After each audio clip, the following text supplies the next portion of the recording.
Here we are once again. Floating somewhere between Earth and space, just trying to figure it all out. Got a hell of a lot to talk about here tonight, Space Fam, so I guess we better get right to it. As always, do not forget to buckle up those seatbelts, otherwise you might go floating off into that deep, dark void.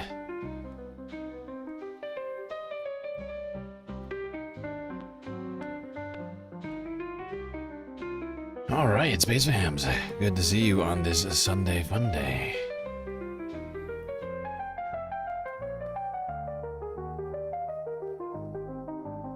Well, like I said, I got a lot to talk about here tonight, but first some shout-outs. Trevor Borens, HBX, and Herman Horologist 123 in the YouTube chat. Mr. Spock goes forth. Mozart, also here, Man to the Pivot, Fishbone. And a Kiss Among Us. The Green New Deal. And Ryan G. Oh, and Jaeger Larson. Jaeger Larson and Princess... I'm missing people. Jaeger Larson, Princess Kimberly, and the Green New Deal over on Twitch. Well, fantastic to see all of you people here tonight. Sunday Funday. Which means there's nothing that could possibly be depressing or terrible for us to talk about in the news today. What's that? There is. Oh. That's unfortunate. Well, we'll try to make it fun regardless. Boy, oh boy, Sunday Funday. Got some U.S. news to talk about, but we're going to keep it as light as possible. Saturday, St. Patty's Day, of course. Things happening this weekend, among other value-taining news-related items for us. Storms coming.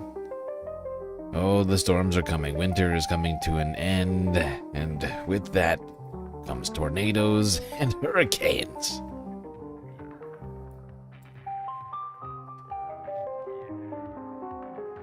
Whole lot of stuff going on in the Middle East, of course, which we will update on. But first, the United States.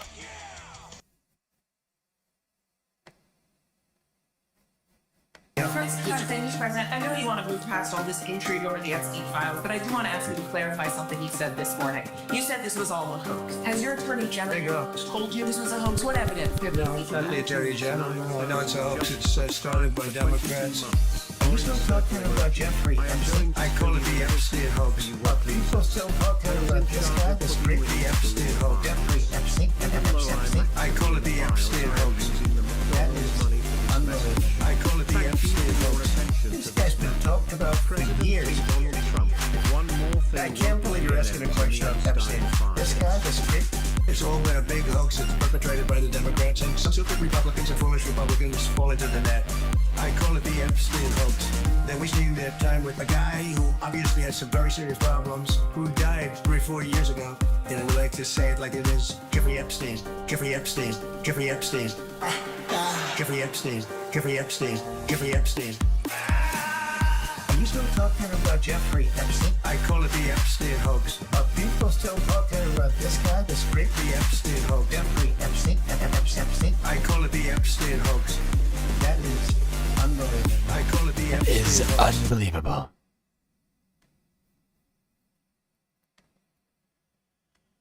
Well, what Donald Trump calls the Epstein hoax, we call the Epstein crimes.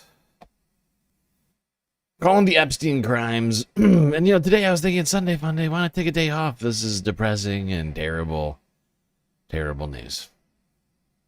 But then I was reminded by the title of this video. From the Bituation Room. Might be familiar with it. Francesca Fiorentini. Trump abused a child, and we're just gonna move on. Question mark? Question mark? Sorry. Question mark? And then I thought to myself, no. Not gonna No, do it, we're not do gonna it. do it. Wouldn't be prudent at this juncture. Wouldn't be prudent at this juncture for us to just go moving on. We're Are going you to keep still talking about Jeffrey Epstein. Jeffrey Epstein? This guy's been talked about for years. I want to diverge a little bit, Please. and go into, not that it's at all more appetizing, but right around, like, maybe a couple days after the war in Iran, the excursion in Iran, started, the DOJ released some of the documents that they had temporarily. By the way, thank you, Looney Tunes, for the resub over there with Prime. Follow the rich way. Hidden, related to Donald Trump's abuse of a 13 or 14-year-old girl. She doesn't remember exactly how old she was, but she's got, like, I think there's 50 pages of testimony in the Epstein files. Some of them they're like strategically hidden. They come back. This is Operation Epic Fury in Iran, which, of course, Epstein files, we're putting it together as the new left-wing QAnon here. And so I didn't want to glaze over this, that, again, the allegation is that this young girl was introduced to Donald Trump by Jeffrey Epstein. And obviously he says he's been totally, he's been exonerated. They ask him, like, what he wants for lunch, and he just goes, I've been exonerated by the Epstein files. In the files dated between August and October 2019, the woman, whose name is redacted, alleges that when she was between 13 and... Everyone's saying it's the perfect files. The very perfect Epstein files. The perfect phone call. The long list of perfect phone calls and emails. Epstein took her either to New York or New Jersey, where in a very tall building with huge rooms, he introduced her to Trump. Trump, she said, didn't like that I was a boy girl, which interview notes that it meant she was a tomboy. The woman said the other people were present. She couldn't recall who. Trump asked them to leave the room, then said something to the effect of, let me teach you how little girls are supposed to be, and then unzipped his pants and put her head down to his penis. She recalled in the interview. She said she bit the shit out of it. In response, first of all, Queen, still, I need to know her name so I can create a shrine to her. In response, she said he pulled her hair and punched her on the side of her head. Get this little bitch the hell out of here. And by the way, this young girl's family, just to, like, I did a little bit of reading into this file. Her family had been blackmailed. Her mother had been blackmailed by Jeffrey Epstein over some sort of, like, real estate dealings, and had been trafficking her for some months, if not years, had been using photos of her as blackmail against her mother. I mean, truly the most depraved, disgusting shit, that, like, this interlude with Trump is just sort of one of the many atrocities that she and her family were meant to deal with.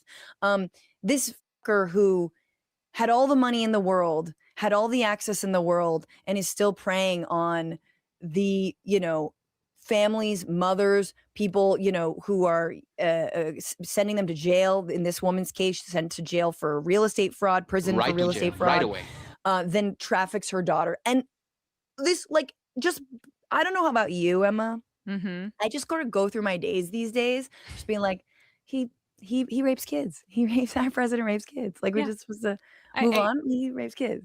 Yeah, and the Republican Party is 100% okay with that, which should not shock anybody, given the Roy Moore saga, given, I mean, let's go down the line, given probably the they entire love time. Andrew Tate. I mean, this is my big thing with Epstein. They really screwed the pooch on this one by making Epstein an enemy. Like, the real thing is that they should love Jeffrey Epstein, but of course he has the misfortune of being Jewish. And so, Yes. and this is the problem. If he weren't Jewish, mark my words, they would herald him. But this is what I'm telling you. I think when you say they, you mean the right wing base? Yeah, the right wing base, the groypers, the people. But even still, like, periodically I'll check in on, like, Chaya Raichik's, like, libs of TikTok account and be like, is anyone talking about the Epstein files to these fuckers? Like Jack Posobiec, these people who got the fake binders of the supposedly Epstein files. Like, where's like I don't even see Piers Morgan debates about this. Speaking of which, I don't go on anymore, but when I did, I asked him ahead of the election when, the Michael Wolff, Michael Wolff is his own piece of shit, but he was like, Right. Epstein told me he's got photos of Donald Seriously. Trump, naked with underage girls or whatever. And I brought it up and But he, yeah, exactly. blew me off and whatnot. Yeah, but that guy is such a, I guess the word is opportunist, right? Like Michael Wolff, like he's not about, in any way, he's not about the journalism. He's about the dollar signs. Guy is like, yeah, I've got some evidence of some horrifying crimes, but until I can profit off of them, sorry. Not gonna do it. Wouldn't be prudent at this juncture. What you talking about? But like none of them have been even asked what they think about the Epstein files or that Trump is implicated in them.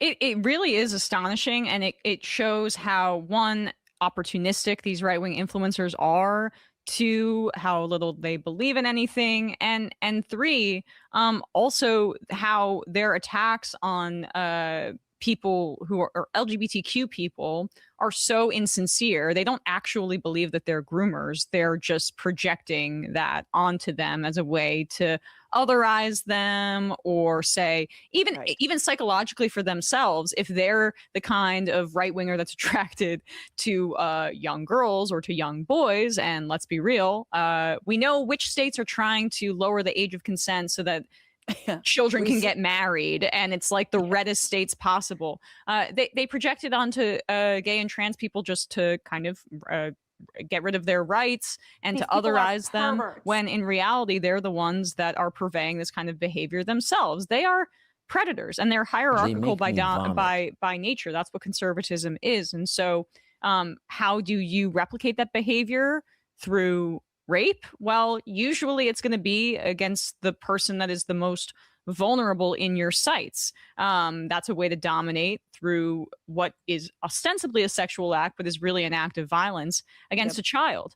And, you see that behavior, I think, with some of these billionaires, because that's it's both taboo, but it's also like the last frontier for them to reify their masculinity, their rapaciousness in a very literal sense, but also like their dominance. When we talk about rape as an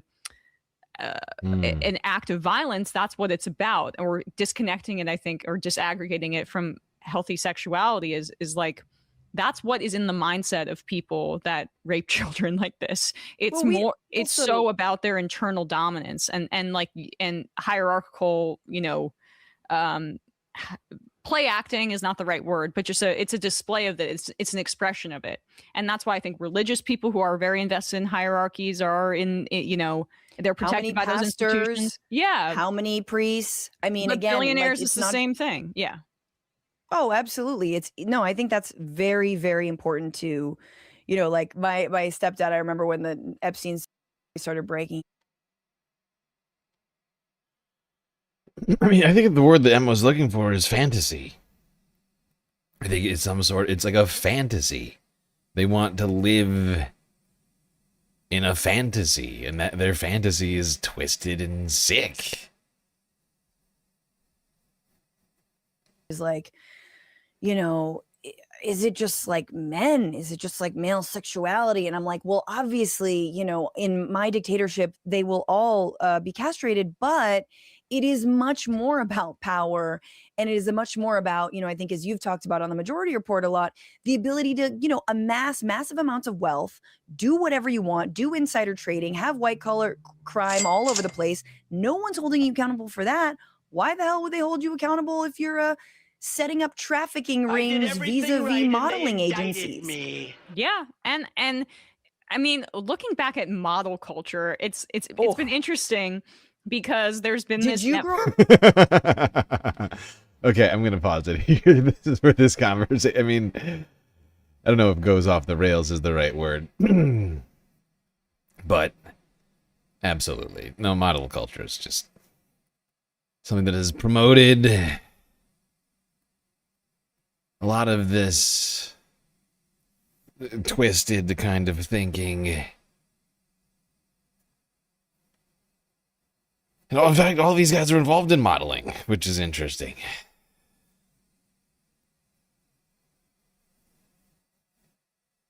MIDI with the algorithmic pass-through. Appreciate it.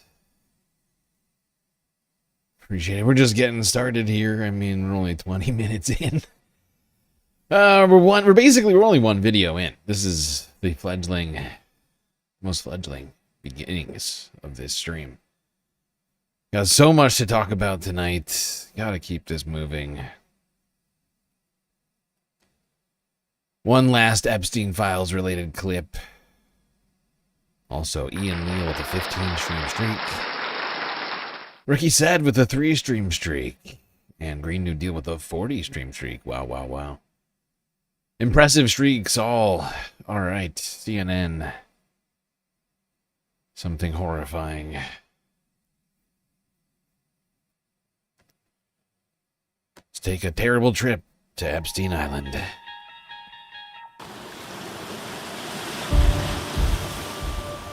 Infamous sex offender Jeffrey Epstein used the secluded island to both wine and dine the rich and build a trap where women and children as young as 12 describe rape, sexual abuse, and trafficking. The girls and young women who went on the island were basic prisoners. You couldn't leave. A CNN review of thousands of videos, photos, and emails in the DOJ files, written testimony from victims, and satellite imagery paint the clearest picture yet of how Epstein transformed this island into an elaborate crime scene. The files show the signs of abuse captured on camera. It was just for Jeffrey's amusement. Powerful guests publicly and repeatedly say they didn't see this abuse, but it was so obvious and bold, according to one victim, that anyone spending significant time at any of Epstein's residences would have clearly been aware of what was going on. To do what he planned, Epstein used the island's seclusion. This is my swimming pool. No one's allowed to dock here. My beach.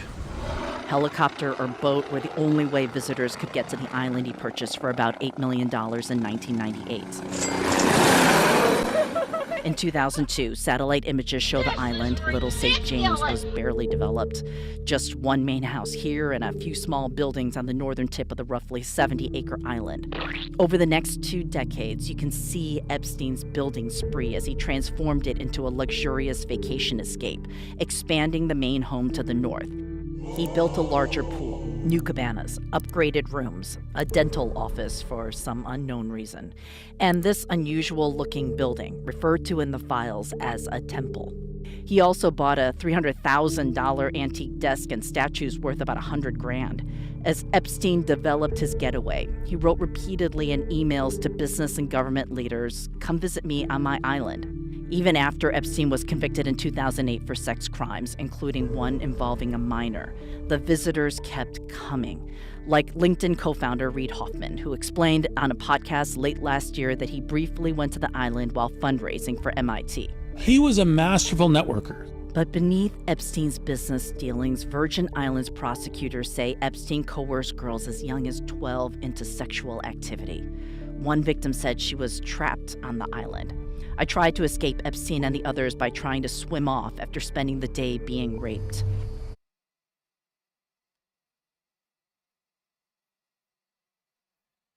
That's one of the most horrifying sentences I've heard all fucking week.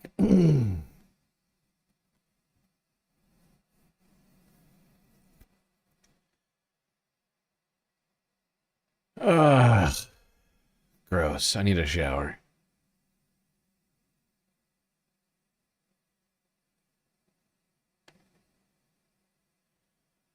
Alright, well, since it's Sunday Fun Day, let's try and talk about something positive.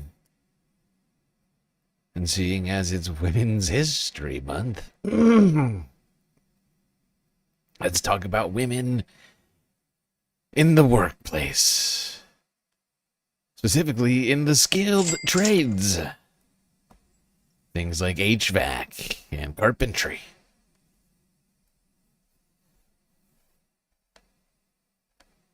Corporate America has seen historic rounds of layoffs recently in what some experts warn could be the beginning of an AI-driven white-collar recession. But jobs in the skilled trades are seen as AI-proof.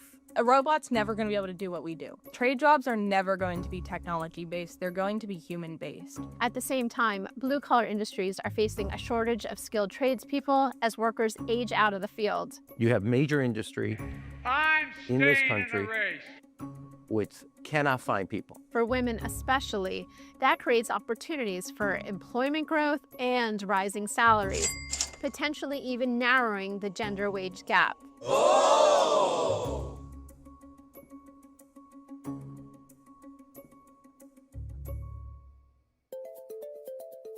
Although, as this piece of CNBC journalism winds up showing, it's not a bumpy road.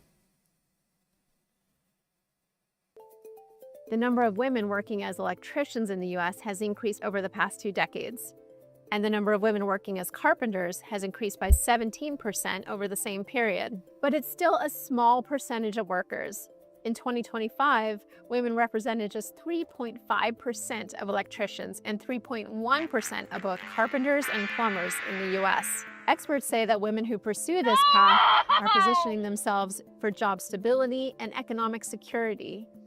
Average starting wages for skilled trade workers grew over 25% between 2019 and 2024, in some cases outpacing inflation. Pay-wise, you move up pretty fast. I've only been doing this for 2 years. I've gone from Tech 1 to Tech 2 to Tech 3, and I'm about to become immediately, if not Here sooner. at Chicago Women in Trades, we do a lot of hands-on training to get women prepared for these careers in construction. And what we've noticed is a lot of second career participants, and what they have found is, quite frankly, they can't afford to care for their families on the wages that they earn in those other jobs. It is the economic stability that's offered in the union construction trades, with very high wages, a great pension, which is rare these days, health benefits, all of those great things, and without the debt that comes from getting a 4-year or 2-year degree at a college. I've had students that did 2 or 3 years of college and thought, I don't like it, so they came to trades. I've had students that completed degrees, didn't get jobs in their fields, came to trades. There's plenty of trade work out there. While the skilled trades offer increasingly higher salaries and job security in the face of AI, women remain hugely underrepresented in some blue-collar fields. I was the only girl when I started. Currently, I am the only female technician. I interviewed with almost 13 companies, and nobody wanted to give me a field position. Everybody kept offering me an office position, and I was like, that's not what I went to trade school for. I went to trade school because I want to use my hands. I don't want to sit behind a desk all day. So I definitely do think that it had to do Daddies are more stronger than moms. I was a girl, and they just thought that it would be a better spot for me. Getting access to hours and work opportunities is a huge barrier. Often women are the first to be let go of a work site as soon as work starts to slow down, and the last ones to be picked up when work starts up again. The other barrier is just the situation on the work sites alone. We have a disproportionate experience of harassment and discrimination against women on construction sites. Women often will end up on these sites as apprentices and not be given the opportunities to learn the kind of broad base of skills that their male counterparts are able to learn. We had another female technician working there, but she left after a very short period of time. Having another female technician there was very nice because it gave me someone else to have camaraderie with every single day. But at the same time, I get along with everybody I work with. They will train me and they watch out for me at work. I kind of like being the only girl at my company because I've earned a great amount of respect and I've made some really good friends because I come to work and I do my work, and that's why I'm there.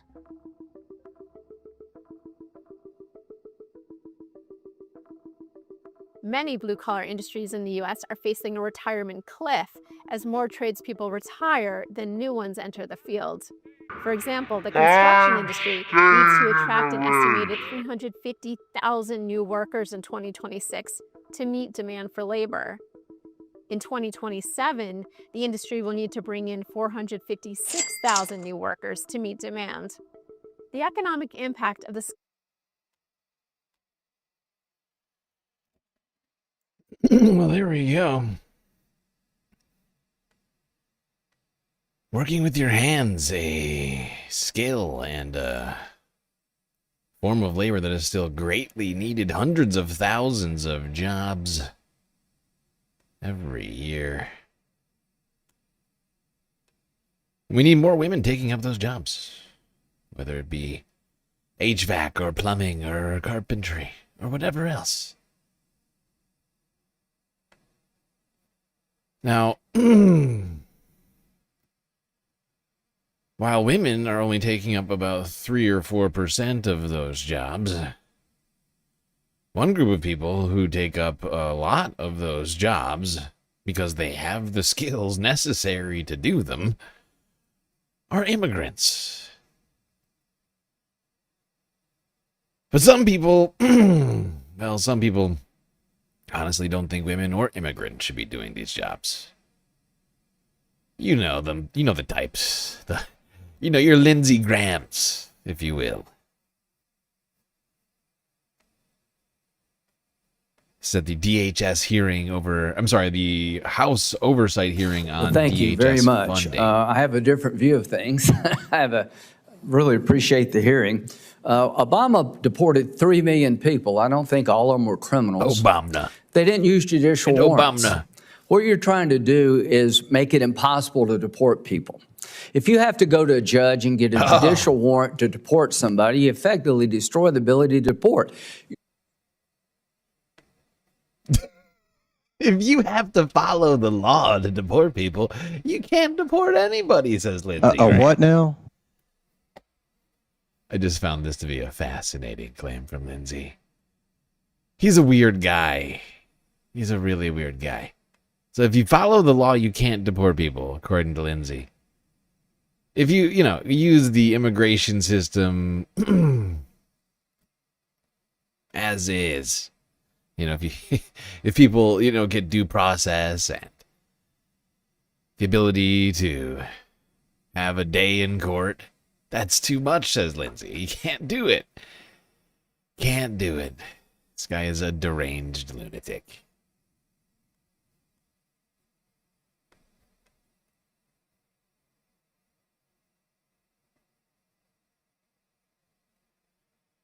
How is Lindsey Graham still in office? There's my question. That sucks.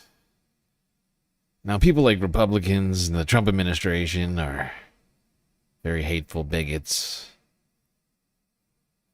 who are, waging war against America vicariously through immigration policy. Going after immigrants of all kinds, regardless of their status. For cruelty seems to be the one and only objective. Not enforcing the law. Not sensible immigration, whatever that is. No, it just cruelty. Stories like this should convince you of that. On this plain white envelope, the first thing you notice is the federal government return address. Immigration attorney Olia Katala has heard about these letters. It is ordered that a civil penalty be imposed upon you in the amount of $1,820,352. But when her client called her in a panic, she too was stunned to see the Department of Homeland Security imposing a fine for every day her client has stayed past his removal order. My client came to the United States in the early 80s, fleeing the Vietnam War, or they came as refugees from Vietnam. And they settled in the United States. So he was only 5 years old when he came, and he's in his late 40s now. We're not identifying him because he's terrified of potential retaliation against his case, but he everybody should think about it in this way. This is my opinion. The way that they were doing this, they're basically trying to find this man for every single day he's been in this country since he was 5 years old, fleeing the Vietnam War.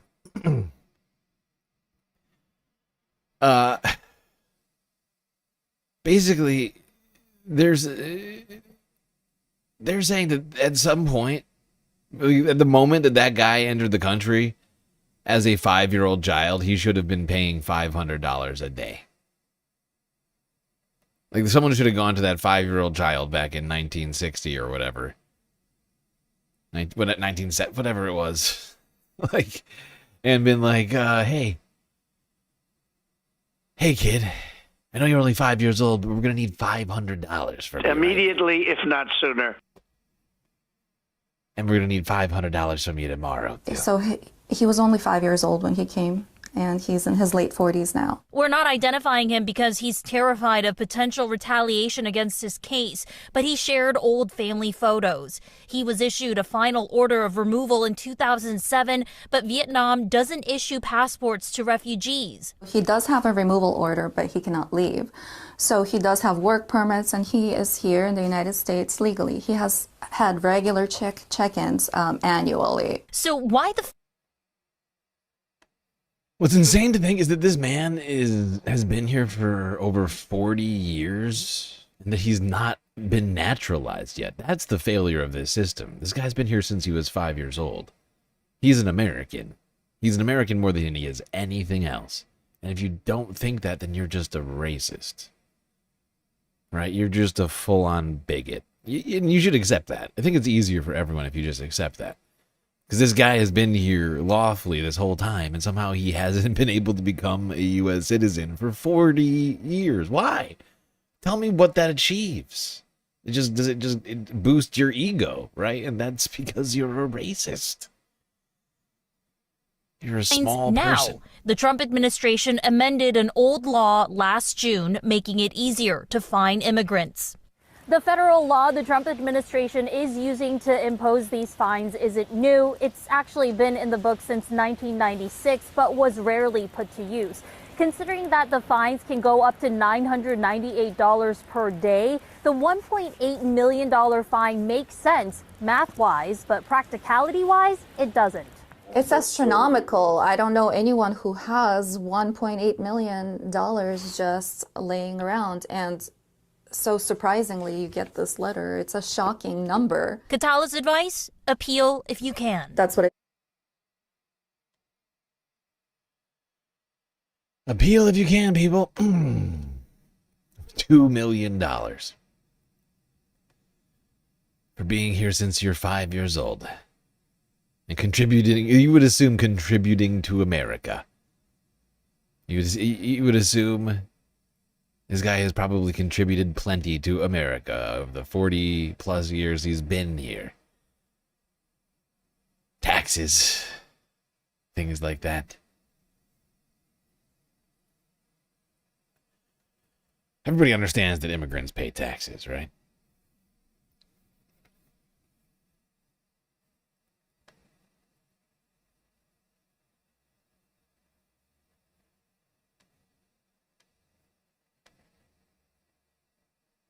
All right, well, while the United States is waging a war against immigrants, the Department of Homeland Security is shut down. And as a result, your spring break travels may have some hiccups, as apparently the TSA is funded through the Department of Homeland Security.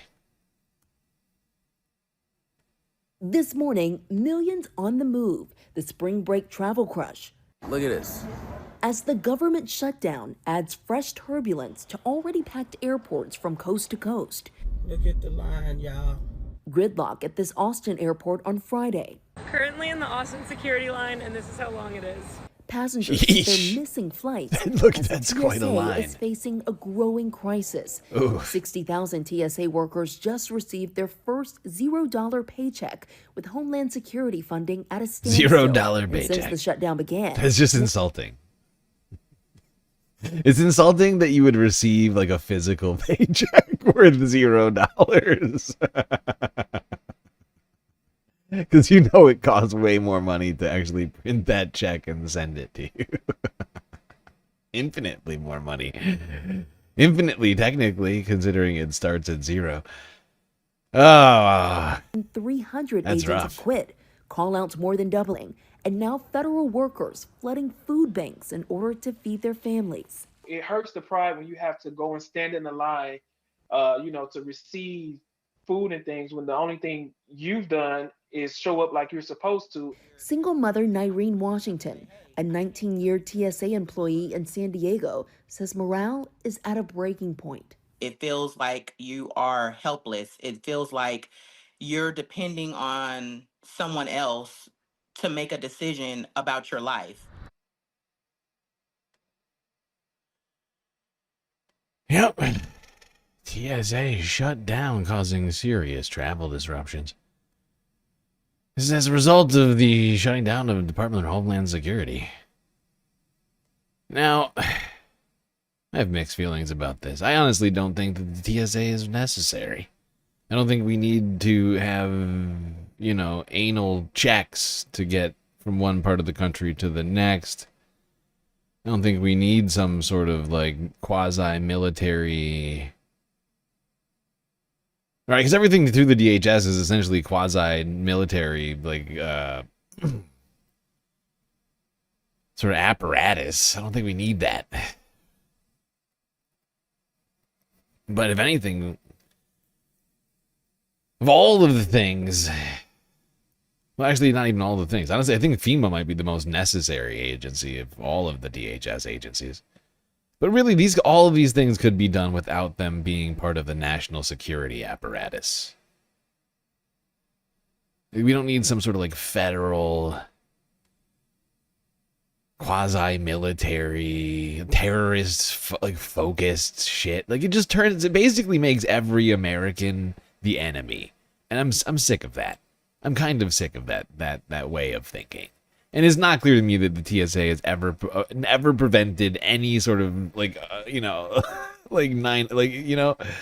since 2001 or whenever the TSA was created.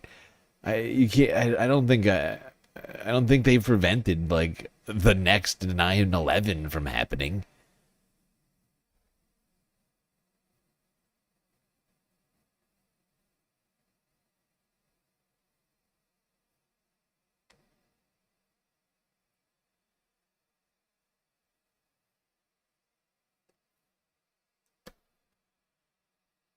Okay.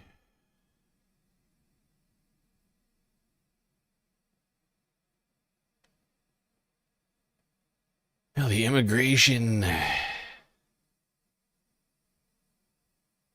war Donald Trump has started in this country, causing people a lot of problems for their spring break, making Sunday Fundays less fun all over the place. Now, one group of immigrants that have come to this country and have their own holiday are, of course, the Irish. And all weekend, people have been celebrating St. Paddy's Day. That's right. Start in Chicago here with the dyeing of the Chicago River.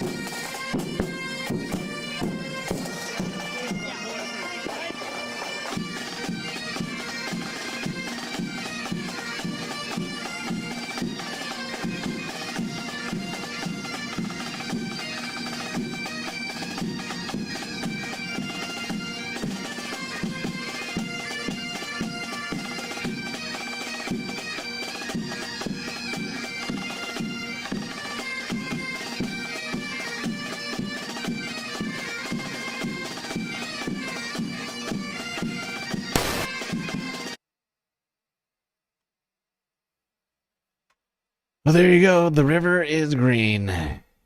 Only way to know that it's St. Paddy's Day is to look at the Chicago River, of course. And then when you see it's green, you remember to yourself, oh, right, it's St. Paddy's Day.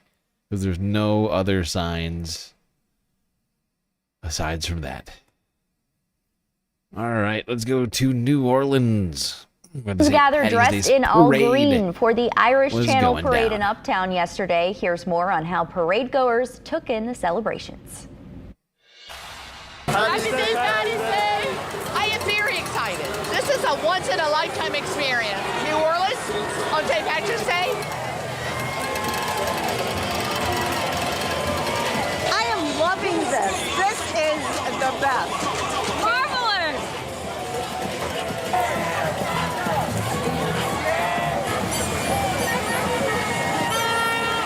I'm enjoying myself. This is my first time and I love it. I will be back. Cabbages and some sunglasses. New Orleans is the place to be for St. Patrick's Day Parade.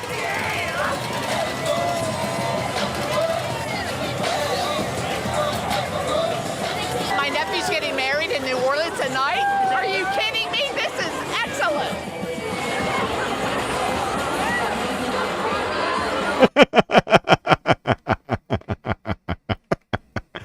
This lady is hilarious. Just holding a cabbage going, this is excellent.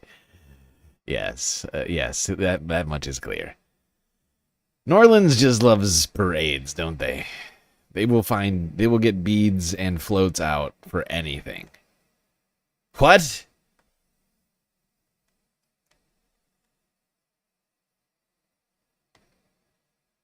What? It's St. Patrick's Day. We have to let's get out all the floats. I've got 200 floats and 5 metric tons of beads. Let's do it.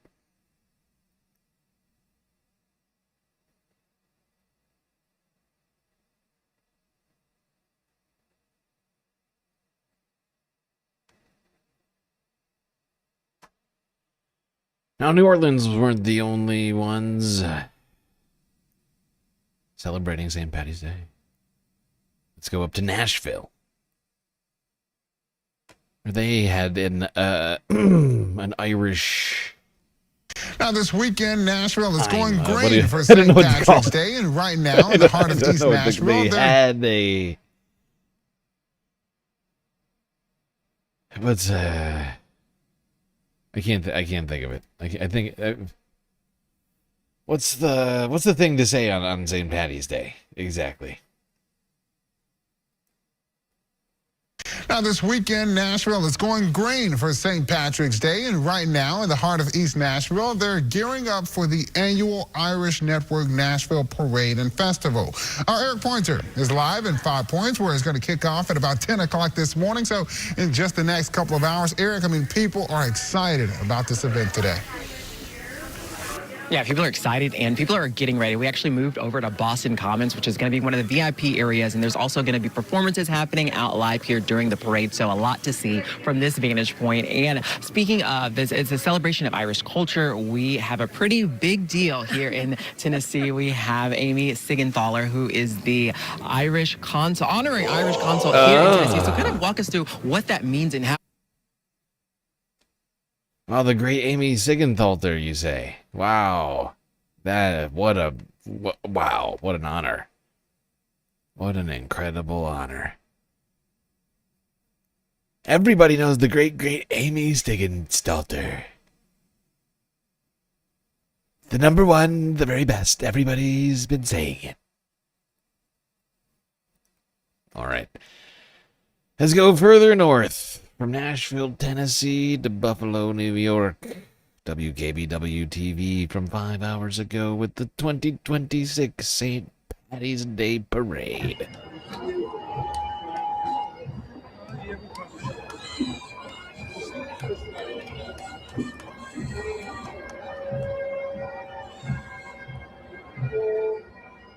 The 2026 parade is Hail to St. Patrick and God bless America and support our troops is our theme.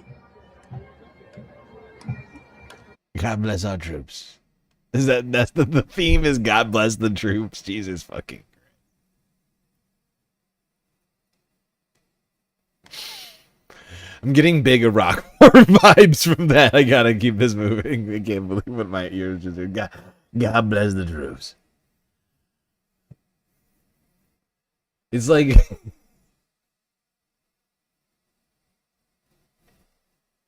Like next week, Donald Trump is gonna ask the troops to send a letter about what was it? I can't remember. What did he do? What did Bush do again? He like asked the troops to pray for him or something.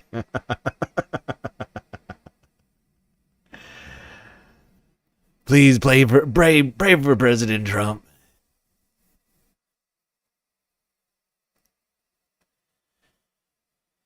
Now, one New York Democrat, in fact, the New York Democrat with the highest office in the state,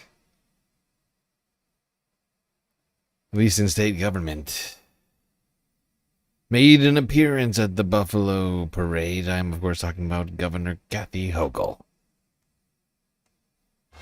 Kathy.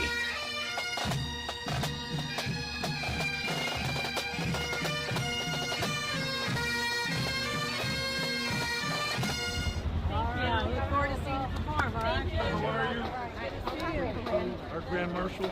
The Grand Marshal. Thank you for everything you do for Buffalo. Appreciate it. Congratulations, Mr. Grand Marshal. What a great day for your family. Yeah, my son Landon, my son Daniel, my wife Brittany.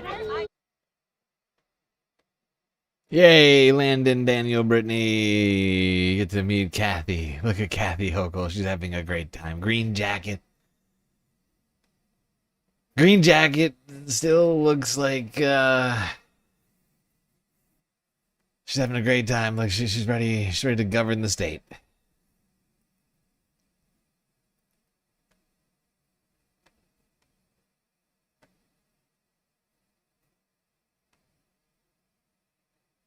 She kind of looks like the Wizard of Oz. Like, for whatever reason, this outfit gives me Wizard of Oz vibes. Where's the groundhog? Wrong parade. That's the wrong parade. All right. Let's go to South Jersey with CBS Philadelphia, where businesses struck gold from the latest St. Patty's Day celebrations.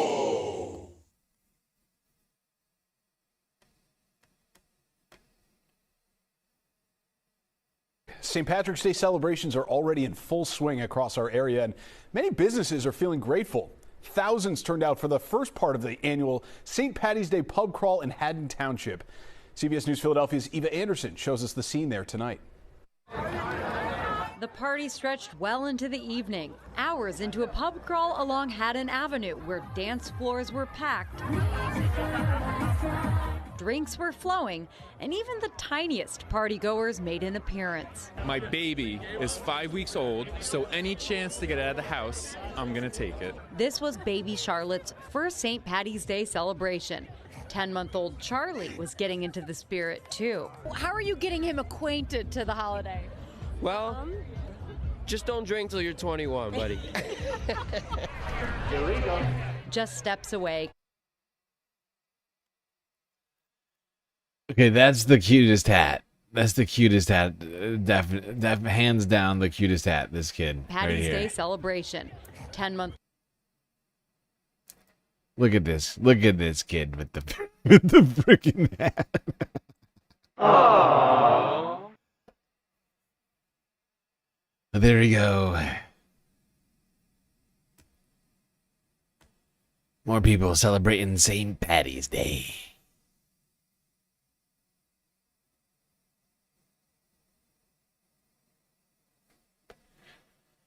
Now, this is, I think, might be our third St. Patty's Day since starting this stream. And our obligatory St. Patty's Day clip of the year is this one from the great DJ Danarchy. We are surrounded by dancing leprechauns. Is it? It is St. Patty's Day, right? We're not gonna go out and party tonight. Oh, dude, I'm gonna get wasted. Totally. It's Casual Friday. Yeah. This is the day where I literally will not go outside at all.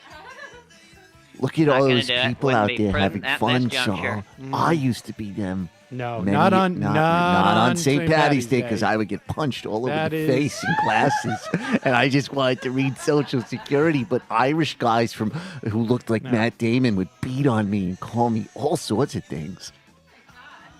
Appearing on the program today, Cliff Schechter, not Irish. An entire country just begs President Trump to just give up the idea that Barack Obama spied on him. Never. Let me just set the record straight on this whole St. Patty's thing that's blowing up all over the place here.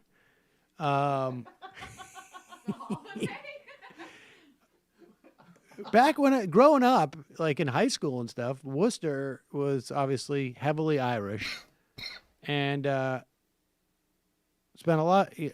Celebrated St. Patrick's Day quite a bit. You know, even had those like shamrocks with the Jewish star in it. Hi, fellas, can I join? Get the fuck out of here, dude. Okay. Seamus, please. Sean, Seamus. Sean.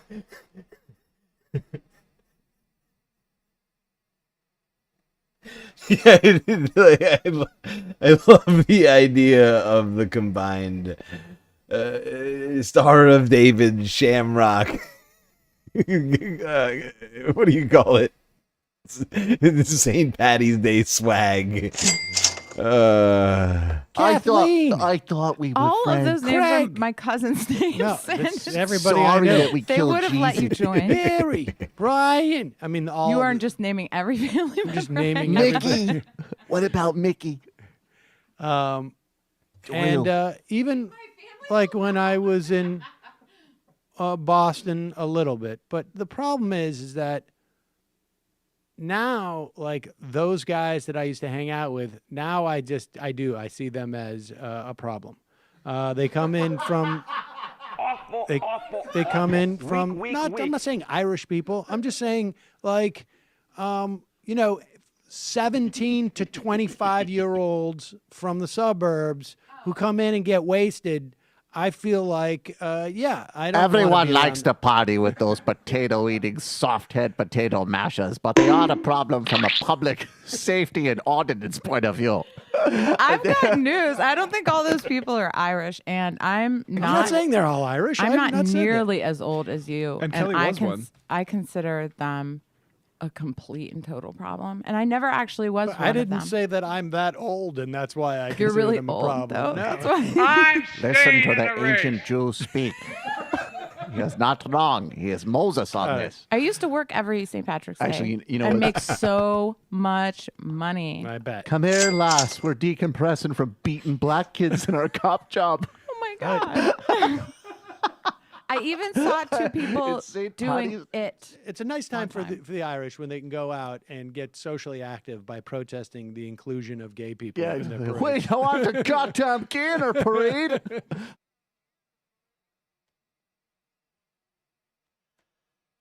Okay, there's the St. Patty's Day spirit. I can feel it now, lad. The green is flowing through my veins.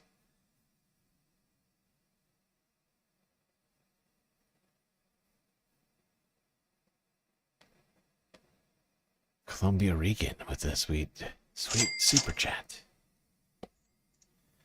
Is it true that when we watch Majority Report, Tim Pool's toilet gets clogged? Just asking for a friend. Toilet.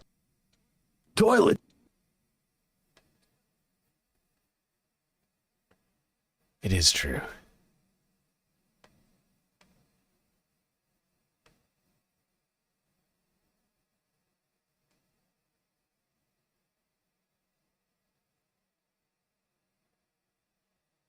Well, we're not gonna leave New York quite yet.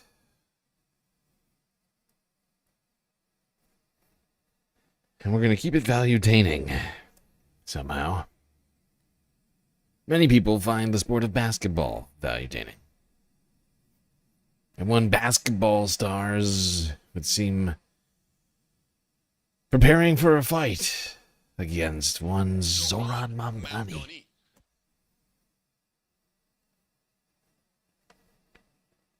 Giannis. My brain just broke. Giannis Antetokounmpo. There we go. I did it.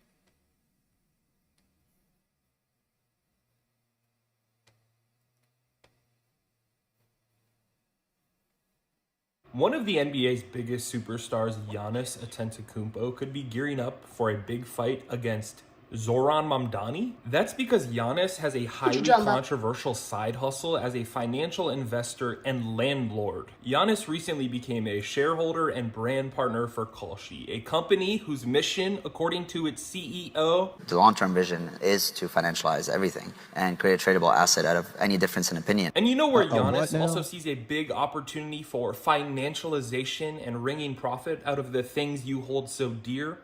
Homes. He probably saw these purchases as merely an investment. He'd pony up the cash, hire a management company to do everything, and eventually a ton of cash would kick back to him. But then, the biggest winter storm in decades hit New York City, and both his Brooklyn buildings were left without heat. According to one tenant who spoke with writer Jiri Nathan from Defector for a piece published March 5th, they have not had heat in their apartment since February 23rd. The one tenant reported that the management company, Maximus Property Management Services, had told tenants that the lack of heat was due to an issue with a condenser on the roof. They hired someone to fix it, but they couldn't. The issue lingered. We can cut Giannis a little slack here because the tenant said that the new management company was a step up from the old one, even if it only has a 2 out of 5 star rating on Google. But when we dug into the pro athlete as a slumlord thing, it turned out to be a bit of a trend. Manti Te'o, who you may remember as a college football star and former NFL linebacker, let one of his rental properties fall into such disarray that the Cleveland law director called him a slumlord. A tenant of his told Fox 8 that he and his company ignored a bug infestation, a dilapidated staircase, and even doors that didn't secure properly. And then there's Alex Rodriguez, who was hit with hundreds of tenant complaints. Obviously, this isn't just a problem with professional athletes, it's a problem with viewing housing as a commodity to extract profit from, rather than a place where real people live. But Jan.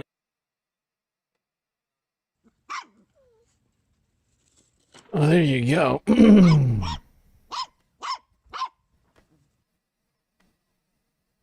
Superstars and oligarchs, be warned. New York City is no longer a place for you to extract profit without providing adequate housing for people. Omega Star with a puppy treat for Leica. Okay. Let's keep talking sports. Keep talking sports. Trying to keep it Sunday Funday for a little bit longer. Talk about basketball, in fact. Two mascots going head to head. At the edge at Hudson Yard. All right, moving along here. It was a Big East face-off high above New York City in honor of tonight's game between top-seeded St. John's and second-seeded UConn. Their mascots, here they are, went head-to-head right at the edge at Hudson Yards, hundreds of feet above the city. They face off at Madison Square Garden tonight.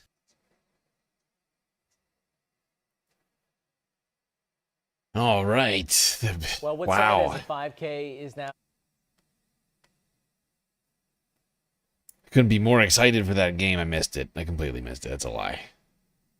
But let's be real. In this economy, mascot jobs, hanging out, dancing on rooftops. I mean, come on. Not bad. All right. While we're in New York, let's talk about the New York City Half Marathon, which happened earlier today on Sunday. This is the very definition. Well, what started as a 5K is now totalitarianism. turning into a half marathon. Katie Kay will be running the United Airlines NYC Half Marathon this Sunday. And this weekend, their mission is twofold. As a non-binary athlete running for Team for Climate, they're using this race to promote sustainability and representation. Sports anchor Sam Ryan with the story. Strong and steady is my motto. Katie K will take that mindset through their very first half marathon in the city they grew up in. My first race was in Central Park, and I live here now. I've been living in the Prospect Lefferts Garden / Flatbush area for the last 7 years. So I run this hill that people hate all the time. I actually like that hill. So to start at Prospect Park, where I found my new community, and to end where I started my first race is amazing. Catching the running bug back in 2022 at the Central Park 5K, Katie has grown as a runner throughout the different boroughs. Like, there's not a single part of the race where I don't have a memory associated to it, or like people who can like step out and say like, hey. But now Katie's running for something more than just the finish line. And so when I did my research for Team Climate and I thought about the why, the like reforestation project and like protecting wildlife and rivers and things like that, that was really important to me, both in New York City and Maine. And then also just like providing greener options on race day. I felt like that was super important. The New York Roadrunners Team for Climate is a group dedicated to a healthier planet for future runners. And so joining Team for Climate was a very natural choice because I have this long history of doing sustainability, like from when I was younger, but also like in my everyday practice. As someone who's also like a New York resident, native New Yorker, like I want to make sure that I'm doing my part running this race to just like make sure that it is sustainable, because it is a big shutdown and it is a big disruption if you're not part of that community, you know? Also, okay. Well, let's see what all happened at this race. Eyewitness News, 8 hours ago. Recap. Record smashing 2026 New York City half marathon. Record smashing. Ooh. And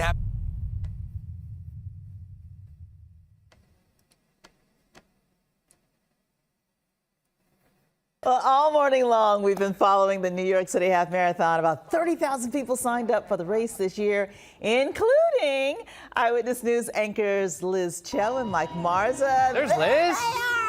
Times Square, Where's look at him. Oh, yeah, I see that Mike. him There he crushing is. it. Look at There the he is. shades. Fist pump, jumping, love it. It's part of the 13.1-mile course from Brooklyn into Manhattan. Ryan Field is leading our team coverage of the race. This one of only 2 times per year, Times Square closed due to traffic, and that was just one of the many amazing things we witnessed here today at the United Airlines NYC Half. We saw 2 first-time winners, a new event record, and a record number of participants. More than 30,000 runners making their way to the finish line here in Central Park, and that is where we find Sam Ryan. Hi, Sam. hey, Ryan, and look at these faces. These runners are crossing the finish line of the United Airlines NYC half. Look at these smiles. As you mentioned, 30,000 finishers, a record number expected today. Rob Simlicare from New York Roadrunners told us a little bit earlier, 60% of the runners running today here are running this race for the first time. That'll do it from the finish line. Let's send it over to my colleague, Brittany Bell. She's in Times Square. Hey, Brittany. Hey, Sam, it feels like a party here in Times Square. So you have the runners coming near my This is also the location of the kids' run. About 1,500 kids are participating in a run from ages 2 all the way up to 18. There's 2-year-olds running the half marathon. My God. That's crazy.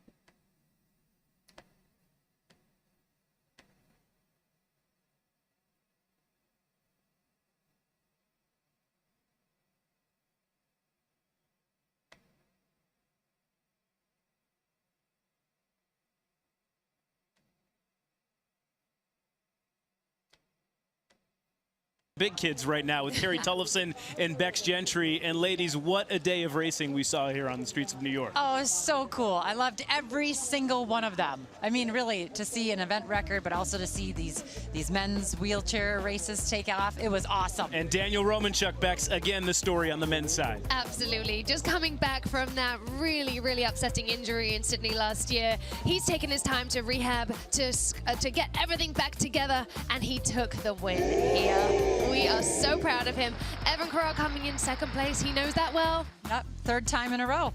Roman Chuck, a winner here for the third time. Eden Rainbow Cooper, a winner here for the first time. Oh, you know, she has done so well on the marathon race courses, but this is her first big win over the half marathon, and she is fired up about it. She sure is. She changed her attitude. She changed how she looked at this whole racing scenario for herself, and she got herself that win. Followed by the incredible Tatiana McFadden coming in for the second place. Rainbow Cooper, a winner by more than 6 minutes. On the men's side, the story today, Adrian Vilskuit, the 27-year-old from South Africa. Yep, he's an Olympic finalist. He's a World Championship finalist. He's coming off of the World Cross Country Championships where he is 13th, and now he wins here today. He is fired up about this win, but he said he wanted to come here and not only make that podium, but crack the tape. Absolutely. Coming here, taking the win and feeling overjoyed about it. Racing so well. And then coming in second place, another man who knows that second place well is the amazing Zuhair Talibi. Telby from America. And then on the women's side, Helen Obiri, a course record at the TCS New York City Marathon in November, and now a course record here at the United Airlines NYC half. Yeah, she took everyone through that 10K in well under course record, event record pace, and she just lengthened that lead all the way. You know that name, Sharon Lo? All right. Well, there you go, people. New York City Half Marathon happening earlier on Sunday. Record-breaking times coming from multiple athletes. Ep Silver Art with a sweet, sweet super chat on YouTube. If Adult Swim was actually good like it used to be, they would have you be a spot on there. Oh, wow. Oh, wow.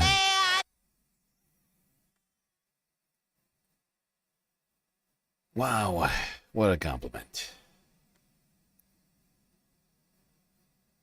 I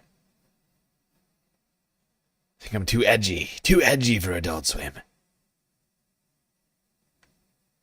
All right, well, continuing with the Sunday FUNDAY programming. By the way, we're already making great progress. I just started a goal, if you didn't notice, everybody.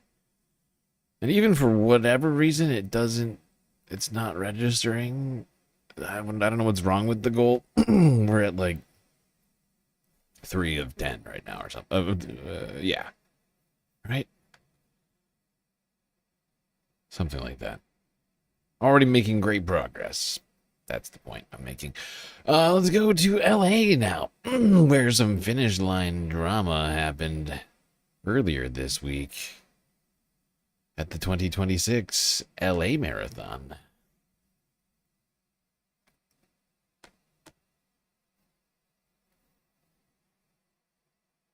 Wow, look at that. Oh, no, all right. She missed it by 2 seconds. She ran 2:25.17 in at the Marathon Project, and she missed her PR by 2 seconds. Okay, how close is Michael from here?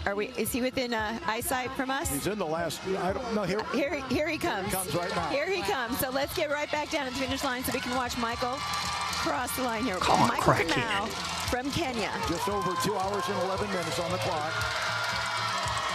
Oh, whoa. Nathan Martin. Nathan Martin. Whoa! Oh my gosh! What? Wow! And it is a photo finish for crowning of the 2026 A6 LA Marathon champion. I'm not Came sure. Out of nowhere, because we can only see just a little bit beyond. We have to see that playback to see exactly what happened there, because he crossed first, right? I think he did. I think he crossed first. Here comes Kellen. My God.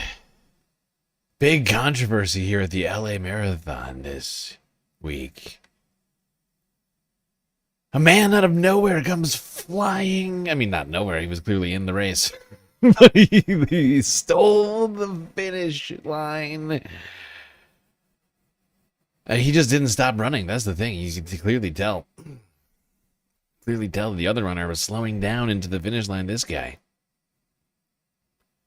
Possessed. Some sort of fury, continuing to run all out straight through the finish line, taking the victory. Now you might be thinking to yourself, StreamLord, I am old. or out of shape. How am I? How am I to benefit from this sort of story? My running days are over. I would like to differ. I beg to differ, in fact. CTV News 4 days ago. The one man here to prove you're never too old to be a champion. Finally tonight, meet the Toronto man that's taking the idea of an active senior to the next level. Sure is. CTV's Andrea Case introduces us to a multi-sport champion who's still competing and winning at 102 years old. The 60-meter dash at the Canadian Masters Championships. And they're off. 40 seconds later, and the last to cross the finish line was Atar Singh Sikhan. Not bad for an old man. How old? Sikhan is 102. Through his son, Joginder Singh Sikhan, Atar says he's feeling very good today. Legally blind and hard of hearing, Joginder is by his side as a precaution. He had a busy weekend. In addition to the shot put, he took on the 50-meter and 200-meter race, winning each in his age group at a competition for athletes over the age of 35. But at his age, he's the only one in the 100 to 104 category. Sikhan moved to Canada in 1988 at the age of 64 and began exercising in his 70s to stay in shape. But he didn't start competing until 2017 at the age of 94. There you go, people. Never too late. This old guy started exercising when he was 70 to get in shape, and now look at him go. Table full of medals. A centenary champion.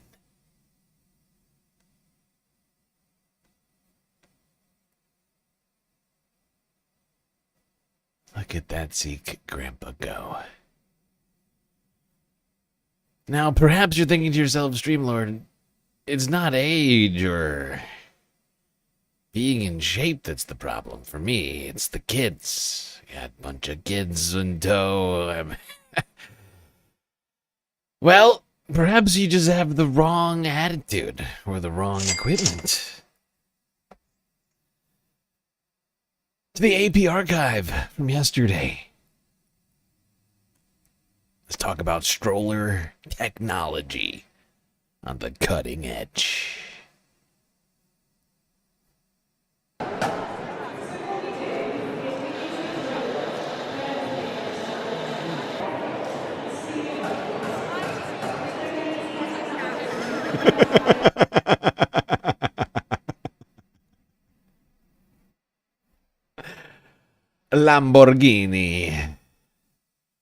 Lamborghini, baby hablo.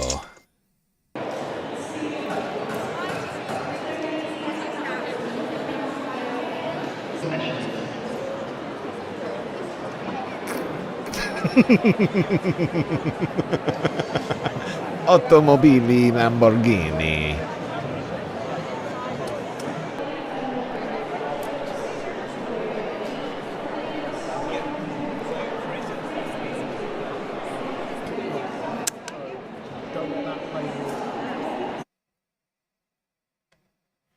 By the way, for the low, very affordable price of $5,300 US dollars, not to be confused with, I don't know, some other less valuable currency. $5,300 US dollars. This could be yours, and you could be speeding down the sidewalk with your baby, getting some serious exercise. Hitting top speeds of 15 miles. I don't know. I honestly don't know. I just thought it was hilarious. Murcielago Lamborghini for the baby. Oh, wait, hold on. We got to hear about all of the great. I almost forgot. We got to hear about the sweet, all the specs. Sometimes the push Cherry scene is such a feminine purchase that, you know, it's just nice to have that oh, what's this? There's a point of difference. And then suddenly it starts a whole new conversation and it ignites an interest maybe from dads who, you know.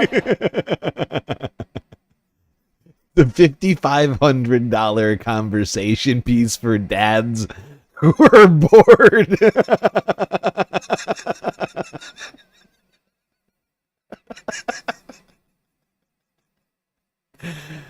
I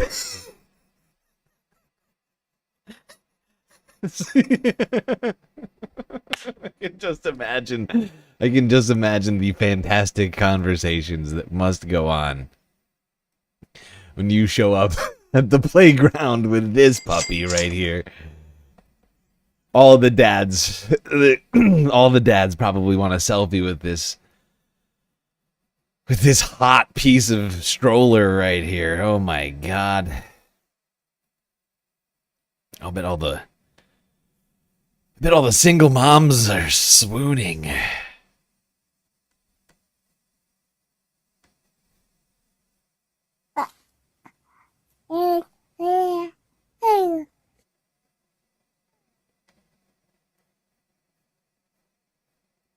GTA Baby Edition.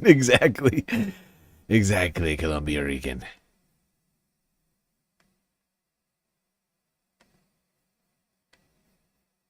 Honestly though, $5,500. This is ridiculous.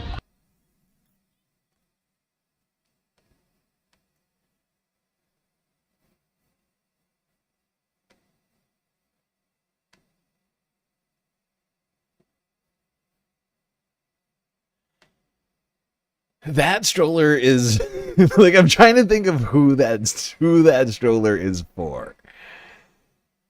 It's for the recently divorced dad. It's the recently divorced billionaire dad who's been forced to have 2 days custody with their infant child per month. What are we watching? We're keeping up on baby stroller technology, okay? $5,500 for a Lamborghini Baby Diablo. This is what we're calling it around here. All right, now if baby racing is not your thing, maybe Formula One is.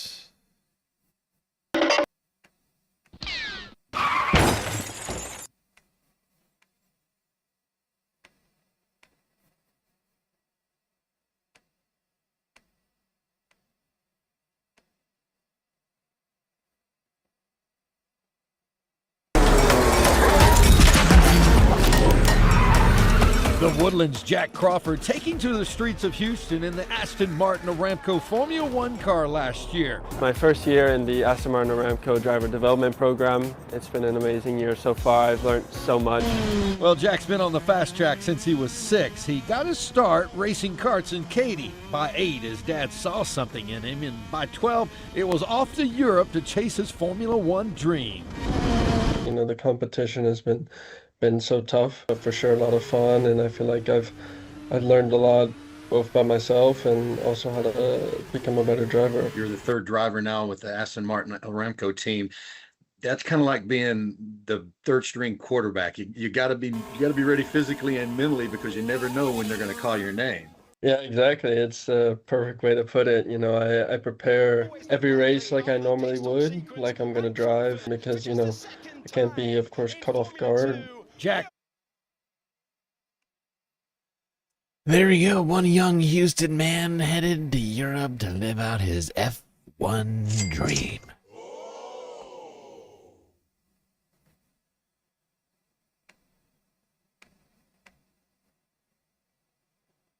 Probably a little bit more exciting than Lamborghini baby strollers, but who am I to judge? Now, another high adrenaline sport people supposedly watch. It's, of course, mixed martial arts. The UFC being the one and only proprietor of that, seemingly. All right, not the only one. But near monopoly, UFC has interesting business model with some shady practices apparently going on. For 3 months. Hey. Hey. Hey to you, Nightlight Ushy Jesus. Thank you for the resub.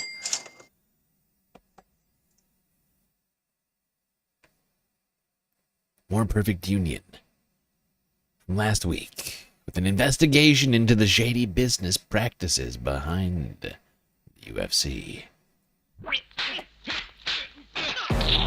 2026 is going to be the biggest year in UFC history.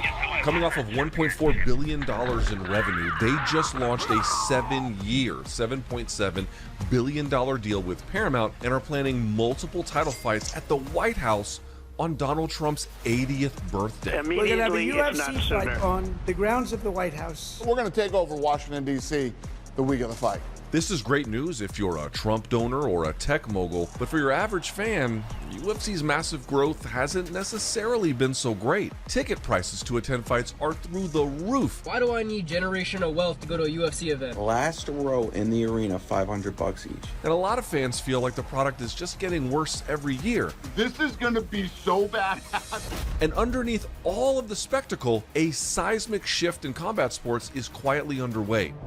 With backing from powerful allies in DC and Saudi Arabia, UFC President Dana White is coming for boxing. He launched Zuffa Boxing last year, and alongside cutthroat mogul Ari Emanuel and WWE executive Nick Khan, they're working to rewrite the laws that govern the sport. There's no ego or arrogance whatsoever when I talk about getting into boxing and trying to fix it, because this is a busted sport. So who really is Dana White, the ruthless kingpin of the UFC, and what does he want with boxing? Talk a little bit more about whether you think it will be a viable competitor to some of the other straight boxing promotions. I don't want to say we'll be a viable competitor. We're going to blow them all out of the water is what we're going to do. It's hard to get fighters to speak out, but we talked to a few of them about their experiences working for Dana White. Let's get into it.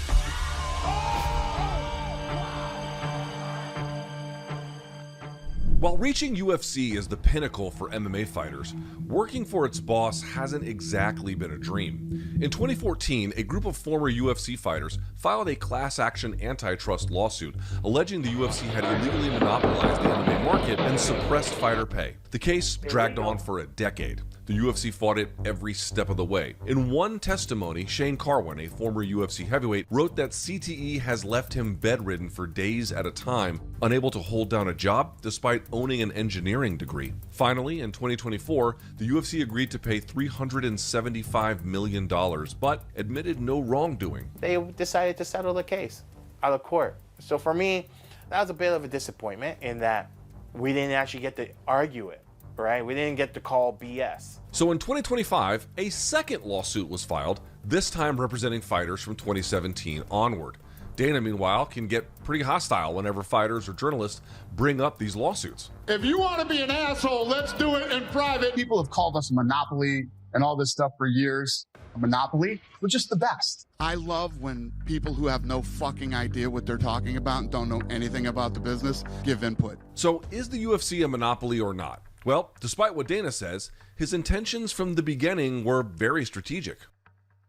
The UFC started in 1993 as a promotion to exhibit what are now known as mixed martial arts fights, a sport most Americans had never heard of. Unlike boxing, MMA had no sanctioning bodies overseeing it and very few rules. It was just so unregulated. My first fight, actually, was I was 185 pounds and I fought a guy 285 pounds. Total craziness. Be forewarned, there are no rules, no judges' scores, and no time limits. At one point, the UFC was so brutal, they banned it in 36 states. Senator John McCain famously called it human cockfighting and led the charge to get it off of pay-per-view. People repeatedly getting smashed in the face with a guy sitting on top of them. That's not a sport. By 2000, the UFC was struggling. Dana White was a boxing manager in Las Vegas and saw an opening. While boxing had strict rules and regulations, we'll get to that later, in MMA, a single promoter could control the rankings, handpick matchups, and sign fighters to exclusive contracts. Dana could build an empire. That's exactly what Dana did. He signed exclusive contracts with all of the fighters, and then gave them much lower than average compensation for their fights. And all these guys and gals fighting in the UFC have suffered as a result, while Dana has enriched himself to the tunes of billions of dollars. Having a great time palling around with the president now, and other people like that. Columbia Regan with a sweet, sweet super chat on YouTube. We don't have Medicare for all. Took away our safety nets to start Epstein war and give our money to Israel and have stupid UFC fights at the White House. Yes, we're using our tax dollars wisely. I think that's the point of what you're saying.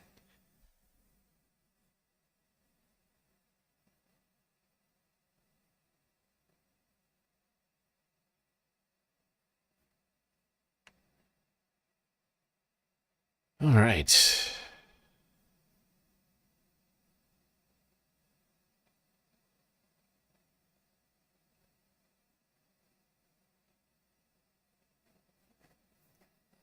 Well, let's go to some other sports-related things. To some real men.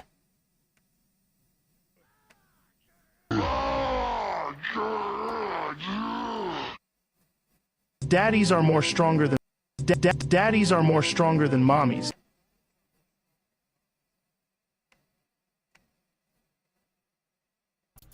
All right, the DU gymnastics team creates a party atmosphere at their meets. They're focused on fan engagement and fun. They want people leaving Magnus Arena looking forward to coming back the next time. And a big part of that vibe comes from a couple of caped crusaders patrolling the mats. Our Nick Rousseau went out and got a great story for the gymnastics community in Colorado, the hype men of DU. When I think of Denver gymnastics meets, I think of Tom and Taylor. You'll likely hear him before you see him. For Tom and Taylor Green Parrott, hype is more than a state of mind. It's a lifestyle. It feels like something we were born to do, honestly. Yes. Like, it literally feels like such a natural progression of our lives. They started bringing the noise for DU back in 2019. The origin story is just that we have been coming to meets forever. My whole life, I'm a Denver native. The sequins and capes and TikTok twirling. All focused on creating an unforgettable meet day experience. We're doing everything we can do to make sure that the fans who are coming to the meet know that this is going to be an experience. This is going to be loud, crazy, fun. You know, even if you're not a fan of gymnastics, you're going to come in the arena and have a blast because we're all just going to be cheering, getting loud, getting crazy together. We just want it to be like a full game day experience, a little bit outside of the norm of what people think outside looking in when they look at gymnastics. How have you seen the hype that you generate create better performances? When the crowd's going crazy, they put on their best performances. Switch side volunteers. It's really cool to hear everyone cheering for you while you're doing your floor routines, while you're doing your beam routines. You can hear them chanting, "Go DU." It really just pushes me to have a good time, to have fun, and it reminds me that competing is having fun. You can always tell when the girls feel like the crowd is behind them. You can see it in their body language. You can see it in their performances. When they feel uplifted, you see it all work together. The crowd gets louder, they do better.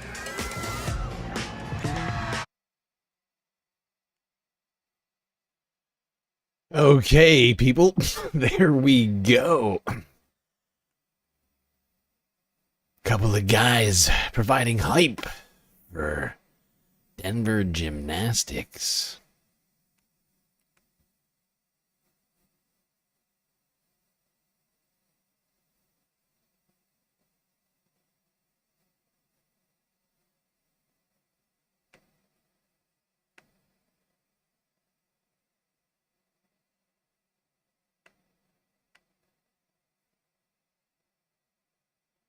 All right, well, we're an hour and a half into the stream.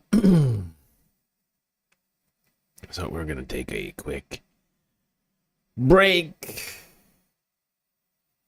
But do not worry, space fans. We will be right back after these brief messages.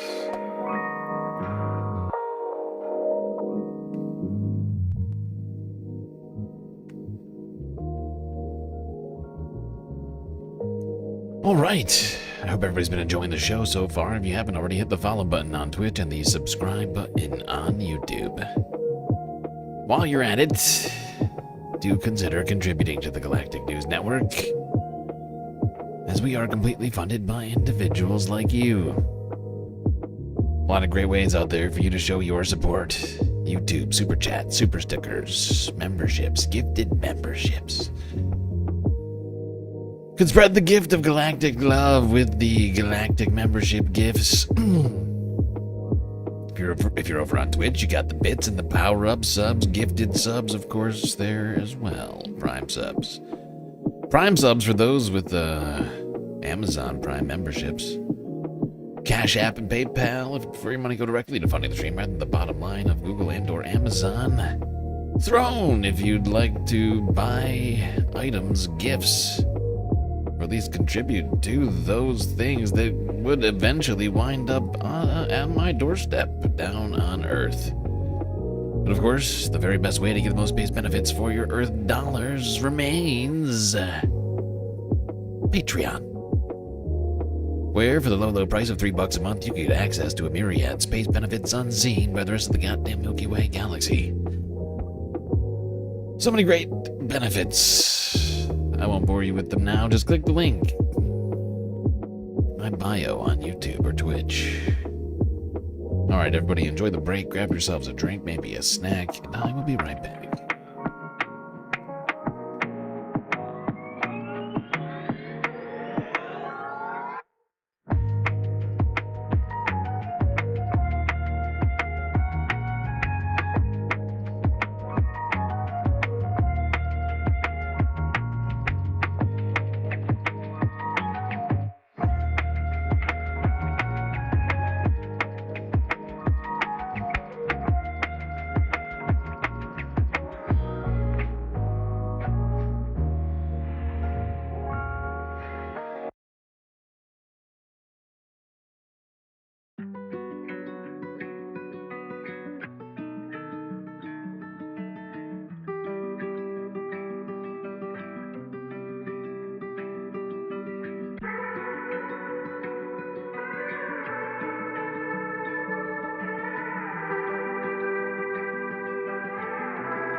All right, everybody.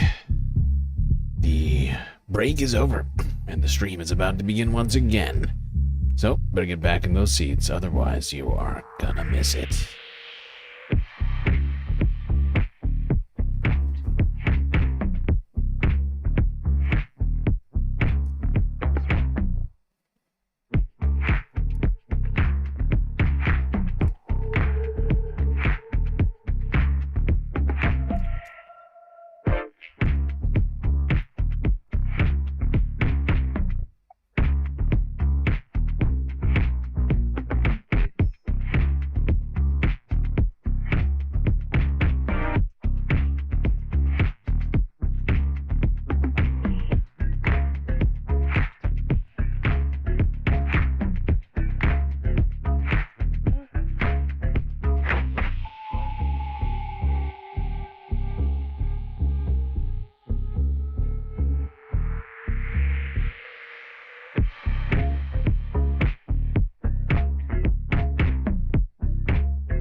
All right, people, we are back. Second half about to begin. Since it's Sunday Fun Day, I figured I'd give us at least a few breaks today. It's been a very stressful week, and just preparation for everyone. First off, this is going to be a very long stream. Second off, once we get out of the U.S.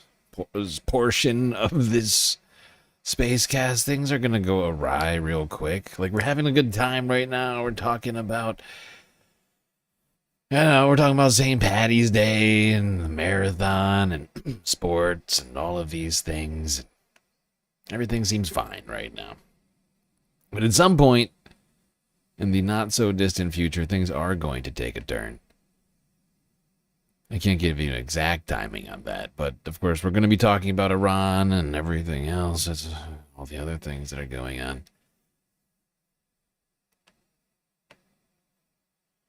Perf XL. The sweet super chat on YouTube. Funds for the gunship.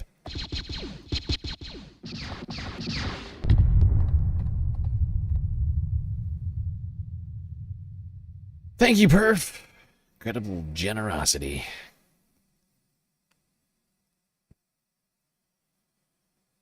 All right. Now, we ended the first half talking about gymnastics. Let's go on now to talking about dance. Two young ballroom dancers shooting for greatness down in Bucks County, Pennsylvania. CBS Philadelphia from Monday. And they are more than just dancers. These kids are world champions, and they're from Bucks County, right here in our area.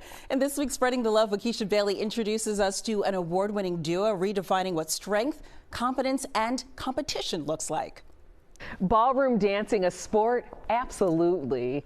At Brilliant Dance Sports Studio in Feasterville, 11-year-old August and 9-year-old Mia train like elite athletes. You have to be like strong, like lower body, upper body. So on my first lesson, I was like a little shy. Shy? You would never know. Though August and Mia have only been dancing together a year, their timing is tight. Well, mostly. Sometimes she's like moody, and sometimes she's like in a really good mood, and sometimes she's like she wants to sleep. It is true. Individually, they've put in the work. I've been dancing for 4 years. I've been dancing for 6 years. Honestly, practicing 6 days a week, competing around the world. International, UK,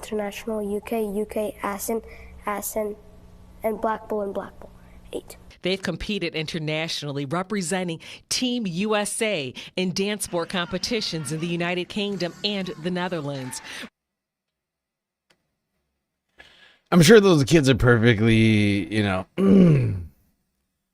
perfectly nice children, but can you imagine their parents? Can you imagine? They're absolutely like full on, they gotta be like full on show parents.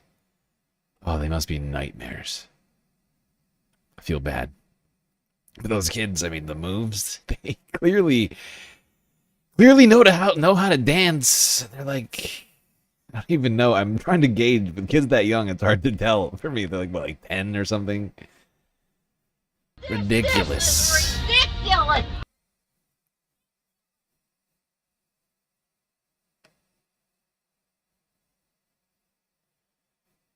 There's some fun day action for you folks. Kids competing to see who will be the next best child ballroom dancer of the world.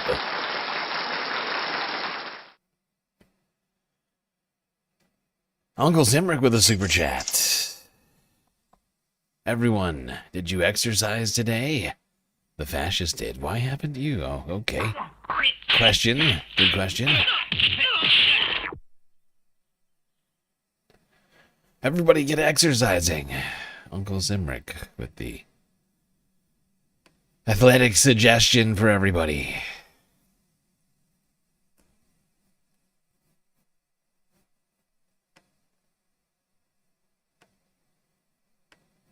Now, maybe none of the physical activities previously listed are for you, but really any kind of physical activity is good for us. No matter the age, especially as you get older, apparently. It's science.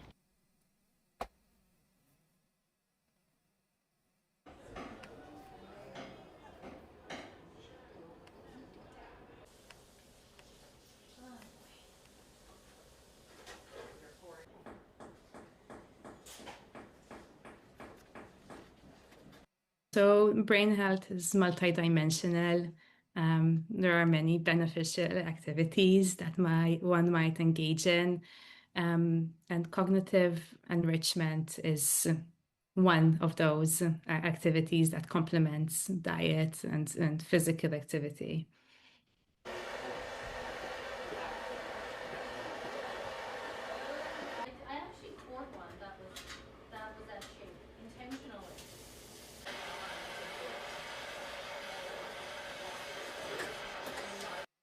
So cognitive engagement can be thought of as lifelong learning. So we are talking about activities that involve reading, writing, going to the library, learning a second language.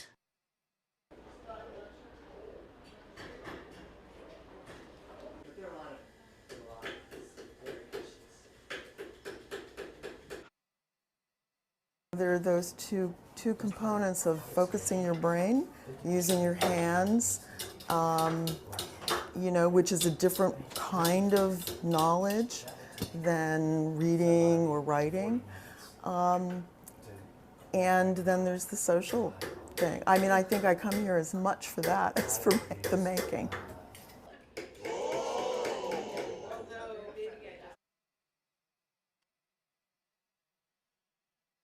That's right, everybody. Just do activities. Activities are good. Learning, challenging yourself.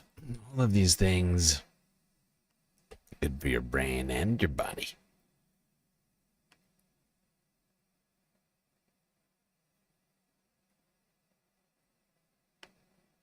We gotta keep doing activities as people. So we can keep thriving, Space Vamps. Boy, oh boy, do I want you to thrive. Now, perhaps one thing that you might see as a part of thriving is music. Everybody loves music, right? Well, people in New York had an opportunity to watch Alicia Keys perform at Grand Central Station. Why? Let's find out. Well, commuters traveling through Grand Central this afternoon got quite the treat. A concert by Harlem's own Alicia Keys. The Grammy winner performed at the Apple Store as part of the company's 50th anniversary celebration. Keys sang fan favorites such as Fallen and You Don't Know My Name. Apple was founded back on April 1st, 1976 by Steve Jobs, Steve Wozniak, and Ronald Wayne. The tech giant has grown into one of the largest companies in the world, hence they can afford to hire Alicia Keys to sing them. Follow the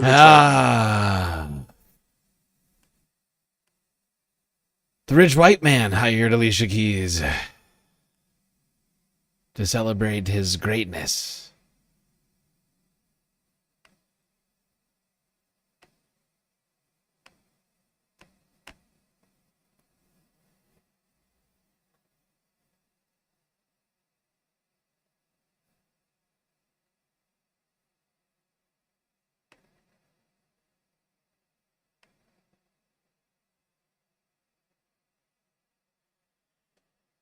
All right, let's keep this stream moving from New York to, I think it was like either Ohio or like Indiana, something like that, where the president held a campaign rally, even though he's in his second term. So a campaign for what? It's not clear. I guess just a campaign for self-enrichment?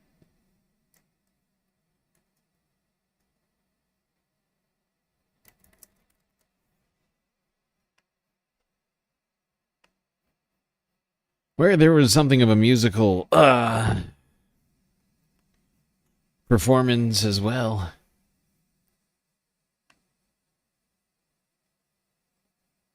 Oh, shit, someone died behind him. What the fuck? In an interview. No. Oh, no, someone is having a medical incident behind Trump. So Biden went down for the count.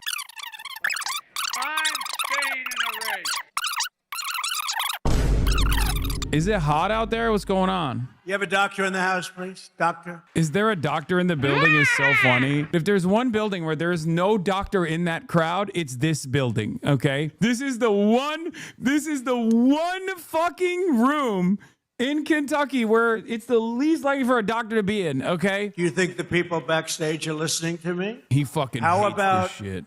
Ave Maria? Well, because this is going to be okay. How about putting it in right now, Ave Maria, if they are listening? Ave Maria.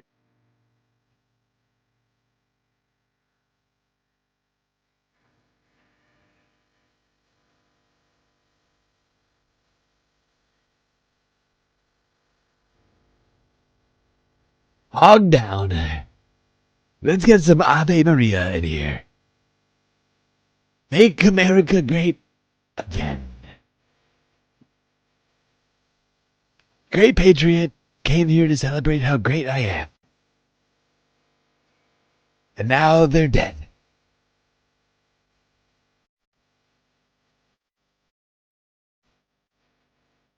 It's kind of sad because they probably bought my merch and now they won't be able to any longer.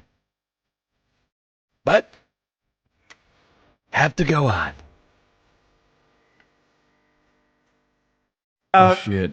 Ave Maria. Well, because this is going to be okay. How about putting it in right now, Ave Maria, if they are listening? Ave Maria by... He wants to play Ave Maria as one of his hogs is dying.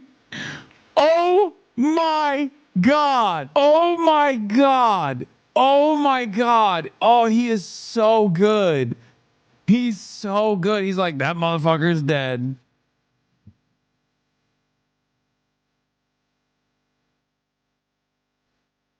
All right, people. Well, one hog down. It's okay. It's okay. They're going to a better place.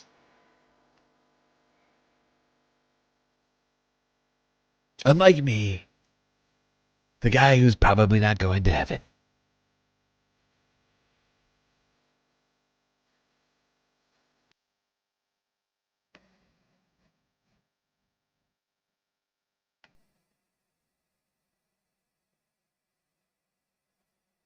Well, you know what's not good for our health? Certainly not our mental health. Probably not our heart health. When you get to the pump, drive to the pump, get out of the car, and you look at the price of gas, and you have a small heart attack. Come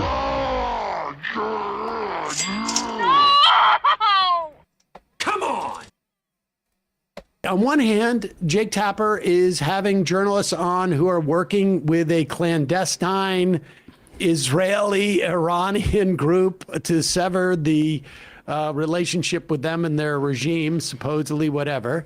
Okay, fine, Jake Tapper's not doing that. But if we head over to Fox News, we're going to get a different perspective. Okay? There is a range of conversation about this war in our mainstream media.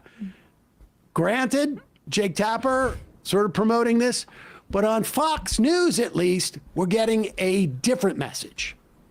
Yeah, I understand that the Democrats have their own political spin on this, but I think they should be careful about some of the talking points that they were releasing. They're talking about the oil prices and the way that it's going to impact and that the president can't last too long. That is exactly what Iran wants to happen. Part of their strategy of this is the propaganda machine that's going out there saying these things, and they believe that if they can get the prices of oil up, that the president would have to draw from the conflict. So just careful, guys. Yep. Careful, guys. Yeah. Careful, guys. Exactly. Exactly, guys. Come on. Be careful. When you get stressed out and you start complaining about the cost of gas, you are playing into the hands of the Ayatollah. You're basically Hamas. When you complain about gas prices, you are you become Hamas. if not sooner. You're some sort of hybrid Hamas, Hezbollah, like ISIS member, essentially, when you do that. Like everything, you're basically doing a jihad every time you complain about the cost of gas. Okay? And just remember that.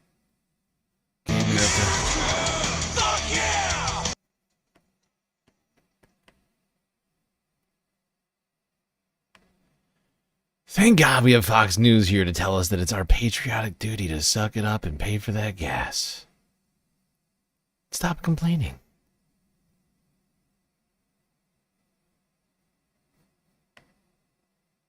Do you want to help Iran? Every time you complain, there's like a direct line to Mojtaba Khomeini, who chortles to himself. Okay? Those complaints are directly filtered to him. And he's, oh, America. Foiled again. You stupid people. You've played right into my hand. You know, we're starting to see more and more and more of this, man. You go talk to previous Trump supporters, and a lot of them are flipping. A lot of them are kind of embarrassed, right? Like a good example is, you guys remember Andrew Schultz was, rode for Trump and had him on, gave him a softball interview. Now he's almost completely turned. Tim Dillon, same thing. He spends most of his time now shitting on Trump, talking about the Epstein files, talking about the war. And that's just like the punditocracy, if you will. But among regular people, look, you go talk to them, and a lot of them were, hey, man, I just wanted prices to come down. I thought he'd make prices come down, right? They'll say some shit like that, right? Well, guess what? When you go in there, and then inflation goes up, and unemployment goes up, and the economy is cooked, and you're starting new wars, everybody's looking at you like, well, what the fuck is this, right? So this video of this guy here went viral, and I couldn't wait to share this with you. Guy's name is Richard Stanley from Fort Pierce. He's a Florida resident, and you'll understand why he went viral very quickly when you listen to it. Here we go. He was bragging the other day on news, 190 or 290 somewhere. It's $5.50 a gallon. I missed my Uncle Joe. I was balling then. Now, I couldn't even tell you. I couldn't even show you $5 in my pocket. I miss my Uncle Joe, says this Florida man. Yup, gas prices continue to skyrocket right now, making things unaffordable, specifically people filling up their cars to go to work and wherever else people go with their cars. I don't know what people do with their cars.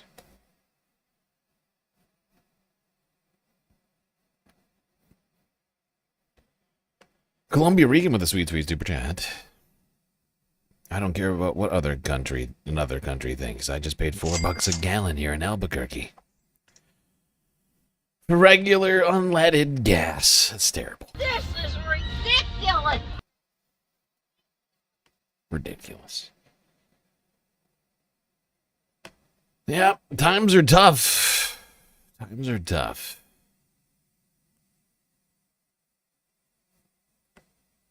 Gas is expensive.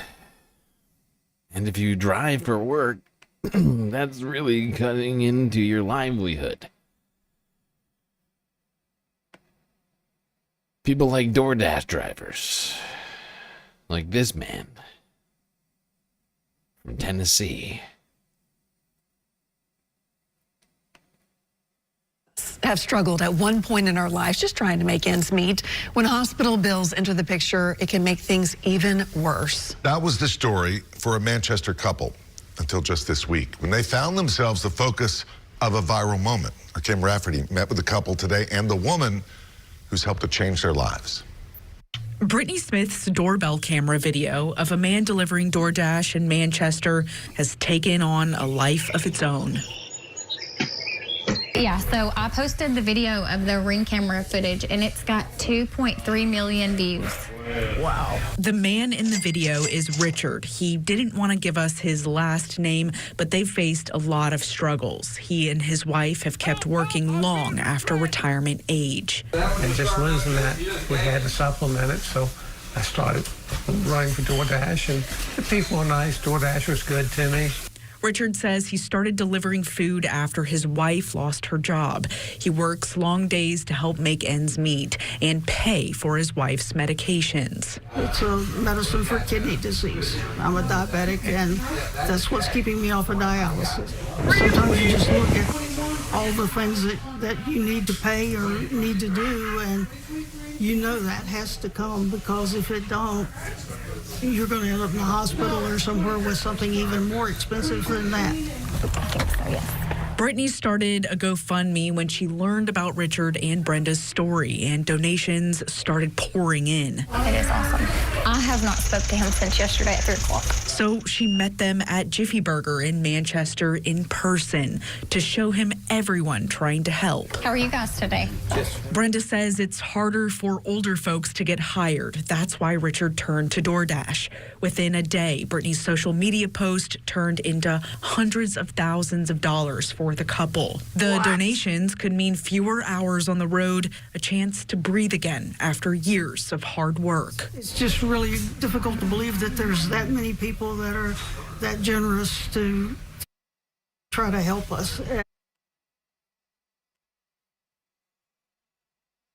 Oh my God.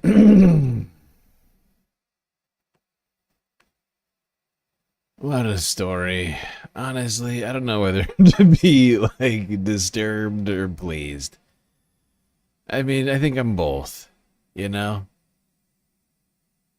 I'm both disturbed and happy at the same time. I'm glad that these people managed somehow to be found. Couple of old people just trying to live their lives. The lady's got diabetes and her like 100-year-old husband's fucking delivering DoorDash. They absolutely deserve that money, and we should have had a society that set up that we didn't have to crowdfund it on GoFundMe or something. This is ridiculous. But here we are.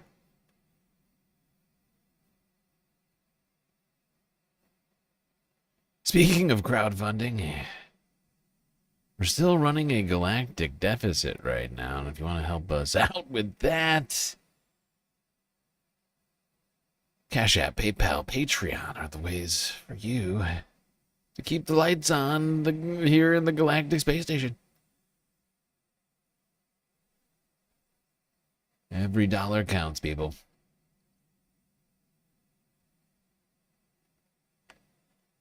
One day we won't be running a galactic deficit. Of that, I'm sure. Of course, your donations there also contribute to the Galactic Sunday Funday content goal. And actually, we're making more progress than it looks like. It says we're at 4 of 10 with 2 hours to go, but we're actually... I think we're at like 6... I think we're like 6 out of 10. I'm just me with a 5-stream streak on Twitch. I think we're on like 6 or 7 out of 10. I gotta look through it. But we're making more progress than it looks. We got plenty of time left, people. I think we can do it. All right, let's go from old people delivering DoorDash.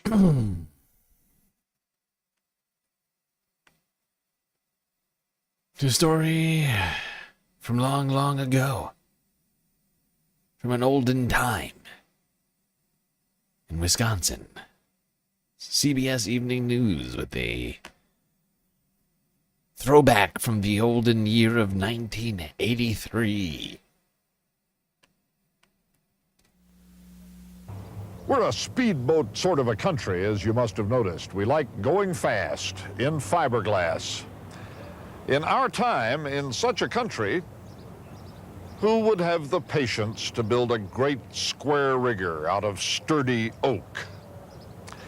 Well, to answer that, we have to leave the Sheboygan River on a sunny summer's day and take you to the birch trees and the corn cribs of lonely rural central Wisconsin on a day last winter.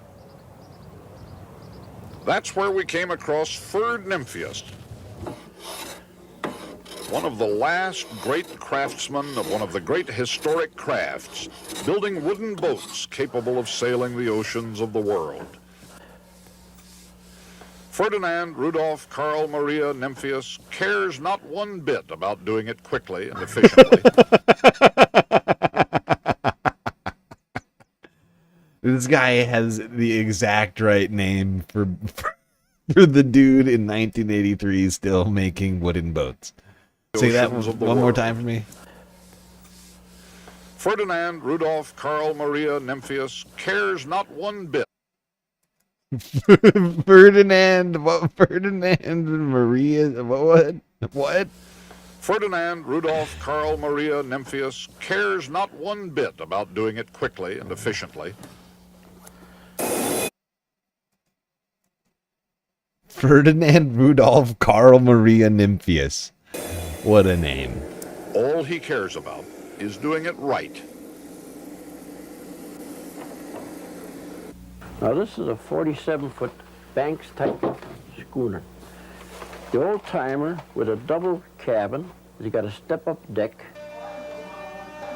The schooner's name is to be Christine Margaret. Ferd Nymphius has been building her for more than 2 years. Doing it right takes time. For short, it's Ferd. All the best of construction all the way through. Teak, mahogany. You notice even the ceiling is deck cabin tops are all mahogany. Instead of having plywood, it's just like a tongue and groove. These are all splined, all fastened. Ferd Nymphius built a rowboat 60 years ago. He is still proud of that rowboat. He's been proud of every one of the 111 boats he has built since. The schooner Christine Margaret is the 112th. The frigate Red Lion, identical to a Dutch man-of-war of the same name which sailed 300 years ago, is the 113th. Nobody taught Ferd Nymphius how to do this. He taught himself. The great joy in this enormous shed in the middle of Wisconsin is to watch him teach others. Go ahead, that's it. He kids them. You're right on the line, too. Accidents will happen. He praises them. You did a good job, that's all I gotta say. He helps them. And there's only a 30 seconds difference in 4 pindles. And that's... Joshua Lee worked in television in Chicago. He decided building wooden boats would be a more honorable occupation. And of course, he's right about that. Mike Alured was a math major at the University of Colorado looking for a calling. Out here in Ferd Nymphius's cold barn, he found it. Earl Johnson was a fur salesman in the city. He used to make a lot more money selling furs, but he'll never go back to it. Ferd Nymphius's own son, Alex, can already build a wooden boat as well as any man alive, with one possible exception. That's why I try to teach my young fellas. First thing you do is do the thing right. Now, I don't care just how much time you take, as long as you're trying your best while you're doing it. Sometimes it's hard to get that through the skull, but they catch on. Like a boat yards will charge around $20 an hour, and we charge half of that thing. And we do better work. I just as soon make less money and feel satisfied, and then the fellows feel better by far that way too. There's a sign in Ferd Nymphius's cluttered office that says, "Lonesome, like to meet new people, like a change, like excitement, like a new job, just screw up one more time." Quality. That's what Ferd Nymphius teaches these young apprentices of his. The surprising part, they go along with it. Some of these, you see them with their long hair and whiskers all over the place, and by gosh, they go with that quality. I'm sometimes a little astonished, Mr. Kowalski. You kind of get the impression the first time you see them, and geez, they look like they haven't washed for a while even, and you expect the work to be the same way. But no, I can depend on it. I get those guys going, and by God, they'll do a good job. Okay, there's Ferdinand Rudolph Karl Maria Nymphius back in 1983, making boats the old-fashioned way. Arguably the greatest work of nonfiction of the 20th century.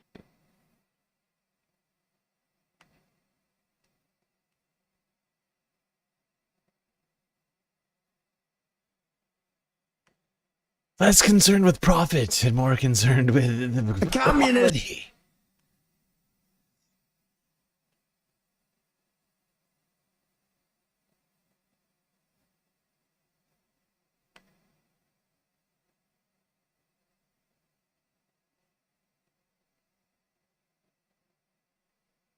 Thank God for him they didn't have Scantron. I don't think they had Scantrons back in 1983. Maybe they did.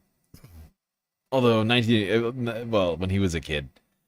Back when Ferd Nymphius was a kid, they didn't have Scantrons. But if they did, oh my God, can you imagine trying to bubble in that name? Oh, God.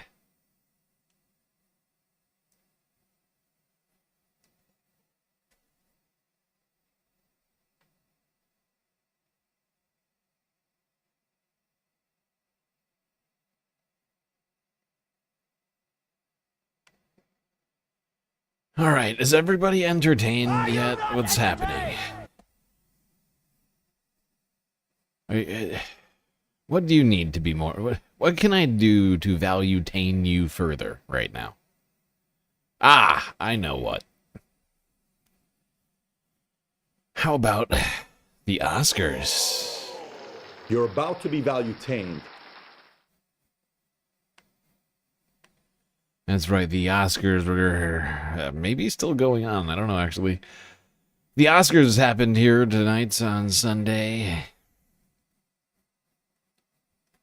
But before we talk about the actual event, let's talk about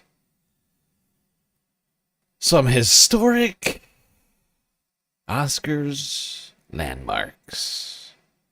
A venue known around the world as home of the Academy Awards. It's where Hollywood's biggest stars gather every year to celebrate the best year in film. But nearly a century ago, the Oscars looked very different. The very first ceremony was actually held at a hotel ballroom just steps away inside the historic Hollywood Roosevelt Hotel. Well, tonight, entertainment reporter Joelle Gargiulo takes us inside. Hey guys, well, earlier in the week I told you about the history of the Academy Awards with the first ever Oscars being held here at the Hollywood Roosevelt Hotel. Well, I did a little digging and it turns out the history, well, it doesn't end there. The Dolby Theater, the long-standing home of the Oscars. Denzel Washington. Mikey Madison. All right.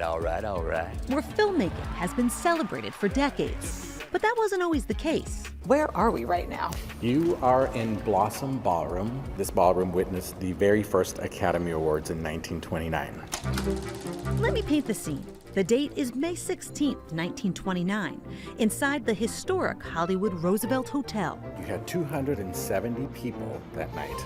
It cost you $5 to eat here. 15 minutes long to hand out 12 statuettes. It was the only Oscars that was not on television or on radio. Who was in this room? Of course, Sid Groman, mastermind of the Chinese theater. Anybody who was everybody. The first film to win Best Picture, Wings, and a special acting honor was awarded to for Mr. Charlie Chaplin that night. And the celebrity history doesn't end there. We're going to take you out to the Tropicana pool.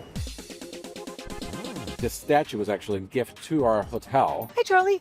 Who may have enjoyed a dip in that pool? Probably the most famous guest that we've had, Norma Jean, who later becomes the great Marilyn Monroe. She lived here. Norma Jean comes to live here in 1950. She becomes Marilyn here at the Hollywood Roosevelt. This is the Marilyn Monroe suite. She takes her very first photo shoot at the end of this pool. There was a diving board there. Marilyn Monroe may have stood right here.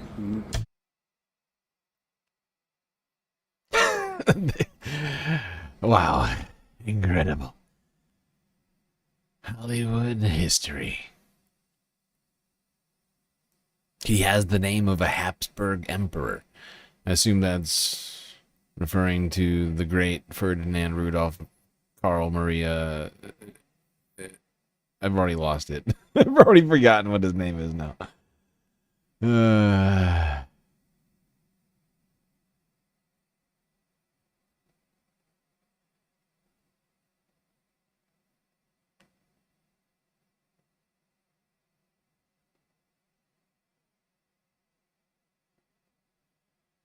Okay.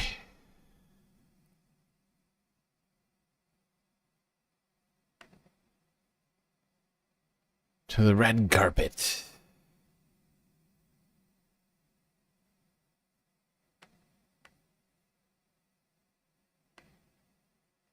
Eyewitness News ABC 7, 11 hours ago. Final countdown to the immediately, Oscars. if not sooner.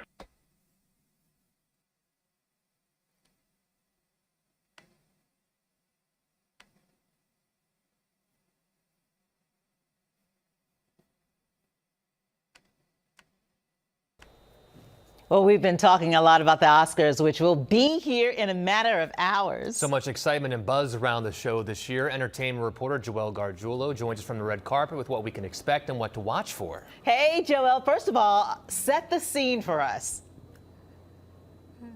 Okay, all right, I told you guys this yesterday. This is like a movie set. It feels like you are actually in a living, breathing movie set. There are countless people working around the clock to get this carpet Oscar Sunday ready. And here we are. It has finally arrived. I feel like I've been talking about this for months. So let's talk about tonight. What's the buzz there about the show? Okay, well, of course, everybody is so excited that Conan is back. I told you that he really does set the tone for the Oscars. He's kind of like the prom king. This is, I call it Conan's campus. So thrilled that he's back. I know that the monologue is going to be absolutely hysterical. You guys saw that interview. Also, the performances that we're going to have during the show. Golden from K-pop Demon Hunters, and then I Lied to You from Sinners. Miles Caton is going to be performing that, of course. He was in the film. We know he's going to be joined by a bunch of other performers, including Shabuzi and Misty Copeland. Oh my God, Shabuzi and Misty Copeland? Oh God, these Oscars are gonna be great. Equal parts. Oh my gosh.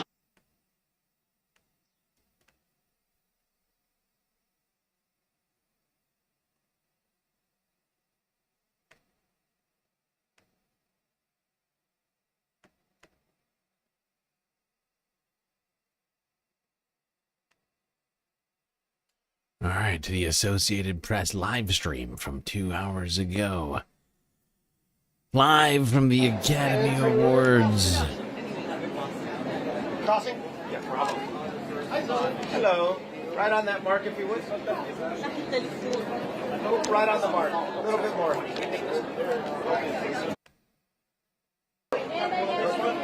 There All the stars are here.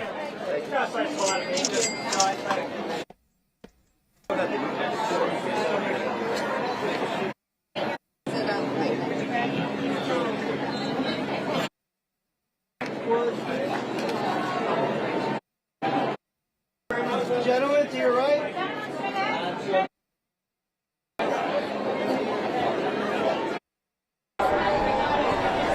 Like, I don't. I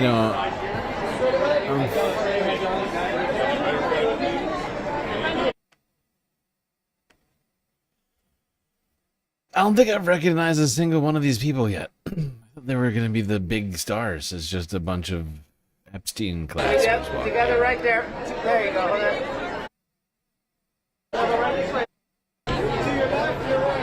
Shabuzi, that smile, man, that smile.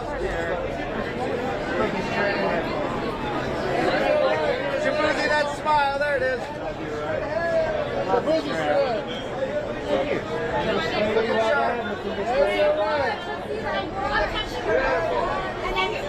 What time is it? Shabuzi, right next to her. Right down this way.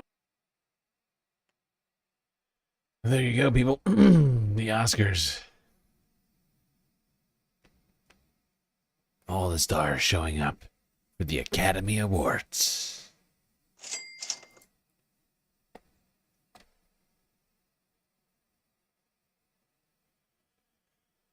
Now, one thing you may or probably aren't asking yourself is, what sort of food will the stars be eating at the Oscars after party? Oh, well. I have the answer for you. Reuters at least does from 4 days ago. With the clip. Okay. Between us every single day.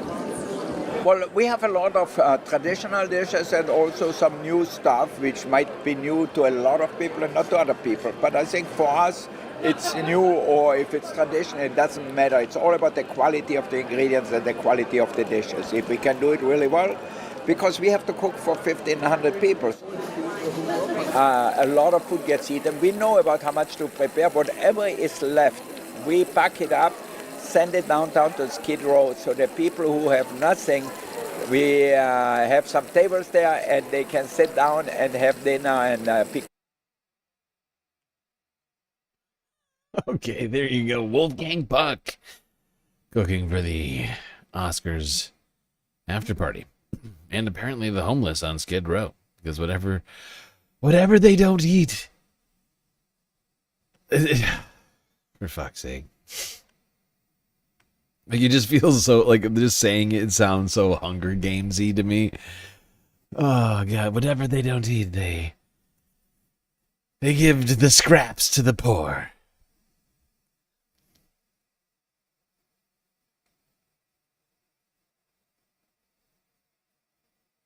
How generous the Epstein class are.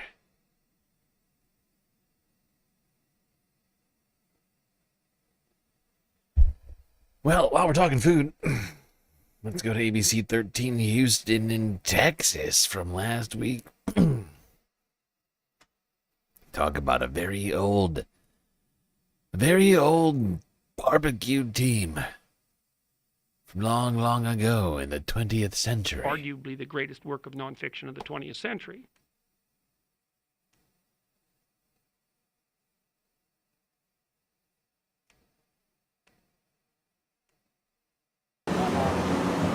It all started back in 1975 with a one-barrel pit in a gravel parking lot. John Floyd and Abraham Morrow firing up the barbecue for family and friends, and they had their specialty. What we turned in every year was ribs, because you could turn in pork and everybody else turned in pork roast. And so Abraham's real forte was cooking ribs. We were basically the ones putting ribs out and cooking ribs out here, which gave us a huge advantage in the contest. Over the years, the Morrow Ribs winning championships. Abraham Morrow passed away in 1994. His nephew Gary took over working the grill. He's now passing the cooking baton to his son Chris. He's ready to go. What do you say? I love it. I love being out here with Dad and having a good time and feeding the people. The menu always top notch and the friendships always strong. We've all got to be, over the years, got to be real good friends. and enjoy doing this every year. We invite our friends out to enjoy it with it. It's a good time to reconnect with people that you don't see all the time. We enjoy doing it. We enjoy the family atmosphere, the fact that we can all sit down and laugh and talk and just have a good time.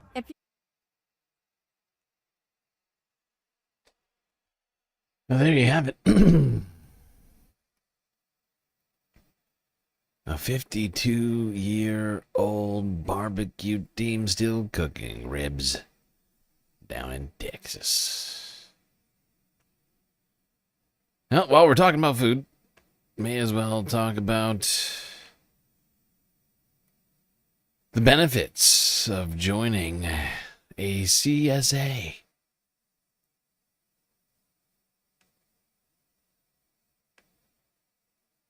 A community.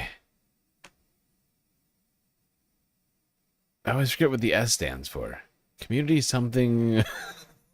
Community something alliance. Oh, whatever it's called. The Farm Collective. It is spring after all, the perfect time to do it. Immediately, if not sooner. Welcome back. Spring is almost here. The flowers are starting to pop. Fruits and veggies are soon on their way. One way to get locally grown produce is to join a CSA. Here to explain what that is Holly Hutchison with the Pacific Northwest CSA Coalition. Welcome. Hi, Lacey. It is so nice to be here. Yes, we're glad you're here. So CSA stands for Community Supported Agriculture. That's right. Tell us more about it and how it's Yes, there it is. So community supported agriculture is a radical food system. It benefits the eater, us, the community, and it benefits the farmer as well. So the community gets beautiful, fresh food right when it's picked, and the farmer gets all of the money instead of just a portion of the money, which is what happens when you go to a grocery store. The farmer is able to plan their season, plan the number of people they're growing for, and have a more viable business. Yeah. Yes, indeed. Thank you, KGW Portland. Exactly. It's the spring. It's the perfect time for you to join a community-supported agriculture community. I just said community twice. I'm standing by it.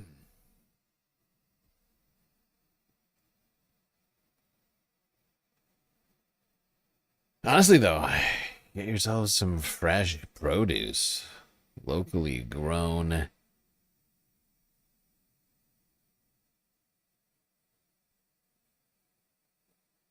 To benefit your health, benefit your community, and in some cases, depending on the community, it could be beneficial to your wallet.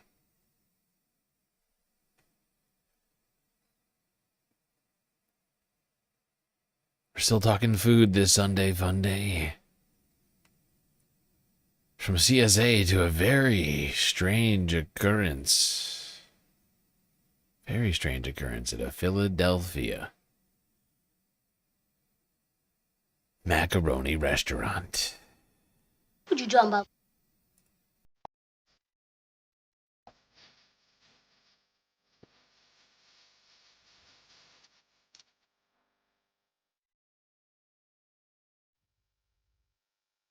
Well, Center City restaurant is in what it's calling a dip dilemma. 600 tubs of French onion dip were delivered to Macmart, but no one knows why they were sent. The mac and cheese restaurant posted to Instagram that hundreds of these containers of dip were delivered to their 18th and Arch location. What now? In the post, they said the shipment came after what appeared to be a promotional inquiry. But a day later, the company reached out and said they have no idea where the shipment originated from. Now the dip company is conducting an internal investigation to figure out how the tubs of dip wound up at the Center City restaurant.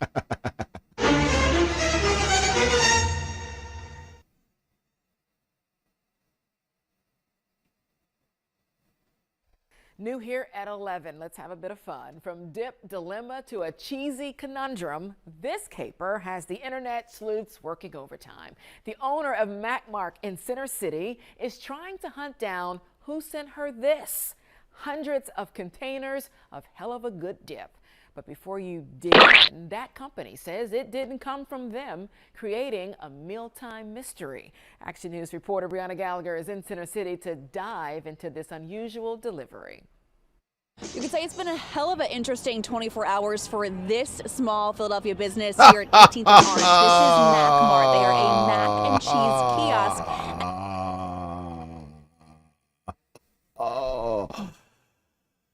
Wow. This 6 ABC Philadelphia anchors got jokes. You could say it's been a hell of an interesting 24 hours for this small Philadelphia business here at 18th and Arch. This is Mac Mart. They are a mac and cheese kiosk, and they got a rather large delivery, something that they did not approve of. So you're telling me that I have 600 containers of hell of a good French onion dip? Yep. You heard that right. 600 containers of hell of a good French onion dip was delivered right outside of Mac Mart's kiosk. A few weeks ago, got an email from a promotional company based out of Australia. Marty Lieberman, the co-owner of Mac Mart, said the email didn't appear strange at first because they've done promotional work in the past. As things progressed, there were a lot of red flags. Eventually, Lieberman responded saying she'd take a sample to see if it would be a good fit. She then blocked the email, but messages kept coming in. A few weeks later, I get a really nice man at the window of the kiosk, and he's like, "Hi, honey, I have your cases." She shared the bizarre news of the Dipgate scandal on Instagram and tagged the company. While she was on her way to store the dips at her commissary, Hell of a Good sent her a message. On my way there, I get a DM from Hell of a Good Dip saying, "Stop what you're doing. We don't know where this came from." They told her they had to do an internal investigation, and 24 hours later, she learned the stock likely came from a third-party company who had to get rid of the product. Hell of a Good Dips and their company has no affiliation with how this all went down. They've been nothing but cooperative and helpful in this. We really just appreciate the humor that all of our followers and everyone in the city has been able to find in this.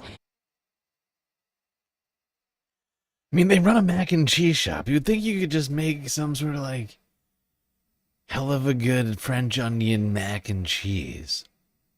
I feel like that could be good. Just, don't waste it, right? Might as well just use it. It's a crazy, weird story. Where in the hell did this 1,000 containers of hell of a good French onion come from?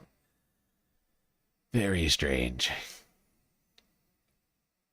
Frizzla with a sweet super chat. No message attached. But that is a message. I'm very confused.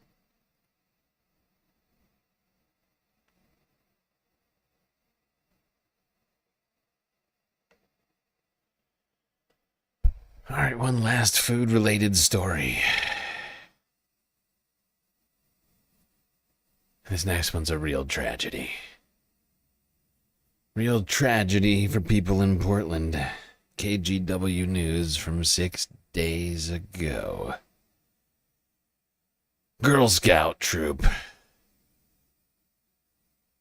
tries to sell cookies outside cannabis shop.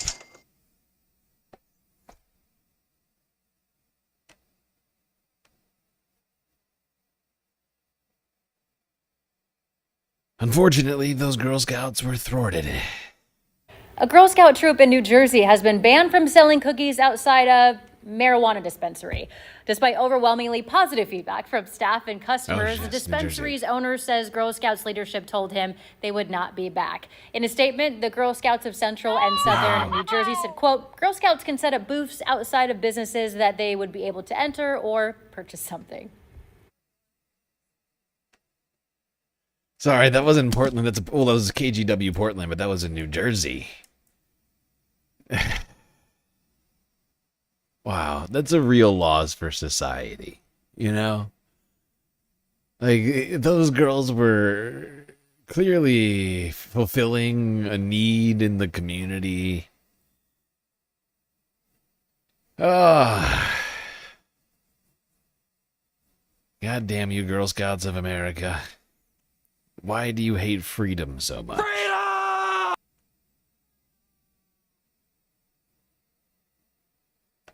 Why? Why do you hate freedom so very much? It was the perfect business scheme. First off, these girls were clearly innovating. These were business geniuses, of course. You're selling cookies. Where's the best place to set up shop? Why set up at the supermarket where you're competing with the supermarket when you could in fact go to where the cookies are needed most? They thought about it and they said, "Oh, outside of a dispensary is perfect. It's perfect. It's genius. It was a perfect plan. It's the perfect concept of a plan." And they were shut down in their prime.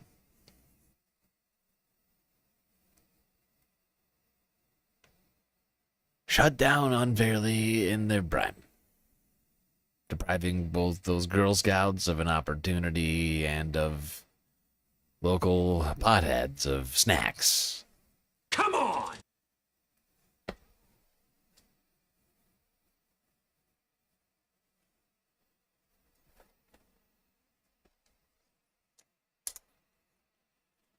What do you think about is just a real shame?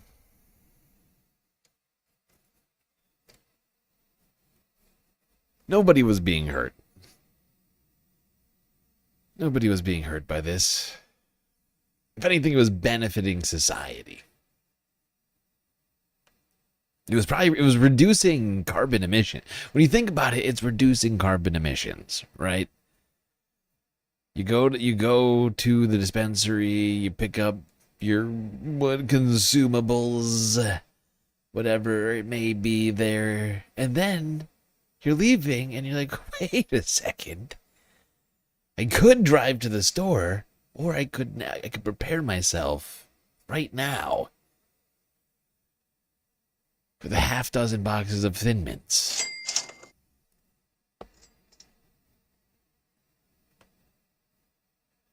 Real shame. It's a real shame of a story. That's what that is. This is the very definition now, while we're talking of totalitarianism. Yep, it is totalitarianism. Now, while we're talking about the kids, let's talk about how society is trying to protect the kids by turning social media into a surveillance apparatus. Help! Help! I'm being repressed!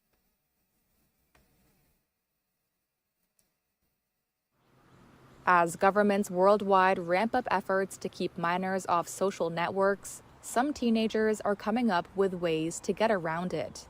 That's according to Rick Song, the CEO of Persona, an identity verification company that helps businesses confirm age-appropriate users through ID checks, biometric verification, and fraud prevention tools. Song says Persona tests scenarios that teens may use to fool scanners, like wearing a mask with adult features or holding up an action figure.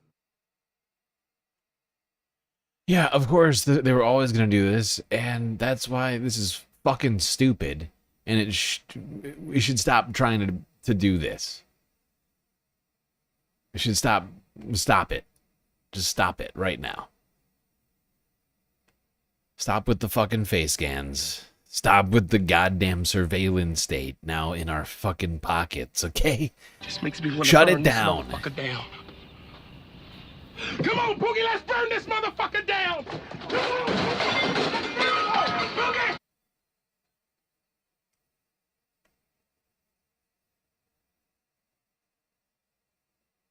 Censorship is a bipartisan value. It's one of the things that the parties actually agree upon. They're not arguing over the mechanics. They're only arguing over who has the power. Welcome back to my series on Section 230, the most important and most misunderstood law on the internet. Today, I want to talk to you guys about algorithms. I think we all feel the effect of algorithmic amplification on our social media experience. Over the past 10 years, social media has become increasingly dominated by recommendation algorithms, search algorithms, basically all of these simple services that one day sort of just presented us content from our friends have completely revamped and redesigned themselves to promote a lot of algorithmic content. There's a lot of people online, when I start to talk to them about Section 230, say, well, because these platforms, use algorithms or algorithmic algorithmic ranking, they should lose Section 230 protections. These people argue, well, aren't algorithms themselves editorial decisions? Doesn't that make them more like a newspaper? Platforms should be regulated like newspapers because of this. It's actually not that simple. And to sort of debunk this argument and help people get a better understanding of why this is not really an effective argument against Section 230 protections,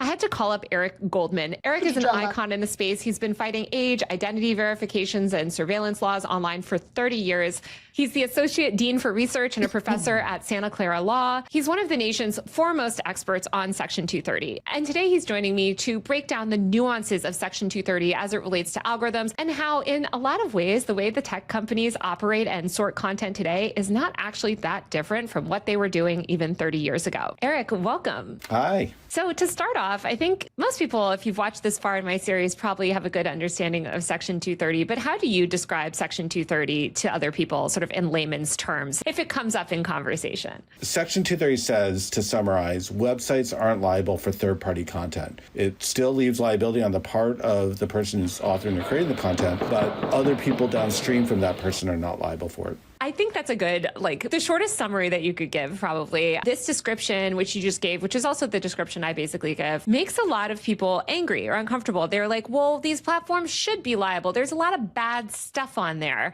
You know, why don't we want them to be liable? And I've gotten into some of that in my other videos, but today I want to talk about algorithms, because I think when you start to ask people about the harms of social media allegedly, or, what makes them upset, a lot of them talk more and more about algorithms. So what was the internet like when Section 230 passed? And was there any sort of editorial judgment in terms of how they curated content within these portals? So we're going to take a stroll down memory lane for a moment. And let's start with the default way of presenting content circa mid-1990s.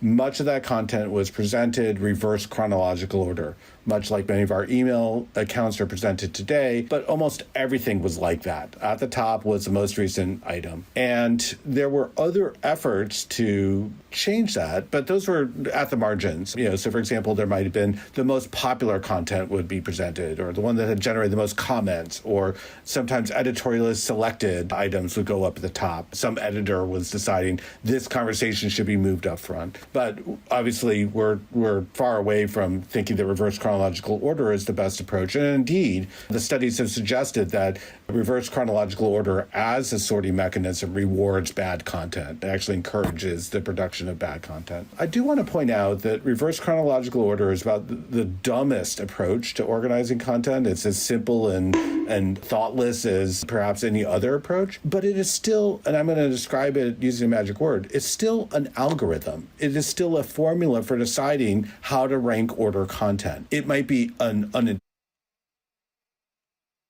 Yeah, I think a lot of this just stems from people's misunderstanding of the word algorithm, because it really is just a word equation, right? It's just a way of deciding how something is done, right? And in this case, presented to you as a user of social media, right? You could use an algorithm for all sorts of things. Sorting algorithm, one of the most famous ones, of course, is bubble sort, but there's all sorts of different sorting algorithms for databases and all sorts of other sorts of information. There's algorithms. I mean, algorithms are used in your life in so many places you probably don't even think about it. But you yourself probably think algorithmically about all sorts of things. And it's just a matter of thought process. It's a process. That's really all an algorithm is. It's just a process that can be described in words. An algorithm, it might. Right, and in this case, it's a process that can be described in words that determines what you see when you turn on social media, and that it is necessary. If there wasn't one, then it would just be a blank screen.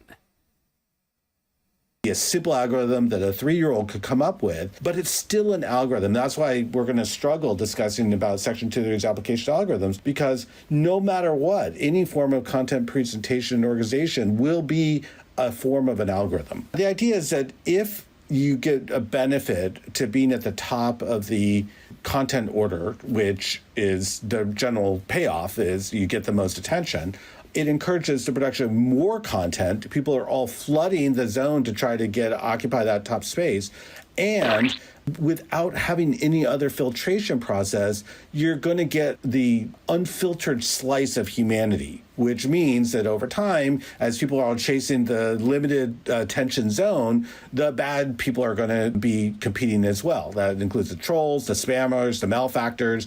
They're all going to be pushing themselves into that zone. That's why we really don't want to rely upon something like reverse chronological order, because it doesn't do anything to try to curb the spammers, the trollers, the malefactors. It rewards them equally. Yeah, I think of this a lot where people will be like, I miss the early internet and everything should have a reverse chron option. First of all, I think Meta actually does now on Instagram. You can go and choose that setting, or you could for a while. Nobody really wanted it. It's a pretty bad experience. And I think what a lot of people actually miss is just the internet before it was commercialized. Because as you said, there is a lot of bad actors. There's a lot of spam back then. Like it is a better experience to see more engaging posts. I think of this even as a journalist. Like, I mean, now comment sections are becoming less popular, but one of my jobs back in the day when I worked at a media company was to troll through a lot of the comment sections and highlight popular posts, something that I'm sure is done by an algorithm now, you know, things that got enough like conversation going. And I feel like that was always a value to see kind of like, oh, here's what's.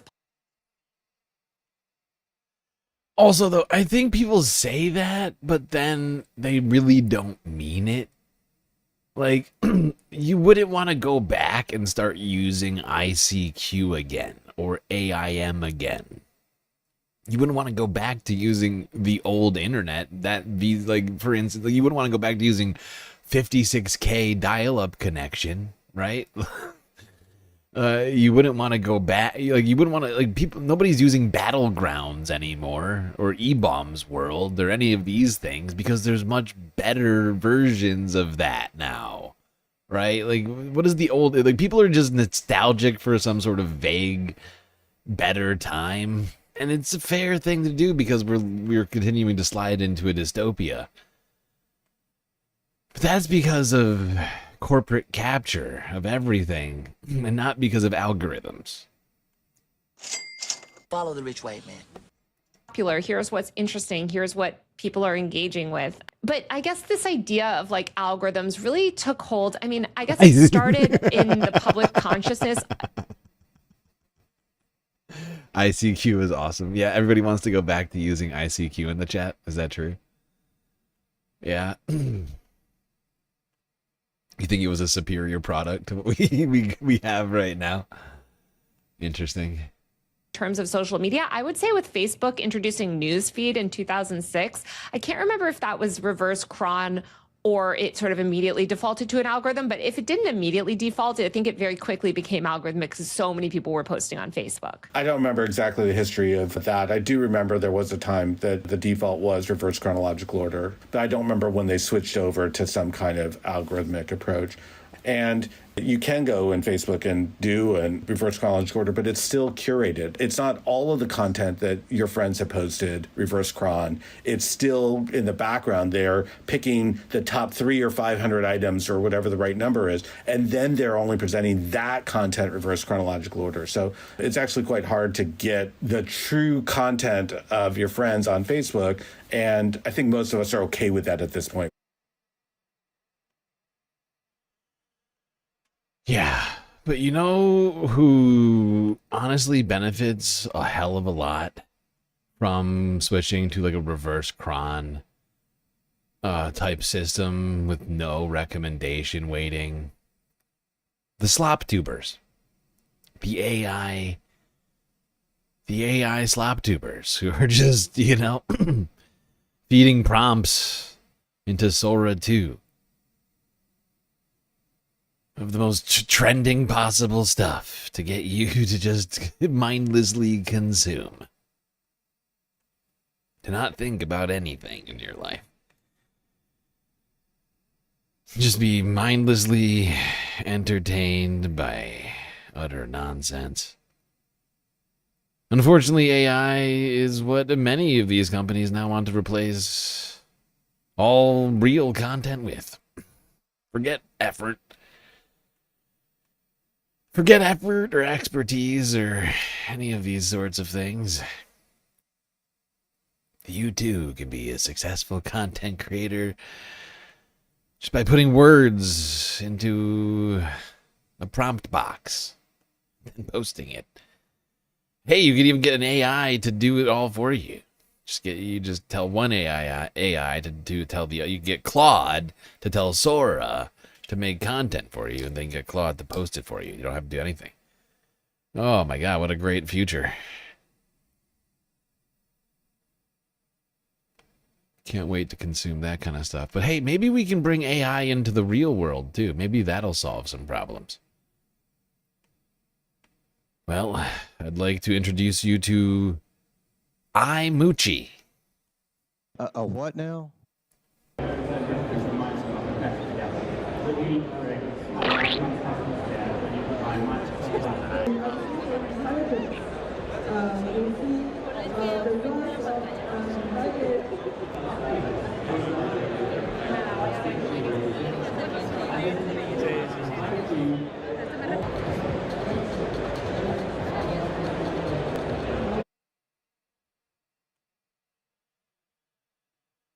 Well, there you go. iMoochie, some sort of possessed, quasi-Labubu-esque, AI-infused plushie toy. Apparently available in stores now.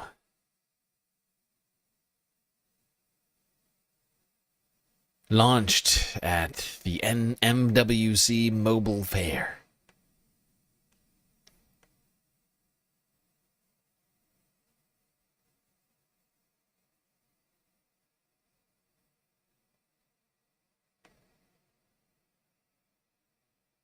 All right.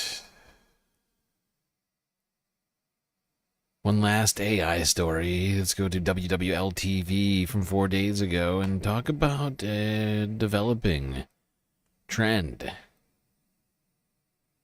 We've been sold by the AI overlords that AI is going to make everything easier for us. We can take our focus off of these mindless tasks, unlock our potential, focus on more rewarding things.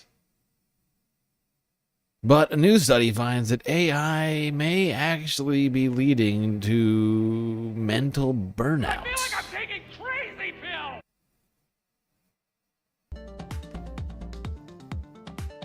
Money Moments on 4.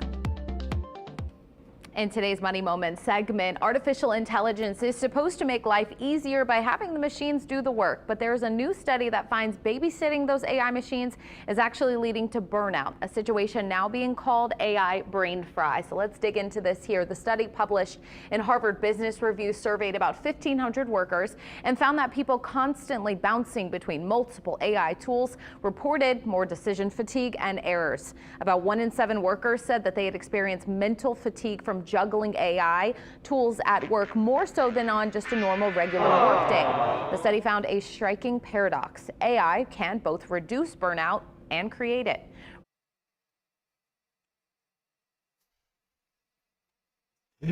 Wow. Great. Great. Sounds like AI is really, really helping us as a species. Well, sounds really valuable and a thing that we should be spending an incredible amount of resources on. Adding to carbon footprints and things so we can create fake polar bear videos while the actual Arctic melts and turns polar bears into a very endangered species. But at least we'll have AI videos of polar bears, even if we don't have real ones. All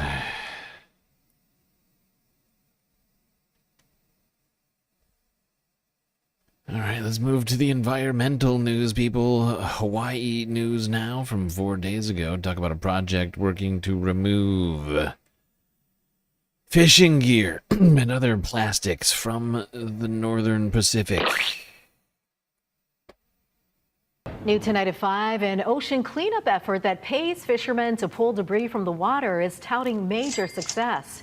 Hawaii Pacific University says its Bounty project has removed more than 185,000 pounds of derelict fishing gear from the North Pacific Ocean since it began in November of 2022.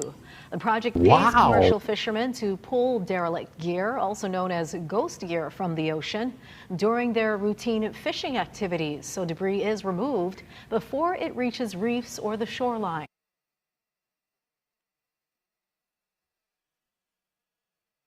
Now, if we could just pay fishermen to stop using gear that pollutes the ocean, we could solve this problem. 185,000 pounds of ghost gear already cleaned up from this project. What a great success.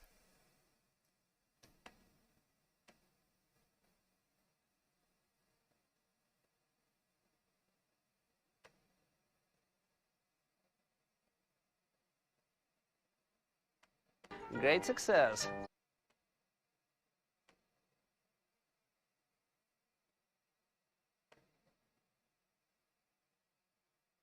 All right, now we're going to stay in Hawaii because,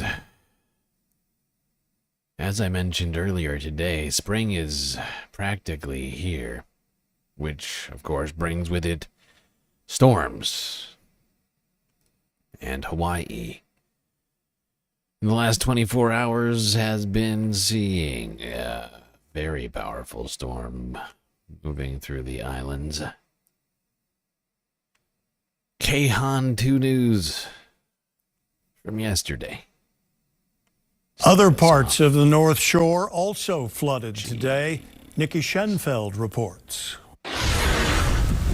Heavy, consistent rains overnight into Friday led to more flooding across North Shore. Everything's flooding. My backyard is flooded. My neighbor's yard is flooded. Everything is flooded. Wailua Beach Road was inundated by about 3 feet of water. Officials advise against driving through deep, heavy ponding like this because it is bad for your vehicle. You could get swept away, but also there's hidden dangers. Yesterday, lots of cars were damaged over in Lahaina due to rocks hiding below. Over by Dillingham Ranch, incredible flooding. The beach right-of-way inundated by water. This fence broken in half. And water soaking fields as well as Farrington Highway, even leaving mini waterfalls off the side of the road. This is by far the worst, like they anticipated. Today there's just no break. The winds are the one. I can deal with rain, but the winds are the one that really, put that edge on you. Down trees were also seen on Kaukonahua Road and Pupakea Road as residents worked to clear it with the fire department. All right, we're going to keep going through these clips on this storm in Hawaii. Back on Oahu, a massive tree came down across Kalakaua Avenue and some streets were underwater in Waikiki. Thankfully, no one was hurt. Mahealani Richardson continues our team coverage. We arrived here in Waikiki around lunchtime, and I can tell you the tourists, a lot of them had these plastic raincoats on. Everything seemed makeshift, people running around with their umbrellas, the umbrellas going backwards, especially when the rain just really starts to come down.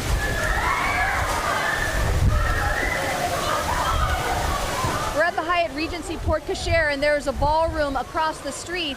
In fact, there's a dance competition going on right now. It's called Crowd Pleasers, and we've seen people in leotards running back and forth across the street. But for the most part, for tourists who are not expecting this weather, I can tell you this weather is not a crowd pleaser. Kalia Road in Waikiki, near the Outrigger Reef and Halekulani hotels, went underwater from the relentless rain. Oh my goodness. There is no sidewalk. Holy shit. Look, yeah. Okay. Look at that. There's no sidewalk, oh bro. God. You're trapped. Look how bad it is. There's no sidewalk. Overnight, a tree went down across Kalakaua Avenue, blocking almost the entire roadway and damaging a streetlight on the way down.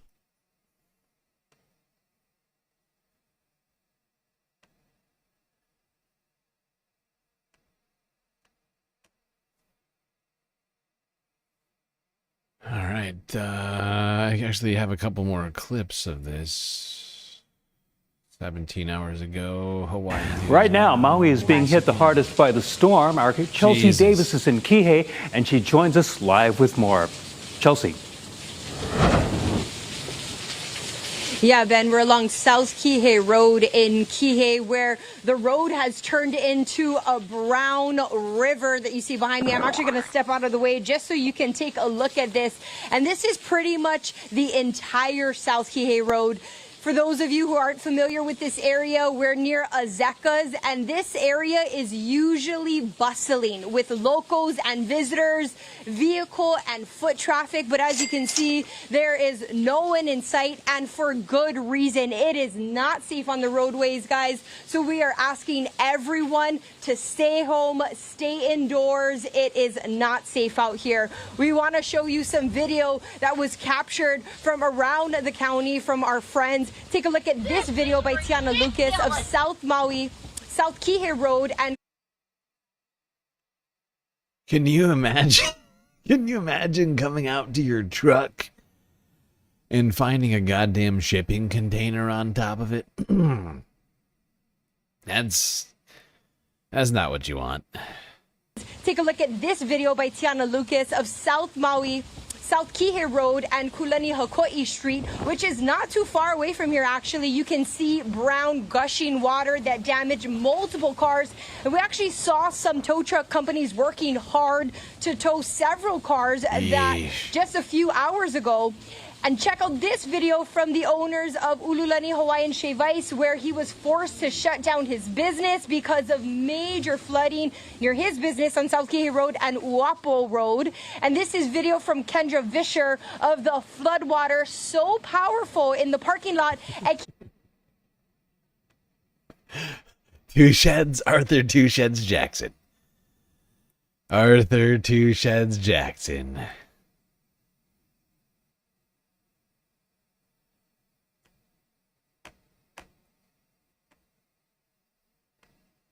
Yeah. Catastrophe striking here in Hawaii. Massive floods as a result of this storm coming through fairly early in the year for a storm this big to be hitting Hawaii, causing an unexpected amount of flooding.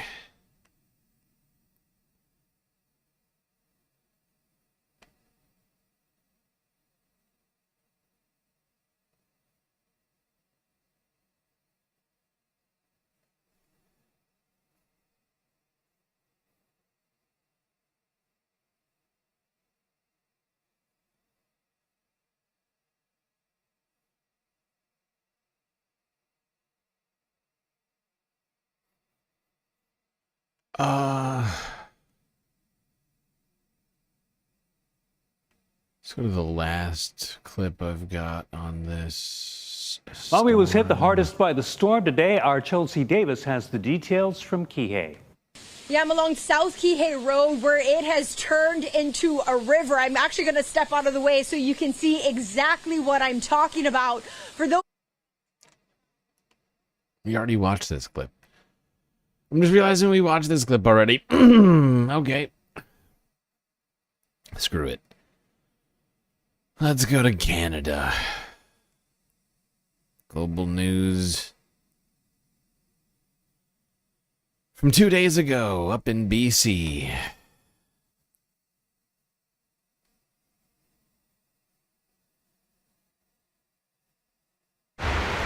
A powerful windstorm tore through the Fraser Valley Wednesday night, leaving behind a trail of damage across multiple communities, including Cultus Lake. This is like normally Sleepy Hollow here, but there was crashing and a lot of the pine cones coming down on the roofs and branches. It was chaos out there. Branches were flying, and we've lived up here for 6 years, family cabin my whole life, and I don't think I've ever seen wind that bad. The Chilliwack Fire Department says crews responded to 18 calls for service overnight. Multiple trees came crashing down onto homes, roads, and power lines, and one person suffered minor injuries when a tree struck a vehicle. It was a real mess. It sounded like a freight train coming through. Outside of Chilliwack, the windstorm also wreaked havoc along the Coquihalla. The highway shut down Wednesday night after more than a dozen semi-trucks tipped over in the wind. The highway partially reopened Thursday afternoon. My God. Tipped over in the wind. How fast? How fast you figure the wind's got to be going to just knock over a whole bunch of like 16 wheelers here. Like they're nothing. Look at that. That's wild. An entire line of them.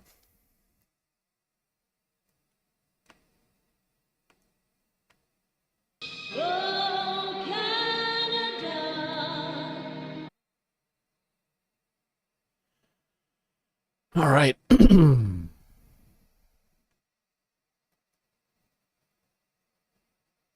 Back down to the United States, where Interstate 90 reopened in the Snoqualmie Pass after a fairly significant snowfall this weekend. Here's King 5 Seattle from yesterday.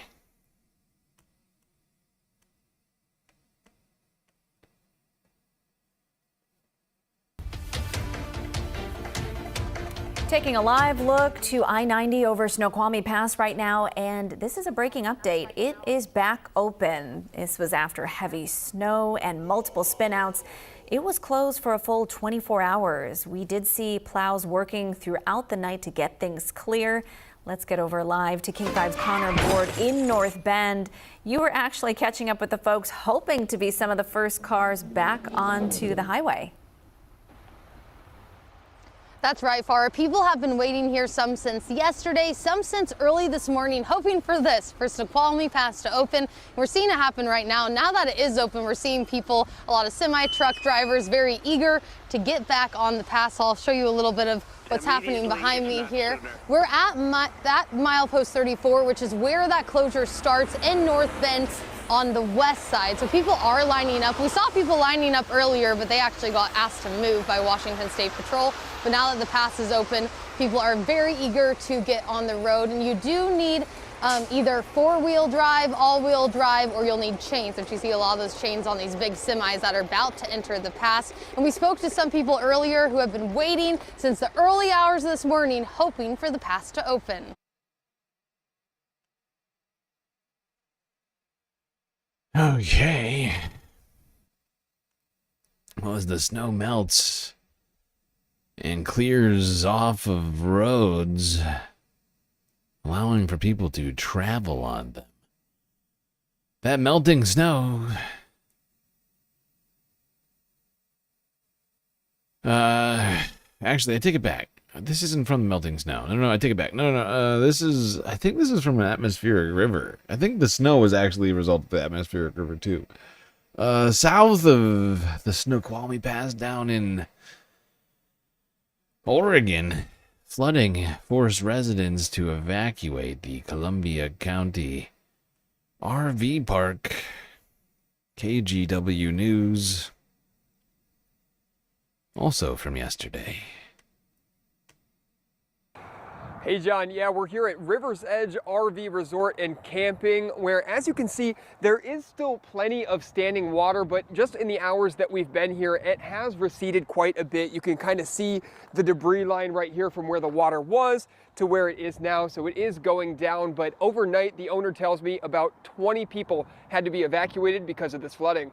Trailers and cars damaged, and some people evacuated at the River's Edge RV Park in Clatskanie early Saturday morning. There's about 18 that were evacuated with the fire department. They just put them in a larger rig and were able to go through the floodwaters and bring them over to the entrance there, and then we got them shoveled up to the high school.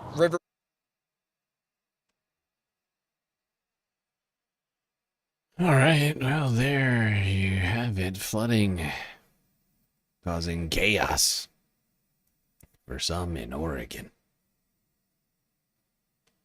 Now down to California, to Big Bear.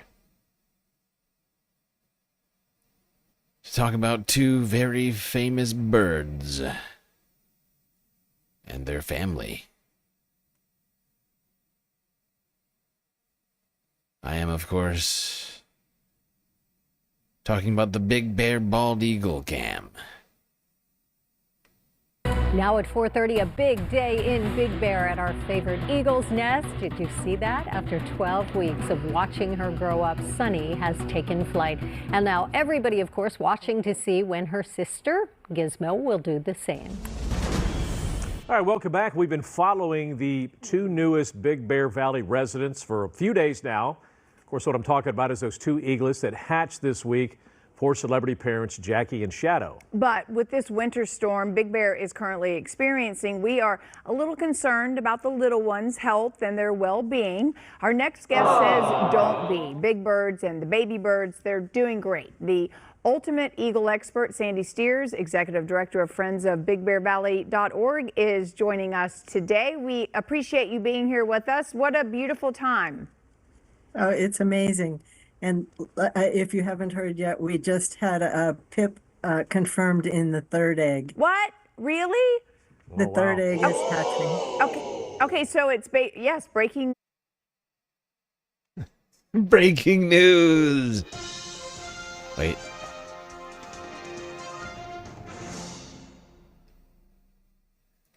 Pip. There's a pip in the third egg. Oh my God. Big pipping development.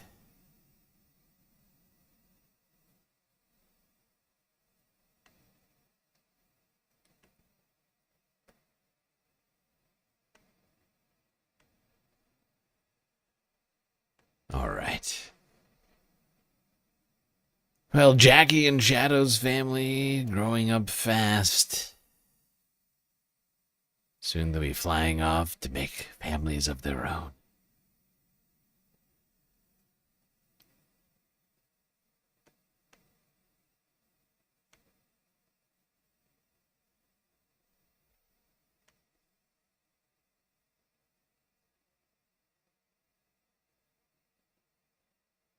All right, now let's go to the middle of the country, to Michigan, where a horrifying tragedy unfolded this week after deadly tornadoes ripped through southwestern Michigan.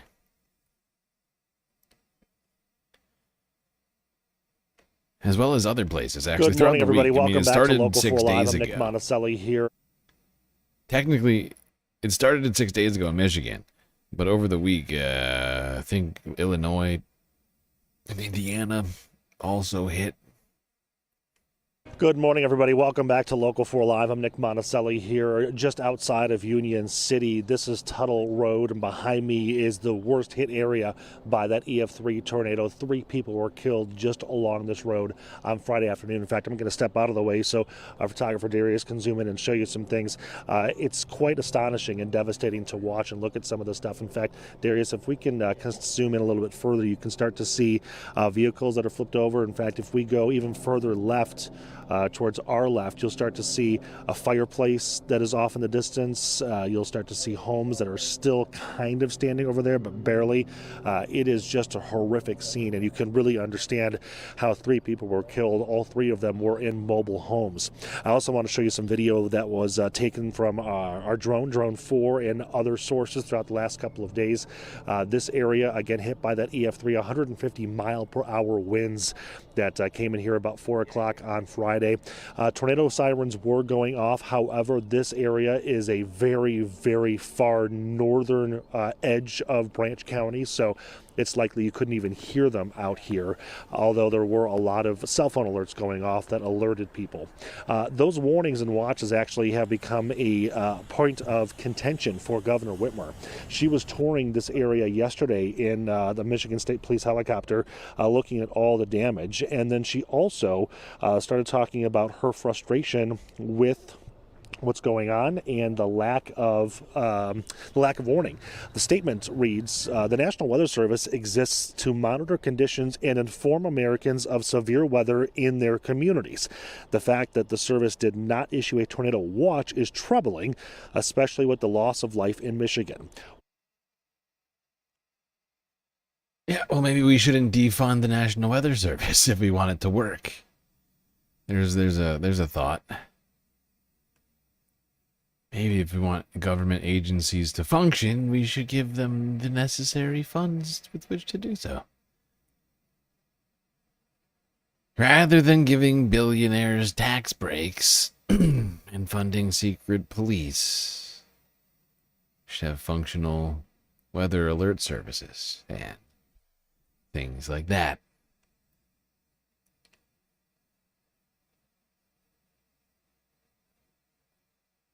But extreme winds whip through the middle of the country, causing devastation in other places as well.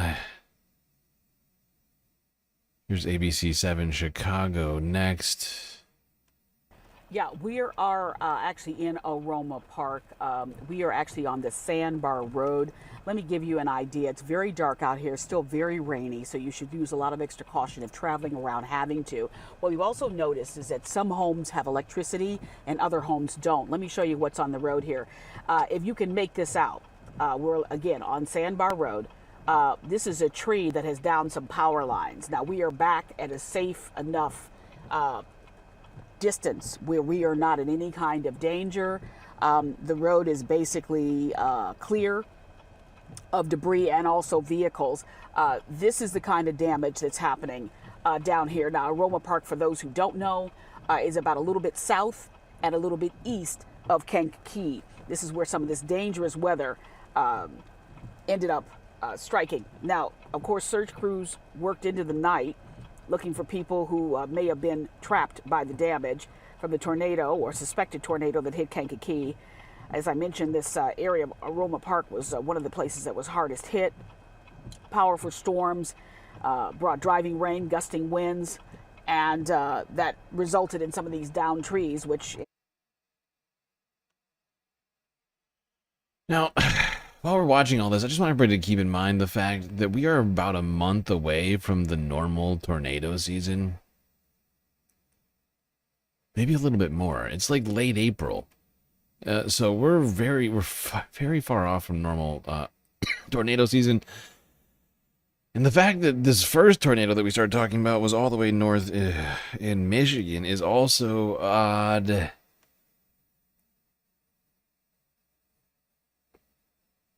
So it would seem we're starting early this year. Down the power lines.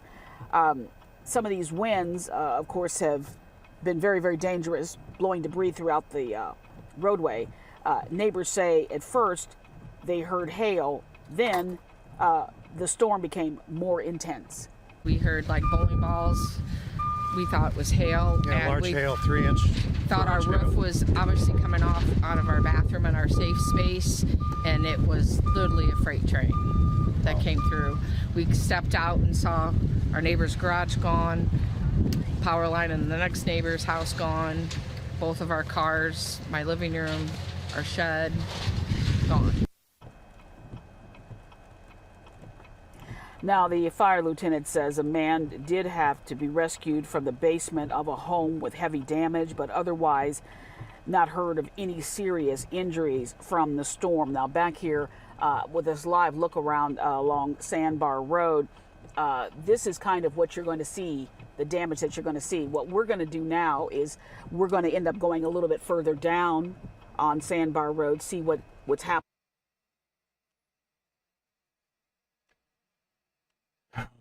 Okay.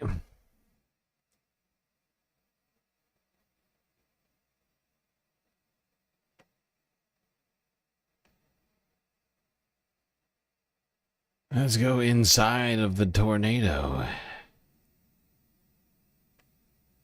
with Reed Timmer.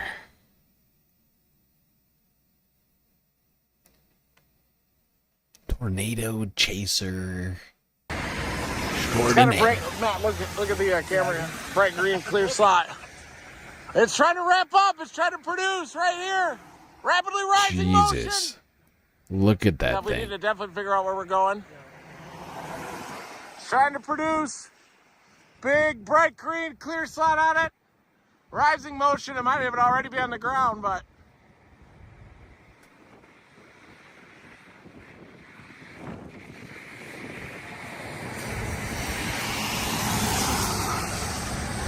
Rapidly rising. See it? See it through the camera? It's going to try to produce here, guys. This thing needs a tornado warning. Okay. Look at it now.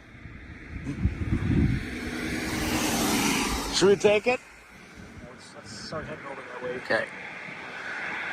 It's about to produce in the middle. Just look at his really quick. So you have it in your mind. Okay. Yeah, we just got to go east. Yep. Oh, yeah.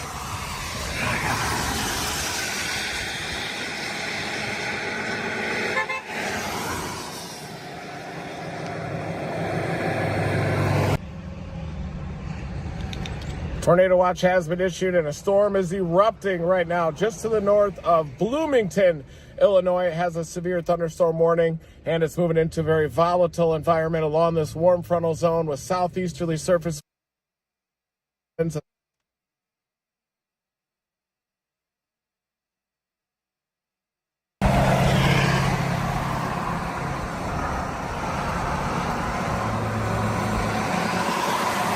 You got it on your side, Curtis?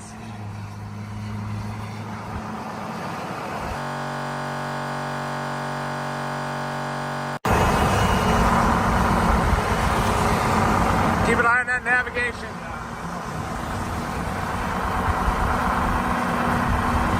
How far is it to east? It's on the ground! There it is!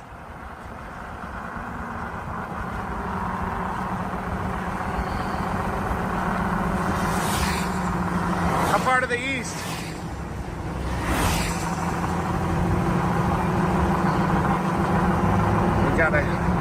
We might be able to intercept it here. It's on the ground.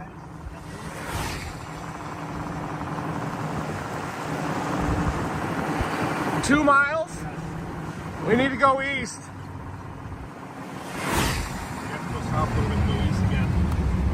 Well, that's okay. We just got to go due east here. It's okay. It's on the ground. It's right in that tree line. Here it comes.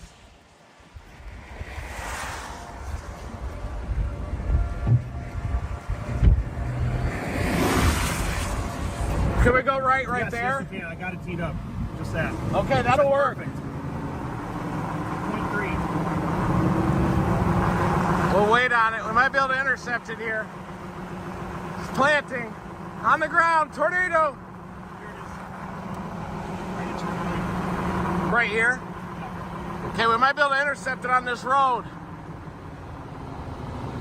It's coming through the trees.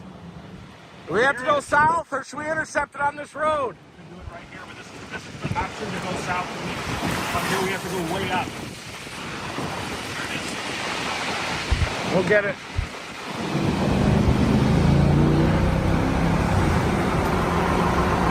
It's right in front of us. There it is.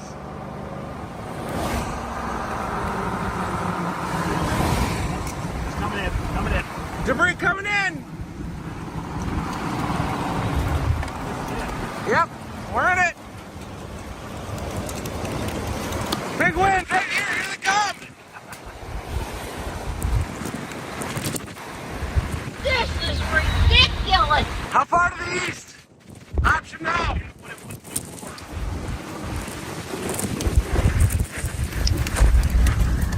Debris! Debris, Curtis, see your other side!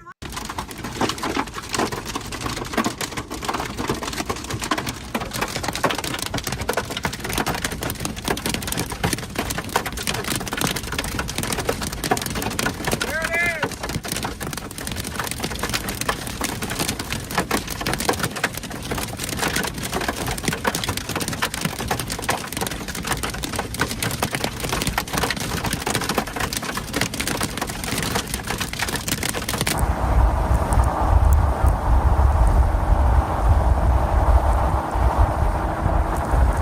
Oh my god, look at the size of it.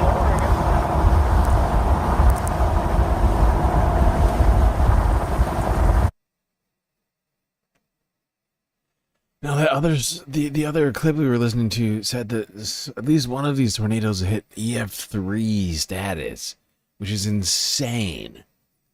For March this far north, this kind of like, I mean, it's just crazy.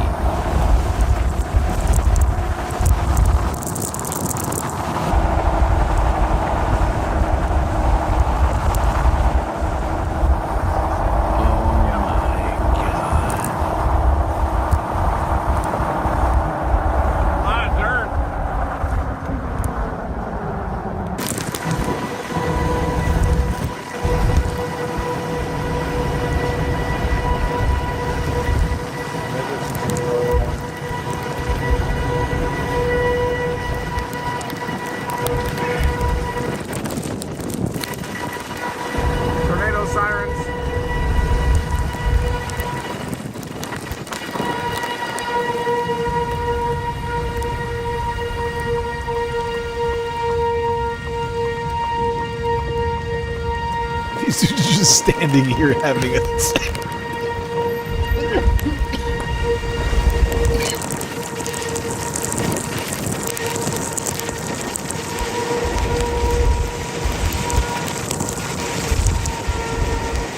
What town is this?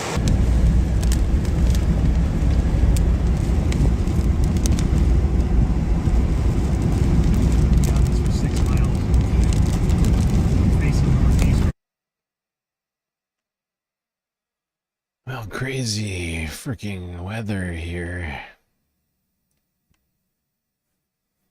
in the Midwest. Not just Illinois and Michigan getting hit, however, also the town of Lake Village in Indiana. Good morning, Terrell and Tanya. We're still waiting to learn the identity of that elderly couple that was killed in this tornado. At this time, it's told to us that several other people were seriously hurt. That's believed to be fewer than 10 people, which all in all, these officials were very happy to hear that news. While, of course, a tragedy, when you see this damage out here, it looks like it could be so much worse. And especially as we saw some daylight out here, it really put things into perspective. I mean, gas stations with the roof just partially blown off, convenience stores just gone. This is something that devastated this community, but they're already ready to build back together. The abrupt aftermath of a devastating tornado that ripped through Lake Village, Indiana. As the sun came up this morning, the reality set in for many homeowners and business owners, seeing their livelihood dismantled to debris. Total devastation. There were houses that were collapsed. There were people trapped in houses. There's livestock loose. More than 250 first responders from neighboring counties rushed into Lake Village late Tuesday night to immediately begin rescue efforts. Crews forced to work in the darkness. There we go, people. Rushing to pick up the pieces after this storm. However, the storms seem to keep coming. I don't even know where this next one is. This was a live stream going on Reed Timmer's channel once again. It may very well still be live. I'm not sure. But the title says, another huge tornado day. Chasers on the ground. And it seems to be somewhere in the Midwest. Oh, no, still live, it looks like. Oh, wait, no, not live. Was live.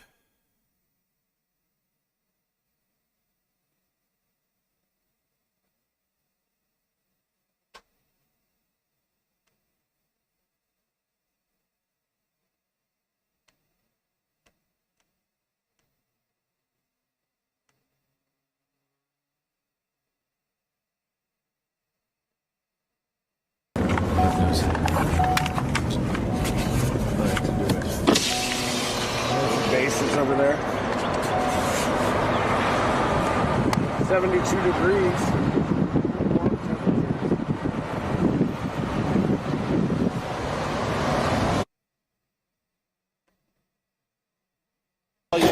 Facebook want to come meet you. Yeah, nice to meet you. How's it going? Good. Sorry. Okay, so what?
not sure where they are.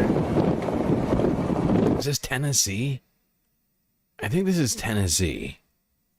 Right? Memphis, I think this is Little Rock. I think this has to be Tennessee. Somewhere near it.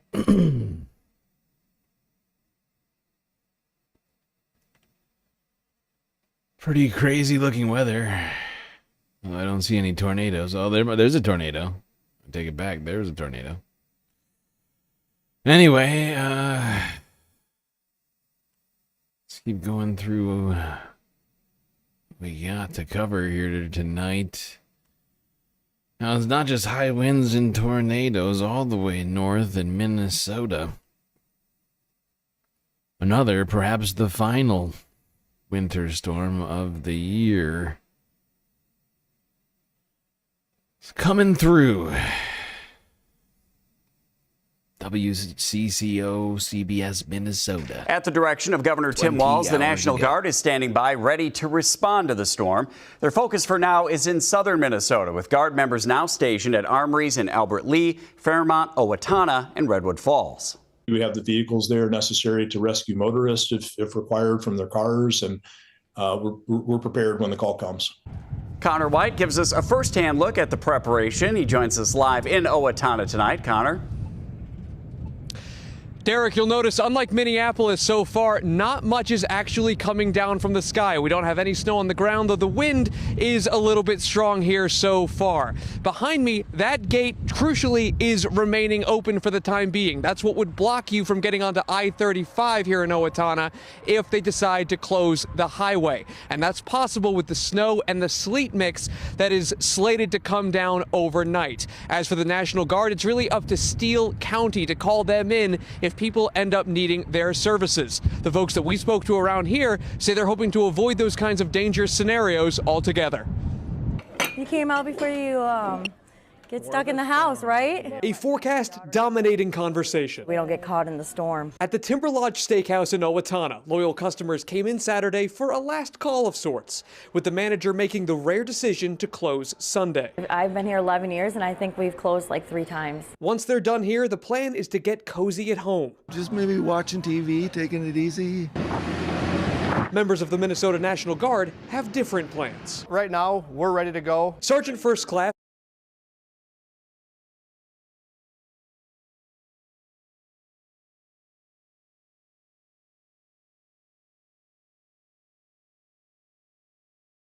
Not a lot of people are on the roads. Not a lot of people are on the roads. That is a great thing today.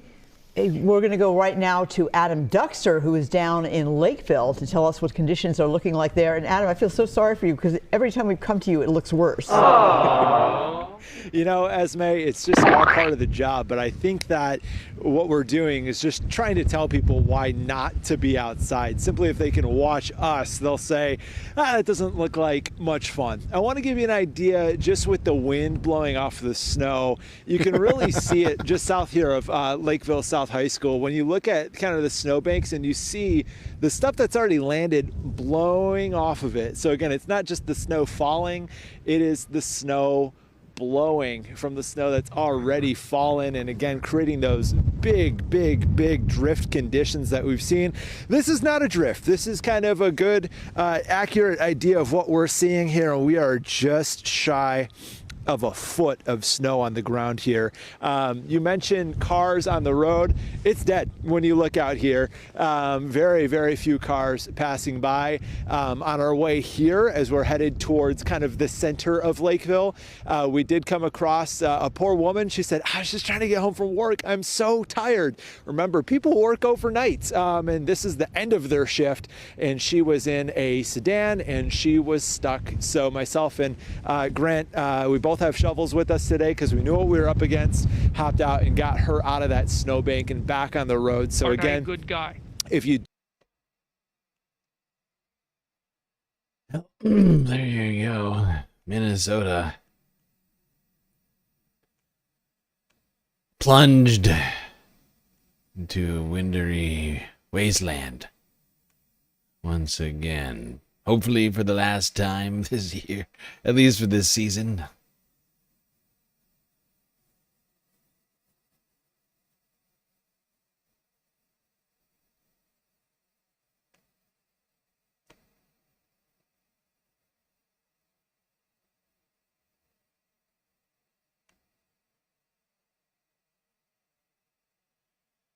I think most of us are done with this now, or at least we'd like to be.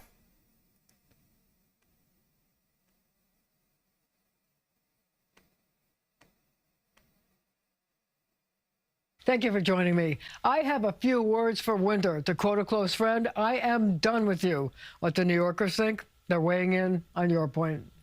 You ready for winter to be over? I am so ready for that, yes. Oh, I'm so ready. I'm so ready. Heck yeah. I mean, it's been brutal.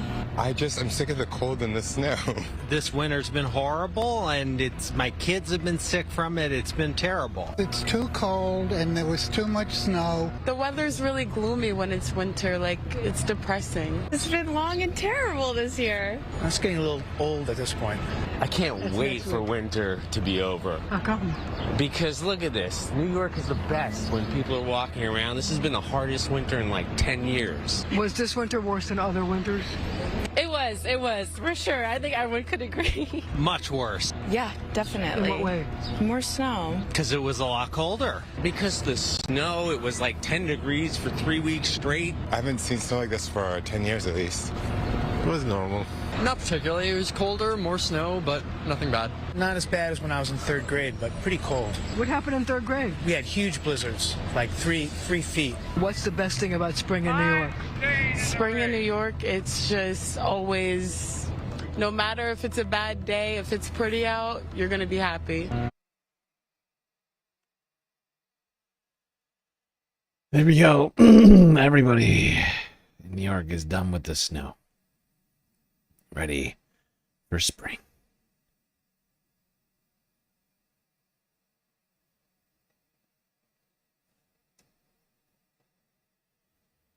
Oh, right. Just a reminder, everybody. We're running out of time on the Galactic content goal. We're at 8 of 10. Not 5 of 10, so we're very close.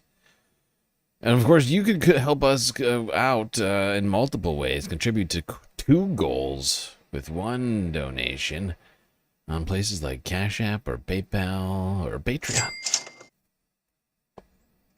And we still gotta be raising something like $20 a day right now. Maybe a little bit more than that between now and the end of the month.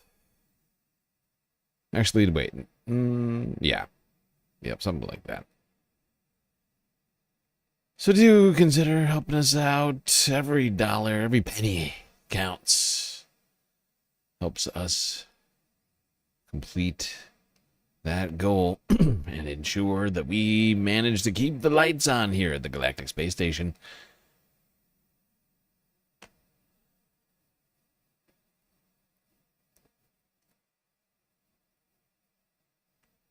Ah, 4 hours has already transpired somehow. We've made a fair amount of progress. I'll give us that much. Although I feel like we're going to start getting bogged down now. As we approach the Earth news half, things are going to continue to get more and more bleak. However, let's try and stay constructive for one moment. With spring here, New York City pothole blitz season also arrives. That's right, in places where it's cold, potholes are a real plague. But springtime. What a difference an hour makes. This crew has been hard at work repairing over a dozen potholes, and now they're shifting over to the other side of the street. They got one side done, and now they're working on this ramp, which is the entrance of the Cross Bronx Expressway by 3rd Avenue. And in the meantime, the road stays open, so they're navigating traffic, and motorists are trying to get around it as well. But the goal here is to patch up what you see there, just the craters that exist.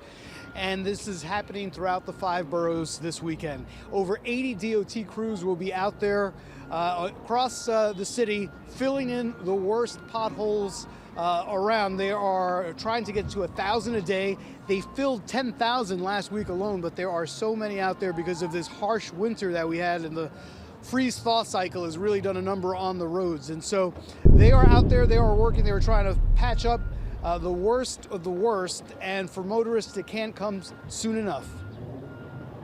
This is really... Well, there you go, people. It's springtime. And we all gotta roll up our sleeves and clean things up. Narwhal by nature with a sweet, sweet super chat.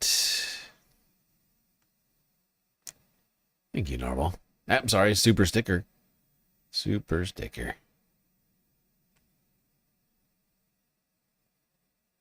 Did you change your profile picture?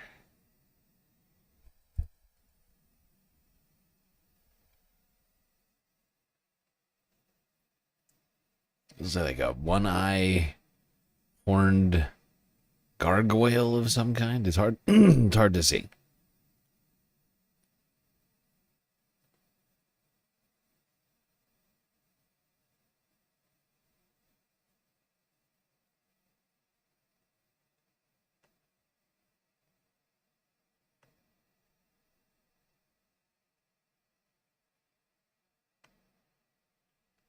Okay, let's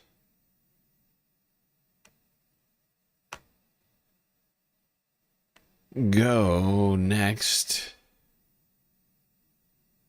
to the Middle East.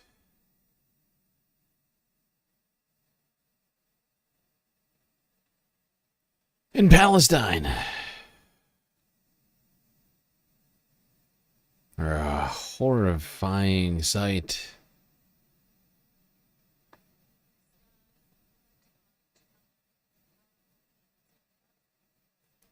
Hold on. What is happening? Why are you doing this?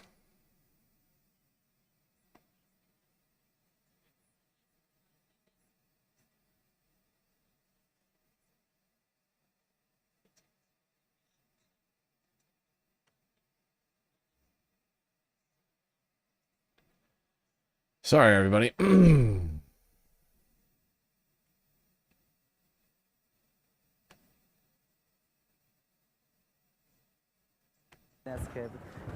Look at the plight of these poor people.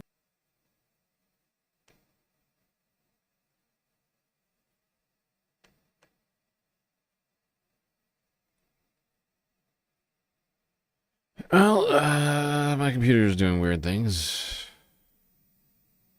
This is highly annoying.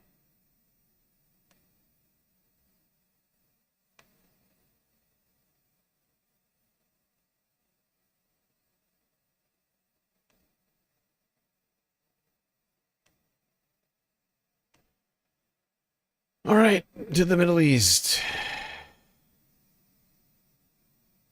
Where the apocalypse is in full gear.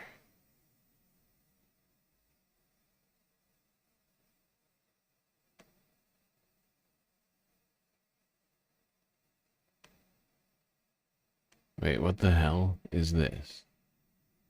This is not what I want. You are killing me right now.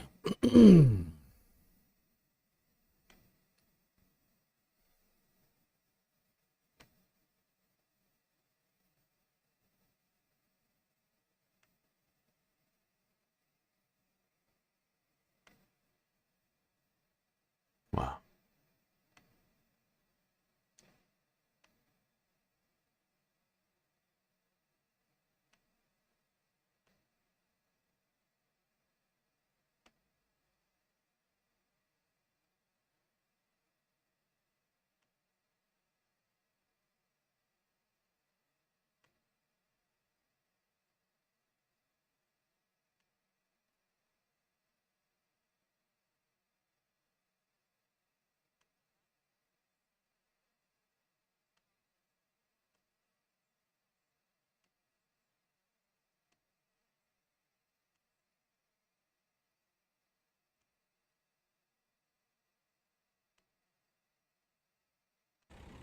The sky, a burnt orange color as powerful winds whip up dust and sand. The enclave's health ministry warning people to stay inside, especially those who suffer from respiratory ailments. For those that have been displaced and are living in tent cities in Han Yunis, the storm is compounding their misery. The tents are our only shelter. Without a tent, we have nothing. Our belongings are being ruined by the sand. Our mattresses are being ruined by the sand. Everything we own is being damaged by the sand. The worries now are even greater. You can barely open your eyes. What can I say? The situation speaks for itself. Look at the plight of these poor people. All their tents have been blown away. Some 2 million Palestinians remain displaced in the aftermath of Israel's war with Hamas. The UN estimates that around 83% of the buildings in Gaza City have been damaged. The sandstorm swept through the tent camps in southern and central Gaza, destroying shelters and sending belongings flying.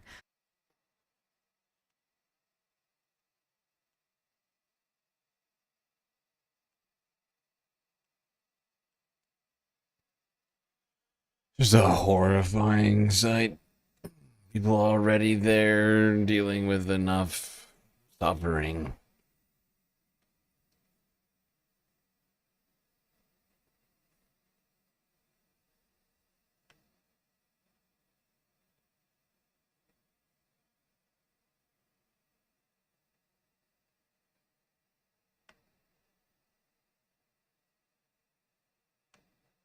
But of course, people in Gaza are not the only refugees right now in the Middle East. There's nearly 1 million refugees in Lebanon, of course. And they are being inundated not by sand, but by heavy rains.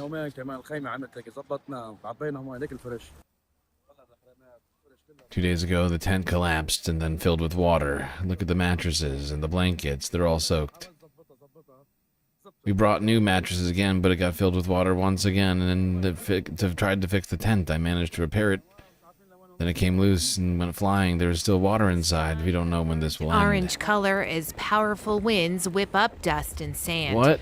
The enclave's health ministry warning people to stay inside, especially those who suffer from respiratory ailments.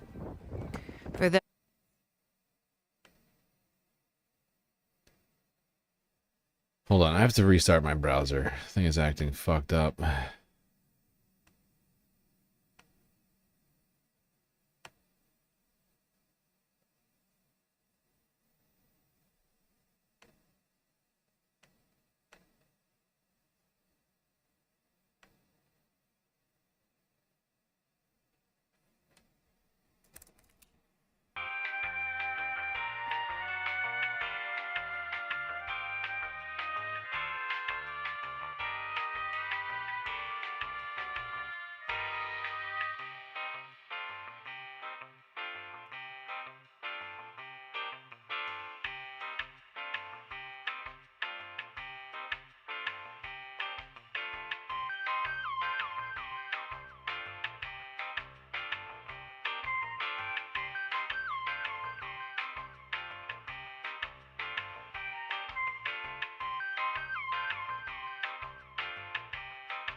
من يومين كمان الخيمة عملت لك ظبطنا وعبينا مي ليك الفرش.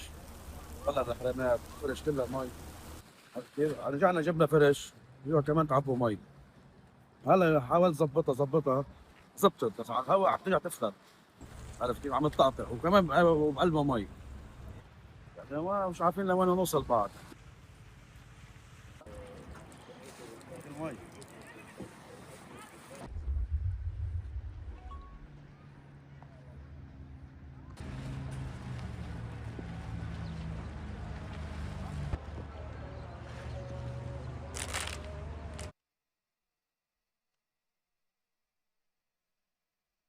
There you have it. Nearly 1 million people now refugees in Lebanon as a result of Israel's war. People living in tent camps that are being flooded by storms.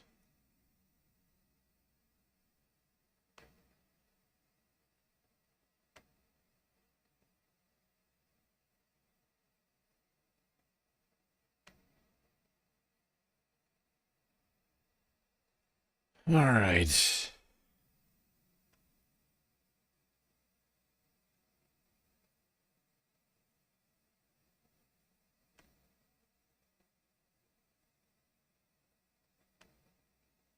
Let's go now to Qatar,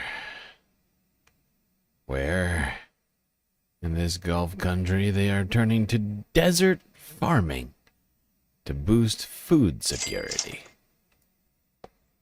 Just minutes before breaking the Ramadan fast, Qataris rush to fill their shopping carts with specific products. Orange juice, okay, made in Qatar. Olive oil from Qatar also. This rice. Qatari factories produce all sorts of goods now. It wasn't the case before, but the authorities are encouraging local production. Does it make you proud? Of course, and I support it. In this supermarket, items branded Made in Qatar line the shelves, from milk and meat to fruit and vegetables. To better understand this trend, we have to go back to 2017. At the time, several neighboring countries, including Saudi Arabia and the United Arab Emirates, disagreed with Qatar's foreign policy and imposed a 3-year embargo. As a reaction, the tiny oil state, which then relied on imports for 90% of its food supply, decided to double down on local production. In this farm, an hour away from Doha, it is already 30 degrees in the morning, but Nasser Khalaf has a solution. With high pressure, our fans draw in hot air from outside, cool it with water, and create fresh air that circulates inside. Thanks to Qatar's generous gas resources, energy costs are very low. A kilowatt of electricity costs us just 2 US cents. Well, there you go. Qatar using some engineering to improve their food security. Cooling down crops in desert heat. Unfortunately, that energy they're using is not green. They're just burning fossil fuels to do it.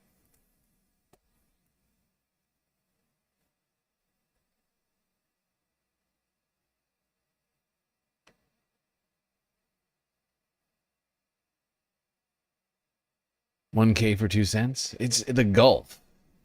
It's the Gulf.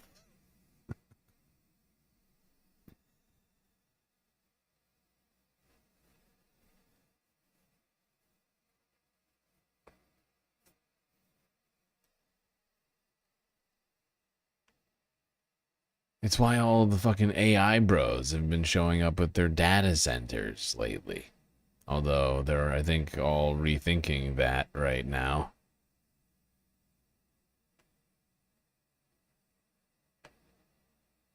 Perf XL with another sweet super chat. Another stream saved by the Galactic Gang. Yes, and I was about to mention that we had in fact just completed the galactic content goal.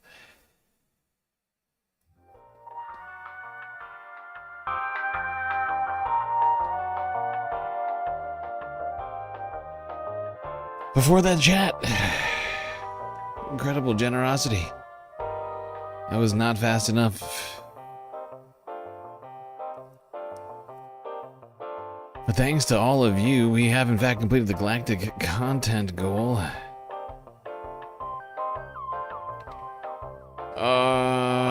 I don't know if this individual, this great galactic man, wants to be recognized for his incredible generosity. But one of the chatters in here just now just donated over on PayPal,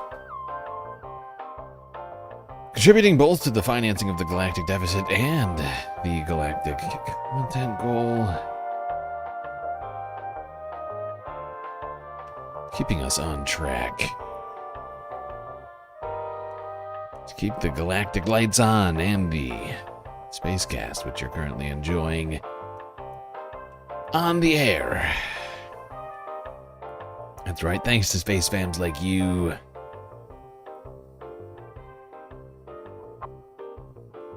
We can continue this Sunday FUNDAY stream.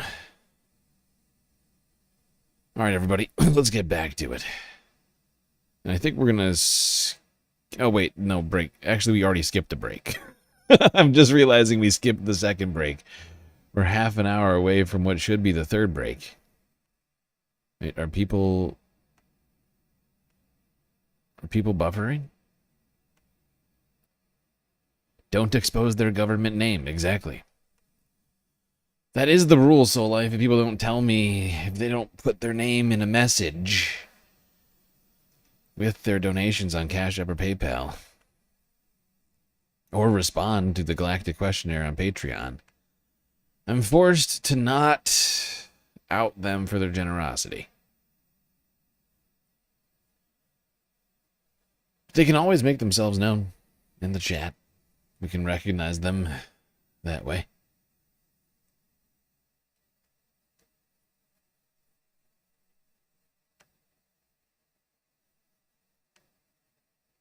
All right, let's say talking environmental issues.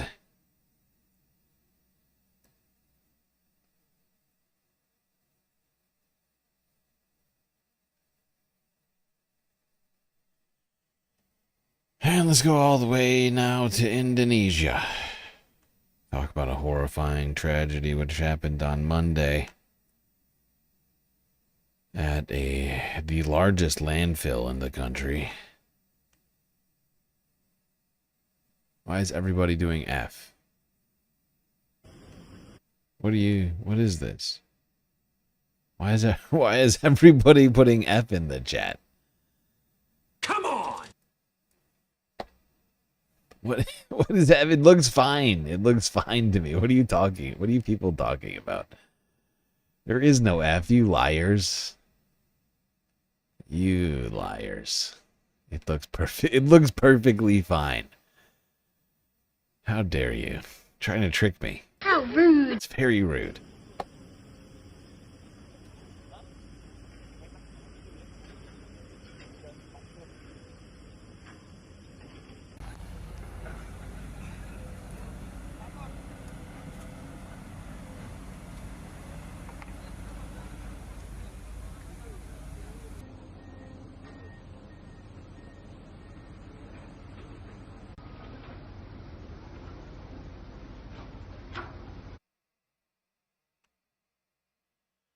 Oh, it's Soul Life's fault, as it is with most things. Probably this horrifying,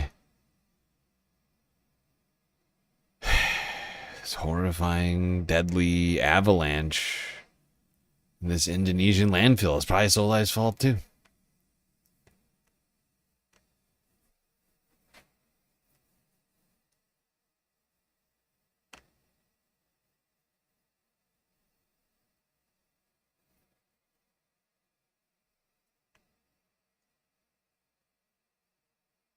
All right, now to space news.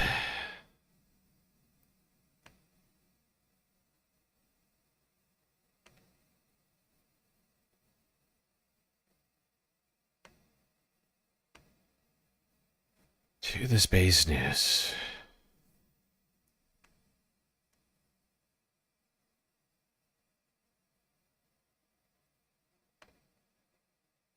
We need to talk about something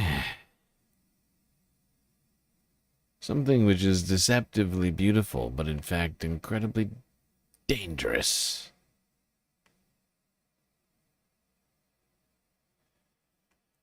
Yes, indeed, I am talking about the hidden dangers of the Aurora Borealis, aka the Northern Lights.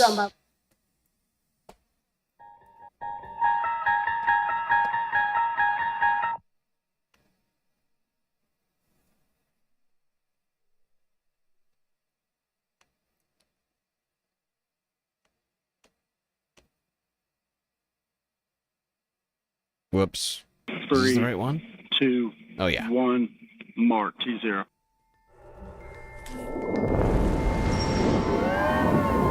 This rocket isn't going to Mars or the Moon. It's on a course for the Aurora Borealis.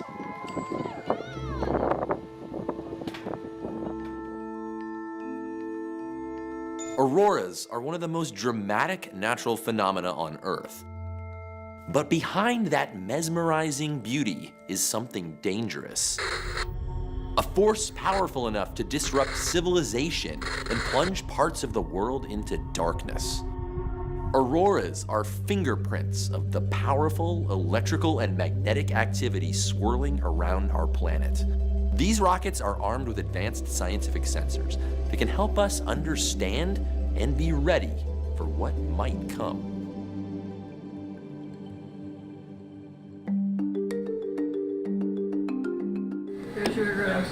Insert in form, yeah.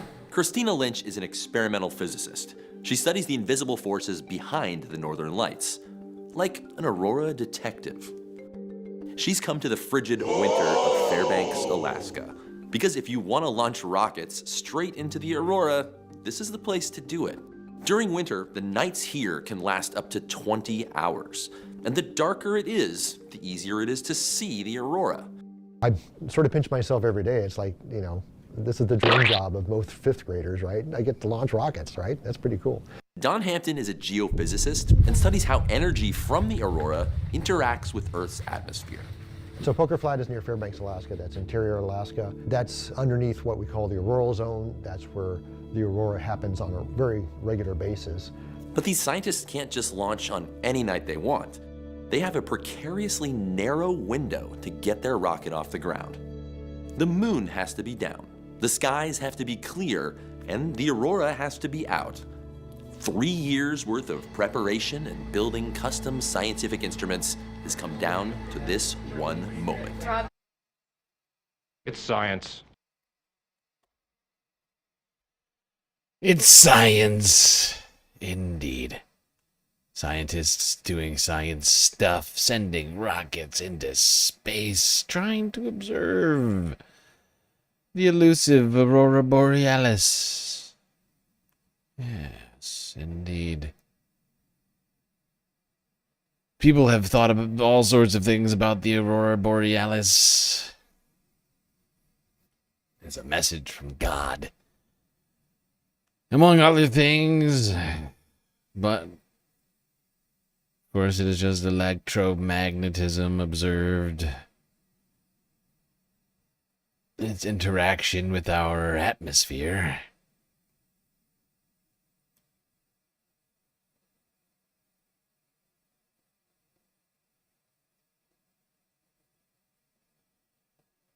However, while it is beautiful, it does, in fact, pose a danger. A danger to all of our electronics and communications devices.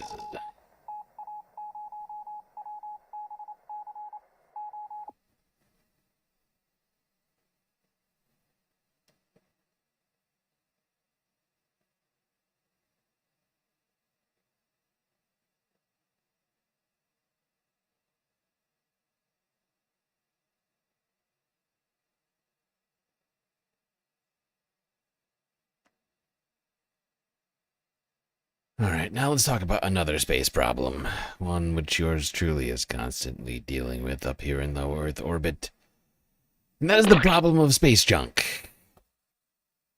Problem being caused by... Well, first of all, mostly some people of the things like that I say will be incorrect.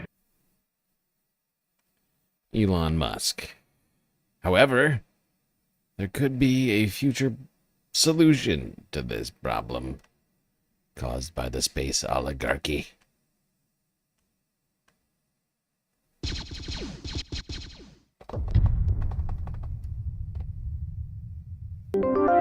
What can we do with all the space junk piling up? The answer for one tech startup, a tow truck for space. Imagine the motorway without tow truck, right? It's the same. So there would be broken cars everywhere. So that's what's happening in space. ClearSpace was founded in 2018 with the aim of cleaning up space debris. Then we realized that the space debris problem is a side effect of an industry that doesn't have servicing. All the other industry do, and this industry underpins trillions in world economy and operates still like a single-use consumable. That's co-founder and CEO Luc Piguet, who says the company's Astro tow truck is designed to capture defunct satellites and remove them from orbit. He says its technology could help kickstart an entirely new industry, servicing and refueling spacecraft in orbit. That, he believes, would make space operations more sustainable and eventually less costly.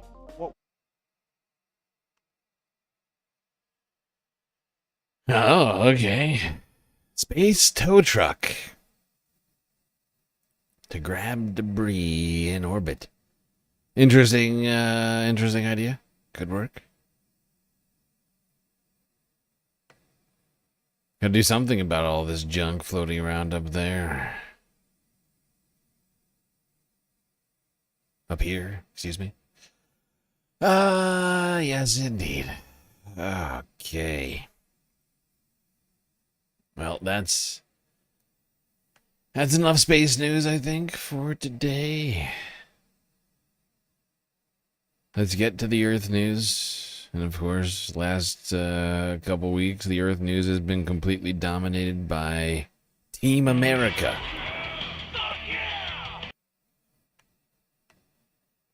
And as it turns out, Team America got some new outfits. Matching outfits. I don't know. Marco Rubio was very involved in telling me to do this. So don't worry about it, little Marco. Gentlemen. I mean, here's the thing. You know, there is a lot of reports that Trump is spending his days doing 2 to 3 different things. One is asking people, should it be Marco or Vance? Oh my God. And then the other thing, according to reports, is that he can't stop asking whether Corey Lewandowski got part of that $220 million. He can't. I mean, that rat fucker. Did you see? This is NBC News. Trump has questioned aides about Corey Lewandowski's role in DHS ad. I swear, if he got his beak wet and didn't tell me about it. First off, I let this jerk off. What a beak it is, too. Bang the Look at that highest piece honker. of ass he's had since the last term I had. One thing playing grab ass. And now he's keeping money from me. My beak's so dry. I bet probably 300 women. I mean, Trump told NBC News he wasn't thrilled when Noam testified. Behind the scenes, he's grown suspicious about Lewandowski's role in doling out government contracts. Now, do you think this suspicion is a function of, like, my sense of good government feels like the radar's going off? Are we not doing things above the board? He's pissed because he sees somebody else making cash. Like, listen, if there's a buck on the table, 25% 25 cents better be in my pocket before we even think about taking that table out. Hey, the dog. Immediately, if not It's sooner. like Tony Soprano with what's that guy that gets out of prison and then starts Cifaretto? Oh yeah, he's like, come on. Yeah. You know how it works. It's unbelievable. I know another thing he's apparently involved in is the footwear of his You advisors. guys are not wearing shoes that I like, and nobody wears nicer shoes than me. So we need uniformity. That's what we need. And here's a picture, apparently, of Marco Rubio. This is from the New York Times? No. I think it's the Times of England. Okay. Marco Rubio wearing oversized shoes. He's been buying $145 Florsheim dress shoes for allies. And this is one pic of Marco. You can see a giant amount of space there. But that's not it. There's another one here of a bunch of different guys in these same shoes. And you can see they're all ill-fitting. There's it just looks nice. I like to think that you all have huge penises. And so therefore, I'm getting you all size 13 shoes. Was that Trump's ankle falling over the Huge side of the shoe ding there? dong. No, because he would have ones that fit. I'm not sure. That might be. Actually, Yeah, that could be Trump. That's kanks That right does there. look Is that like- what Jennifer Welch calls them, kanks? Kanks. Yeah. Big handsome guys need big handsome shoes. Okay. Big sexy hetero men need big sexy hetero men shoes. I never sucked any ding dongs.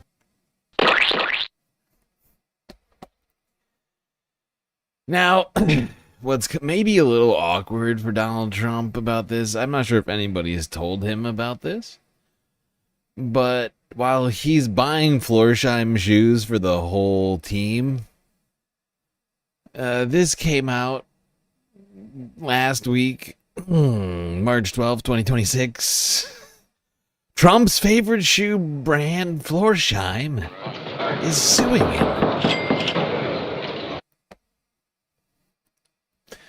Florsheim, the shoe brand Donald Trump has been widely reported to favor and gift to allies, is owned by a parent company that is suing his administration over tariffs imposed during his second term.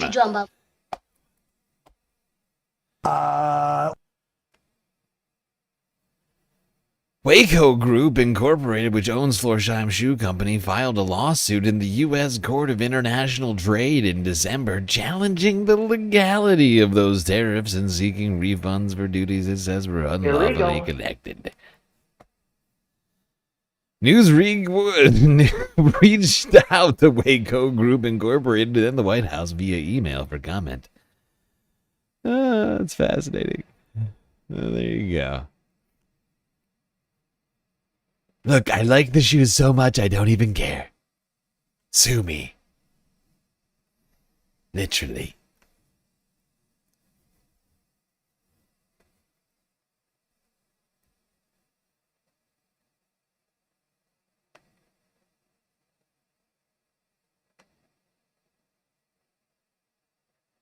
Now, while Donald Trump is creating a energy crisis, oil shock as a result of the invasion in the Middle East, Canada, well, Mark Carney sees this as an opportunity. So under the arrangements in the IEA, the exporters of oil like Norway, like Canada, we don't have to have reserves because we're providing oil to the market. Is for people who are importers, they have to have reserves so that they can buffer those. It's like foreign exchange reserves, and the rules are you should have at least 90 days reserves for those importers. What we do is we provide oil to the global market. We will continue to do so because we are a safe, low risk, low cost, and increasingly low carbon exporter. And what the Minister of Natural Resources was referring to was the perspective, what the upcoming exports that we'll be doing, the 23.8 million. I actually don't know the exact time frame he was referring to. I could do the calculation. Someone else maybe might do it. We have some marge to maneuver, but the part of our constraint, both we have to increase production, take some investment in the oil sands and elsewhere. The thing I was going to add is one of the conversations I had today was with Equinor about Bay du Nord, which is a very attractive project off Newfoundland.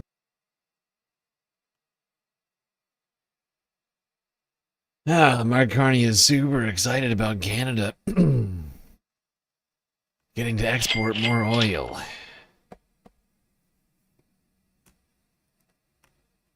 God, he's such a neo-lib. What the fuck is low carbon oil? Don't ask me, HBX. It's the same, yeah, it's the same thing as clean coal. It doesn't exist. It's a misnomer. It's a catch-22. It's a paradox, if you will.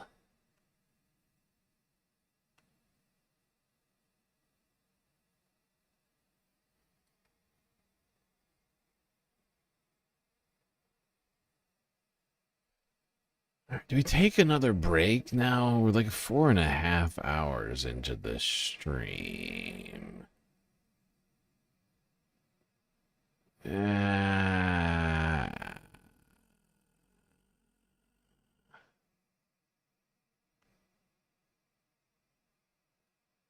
I don't know. What do you people think? Break, no break?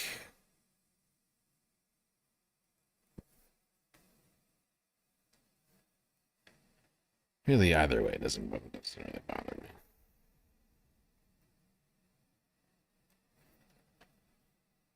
We've been only going for a wee 4.5 hours. Carbon-free carbon, exactly. It's a nonsense. It's a nonsense statement.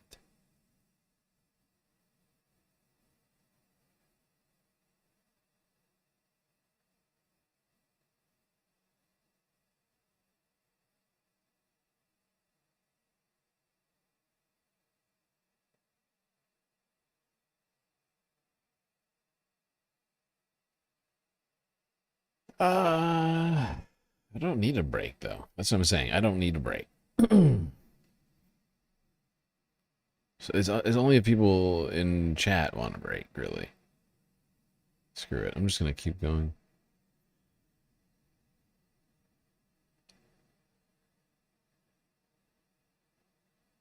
Plus, there's going to be more. I'm just realizing.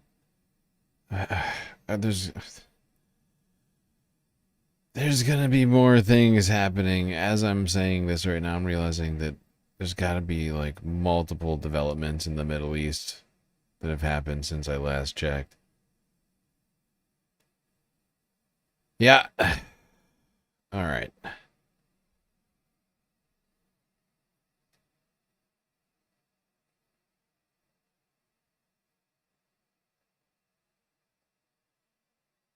All right, let's go to Cuba, where their government is preemptively trying to appease our supreme leader, Cyclone Cheeto, aka the Orange Dictator, Donald Trump, chief of crazy. But countries like Cuba, watching what's been happening in their region of the world and really across the planet, I think, are trying to act proactively to prevent perhaps a similar fate for themselves.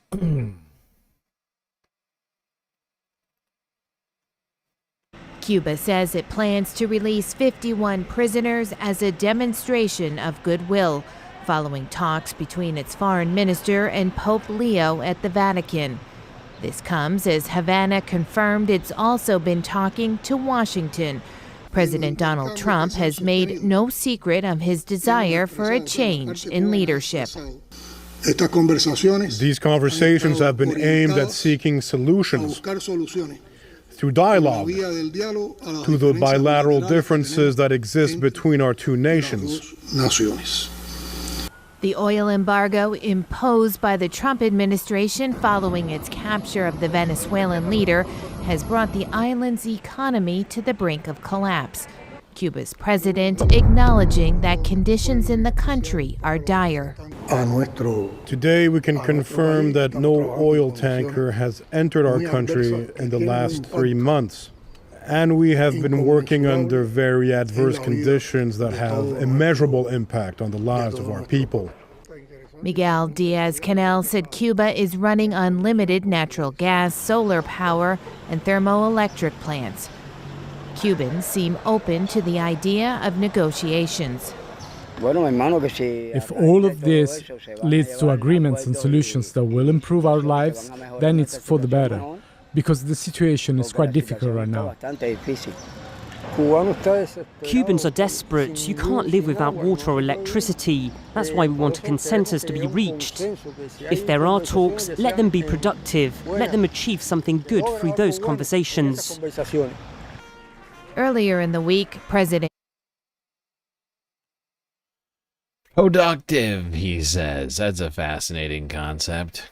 I'm not sure productive talks will be achieved between Donald Trump and anybody in the near future, but I guess we can dare to dream.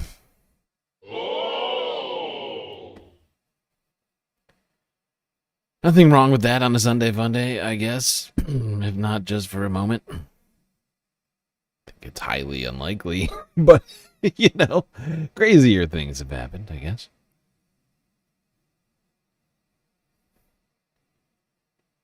Now, from Cuba to the United Kingdom to talk about something other than Iran for if not just a moment. Let's talk about the disgraced, now former ambassador to the United States, Peter Mandelson.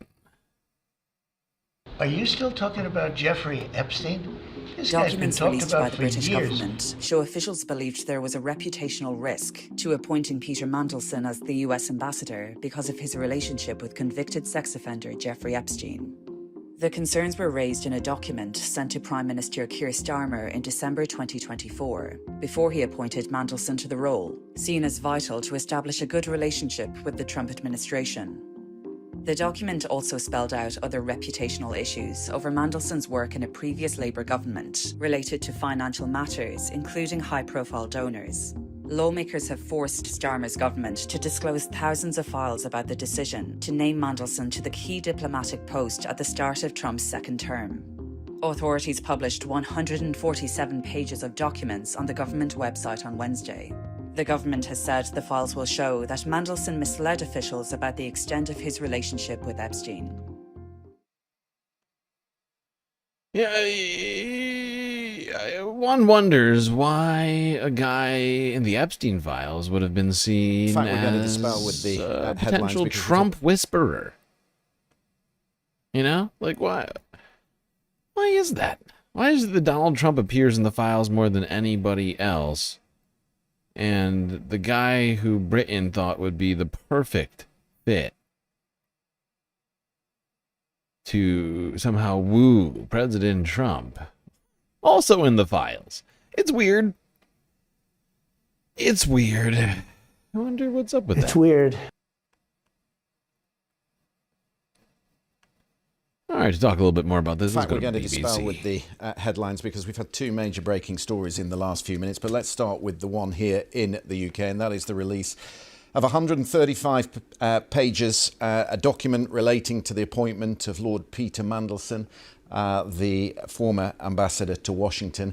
And what we learn from these documents is that Keir Starmer was warned there was a general reputational risk over Lord Peter Mandelson's relationship with the paedophile financier Jeffrey Epstein. And he was warned of that before giving him the role of ambassador. Just over an hour ago, the government released that initial batch of papers. It's not a full account of what went on. There is still a criminal inquiry ongoing. But a due diligence document drawn up in December 2024 before the appointment to Washington noted a series of reports detailing Lord Mandelson's links with Epstein. The documents that have been released highlight that Lord Mandelson received a payoff of £75,000 after initially asking for an entitlement of more than £500,000.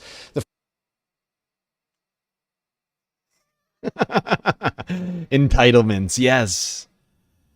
Yes, the Epstein class and entitlement. I think those two things go hand in hand. I know that's not what they meant, but it's really, I mean,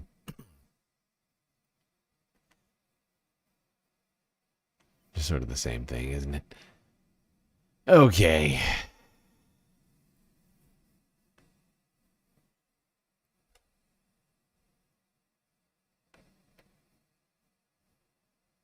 Because why? Never mind. I'm going to keep it moving. Yes, indeed. Of course, who knows how long this Labour government can really keep things together.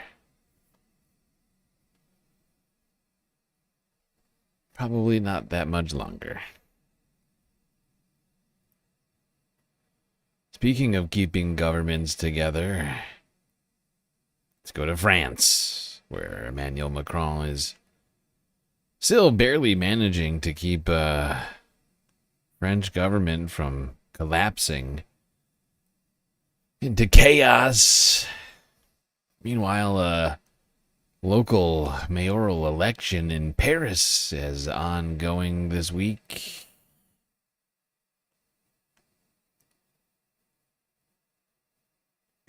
The French capital will soon be getting a new mayor. The first round of municipal elections are set for this Sunday with a runoff on March 22nd. To fill us all in on that, let's bring in France 24's Delano D'Souza. Welcome, Delano. What's different with this mayoral race this time around? Can you believe it? After 12 years, the city of Paris will be turning the page on Anne Hidalgo, who became the city's first female mayor.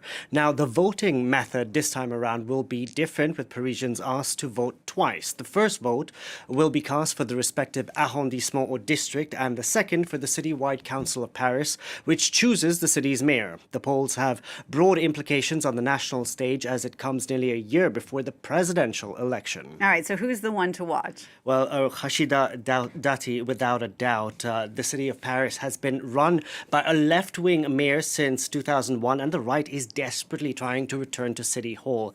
Now, the candidate for Les Républicains is hoping to secure the city's top job, and she's had her eye on the mayor of Paris for quite some time now, since she failed to win that bid back in 2020.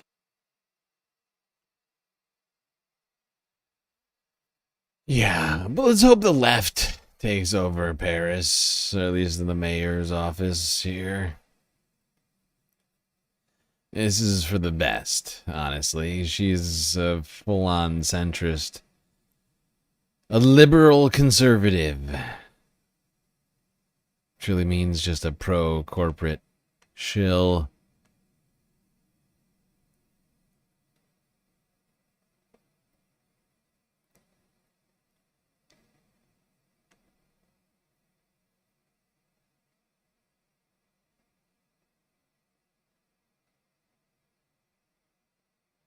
Now to Italy,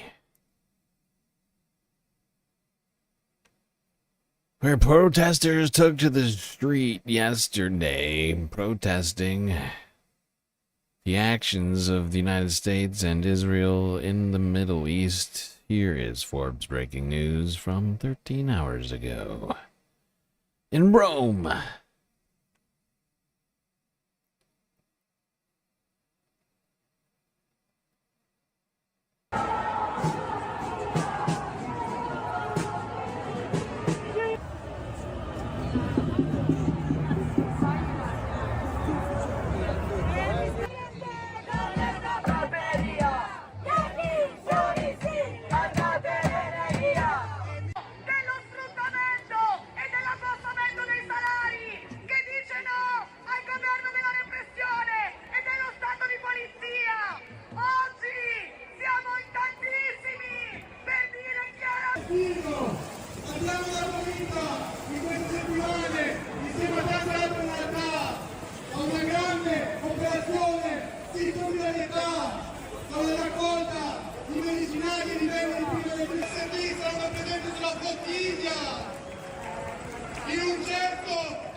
attacchiamo i fondi con il capitale israeliano che si stanno mangiando.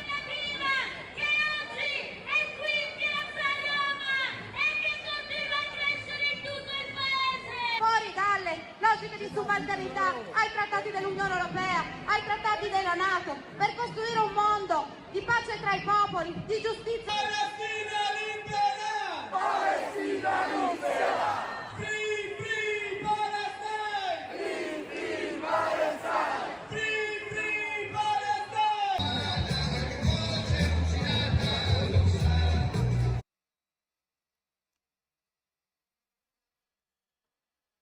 All right. Well, there you have it. People in Italy.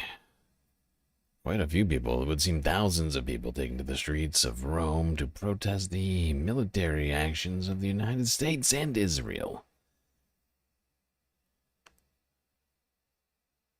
Now, I've lost my place. Oh, yes. Let's go quickly to Africa before we head to the Middle East. Starting in Guinea on the west coast, Al Jazeera English with a very concerning update on the political situation in this country.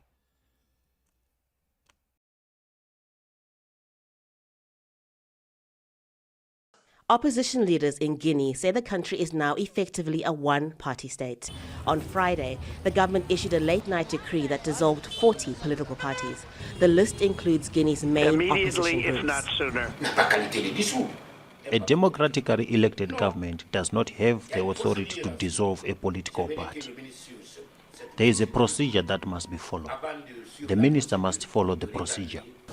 The move strips parties of their legal status and control of their assets. The government says the parties failed to comply with legal requirements, including submitting mandatory financial statements. The banned political parties deny those allegations. President Mamadi Doumbouya came to power in 2021 after a military coup that overthrew former leader Alpha Condé. He promised a transition to civilian rule and a return to democracy. But in August last year, Guinea's military rulers suspended the three major opposition parties ahead of a referendum that allowed Doumbouya to run in December's election. Yeah, that doesn't sound like democracy to me. Sounds very much like the opposite of democracy. Boy, oh boy.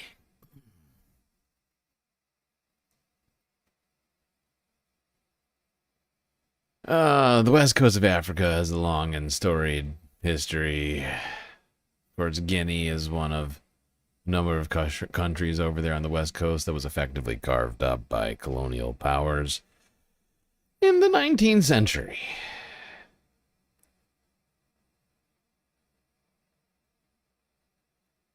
Who's the white lady? Great question. I was asking myself the same question. I don't know.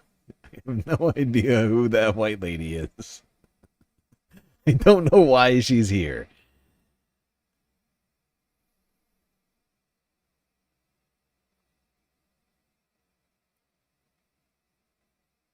Although if I had to guess, I think it's this guy's wife.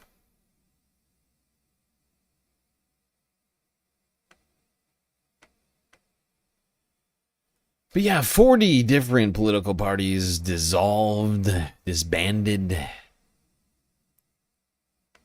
in Guinea, effectively making it a one-party authoritarian dictatorship. Yay, another military dictatorship. Just what the planet needed.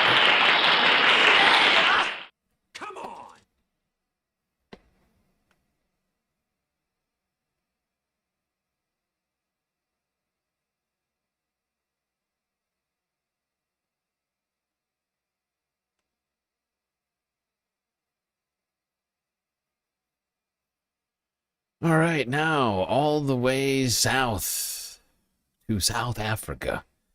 Reuters, 4 days ago, where South African expats have decided America's maybe not the place for them. What you talking about?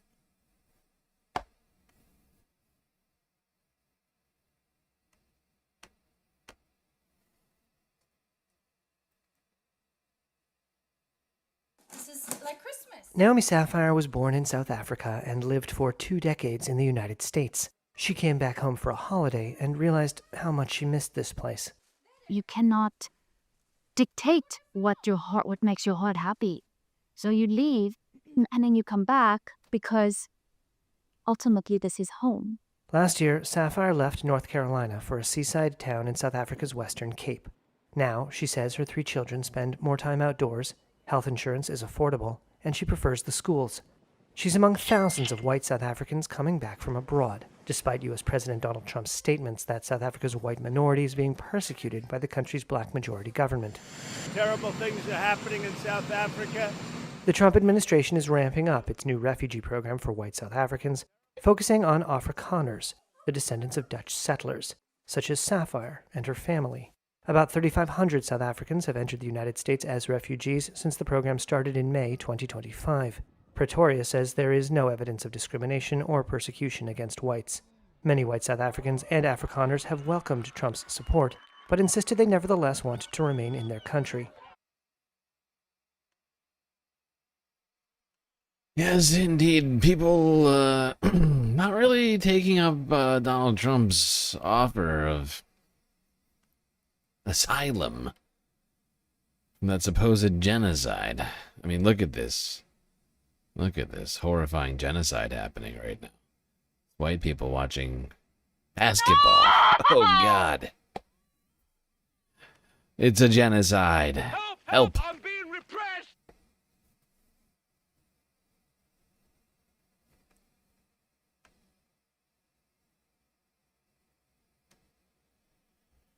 All right. Now to more politics. The African content. To the Indian Ocean. Madagascar. Place that has seen a fair amount of political upheaval with the Gen Z uprising last year. And now Gen Z is demanding a voice in shaping their political and social futures. Here's NHK World Japan from Monday. The African island nation of Madagascar is defined by its very young population with a median age of 19. They are tech-savvy and politically engaged. Last September, scores of Gen Zs mobilized to protest against the government over shortages of basic necessities, chronic in one of the world's poorest countries. In the midst of what soon evolved into a nationwide movement for political reform, a military unit joined the demonstrators in October. Within days, its colonel, Mikhail Randrianirina, had taken over. The Gen Zs helped reshape Madagascar's political landscape, but will they be getting a say in the new interim government?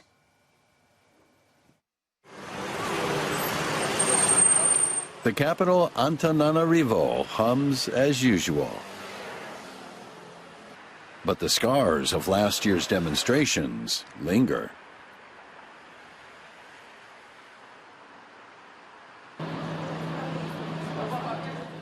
Mihadi Rakotundravilo, who is 27, runs a consulting firm and attends an accounting institution. He is also an activist for the Gen Z Madagascar movement, which spearheaded the protests. My personal participation in the demonstrations and my involvement in the Madagascar movement come from an awareness that it was time for change, really time to move toward renewal and toward a brighter Madagascar with future potential. Yeah, and honestly, I could not hope more for Madagascar. You know, they really, have been ignored for a long time. They need a lot of change on this island. Unfortunately, at this moment, Madagascar is under military rule. Those Gen Z protests were co-opted like a month or so into them, perhaps longer. They were co-opted by the military. The military joined in and then seized power in the government and are currently literally sitting at the helm of the government, haven't held elections yet. And honestly, the people who started this are the ones who deserve to be in charge. Not a bunch of military opportunists. So hopefully democracy happens there soon. Fingers crossed. Speaking of democracy, unfortunately, up in NATO country Turkey, well, things are still not the most democratic, as Istanbul's mayor continues to sit in jail. Right away. The man who basically poses the biggest threat to President Erdogan. I wonder why he's in jail. Istanbul's jailed mayor went on trial on Monday in a sweeping corruption case. It could end his hopes of rivaling Tayyip Erdogan to become Turkey's next president. Ekrem İmamoğlu is the chief suspect of more than 400 people linked to the Istanbul municipality, accused of corruption and bribery. He and his main opposition party, CHP, deny the charges, which carry prison sentences totalling hundreds of years. There was a chaotic start to the trial on Monday. İmamoğlu argued with the presiding judge as he demanded permission to speak. The case is the centerpiece of a judicial crackdown. Now, we've been covering these corruption cases that's been going on in Turkey, and from my estimation on all of this, having been talking about this long enough, I think, from what I can tell,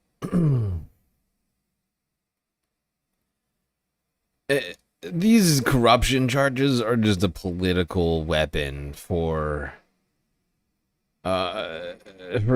Erdogan and his political allies to go after their political opponents and just throw them in jail indefinitely, so long as they continue to pose a political threat to their power. And it's pathetic, undemocratic sort of thing to do.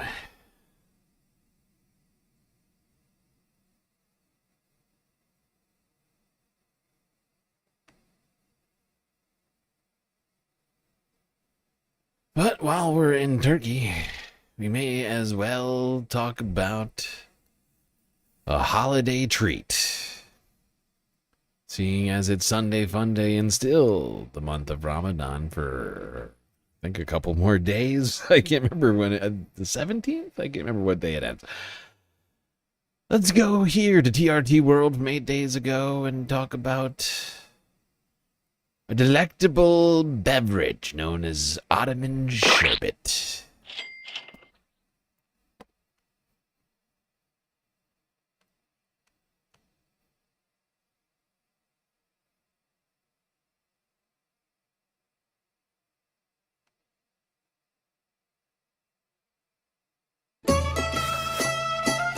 Osmanlı mutfağının 600 yıllık şerbet kültürüne hoş geldiniz. Buyurun. Welcome to the 600-year-old cuisine of Ottoman sherbet. In Ottoman cuisine, Sultan Süleyman, the Magnificent, walks through the bazaar. That is, he spends time with the Ottoman people. While mingling with the people, the Sultan is offered sherbet in a bowl. The Sultan likes the sherbet and drinks it. After drinking it, because he liked it, and to show his appreciation, he tells the person next to him to place a pouch of gold into the bowl. And a pouch of gold is placed into the bowl. After a pouch of gold is placed, every time Sultan Süleyman the Magnificent went out among the people, it became a tradition. After being offered sherbet, the Sultan would reward it with a pouch of gold in return. When this became a tradition in the Ottoman Empire, it was also carried over to the palace. And after that, sherbet spread across the something. The people as well.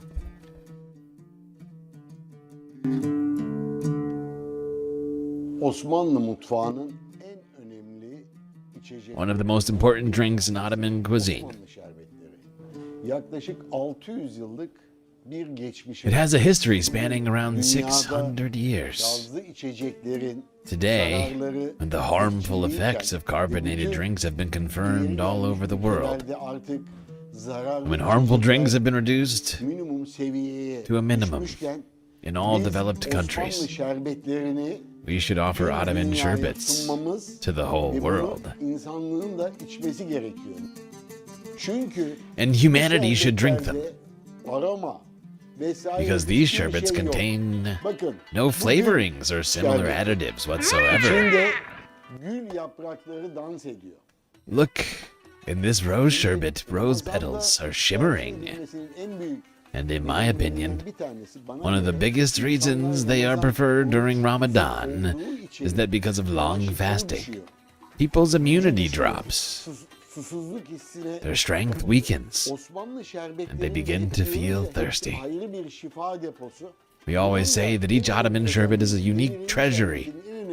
The most important feature of tamarind sherbet is that it strengthens the immune system, supports blood production, and gives energy. Okay. Okay, dude. This guy's got a lot of claims about this sherbet. I can't say one way or another whether or not Ottoman sherbet can do any of the things this guy's claiming over here on TRT World, but it does look delicious over here. I saw some good stuff going into that bowl. I wouldn't mind a sip of sherbet myself.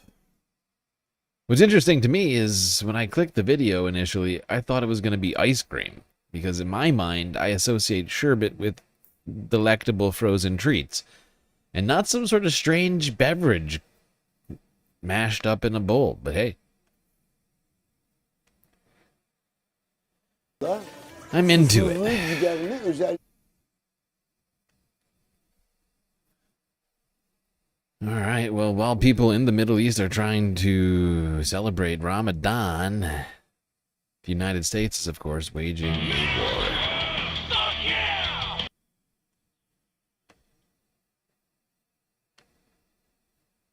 Let's talk about it with the Majority Report.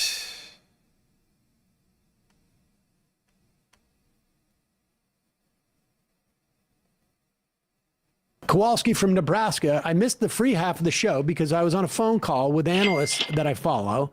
We should expect massive energy disruptions for a minimum of 3 months, but likely until December. Gotta love living in historic times. Well, I mean, that was more or less what we were saying at the beginning of the show. Small price to pay. If the war was to end tomorrow, we would still have at least 2 months of energy disruptions. Immediately, if not sooner. And I think it's going to go...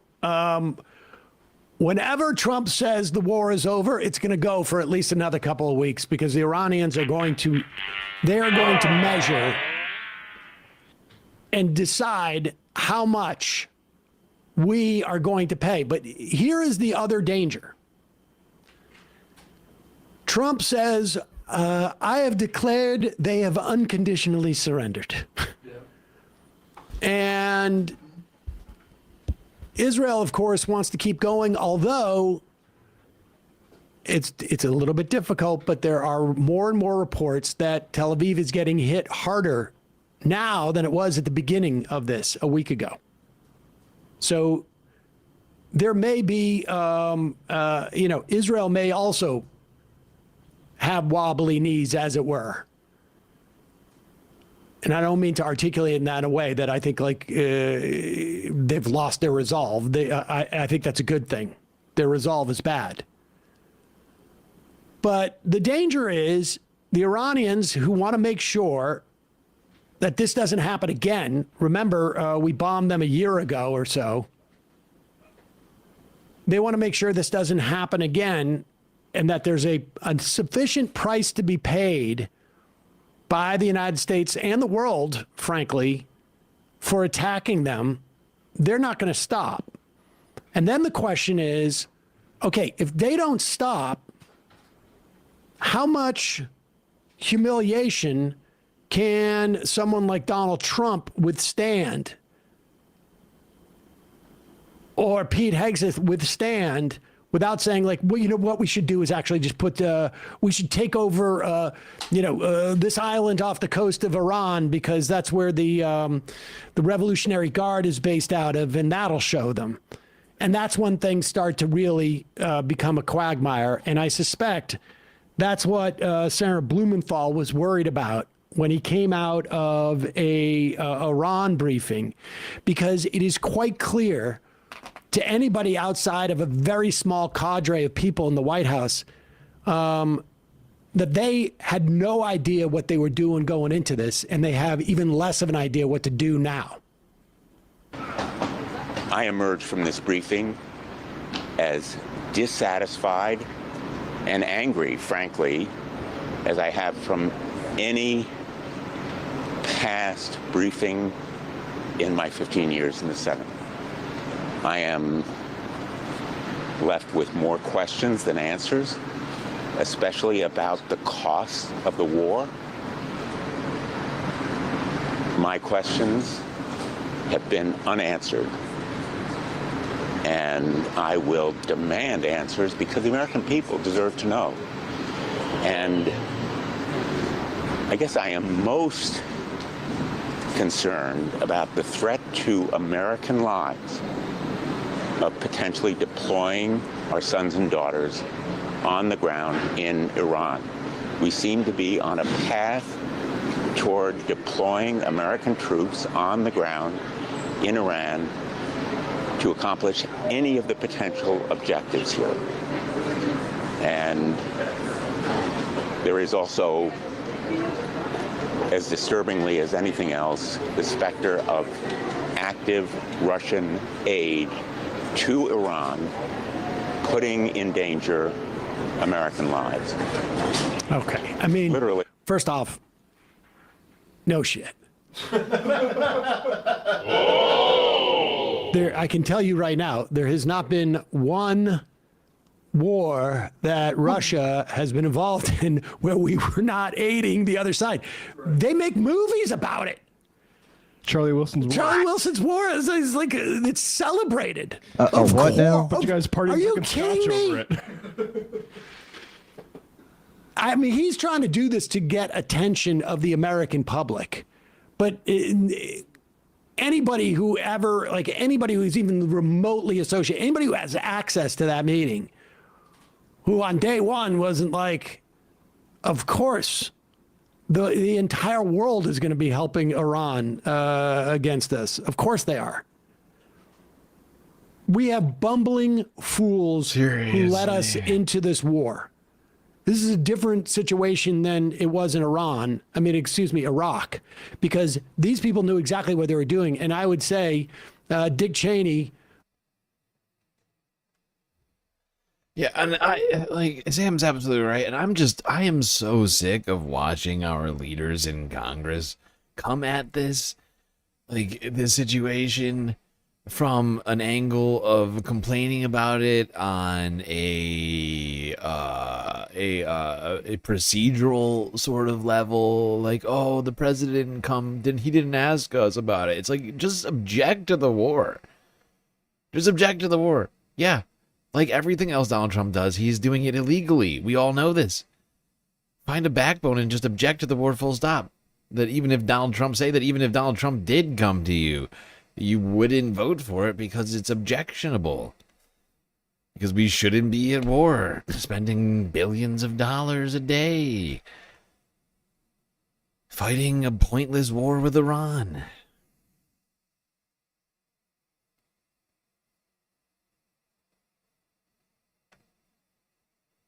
Now, before we get too bogged down talking about Iran, I think we should talk about Israel and their war crimes. One particular war crime which happened, honestly, over a year ago. At least I think it has. It's been more than a year now, right? It was like the start of 2025, wasn't it? God, I can't even remember now. Anyway, let's go here to Democracy Now! And I've been holding on to this story for 2 weeks. Might as well talk about war crimes on a Sunday Funday. This is Democracy Now!, democracynow.org, the War and Peace Report. I'm Amy Goodman with Nermeen Sheikh.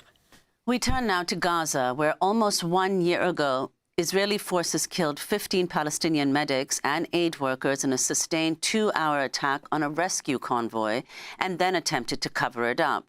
The soldiers buried 14 bodies in a shallow mass grave and crushed the rescue vehicles with heavy machinery. The ambush took place in the early hours of March 23, 2025, in the area of Tel El Sultan in southern Gaza. Those killed include 8 aid workers with the Palestinian Red Crescent Society, 6 Palestinian civil defense workers, and a UN relief agency staffer. The independent research groups Forensic Architecture and Earshot have painstakingly recreated a minute-by-minute accounting of what took place. The 11th-month investigation draws on audio and video recordings from the scene, open source and satellite imagery, and the in-depth testimony of 2 survivors. This is a clip. To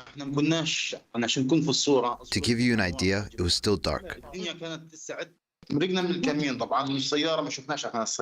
crossed the ambush site without noticing the vehicle. Then we met Saleh and Ashraf's ambulance at the Iklimi crossroad. Forensic Architecture built a 3D model based on the testimony and available visuals, while Earshot used echolocation to analyze the more than 900 shots fired. They concluded that Israeli forces were in an elevated position when they began firing, then moved towards the aid workers while continuously firing. Paramedic Rafat Radwan was recording on his cell phone from inside one of the vehicles when the attack started, showing the ambulances had their lights on when the attack started, contradicting Israel's initial claim that the convoy had approached suspiciously with their lights off.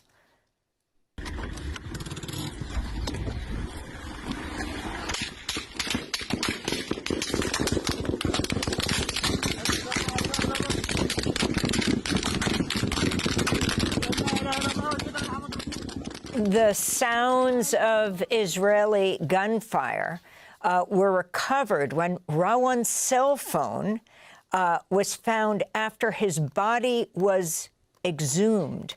For more, we're joined by 2 of the investigators. Samaneh Moafi is Assistant Director of Research with Forensic Architecture, and Lawrence Abu Hamdan is the founder and director of Earshot. He's been described as a private ear rather than a private eye for his work as an audio investigator, was recently profiled by the New Yorker magazine. They're both joining us from London. Samaneh, why don't we start with you? Tell us about the day, what happened, what was understood at the time, and then what you found as you dissected what took place. On the day, at shortly before 4 a.m. in the morning, there's an airstrike in Al-Hashashin. 2 Red Crescent ambulances are sent to rescue those who are injured, and one of them loses contact. So time passes. The Red Crescent sends more ambulances to search for the lost ambulance, and then they're joined by the civil defense, by a civil defense ambulance and a fire truck, and they find the missing ambulance. They approach it, and then upon approaching, they're shot at again. Our investigation brings and kind of shows a detailed analysis of what exactly took place, minute by minute, from the beginning to the days and weeks and months that follow. And Samaneh, could you also talk about the broader context in which this incident occurred, what the situation was in Gaza at the time when this incident occurred, March 23rd last year, 2025? Of course. So a ceasefire had begun in January in Gaza on the 19th of January. On the 18th of March, the ceasefire is broken by a series of nighttime airstrikes by the Israeli military. About 400 Palestinians are killed in these nighttime strikes. We have, on the 20th of March, leaflets dropped by the Israeli military across Gaza with genocidal messages. the incident, this airstrike in Al-Hashashin happens on 23rd of March, right? So 5 days after the break of the ceasefire by the Israeli military. Then the attack happens on one of the ambulances. Then it's followed by a kind of like an attack and an execution of a convoy of rescue workers who come searching for the missing ambulance. And then I can kind of like, I can also say what happens after, right? Immediately, around kind of like, so we've been able to show that the attack continues for over 2 hours. So until 7 a.m. in the morning, where we have the last recording of the night, we can hear sounds of shooting. Yeah, the fact is we covered this back when this happened. We knew what had happened when we first heard about it. We really didn't need this to know, but it is just, in fact, more confirmation and evidence of this crime. A mass grave had already been found. People don't just, put themselves into mass graves.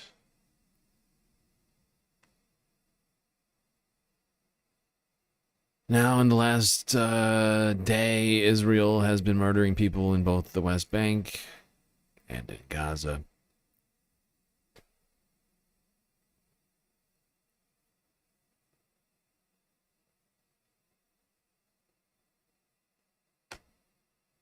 The IDF seemingly has no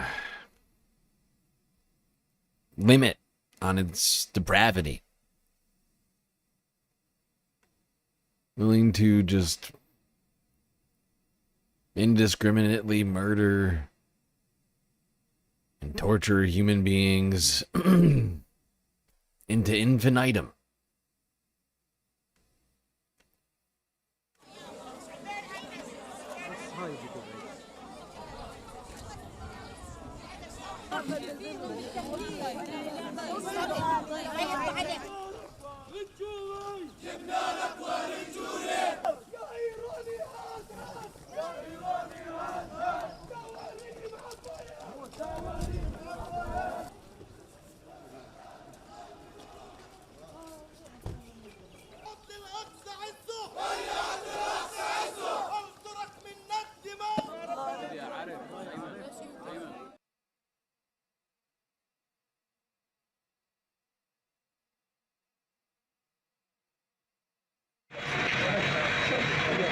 تقريبا الساعة 7 إلا الناس نايمة طبعا، صاحبين الأولاد الصغار نايمين، يعني الواحد وإحنا كلنا نايمين، محدش كان صاحي.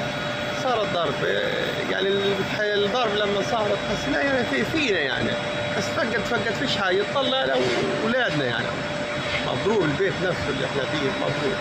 طلعت نقول إن طبعا يعني بين الصغار الثروة يعني راح 3 شهداء.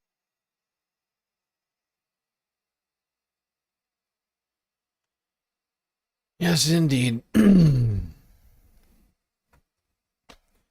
Palestinians not seeing any respite while Israel wages a war against its neighbors. If anything, they're seeing increased devastation. However, with everything going on, Palestinians are getting less attention than ever. It's a real fucking tragedy. One which I don't have a solution to aside from just covering it on the show.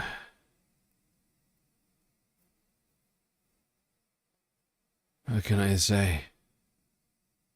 I don't even blame people. I really don't.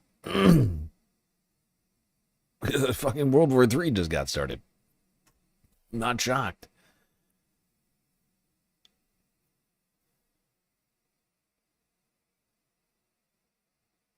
All right, let's go to Lebanon.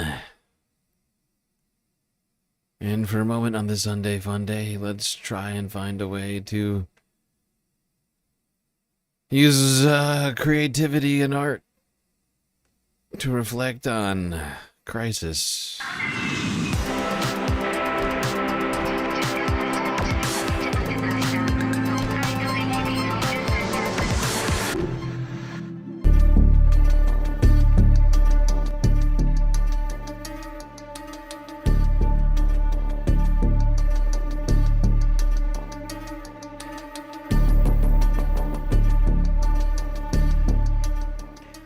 Sirens, airstrikes, and evacuation orders. Tragically familiar scenes as the war in the Middle East engulfs Lebanon, plunging the country into crisis, killing hundreds and displacing hundreds of thousands of people in the south of the country.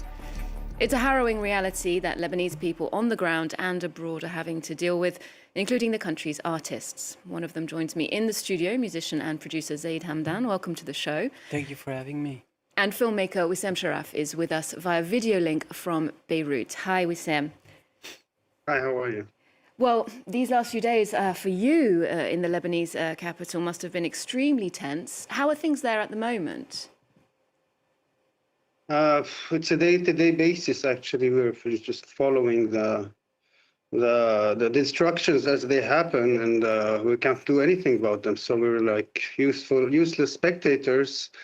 Watching everything unfold, this big story unfold in front of our eyes, but the streets are empty, the country's paralyzed, and we have this really bad sensation of a deja vu, of a broken record that keeps spinning on and on every year and a half. So there's a big feeling of more than tiredness, beginning to touch the emptiness, the void, the despair. Absolutely, an emotional sort of exhaustion. Now, Zaid, you're known in music circles, of course, in happier times, as the father of Arab indie music, formerly part of the cult duo Soap Kills, blending classical Arabic sounds with electro, reggae, trip-hop, and then you went on to working with a Syrian musician, Lynn Adib, more recently. You're based in Paris now. How did it feel to watch this war erupt in your home from afar? Yes, again, it's like a cycle.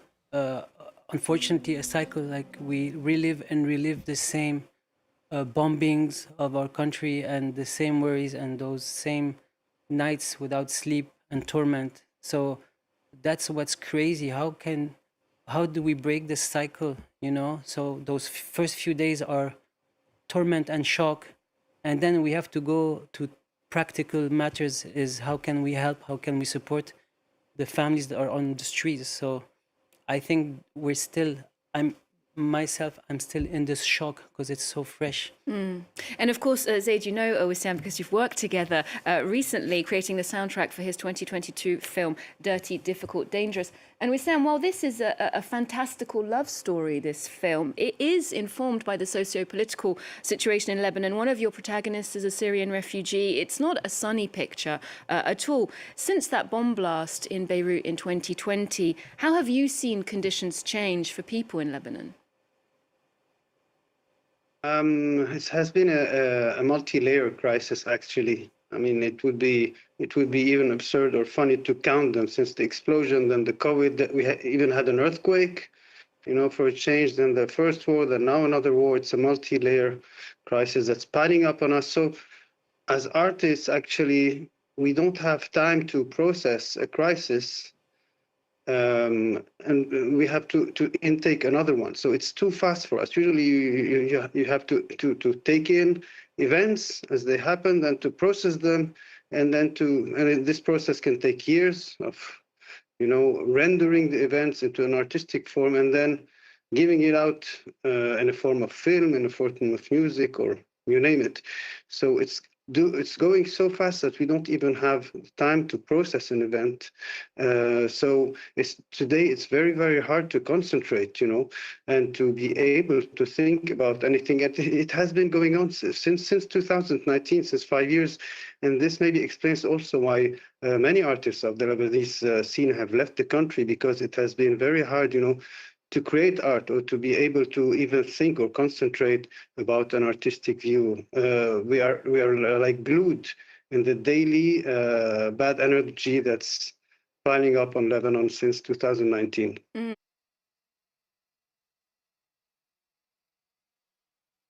There we go. A brief discussion about the struggle of artists in Lebanon. Unfortunately, the humanitarian crisis in Lebanon continues to grow worse and worse, minute by minute, with nearly 1 million people displaced as of 2 weeks ago. France 24 here now from 14 hours ago. The Israeli military has issued new evacuation orders for those living in the southern suburbs of Beirut. This comes after overnight strikes killed at least 4 people in Lebanon. Israel is fighting a second front in the war, targeting the Hezbollah militant group. The ongoing bombings have deepened the country's humanitarian crisis, with more than 800 people killed so far and over 850,000 displaced. For more on this, we can cross now to Beirut and bring in Kevin Charbel, the deputy head of mission in Lebanon for Première Urgence Internationale. Kevin, thank you so much for joining us on the program today. So I want to begin with a figure here. Lebanon hosts the highest number of refugees per capita in the world, and now it's dealt with several rounds of conflict with these latest attacks by Israel on Hezbollah targets.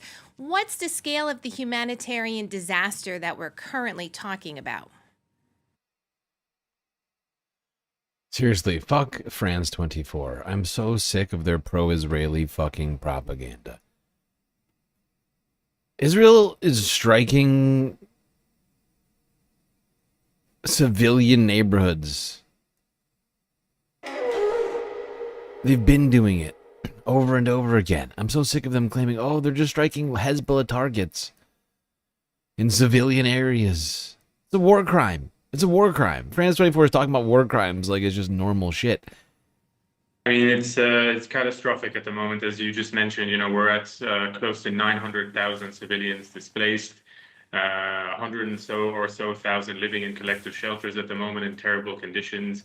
It includes very vulnerable categories of population, children, pregnant women, chronically ill patients, older persons. They're all living in conditions that are inhumane at the moment. The resources that are available in order to assist these people are just not adequate. And so humanitarian organizations are doing our best, but with very, very few resources. You mentioned the context. Over the past few years, Lebanon has been hit by a series of crises and conflict.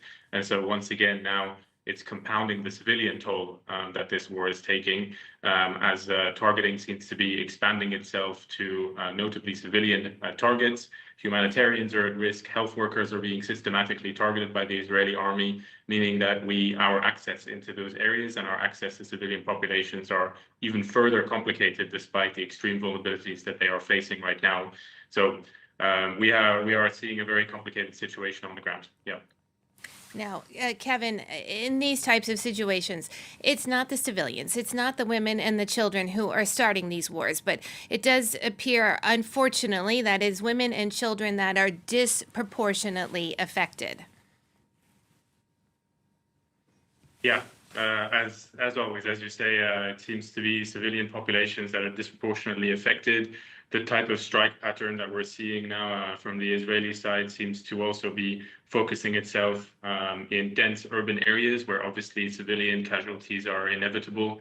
And as I mentioned previously, we are seeing a widening targeting of civilian infrastructure and in particular healthcare networks, which means access to services is increasingly difficult for civilians. The conditions inside shelters are terrible, but there are also hundreds of thousands of people that are living outside of the shelters. You see the images on your screen in front of you. People are living on the streets, on the beach, and that's not even to mention the non-Lebanese. As you said, the country is hosting a huge number of refugees, Syrian refugees, Palestinian refugees, as well as a large migrant population. Lebanon now filled with double refugees, people who are already displaced and living in Lebanon, now displaced internally inside of Lebanon, among other native Lebanese people and everyone else in between.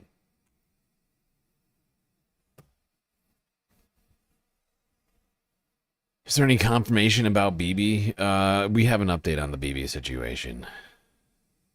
in a little bit. We'll get to that. We will get to that.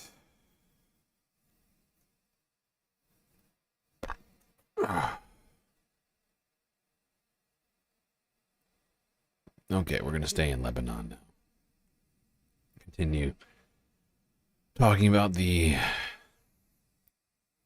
displaced people.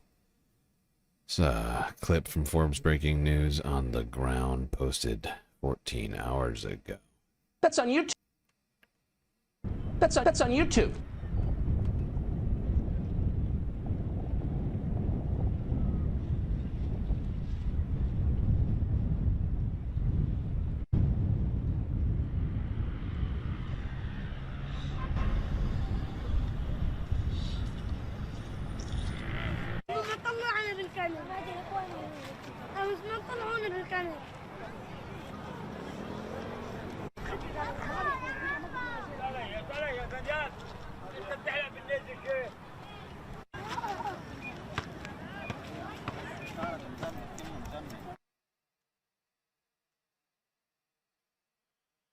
There you go. People still trying to live their normal lives. A young man here in Lebanon, a young boy here in Lebanon getting a haircut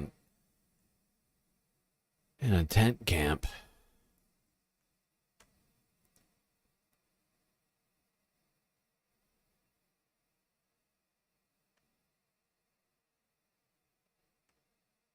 Let's go back to talking about Israel's war crimes, specifically in Lebanon, with CBC News.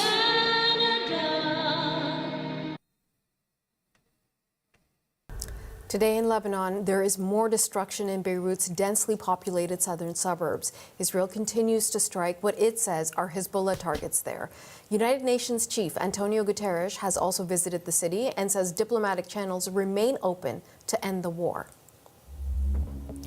Meanwhile, the Israeli airstrike in southern Lebanon on Friday night is still sparking.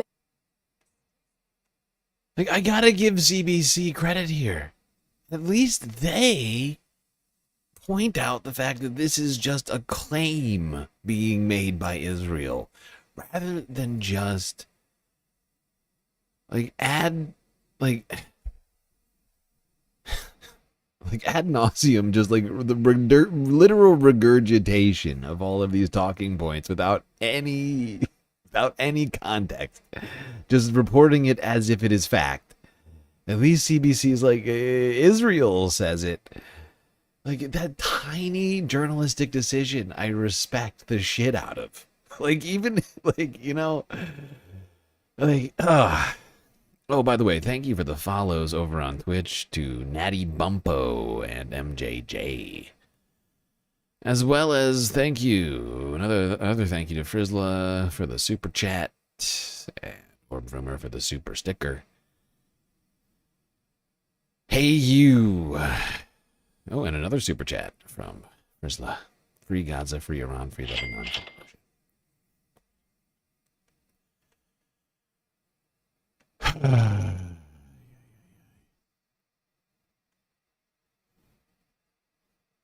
Appreciate all you folks keeping the Galactic News Network alive with your donos. Really do. Without you, we would cease to exist. And condemnation. Local health officials say doctors and nurses are among the 12 people, at least 12 people, the medical personnel killed in that bombing raid on a healthcare complex. And the attack happened just hours after a strike on a paramedic center where 2 people were killed in another community. Lebanese officials report at least 826 deaths since the conflict began. Now, the World Health Organization has condemned the deaths of healthcare providers as tragic and is once again emphasizing that healthcare workers and providers must be protected. Dr. Abdi Nasir Abu Bakr is the WHO representative in Lebanon, and he joins us today from Beirut. Doctor, thank you so much for making time for us. Thank you very much for having me. Dr. Abu Bakr, since March the 2nd, the World Health Organization has verified at least 27 Yo, the green screen is doing some fucked up shit to this guy's head right now. March the 2nd, Holy the shit. World Health Organization has verified at least 27 attacks specifically on healthcare facilities, on hospitals, on care centers, just in Lebanon. Are healthcare workers being targeted in this war? Well, thank you very much for the question. I think, as you rightly said, what we have seen for the last 13 days actually is the gradual increase of the healthcare workers that's been attacked, actually, whether it's the healthcare workers, facilities, but also the ambulances. I think what we have seen is that I should agree with you that this is probably a targeted, attacks for the healthcare workers and the health facilities in order to impede their humanitarian services and also their primary mission, which is saving lives. Why do you think that is? Well, I really cannot answer that question. But the reality is that, and WHO... You think that's just his head? No. No, you can see it when he moves. I was watching it. Like, when he moves, his head looks normal for a second. And then he goes, I don't know, it's the lighting. I think it's the lighting. Because he's bald. Because he's bald as fuck. So it's the lighting, right? He's in front of a green screen. And so the green screen, the green glow, this is a problem with green screen. Like the green glow is like reflecting back onto his head. And then the chroma key is cutting it out because it thinks it's the green screen because his shining ass head is reflecting the green back. Always advocates is that health facilities, healthcare workers actually should not be the target for all means and all the time, regardless of all the situation. And I think what we are seeing right now is whether it's an indirect attack or direct attack, I think the healthcare system, the healthcare workers, the facilities and ambulances have been attacked, and that's impacting the services provided to the vulnerable people where the conflict is affected. I think this is really serious situations where really need to be addressed because healthcare workers are protected under international health law. Exactly. More war crimes from Israel here in Lebanon, paid for by U.S. tax dollars.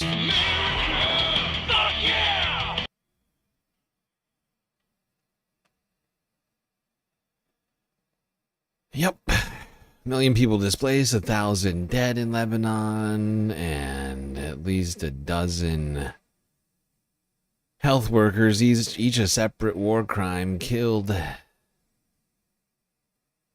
But since when does Israel face repercussions or consequences for its crimes? Haven't seen them yet.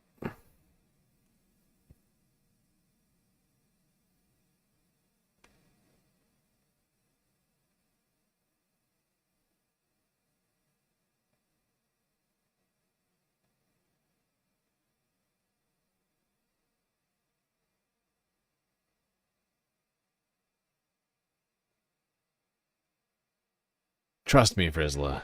Trust me. I've dealt with a lot of green screen in the past.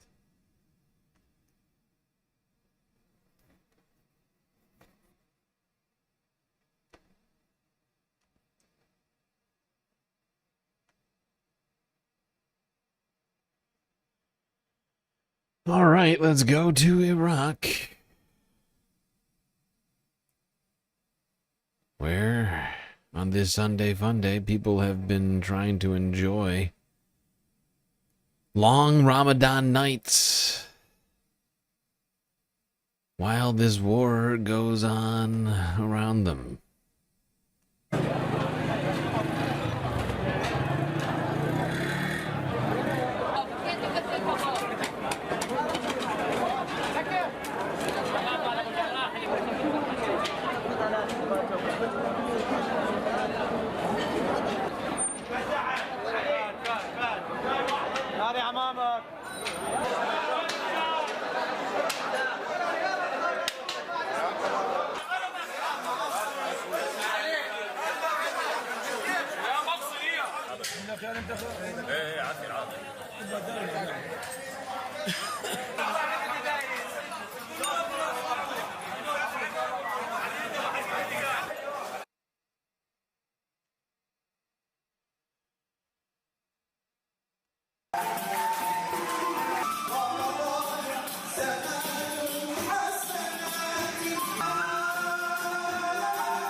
كل ما يجي شهر رمضان. Well, there you have it. People in Iraq late at night drinking, eating, smoking, playing games, partying. All they can before their fasts begin once again in the mornings.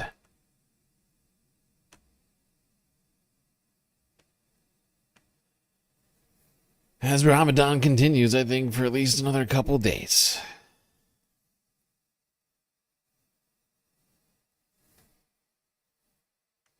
We do try to keep track of and celebrate all of the holidays, regardless of what religion, here at GNN. Now, while that all may be going on and it seems very normal, people are in fact dying in Iraq as a result of this war. A funeral was held earlier on Sunday for soldiers killed.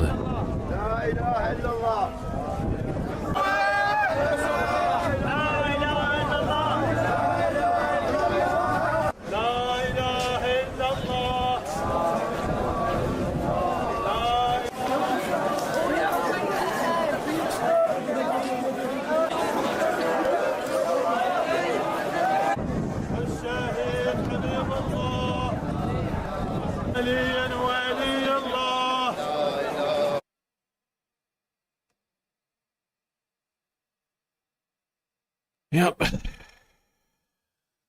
Iraqi soldiers killed by the United States and Israel.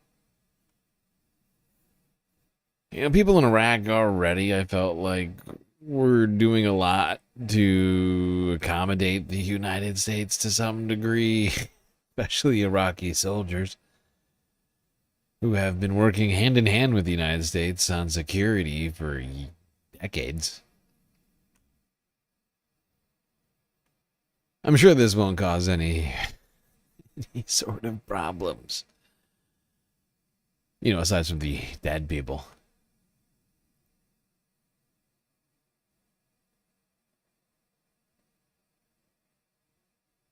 When will the United States and Israel pay for our crimes? It's a question I ask myself.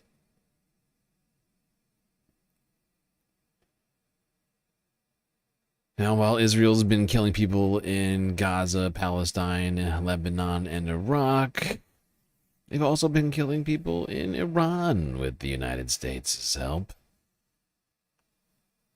France 24 English from 15 hours ago on this story. Israel says it's carrying out fresh strikes on western Iran as the war enters its third week. Israeli officials say the bombing campaign is wide-scale and targeting regime infrastructure. This comes as the IDF says it's detected missiles fired from Iran.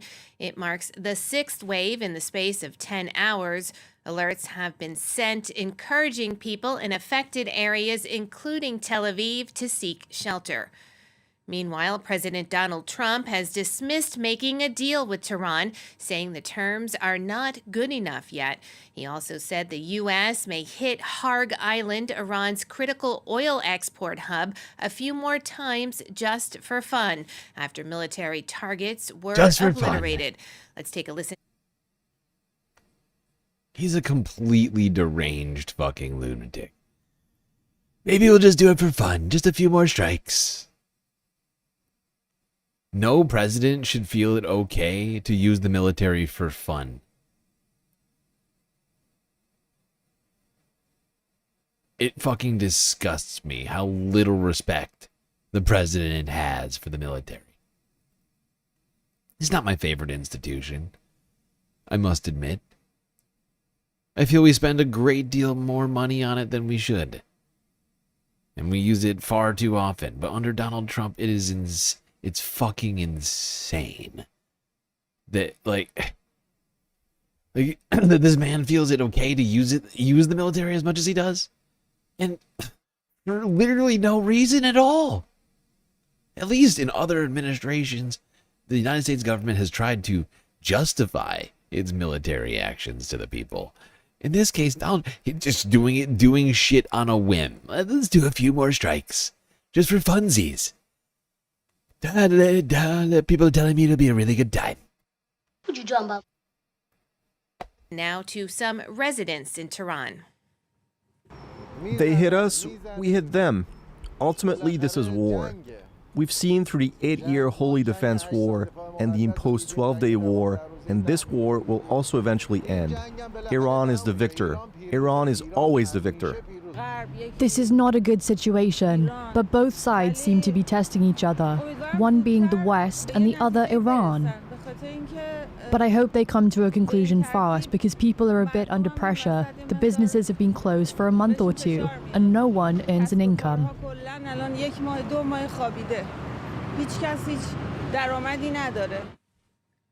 For more on this, we can bring in Doha-based journalist Hoda Abdel Hamid. Hoda, what more do we know about the strikes that are happening on Iran?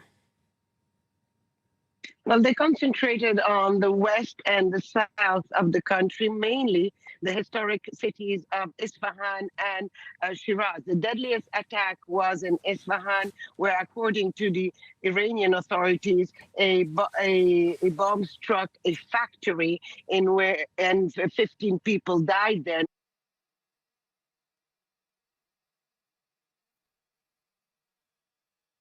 Just murdering factory workers now. Great. I guess factories are military targets now.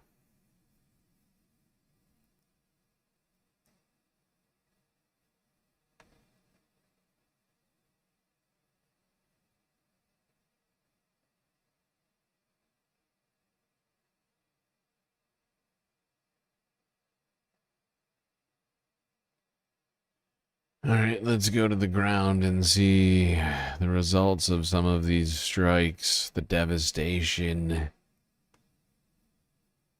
in Iran as a result of these Israeli-U.S. bombardments.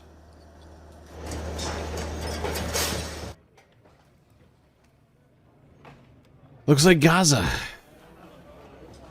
Israel and the United States are seemingly determined to turn the entire Middle East into Gaza.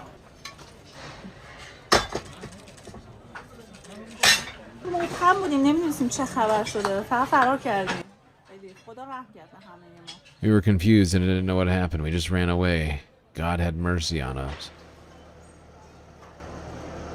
This is what mercy looks like. I hate to see what God's wrath looks like.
Entonces, The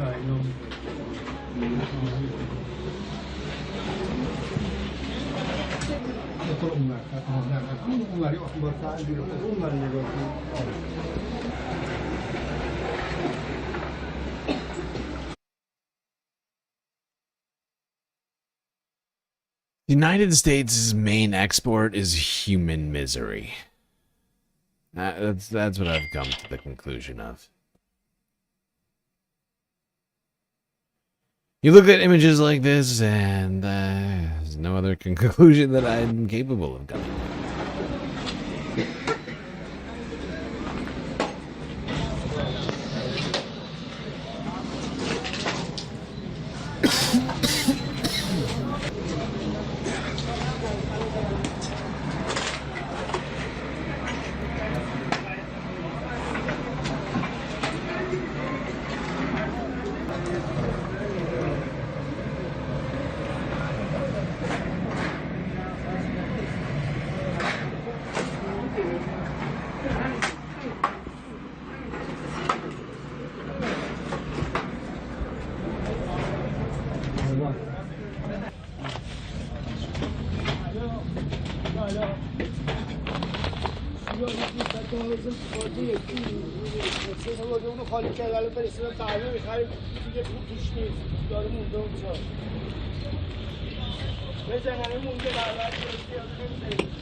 We have seen too many images like this in the last few years. Humanity is just tearing itself apart right now. We need to find a fucking solution to it fast.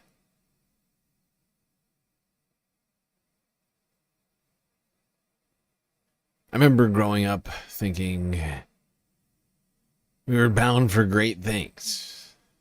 Now, as someone who's grown up somewhat since then, feels like we're in fact going the opposite direction. Bound for the very worst. Seemingly seeding our own demise.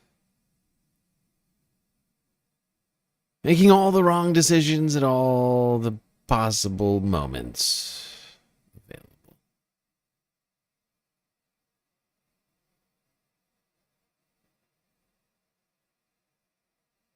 Sowing destruction rather than kindness.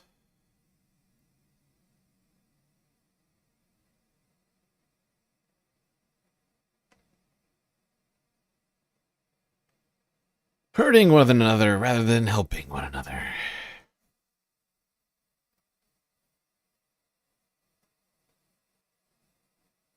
The fact is, if you're an American, you have a very serious responsibility.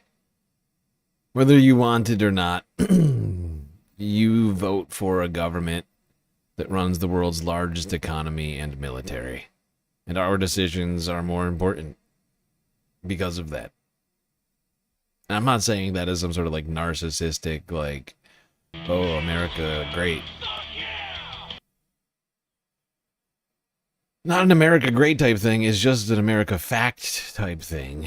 As a result of the capitalist system that we have in our global economy, those two facts make what I just said true, and that who you vote for is incredibly important and has a lasting effect on the planet.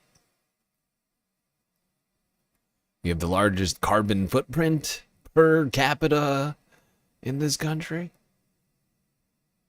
I mean, we could go on, but these decisions are incredibly important.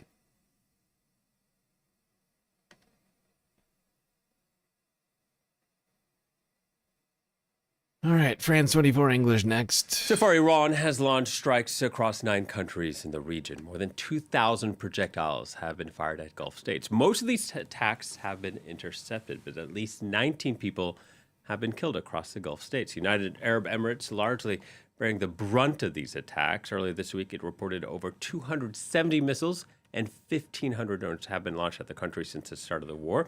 So the U.S. and Israel started this war, and yet the Gulf states are bearing the brunt of Iran's retaliation. For more, we can speak to Joe Macron, a non-resident associate researcher at the Arab World Institute here in Paris. Hello to you, Joe. Thank you for coming in. Iran is hoping that by hitting these Gulf states, it will drive them away from Washington.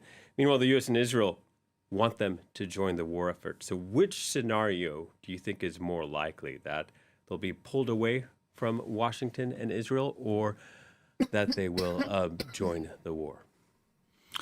I don't think they have an option at this stage. I mean, they are now entangled in a war that they didn't pursue directly. We see different kind of missiles. You see more striking on the UAE, for example, because of its position, less on other stuff. They are trying to basically lower the strikes on Saudi Arabia. They can't basically go into war without the U.S. coverage. So far, the U.S. has been distant in that sense, and this is going to impact the long-term U.S. Gulf relation moving forward. They believe they didn't help them with the Houthis, and now they started a war, and they felt they would not have support enough. And if they enter war, they're going to have a higher cost from the Iranians. They are small countries. The ballistic missiles can basically overwhelm their systems. And also, if they continue to do the same policy of neutrality, which they are doing now, Yeah, that comes with the cost. This comes with the cost, because they just have to wait for their moment to restart mediation or to. So I think they are stuck in a way that there's nothing much they can do besides defend themselves and wait for the moment for the Iranians to calm down. And will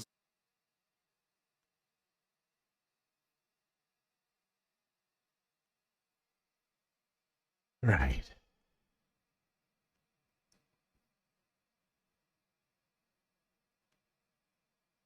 It's a weird way to put it. Honestly, we're living in a weird upside down fucking universe right now, where nothing makes sense.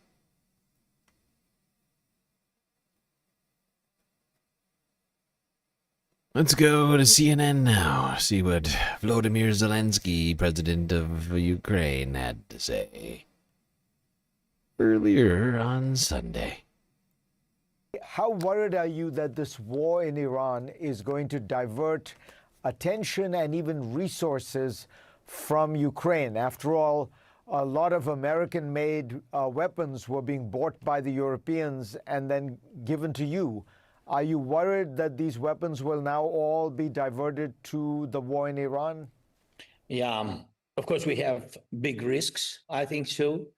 And of course I think that we can have deficit with air defense, especially Part 3, Part 2, for Patriot systems, for defending our sky.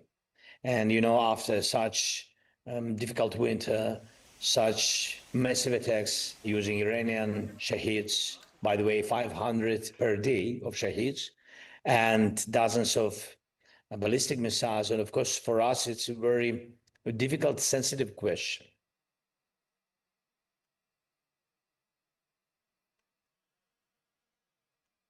There's Volodymyr Zelensky of Ukraine discussing a difficult and sensitive question, that being access to American weaponry.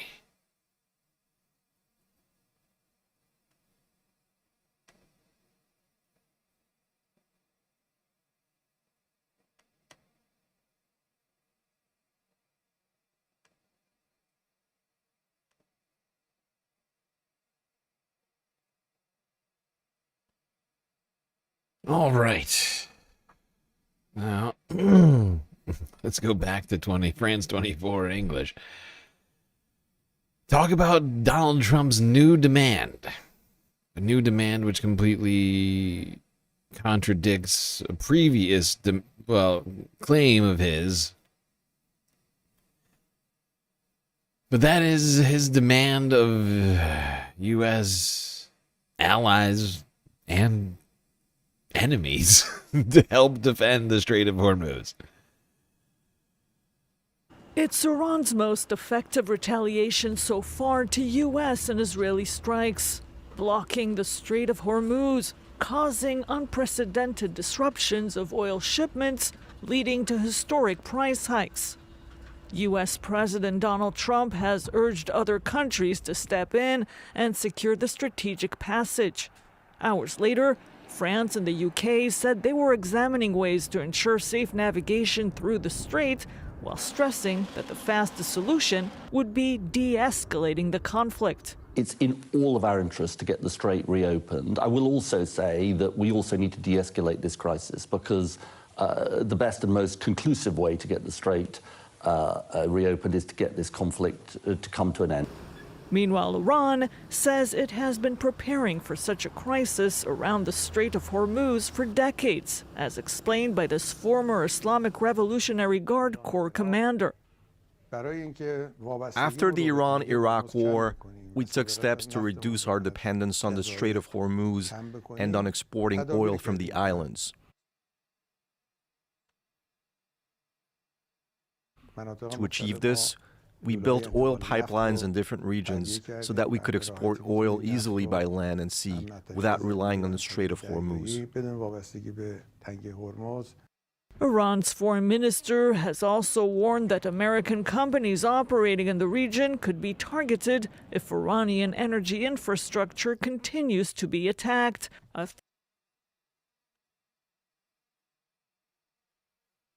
Yes, indeed. All right, let's keep talking about this new Trump demand. This new demand that everybody come and do our bidding and protect the Strait of Hormuz, which is, I mean, it's honestly, this whole thing is so fucking incredible. It really shows you how little they actually understood about this before getting into it.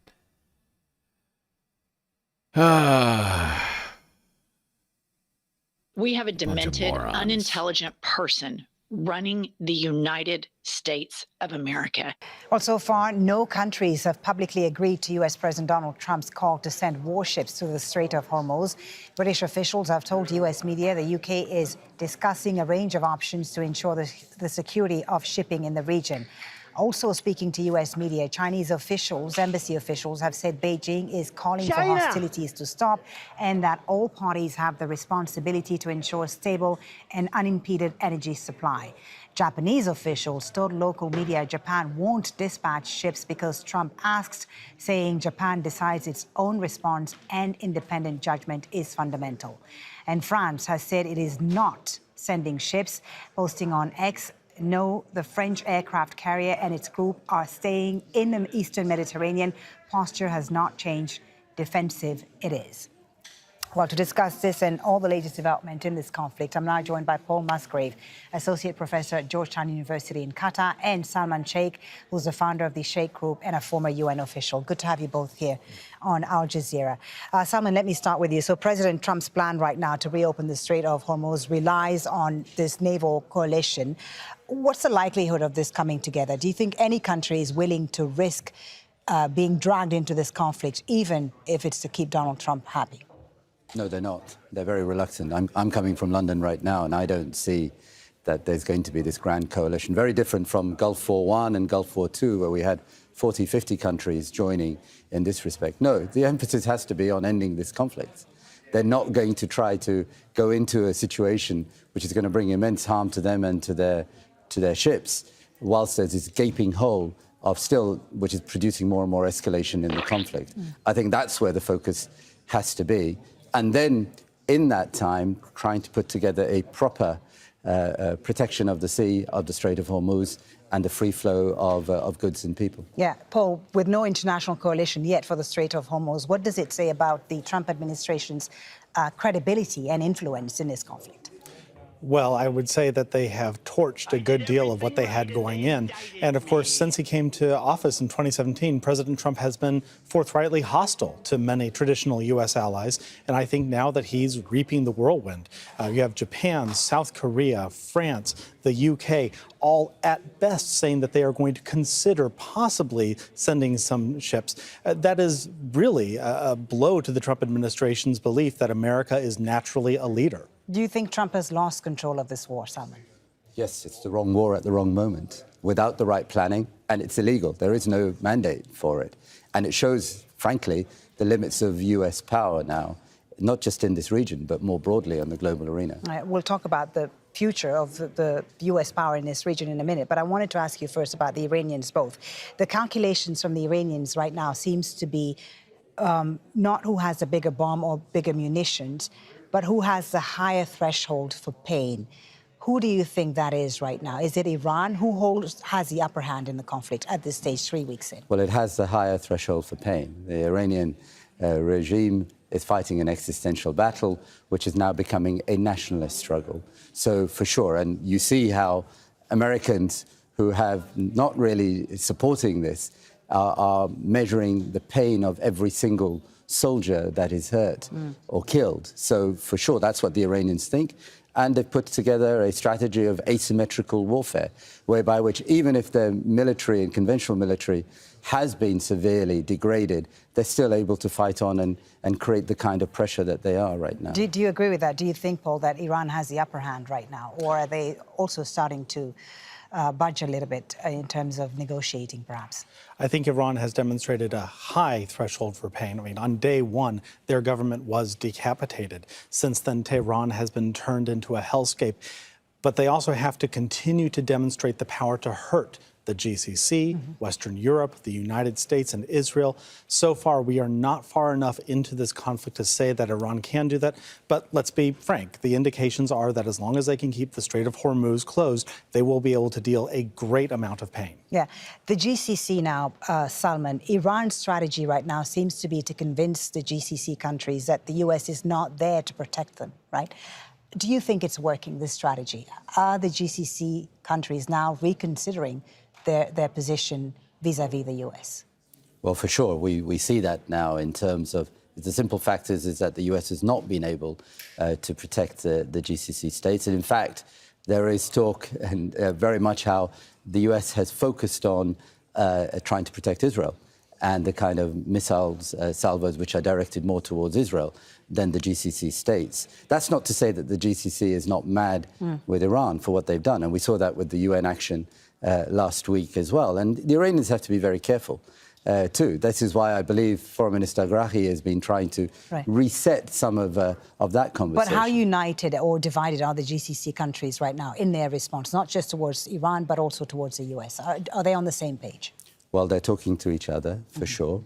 They have to know that if they're not more united, and I think this is something which is still work in progress, they're probably going to face more threats and maybe even another round, because I don't see this war necessarily ending decisively. So the question is then what are they able to do? And we see that voices like Prince Turki in Saudi Arabia or Sheikh Hamad bin Jassim here in Doha are suggesting things like more collective alliances, like a Gulf alliance of sorts. Paul, your thoughts about that? Are we likely to see a reshuffling of regional alliances as a result of this conflict, and perhaps the GCC pulling together more effectively now than they have in the past? Well, I think that having a common threat is a great foundation for common approaches to security. The GCC itself was founded in the shadow of the Iranian Revolution, which gave the organization a good deal of its impetus. There's going to be a lot of challenges, though, because But what's their biggest common threat right now, you think? Is it Israel, US, or is it Iran? Israel is a spoiler. The United States has been a bit of a rogue actor, but Iran is always going to be here. And what this conflict has demonstrated demonstrated is that Iran has a tremendous amount of leverage over the GCC, which is why I think you will see additional players, including the United States, become more enmeshed in the security architecture here, because this region is key to global prosperity. Do you think they all agree on what the biggest common threat is right now, the GCC countries? Because, yeah, go ahead. I think they think it's the Israelis, actually. Okay. Yeah, I'm with him. Or at least I think that they are coming to that consensus slowly. You know, really, I think to some degree why it's taking so long is because a lot of Gulf countries have gotten on board with normalizing relations with Israel. You know, the Abraham Accords and other sorts of diplomatic events that have happened over the years have brought Gulf countries, Arab countries that were formerly much more anti-Israel had become much more comfortable with having a normalized relationship with Israel.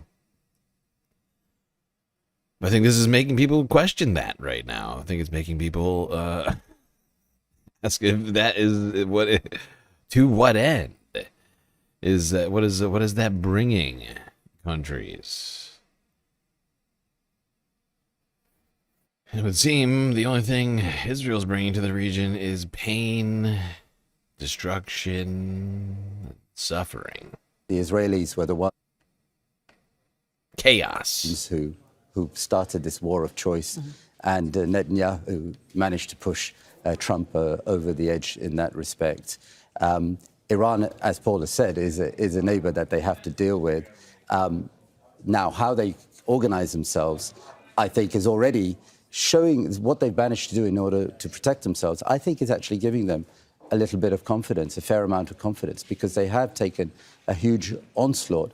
I think we should not also forget the Europeans. I know the Europeans are often maligned as being weak and irrelevant, but in fact, there are European pilots, there are British pilots flying side by side with Qatari pilots shooting down missiles. So there is a stage here for a more collective security, a NATO-style security, which is defensive in nature. So it's not necessarily threatening Iran, but which involves other states. The United States will, of course, play a role in that, but it won't necessarily be the predominant role.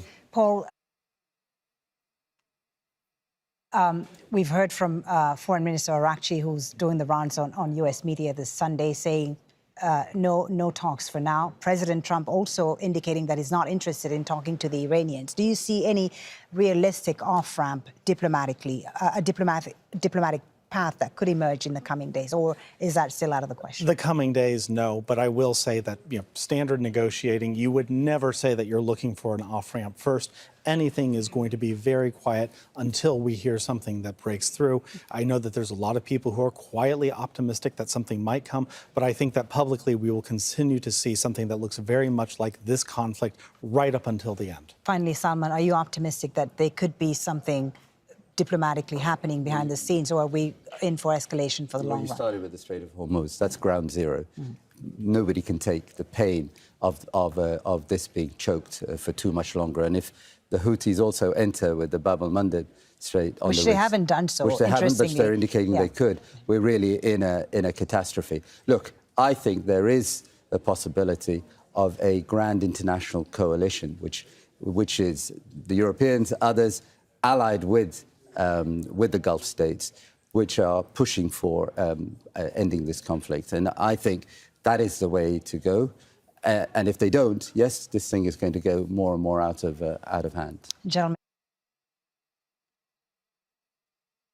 Yeah, but for that to even happen, it requires for pressure to actually not only be applied, but to be listened to, especially by the United States and Israel. Right? Because we're basically, I mean, not that I'm not optimistic that happened, but I'm just saying, I'm just being realistic here. Donald Trump is not a pragmatic guy. What does he care about people complaining? The guy, what pressure from foreign actors would it take? That's my question. What pressure tactic would hit Donald Trump from a coalition of any countries? Honestly, I'm just wondering what. I guess they'd have to say we will no longer export goods to the United States or something. It'd have to be something insane. It would have to be something like that, in my estimation. What else would, I mean, what else would speak to Donald Trump? I guess they could just offer him money. You could just bribe him.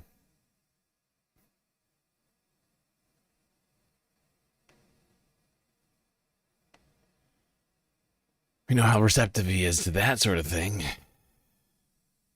But if you...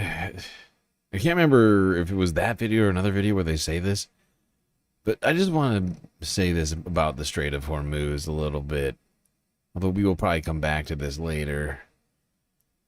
But the fact is I mean, earlier, literally last week, Donald Trump said that he didn't need the help of the United Kingdom because we'd already won the war. And now he's asking for the help of the United Kingdom with the exact thing he said he didn't need help with. But not just the United Kingdom. He's literally asking everybody, including China. Yes, that China. China? I have to have my China.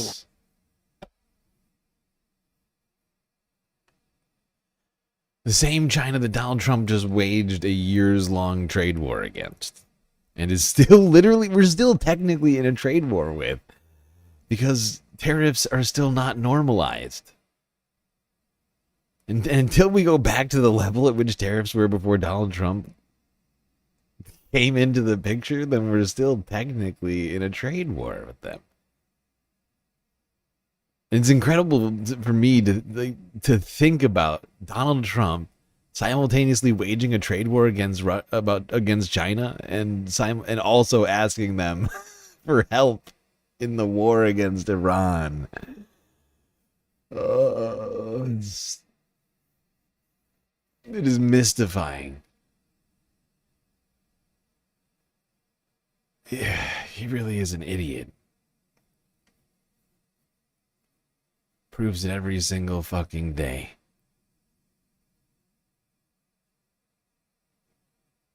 You really have to be a world-class moron.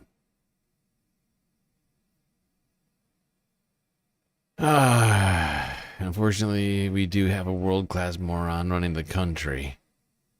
And U.S. soldiers are dying as a result. And the 6 soldiers who died in the crash of the K-135 fueling jet have now been identified by the Pentagon as of earlier Sunday. The identities this morning of the 6 Americans killed when their refueling aircraft went down in Iraq Thursday. 38-year-old Captain Seth Koval, an instructor who trained pilots worldwide and enlisted with the Air Force in 2006. 30-year-old Captain Curtis J. Angst, who was deployed for Operations Spartan Shield and Epic Fury. Major John Alex Klinner, 33, deployed 4 times since 2019. He flew 362 combat hours. Captain Ariana G. Savino, 31, who just earned her wings last year. Technical Sergeant Ashley B. Pruitt, 34, who flew 888 combat hours since 2018. And Technical Sergeant Tyler Simmons, the youngest of all 6, at just 28 years old. Investigators are still working to determine what caused the crash. One of the damaged planes can be seen in this image obtained by CAN 11. The Pentagon says hostile nor friendly fire was not to blame. But the situation in Iraq is deteriorating. All U.S. citizens are now being urged to leave immediately after an Iranian missile on the U.S. embassy in Baghdad Saturday. Iranian proxies have also stepped up their attacks on U.S. targets in the country. Iraq has now suspended all oil and gas production as a result. And oil is in U.S. sights too, after American strikes on Karg Island, the terminal where 90% of Iran's crude oil exports are processed. Okay, we're not going to rehash all of that stuff. Just want to talk about these troops who have died as a result of that crash. Forbes breaking news now from 14 hours ago to Ohio, where leadership from the National Guard in Ohio spoke.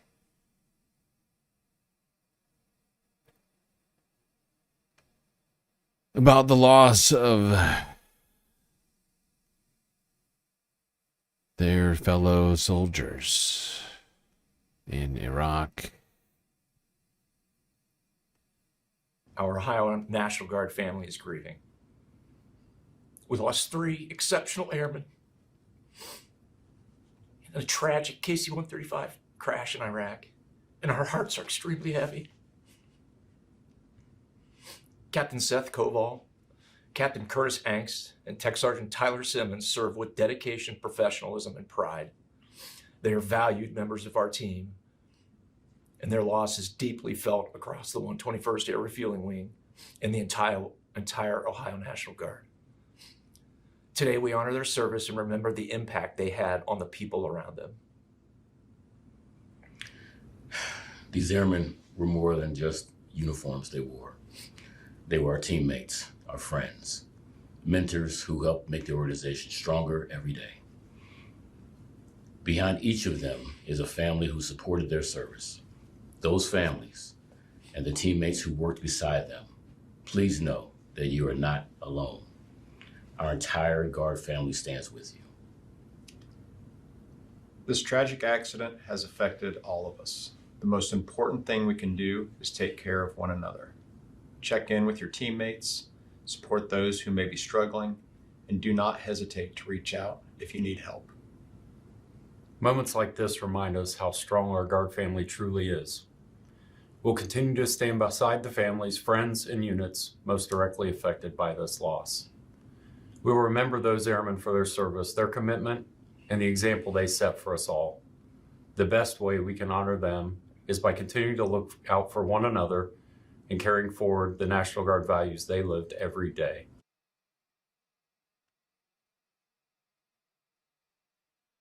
Honestly, I'm kind of disturbed by the fact that we're deploying National Guard. They're really not supposed to. I mean, these guys shouldn't be in fucking Iraq right now. They should be here, basically, you know, keeping the homeland safe.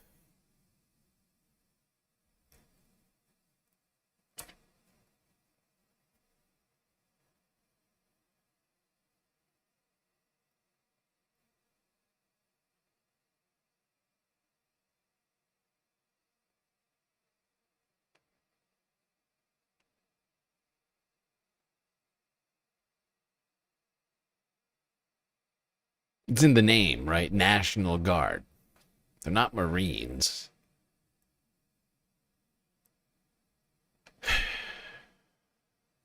I mean, they took the same oath, but I guess my point is like, you know, do you get what I'm saying here?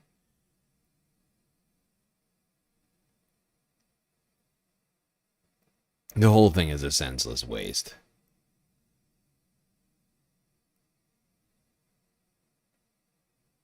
Sadly, no one was made freer by their loss, by this loss. A loss that's absolutely going to, as that National Guardsman said, will hit the community, the families, friends.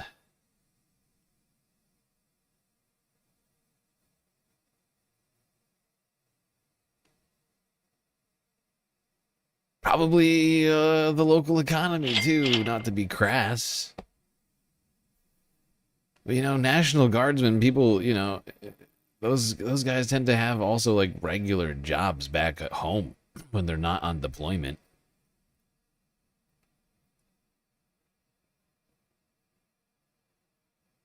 And none of them will be able to contribute to their communities ever again.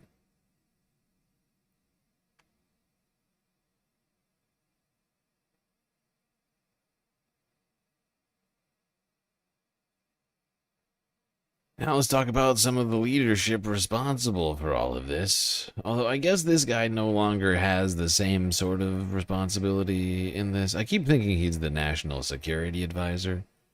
But actually, Mike lost that job last year when he fatefully allowed the Atlantic editor into that Signal group chat. Now the UN ambassador. Let's go to CNN, where Jake, Write a Book Tapper, interviewed Mike Walls regarding progress on the Iran war.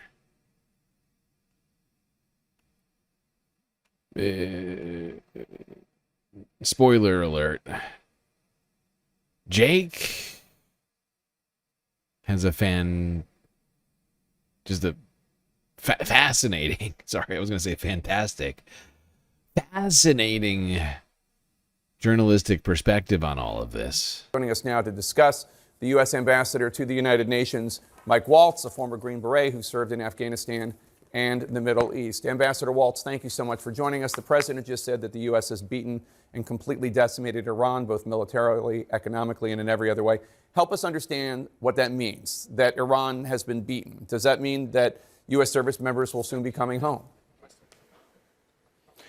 Well, Jake, let's just unpack that for a moment. Militarily, the U.S. military has decimated Iran's air force, their air defenses, their missile capability, their missile production capability. This has been a dominant victory, the likes of which we haven't seen in modern American military history. Economically, the maximum pressure campaign that President Trump put in place his first term and reinstituted the second as the second major item executive order that he signed this term. Their currency is tanking, their foreign reserves are completely depleted. And that's why you saw the most recent uprising. You saw the uprising based on economic terms, and then diplomatically, we just saw this week at the UN Security Council, 135 nations, Jake, it was a UN record, 135 nations side with the Gulf Arab countries and condemn the GCC, with the Gulf Arab countries, the GCC countries, and condemn Iran for its atrocious attacks on civilian infrastructure. This is this guy's job. You can't even manage to get this shit out right. What the fuck? This is Mike's job. He's the UN ambassador. He can't even remember what happened at the UN. He thinks that the resolution he put forward was a condemnation of the GCC countries. What a fucking moron. We have a demented, unintelligent person running the United States of America. Ports, airports, hotels, resorts, and as I pointed out at the Security Council, I don't see how the regime argues that those are military targets. They are clearly not, and they are clearly deliberately targeting civilian infrastructure. And I got to tell you this. I don't know if you've seen this clip yet, Pimp Limp Fresh, but you're absolutely right. Just hold on to it. Just hold on for a moment, because Jake will absolutely do his job worse. Just hold on. Immediately, if not sooner. Shoot in all directions strategy that Iran has taken on is backfiring. They've never been more diplomatically isolated. Just one more point, Russia and Iran had an opportunity to veto that measure, and they stood back and did not. They abstained. So with friends like those, I think Iran is going to stay incredibly isolated. You said Russia and Iran abstained. I assume you meant Russia and China abstained. Excuse me, Russia and China. That's right. Is he willing, the president?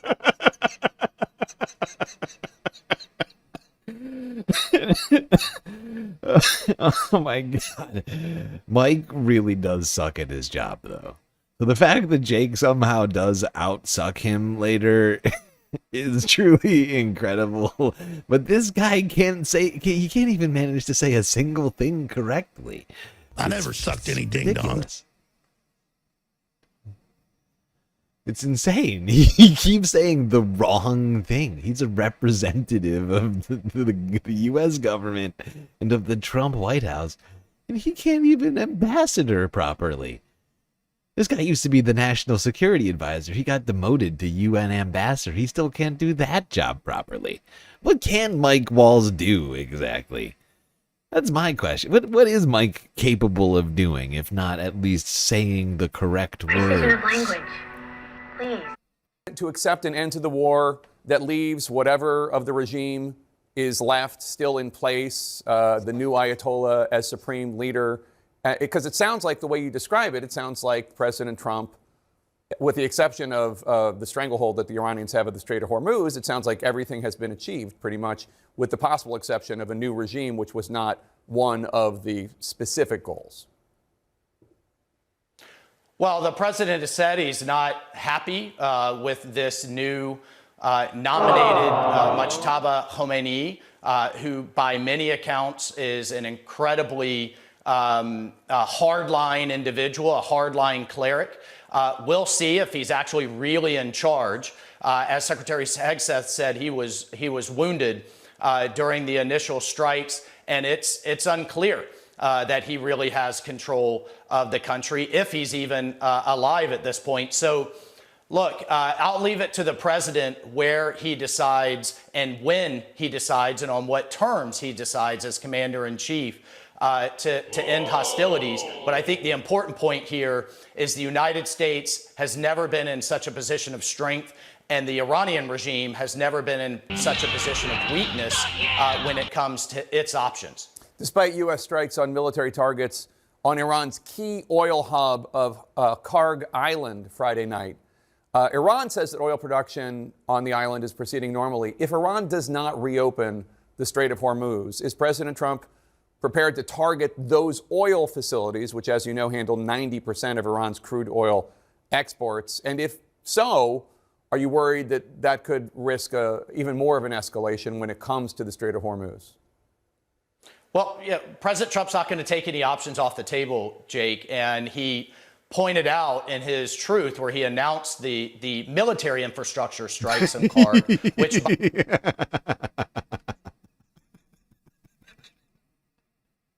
I don't think I've ever heard anybody say that unironically quite in that way before. In his truth. In Donald Trump's truth on Truth Social. Oh, God. It is so... We live in fucking dystopia, dude. By the way, they use to project their fast boats, drones, and other types of attacks on into the Gulf, that he deliberately hit the military infrastructure only for now. And I would certainly think he would maintain that optionality if he wants to take down their energy infrastructure. But we have to take a... Oh, thank God. At least we're keeping the optionality open. By the way, I'm not going to lie. I find this word hilarious every time. Every time that I hear Pete Hegseth say the term lethality, I'm amused. What can I say? I'm amused by the term maximum lethality. Because all I can think of is this. Every time. It's not my fault. It's not my fault. This is a classic. The Predator. The Predator? Lynn, that's just a plastic... see? You're mine now. The Predator is 100% biodegradable, it's friendly to the Earth, and it can hurt you in 100 ways. It has warrior capacities, and it looks a little bit funny. Jesus, stop! Funny thing is, you could see this just laying around on the ground, you would never know that it has such lethality. Eyeballs.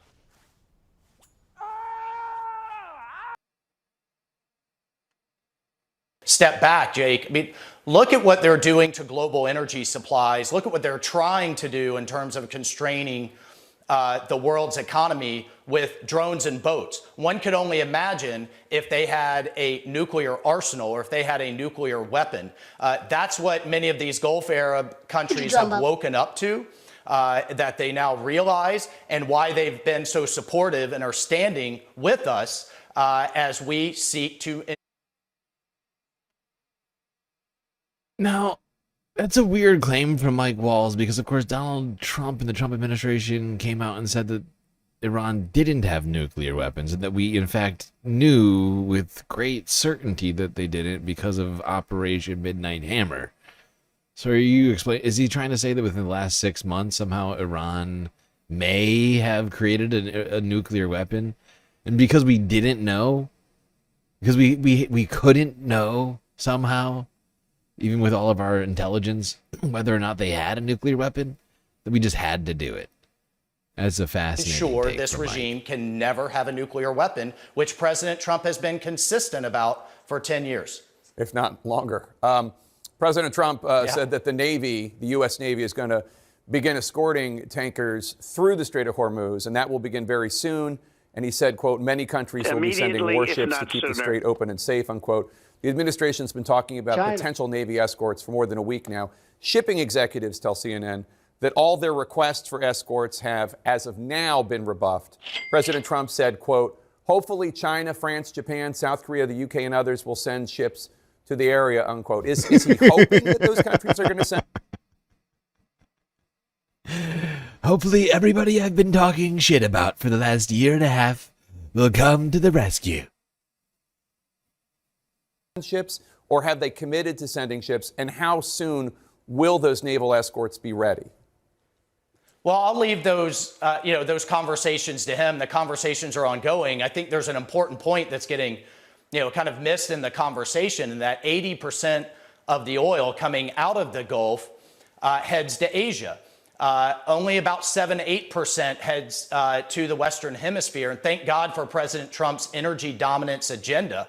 Everything from opening up Anwar, a new pipeline in Alaska, incentivizing fracking, what we're going to see come out of Venezuela and Guyana in the coming months and years. This is why we have to be energy independent. And I have to just say, it's a little rich coming from the progressive left, who has literally been at war against oil. Literally, we're putting policies in place to drive up the price of oil in order to force Americans to buy EVs and go to wind and What? What is he talking about?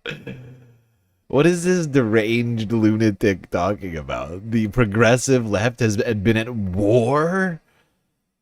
Oh, we've been at war with oil. We're making it more expensive for everybody. What now? I wish that the progressive left was at war with oil, driving the price of it up to make everybody do green energy. We haven't. That hasn't happened. Now, I feel like he's making some sort of weird conflation here, like EPA regulations to prevent emissions, right? There's multiple EPA regulations that exist to prevent things, including one that came out of the last oil shock.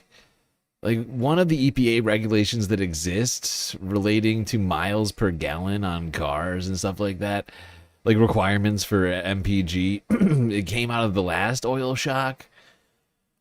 I think the last Iran crisis, actually, and I think it was back in the 70s.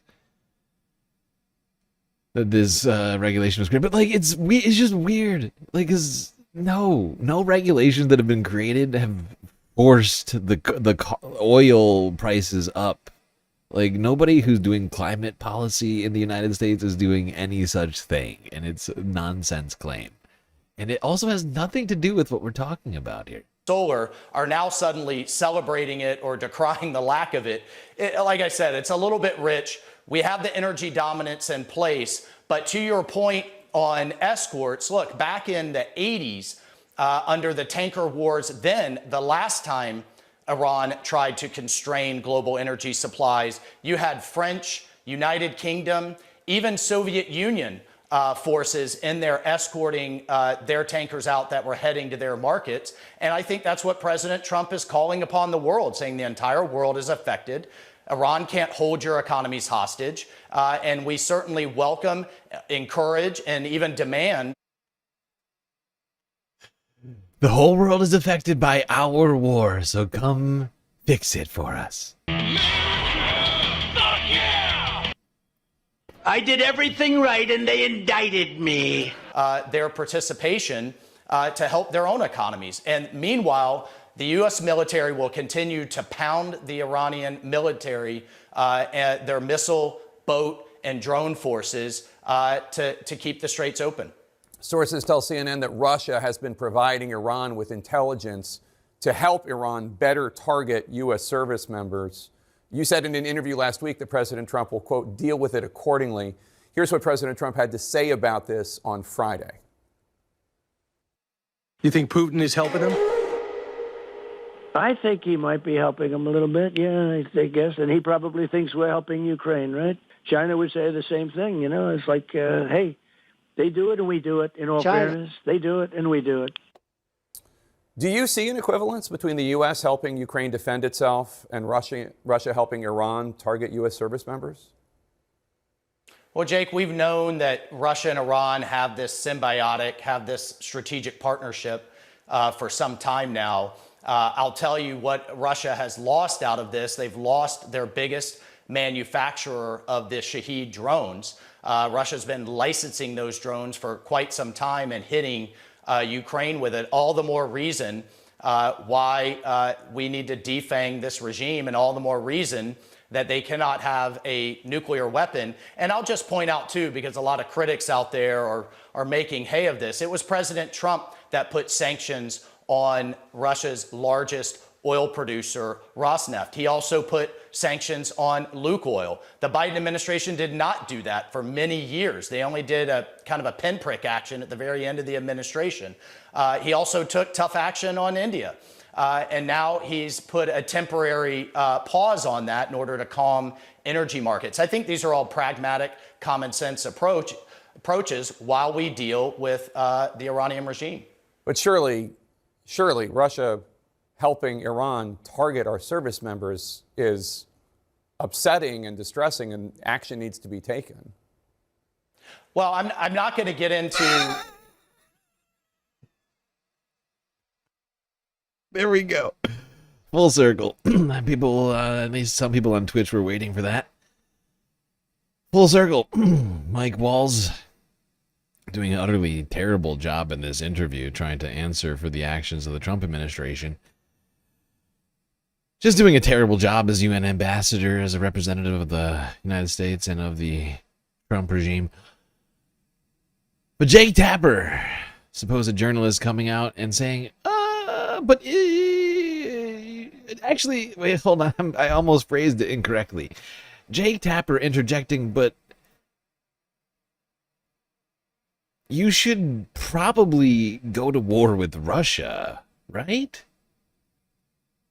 Like, he didn't say it in so many words, but he's basically like, look, Russia's helping Iran, and the United States should respond. And I don't know how else to interpret that. And it's fascinating that this is what CNN calls journalism.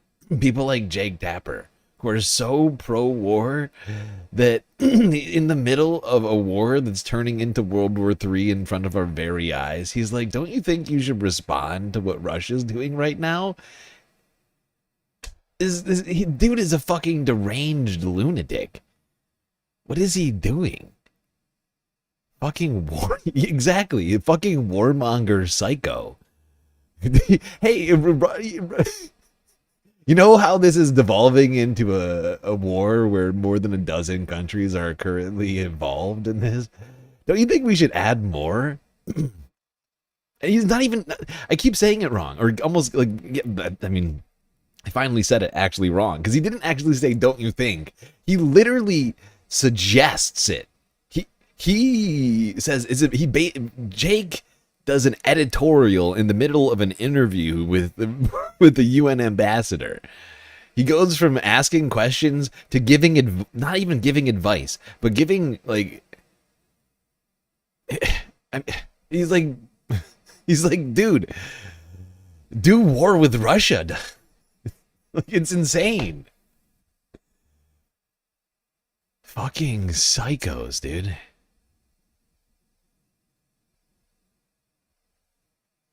I'm afraid we're gonna have to stay with Jake and CNN for a moment. Hear from another U.S. official. Actually, I take that back. We don't have to hear from this guy at all. I take it all back. This is a completely unnecessary interview.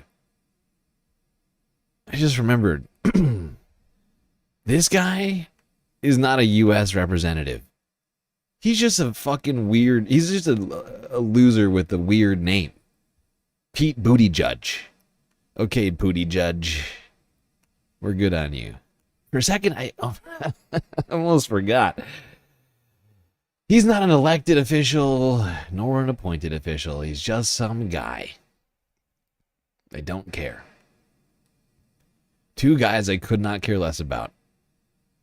Centrist-ass Pete Buttigieg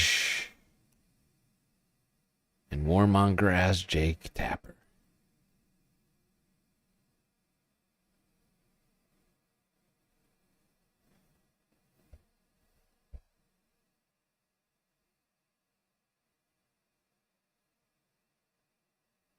All right, back to talking about the Strait. Global news from 8 hours ago. Not a single U.S. Navy vessel to enter Persian Gulf via Strait of Hormuz. The war in the Middle East is showing no sign of letting up. On day 16 of the conflict, Iran and Israel traded more strikes with several Gulf states, including Saudi Arabia, UAE, Qatar, and Kuwait, intercepting Iranian air attacks. Meantime, U.S. President Donald Trump says Iran is willing to negotiate a deal to end the war, but he's not ready for it yet. In an interview with NBC, Trump claimed several countries have committed to help secure the Strait of Hormuz after Iran vowed to block the flow of oil. تنگی هرمز باز نخواهد شد. هیچ ناو آمریکایی حق ورود به خلیج فارس نداره.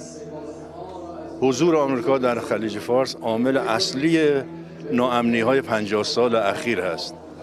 بدون خروج آمریکا از خلیج فارس و کنترل تنگی هرمز به دست خود کشورهای منطقه، مخصوصا ما و کشور عمان که دو طرف این تنگی هستیم، امکان نداره امنیت به وجود بیاد. پایان جنگ هم در دست ماست. ما زمانی به پایان جنگ نگاه میکنیم که اولا تمام خساراتمون رو از آمریکا خواهیم گرفت. ثانیاً به یک تضمین 100% باید از آینده برسیم که اون بدون خروج آمریکا از خلیج فارس امکان پذیر نیست. بنابراین شرط دوم خروج آمریکا از خلیج فارس است.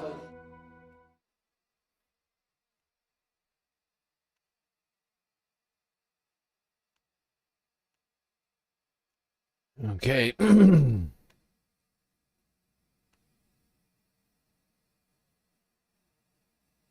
IRGC making it clear that the Strait of Hormuz will continue to be closed, and any vessels entering it without permission will bear the consequences of that.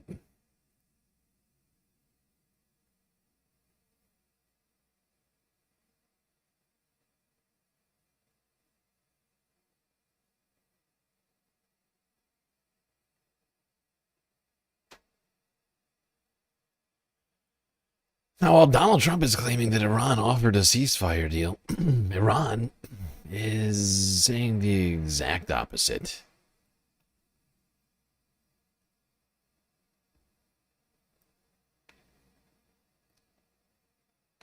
What you talking about?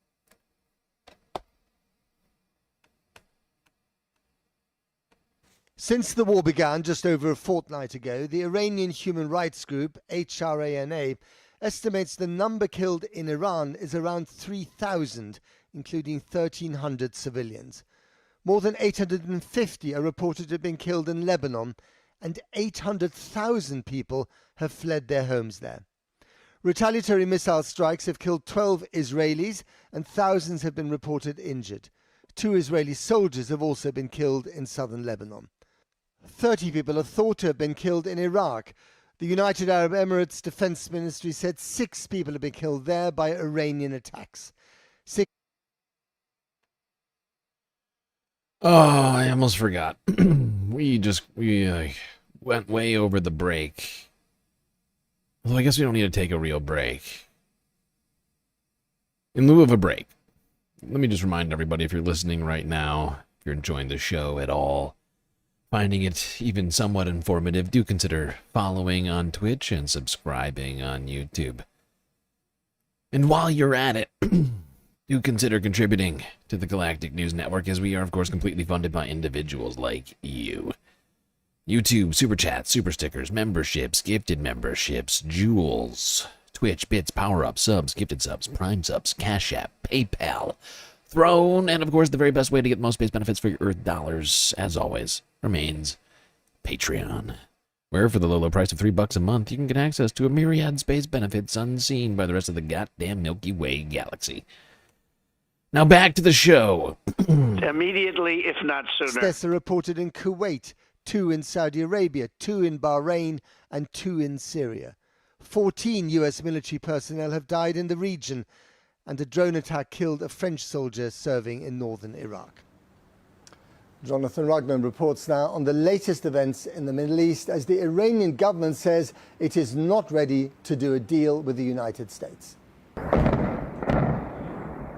The city of Isfahan was targeted by US and Israeli airstrikes, with at least 15 people reported killed.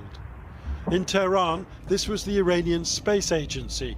The Israelis said it contained a military research laboratory. But for all their combat supremacy, the limits to this air campaign are ever more obvious. The price of petrol is now up 25% in the US, and while President Trump claims to be way ahead of schedule, his administration is under growing pressure to declare victory soon. The conflict will come to the end in the next few weeks, and we'll see a rebound in supplies and a pushing down of prices after that. But yes, we were very aware that we would have short-term disruption. Can you guarantee it'll just be weeks before prices go down? Hey, there's no guarantees in wars at all. Wow. Thanks, Chris. How reassuring. No guarantees at all. Great. So, actually, prices are probably going to stay high. I can guarantee the situation would be dramatically worse without this military operation to defang the Iranian regime.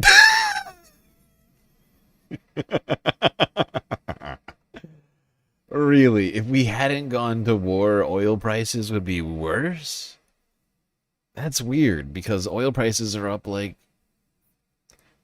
75% from 3 months ago. How? Wow, they would have been worse than that, you say? How's that possible? Someone explain that one to me. What you talking about? Iran's Revolutionary Guard claims it has now started firing this Sajil ballistic missile. It runs on solid rather than liquid fuel, which makes it harder to detect prior to launch. We don't know how many of these speedboats Iran still has left in the Strait of Hormuz. This training exercise was filmed last month. What we do know is that the Americans have been unable to keep the waterway open. Several navies from the UK to China have been asked to help. So if the White House had a plan to protect this vital sea lane, well, it isn't obvious. تنگی هرمز باز نخواهد شد. هیچ ناو آمریکایی حق ورود به خلیج فارس را نداره. The Strait of Hormuz will not be opened. Not a single American Navy vessel will be allowed to enter the Persian Gulf. How this war ends is in our control. We will only look at it when we have received full reparations from America for the destruction caused. Iran is also continuing to attack Israel, where dozens of people were injured in several explosions. Israel's foreign minister has denied that his country is running low on missile interceptors. And though President Trump claims Iran wants to make a deal to end the war, it claims no such proposal exists. We never asked for a ceasefire, and we have never asked even for negotiation. We are ready to defend ourselves as long as it takes, and this is what we have done so far, and we continue to do that until President Trump comes to the point that this is an illegal war with no victory. Iran's Red Crescent claims over 1,300 civilians have been killed in US and Israeli airstrikes so far. That may not be enough. That is a scary thought. Am I the only person disturbed by that thought? Oh my god. This thing is gonna go on for a really, really long time. This is the worst game of chicken ever. Oh my fucking god. Did you hear what he just said? This is gonna continue until Donald J. Trump realizes that there will be no victory? How long you figure that'll take? Donald Trump? Donald motherfucking Trump? Cyclone Cheeto. Mr. Cyclone Cheeto? I did everything right and they indicted me. That guy? You're telling me we gotta wait until Donald Trump realizes that he can't win? The guy who promised an unprecedented amount of winning? When do you figure that's gonna happen? 2050? Iran's Red Crescent claims over 1,300 civilians have been killed in US and Israeli airstrikes so far. That may not be enough to persuade this tyrannical regime to negotiate. And with President Trump using social media to encourage other countries to send warships, you wonder if this conflict is going as much to plan as he says. Well, here in Israel, the government denied reports that it is set to hold direct talks with Lebanon in the coming days. Over 1,000 strikes have been carried out against Lebanon, according to the Israeli Prime Minister's office, since the start of this conflict. The World Health Organization has released $2 million of emergency funds to Lebanon, Iraq and Syria. Well, I'm joined now by the former Deputy Mayor of Jerusalem, Fleur Hassan. I mean, I am just sitting here thinking to myself, when I've ever heard Donald Trump admit that he was wrong about anything, or that he lost anything? He's an egotistical... I mean, he's an egomaniac. He's a megalomaniacal idiot who's incapable of admitting that he's wrong or that he's lost at anything. If we have to wait for him to realize that he's lost and that he can't win, we're going to be waiting until he dies or until he's like taken out of office. We will be waiting into eternity. A trade envoy for Israel. Thanks for coming on the program. Thanks, Matt. Oh, wait, hold on. I forgot. For 1 second, I forgot what I was doing. We are skipping this fucking unhinged interview. I cannot do it. If you want to watch that, you go right ahead. Channel 4 News. The former mayor of Jerusalem, I think it was. Woman is a psycho. Look at that totally non-psychotic smile. I mean, this woman is dangerous, ladies and gentlemen. Thank you very much indeed. Thank you. Well, at least 4 people have been killed in an Israeli airstrike in Gaza, including 2 boys and a woman pregnant with twins.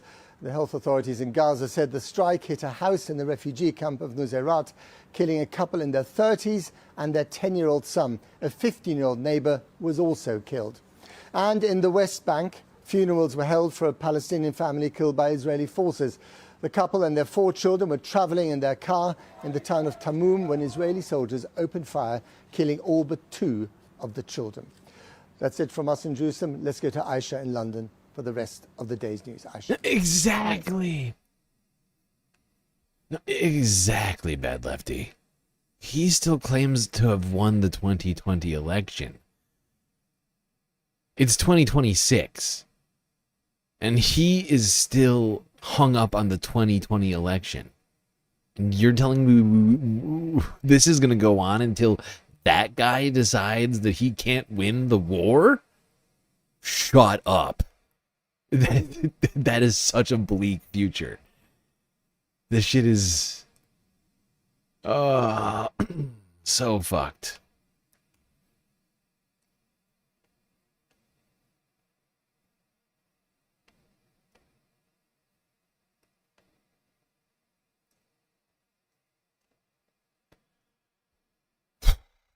Good way to start the week here, people.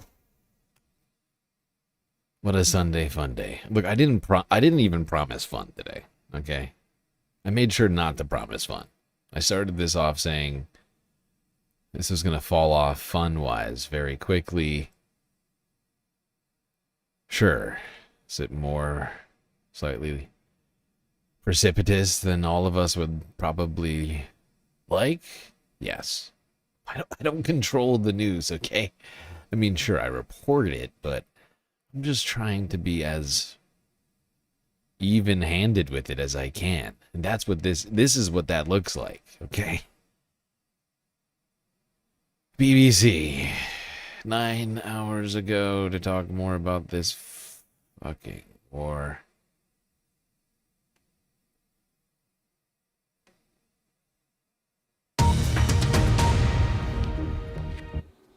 Hello, I'm Lauren Taylor. It's day 16 of the US-Israel war with Iran.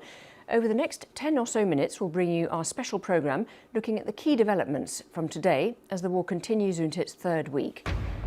Israel says it's extending the scope of its military action against Tehran with strikes in western and central Iran. These pictures, released by the Israeli military, are said to show attacks on facilities described as part of Iran's drone operations. Despite relentless bombardment, Iran has kept up its retaliatory attacks on Israel and across the region.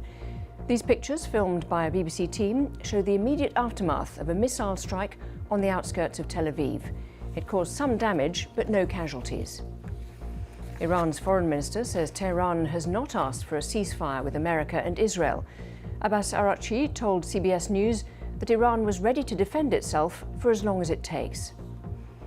His comments follow an earlier claim by Donald Trump, who said the Iranian government appeared ready to make a deal, but in his words, the terms were not good enough yet. Let's focus first on the military campaign, because Israel says it's expanding the scope of its strikes on Iran, targeting what it calls regime infrastructure. An IDF spokesman said the Israeli military had plans for at least 3 more weeks of the campaign, with thousands of targets that could still be hit. In Israel, emergency services say several people have been injured following Iranian strikes. A missile armed with cluster munitions hit a residential area near Tel Aviv, causing damage but no casualties. Our Middle East correspondent John Donnison arrived there shortly after the strike. Right, you can see here we're just on the outskirts of Tel Aviv, and just as we were driving in, the sirens went off, and you can see here where we've got the impact. You've got a couple of cars completely destroyed, fires burning, and a bit of a sense of panic here amongst the people here. A lot of people running towards this spot, presumably to try and find out if anyone they knew had been hurt. We've not heard that there have been any casualties here, but you can see it's a pretty built-up residential neighborhood. And these Iranian missiles, most of them are getting shot down, but some get through. And some of these missiles, what happens is they break up in the sky and form these smaller cluster bombs that don't do as much damage when they fall, but they're still potentially deadly. Israel's foreign minister has dismissed reports that the IDF is running short of ballistic missile interceptors. Gideon Saar spoke to reporters during a visit to the site of another Iranian missile strike near the town of Zarzir in the north of the country. He also touched on Israel's campaign in Lebanon, where the IDF has been striking targets linked to the Iranian-backed group Hezbollah. The latest figures from Lebanon show the human cost of that campaign. Health officials say Israeli strikes have killed more than 800 people since the start of the month. It was 826, and that figure has now risen to 850. In terms of displacement, the United Nations also says the fighting has forced more than 800,000 people to flee their homes. Gideon Saar denied reports that Israel and Lebanon were preparing to hold direct talks in the coming days. Hezbollah is working accordingly to instructions from Tehran, not from Beirut. They are acting against the will of Lebanon and its citizens. If the Lebanese government and the Lebanese army want to change something, they should do something in order to stop the attacks being done by Hezbollah from Lebanese territory. You just pick up on what this genocidal maniac just said? He just said the Lebanese army should start fighting Hezbollah. This is ridiculous! I can't listen to any more of this fucking drivel. Oh, thank God, that's it. The most recent images coming in from Iran show the damage inflicted by US and Israeli bombardment. This was the scene early Sunday in a neighborhood of Tehran where a police station was hit and some surrounding buildings were damaged. These pictures were filmed as part of a media tour organized by the Iranian government, but we've also been hearing directly from people inside the country. A man from Tehran said he disagreed with the attacks and told the BBC that Iran could be ruined if attacks continued at pace. Our correspondent Azadeh Moshiri has more. Communications are very, very hard, but when you can get a glimpse, it gives you a bit of insight into what life is there. And while at the beginning Iranians had feelings that were mixed with hope and fear, right now they're very concerned about what kind of country they're going to be left with. One person talked to me about feeling like it will be, on the one hand, a lack of basic. I love how BBC talks about Iranians as they're a monolith. Like, that like 100% of Iranians hate the government and want Western regime change and to be bombed. It's a fucking insane propaganda wheel I feel like I'm on right now. It's like this sort of this broken record of complete nonsense being regurgitated by the media over and over again. Because it's just...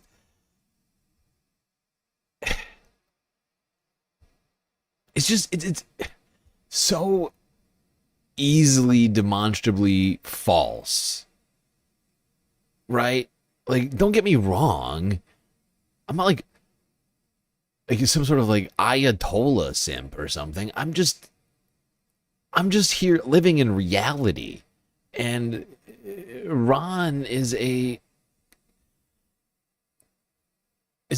country of 90 million people. And while there may be millions of people who don't like the government, there are millions of people who do support the government.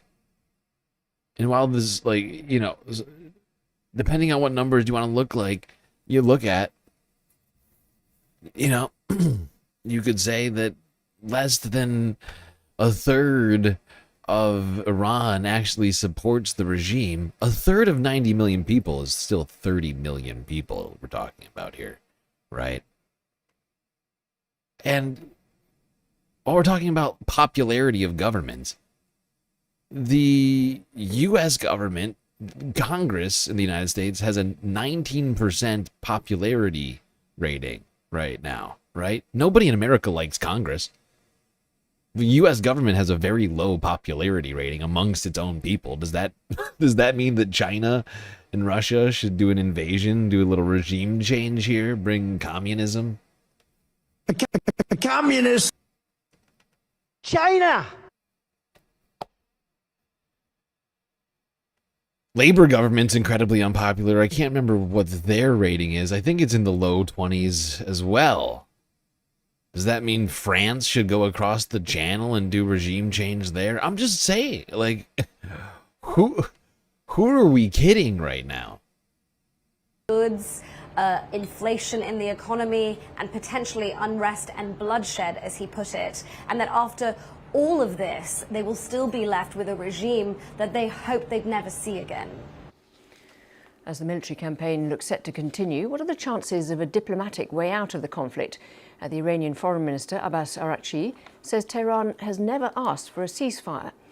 It follows an earlier claim by Donald Trump, who said the Iranian government appeared ready to make a deal, but in his words, the terms weren't good enough yet. Let's get more on this from our correspondent in Washington, Simi Jolo-Osho. So, Simi, bring us up to date with what each side has been saying. All my homies hate Keith. Exactly, bad lefty. Nobody likes Keir Starmer and the Labour government. They're incredibly unpopular right now. Does it mean that the Republic of Ireland should invade Northern Ireland, do regime change there for the people?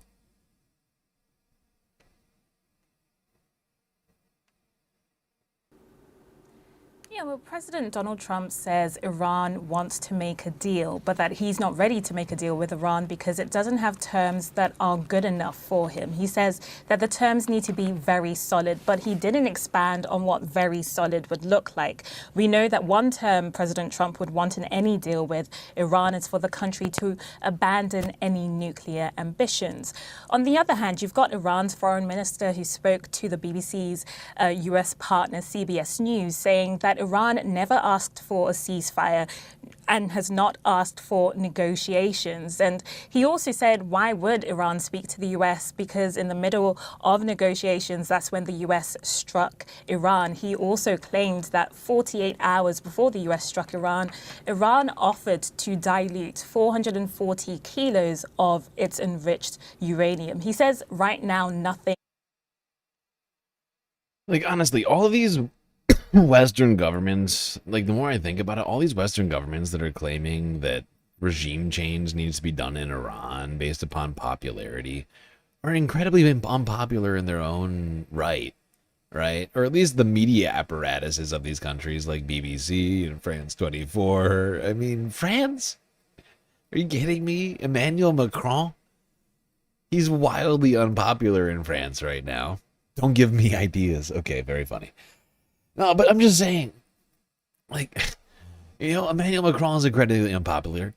He's had to dissolve the government multiple times. He called a snap election and lost. He's had 7 different prime ministers. I mean, what are we talking about? Like, none of these Western governments are popular with their own people. None of them can govern properly. And they want to be like, oh, but we should do regime change in the Middle East. The great bringers of democracy. People who can't even do democracy themselves.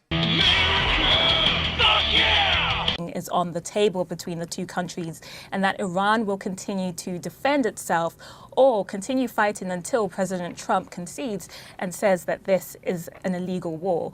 But on the other hand, you've got President Trump who says that the US will continue hitting Iran very hard. He also mentioned potentially hitting more targets on Hog Island for fun, he said. It looks like a diplomatic breakthrough between these two countries currently appears really limited. There could have been some sort of indirect communication between the two countries, perhaps through Gulf intermediaries. But right now, both countries are clearly determined to continue exerting military pressure. Simi Jolo-Osho, thank you very much indeed. Let's bring in our diplomatic correspondent, Paul Adams. And Paul, given what we've been hearing about the language on both sides, of the US and Iran, is there any room for diplomacy or de-escalation at all? It doesn't feel like that at the moment. And I think a lot of the Western diplomatic efforts are probably focused around how to secure the Straits of Hormuz, because the thing that is worrying people from, all around the world is the long-term economic impacts of this crisis. And so that's why we're seeing governments talking about how, and even if it's possible, to guarantee shipping through that narrow waterway at a Guaranteeing shipping through this waterway is a fucking insane idea. It's fucking insane. So long as Iran is able to do airstrikes in any capacity, people going through the strait are fucking sitting ducks. Giant fucking targets.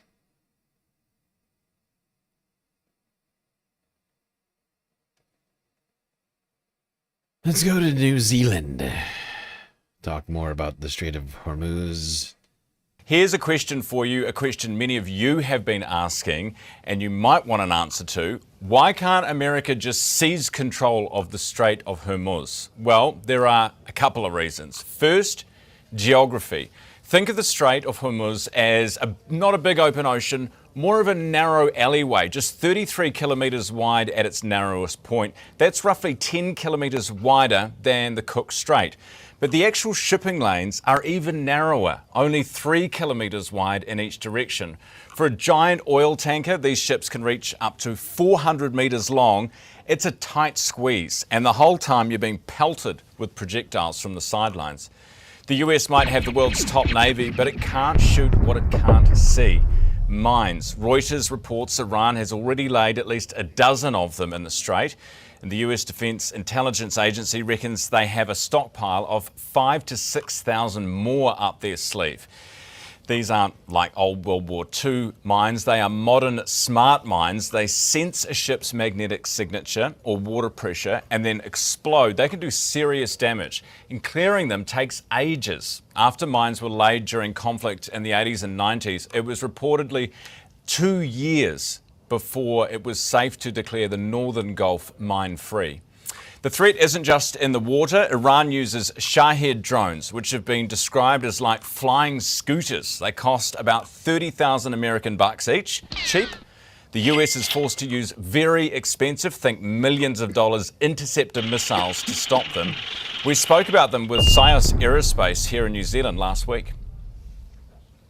So the conventional air defense systems are designed for missiles, and so they're quite high cost per unit. Whereas now with these cheap Shahed drones, they're getting deployed in the hundreds per night in Ukraine, and presumably similar in the now Iranian conflict. So actually, they're delivering a high. They're delivering ultimately a force multiplier with a lot of systems going through, which is very difficult for air defense.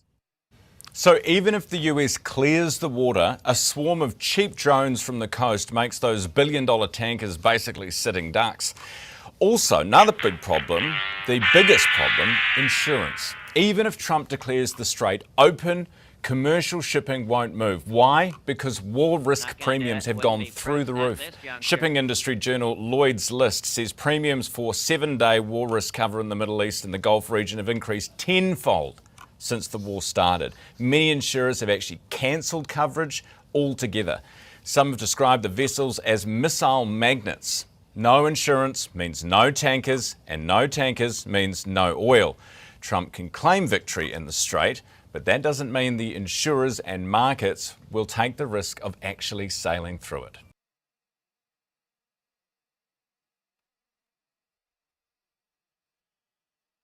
All right. Jesus Christ. I was really hoping Sunday Funday would be more fun day than... well... gun day. You are not funny. But that's what it is.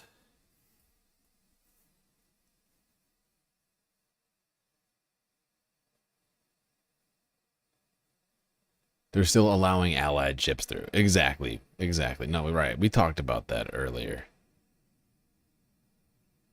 Yep, they are 100% still letting their allied ships through it, including some Gulf countries now. There's been reports that Iran has been making side deals with certain Gulf countries. I think Qatar and the UAE. I can't remember who. Actually, I think it might have just been. I can't remember who it was actually. So don't quote me on either of those. But I heard a story. I think we heard it on the show. We covered it another day earlier. But yeah. Allies and people willing to work with Iran have been able to get through the strait no problem, as it turns out. So long as you aren't Israel or the United States. No side deals. Knowing Chuck Schumer, he's gonna call to shut down the base in Bahrain or wherever it is that's been getting ships through. No side deals. Look. Sure. Are they our ally? Yes. Do we have a base on the island? Of course. But have you thought about side deals?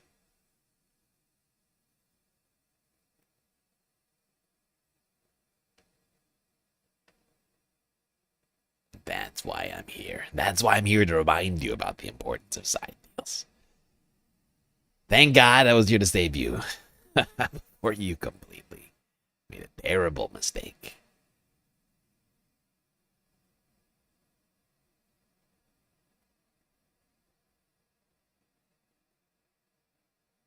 Wouldn't want that.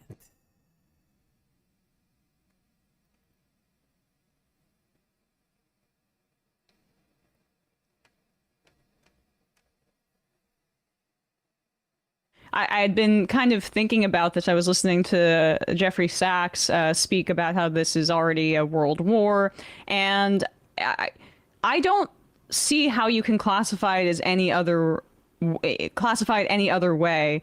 If this was in Europe and there was a country that was attacking 7 other countries, bombing them, invading them in the way that Israel is, and as the proxy of the United States, I don't think we would have any hesitation in calling it a world war, but because of kind of, Western privilege, there's a sneering at the sovereignty of nations in the Middle East, and also Iran, of course, that prevents it from kind of being classified as such, but certainly also with all these Western countries involved in this multi-nation war, it would be fair to classify it as such, and obviously the U.S. and Israel are on the sides of aggression and cruelty.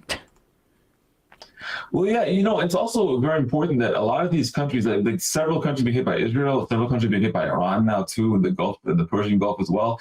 Iran is a very, different country from a lot of the other countries that the U.S. has fought in the last decade or 2 decades in the Middle East, in the sense that it has a sort of, it wasn't created by Sykes-Picot. It has its own natural border. Hey, I'll be right back, everybody. I gotta do something real quick. You could say it was a civilization which was destroyed and then recreated itself several times in history as well too. It's much more, it's the foundations of its statehood don't have a recent provenance. That's why I think that when Trump thought that he just killed one guy, the whole thing would collapse. He didn't really understand what the situation was. It was not a personalistic regime centered around a dictator who, his bloodline or whatever, or his personality sort of defined the state. And without that, it would just be anybody. No, it's a deeply entrenched system. And maybe it's not popular with the majority of people. Maybe it's like a third of the people support it. But that's a lot in a country of 90 million people. That's enough to create a strong social base. And you can see that the government has not collapsed. So these characterizations of it seemingly did not match reality. These very optimistic characterizations of what would happen should the war have begun. So I do think that I don't know, it's really going to become now a contest of political will. And in some ways, it does seem to me that as bad as it is, the best option for Trump maybe should just be to walk away now and just declare victory. He can say he destroyed the Iranian Navy or killed such and such people and just say he won. And, his supporters, many of them almost have this uncritical support of him. Maybe they'll buy it enough that we just walk away. But I don't really know what he's going to do other than going more deeply in and getting into situations even more of a disaster. I agree that domestically, politically, it would make the most sense for him to do that. But he has been I mean, really talked into this by Netanyahu, by seemingly Lindsey Graham. The reporting was that Laura Loomer and Tom Cotton were some of the voices that he was listening to. And if you're listening to Tom Cotton, that is perhaps the most bloodthirsty person in the Senate. And yes, I'm including Lindsey Graham in that. Graham is just much more vocal and enjoying his appearances on cable television after a few drinks or something like that. But, you know, it is pretty horrifying that Trump seems to have listened so quickly to the neocons and acted with such urgency that and look, this is part of his proclivity as well. I don't want to let him off the hook there, but the way that he launched this war seemed to have such little forethought that it's hard for me to view it as anything except him kind of ordering his cronies to act immediately. Well, you know, Trump's whole self-image is as an iconoclast. He's like the person who does what everyone else says you can't do, and then he gets away with it. And it seems like that was working for him. He was on like a gambling streak where he was hitting. Like he killed Qasem Soleimani in 2020. Nothing really happened. He bombed the Iranian nuclear program. Nothing really happened. He just last month, seems so long ago, sorry, in January, he captured Venezuelan President Nicolas Maduro. Again, he got away with it. So I guess in his view, this was just another sort of thing he was going to do that someone said he couldn't do, and then he would win and he'd be seen as a maverick. But he miscalculated because the Iranians, actually, it's a very important and sort of ironic aspect of this, is that the one individual who was holding back the Iranians from retaliating more forcefully, even in the last Trump term, was Ali Khamenei. Ali Khamenei was a very elderly man. He was very risk averse. He had a policy of not having a war with America, not developing a nuclear weapon, not having peace with America either, not giving up the nuclear program itself, but just not crossing any threshold, staying in a gray zone all the time. He's a very cautious individual. And many other people that the U.S. has killed in the last 2 years were very cautious. Hassan Nasrallah was also a very cautious individual. So now he has a younger generation of people, more hardcore in Iran, who never agreed with this and who view it as existential crisis, and they've been preparing for this. Murtaza, sorry, just to interject, who also witnessed what happened to Gaddafi when he gave up his nuclear program, and the United States still overthrew him, and he was executed in like the most gruesome possible way. Younger leadership, I would imagine, in Iran is saying like, we don't want to end up like this, or I don't.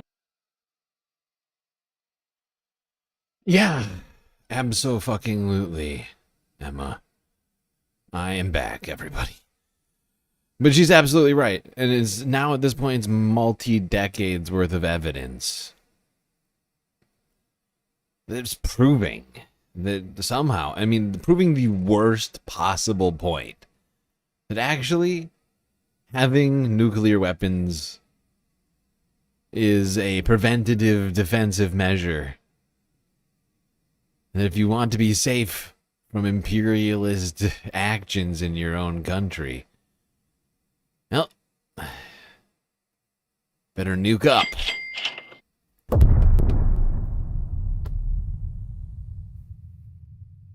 It's not me saying it, it's the actions of the world. Ukraine gave him up, Libya gave him up. Iran didn't pursue them as much as, well, I mean, they didn't pursue them long enough to get them. Saddam Hussein didn't get them.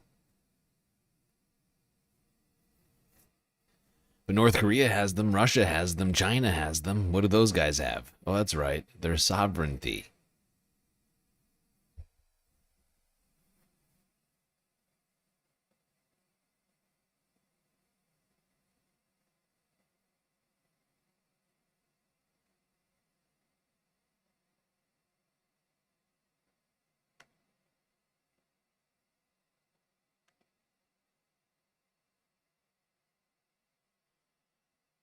Let's go to another country that has its sovereignty.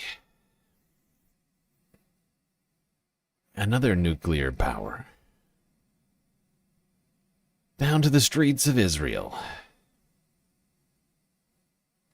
where outside of the home of Prime Minister Benjamin Netanyahu, protesters congregated. calling for peace.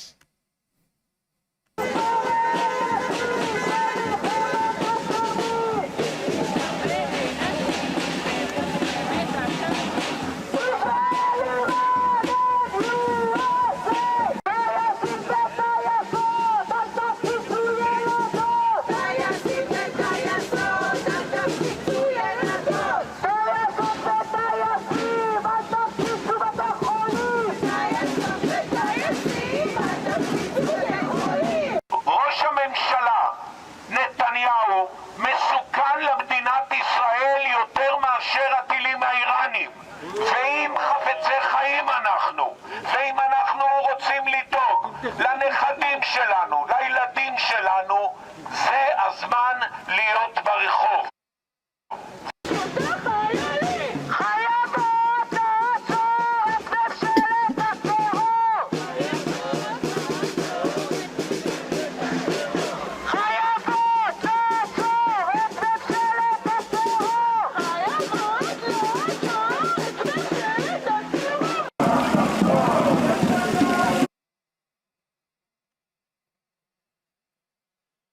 Well, there we go. Anti-war demonstrators outside of the residence of Benjamin Netanyahu on Saturday evening.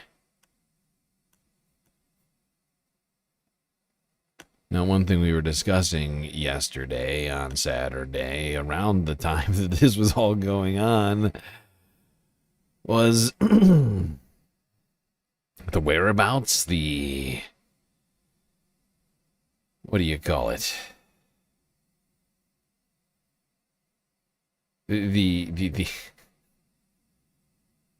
I can't think of the word right now. The whereabouts and the condition, I guess you might say. It's not quite the word I was looking for. But that of Benjamin Netanyahu. Speculations were flying all around social media about his there's a word I keep looking for that I cannot think of. Someone please help me. For the love of God. Why can't I think of it?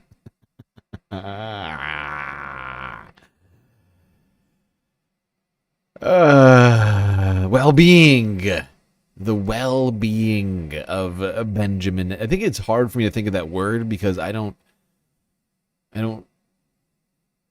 care for Benjamin Netanyahu to be well. I think that's part of the problem. I think that's part of the issue. I would actually prefer he be unwell. So, thinking of the word well-being, it's just I don't associate it with Benjamin Netanyahu. That's part of the problem, I think. Unfortunately, for lovers of international law, I guess technically, fortunately, I take it back. Fortunately, for lovers of international law,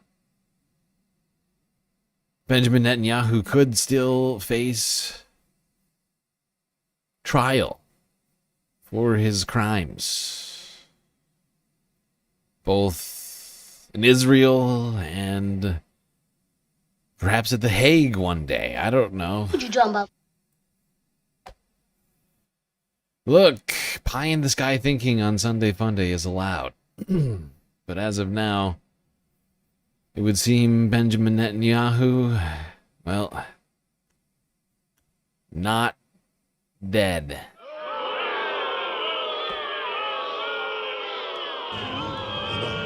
מה שאלת אותי? ראש הממשלה אומרים ברשת שאתה בכלל מת? אני מת על קפה, אתה יודע מה? אני מת על העם שלי. איך הם מתנהגים, פנטסטי. אתה רוצה לספור את מספר אצבעות? אתה יכול להראות לנו? פה. פה. היית? יפה מאוד. לחיים. אתה חושב של המסר לאנשים שיוצאים ומתאווררים? לצאת להתאוורר, אבל ליד מרחב מוגן. והעמידה שלכם היא מדהימה. נותנת כוח לי, לממשלה, לצה"ל, למוסד. אנחנו עושים דברים שאני לא יכול לשתף. L'chaim, he says. It's a shanda. That's what it actually is. You should be ashamed. You should be ashamed of yourself for having that thought.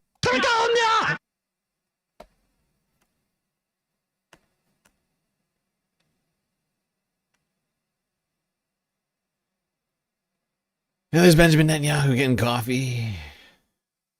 proof of life given. Although I would point this out. You look at this, it could be the lighting, but he looks tired. Like, he looks like he has not been sleeping at all. I mean, like I said, it could be the lighting. Warm light in here, but his eyes look red and glassy and puffy. And he's hoofing down coffee. So, I think he might be having a hard time. You think that looks AI? I don't think so. I don't think so.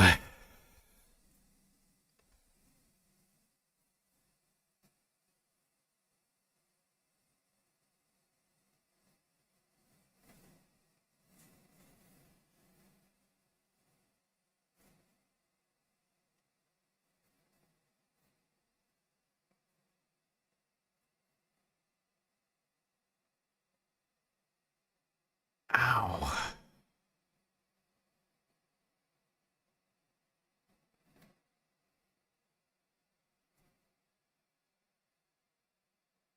All right.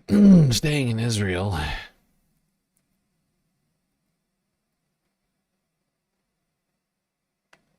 Wait, did this get taken down? I think this got taken down.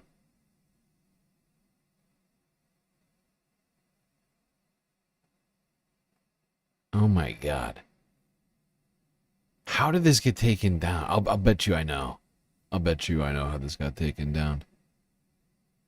Hold on. Let me look at something.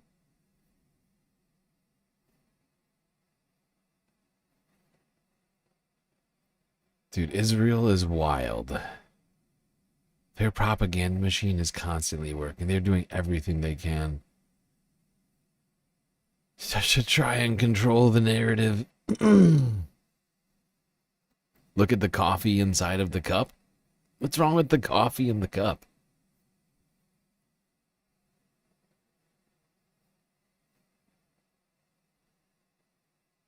It looks like a latte. It looks like coffee and steamed milk. I'm not seeing what everybody else is seeing. The coffee looks perfectly fine to me. Here, we'll watch the rest of it. אבל עושים דברים מכים באיראן חזק מאוד גם ביום הזה, גם בלבנון, ממשיכים. אתם אומרים לי להמשיך? אני אומר לכולכם, גם אתם תמשיכו. תמשיכו להישמע להוראות פיקוד העורף, כל הזמן, להישמע להוראות פיקוד העורף, וגם לראשי הערים, להיות תמיד ליד מרחב מוגן.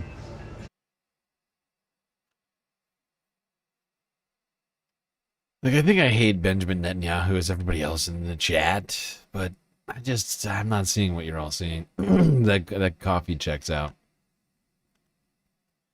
As a guy whose job it is to look at video currently, and whose job in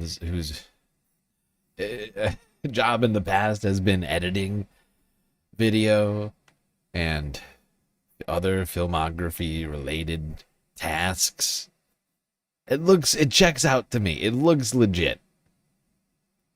It does move. It does move. I'm telling you, it moves. And I'm looking at it on a really big screen. Like, I have 3 screens, and the one that I watch all these on is a TV that's hooked up via HDMI to the computer.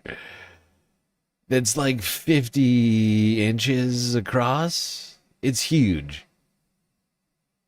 It's a really cheap TV from Walmart, but it's big, and I can see it, and the coffee moves, I'm telling you. Go back and watch it. Zoom in.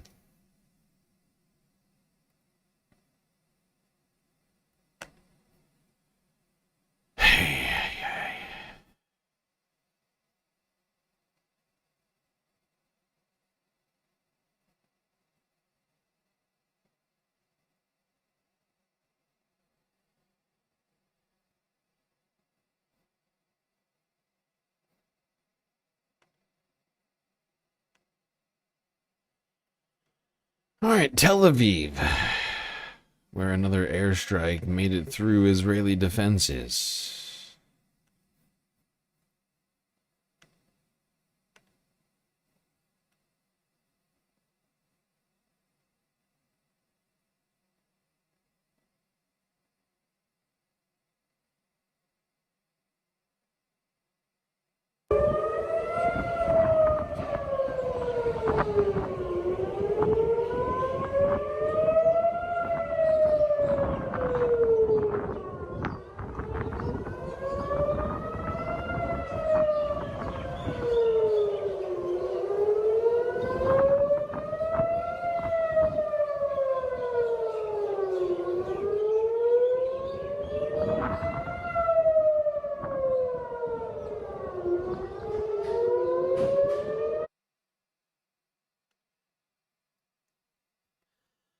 Honestly, to some degree, I would be disappointed if Benjamin Netanyahu died in an airstrike.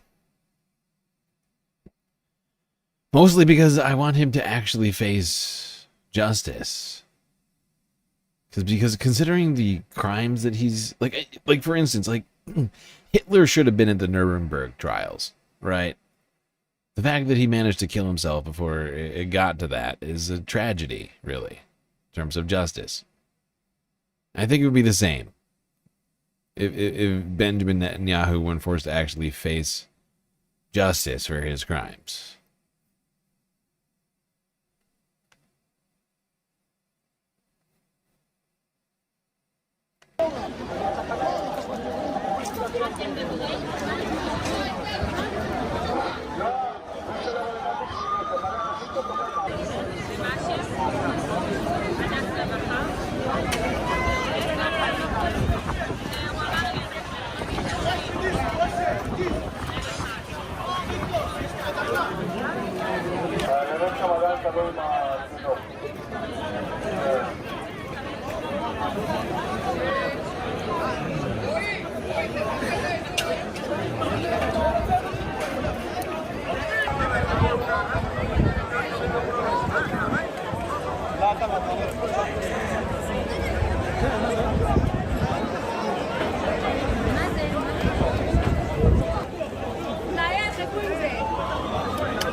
All I could think of when I was watching this, it tells you just where things are at, I think.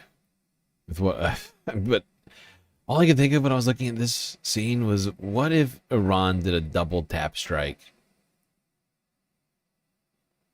What if Iran did a double tap strike, knowing that civilians would, people like aid workers would come to the scene? This is exactly what Israel's been doing for the last 2 years in Gaza.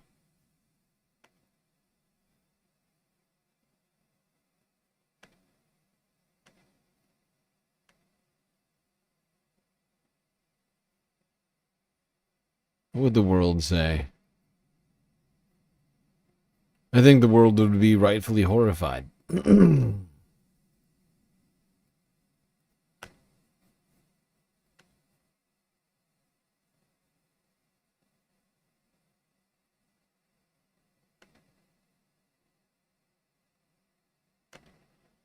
But that horror would in fact sort of put to light the inherent hypocrisy of how the world has dealt with what's been going on over the last 2 fucking years. It's day 16 of the United States and Israel's war on Iran, and the consequences of Operation Epic Fury continue to be felt around the world. The US and Israel have launched further wide-scale strikes on Iran, targeting what they called regime infrastructure. Residents of Tehran also reported explosions overnight. Well, the US President Donald Trump says the US is not ready to make a deal to end the war. Overnight strikes in southern Lebanon killed at least 4 people, as Israel said it was pressing on with its campaign against the Iran-backed Hezbollah. The French President Emmanuel Macron has already said the Lebanese government was ready to engage in direct talks with Israel, and he offered to host the negotiations in Paris. but the Israeli foreign minister has said his country has no plans for talks at this stage. Well, a wave of missiles has struck central Israel. Cars were burned out and overturned in a district of Tel Aviv when it was hit by a missile with cluster munitions. Iran's Revolutionary Guard has threatened to target the Israeli Prime Minister Benjamin Netanyahu, saying he would be pursued and be killed. Well, as well as ruling out a deal, President Trump said US attacks had demolished most of Iran's main oil hub of Khark Island. He hinted at future strikes there, which he described as just for fun. Well, the island, which is critical for the economy of Tehran, has become very much a focal point of the war.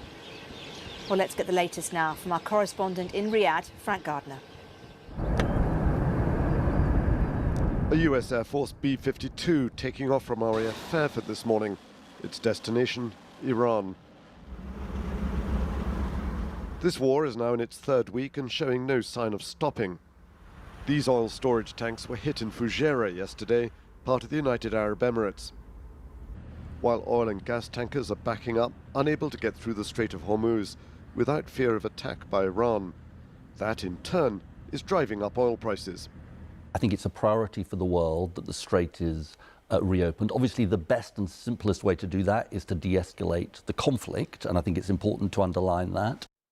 Yet the stakes have been raised after the US bombed Khark Island, Iran's main oil export terminal in the Gulf. They think that by striking Khark or some of the islands, they can put pressure on us. On the contrary, all the pressure will fall on the US and European-linked oil companies. That's why we face no problem in this regard. Oil and petrochemical sites are highly vulnerable on both sides of the Gulf, and governments here know this could still get worse. The Gulf Arab states did not support this war, but if it had been over quickly and the threat from Iran's drones and missiles reduced, they could have accepted that. But that hasn't happened. And every day that it drags on, they worry more about the damage to their petrochemical industries, the global economy, and stability in this entire region. Tel Aviv was targeted again by missiles last night after Israeli warplanes carried out numerous airstrikes on Iran. Israel reported some light injuries, while Tehran has vowed to step up its attacks. And the Lebanese capital Beirut was hit by Israeli airstrikes today as they target the Iranian-backed Hezbollah militia. Even sport has not been immune. Both Bahrain and Saudi Arabia have cancelled their Formula One events. This war is casting an ever wider shadow over the Middle East. Frank Gardner, BBC News, Riyadh. Well, let's focus on those attacks on Israel, which happened in the last couple of hours. Hezbollah claims it's fired what it called an advanced missile at an Israeli base south of Tel Aviv. Our Middle East correspondent John Donaldson has been to the outskirts of the city where one of the attacks today took place. Right, you can see here we're just on the outskirts of Tel Aviv, and just as we were driving in, the sirens went off, and you can see here where we've got the impact. What, you've got a couple of cars completely destroyed, fires burning, and a bit of a sense of panic here amongst the people here. A lot of people running towards this spot, presumably to try and find out if anyone they knew had been hurt. We've not heard. Yeah, now we've talked about the possibility of this. Honestly, the likelihood of Iran still having full hypersonic missile capabilities, that even though some of its rocket launching capabilities may have been taken out, some of its munitions warehouses and whatever else may have been taken out, that it still most likely has underground missile launching capabilities that basically can't be taken out from the air without extreme measures being taken. And those hypersonic missiles, those are a big problem for Israel, because my understanding is the Iron Dome really doesn't have, that's not an answer. That's not an answer to these hypersonic missiles.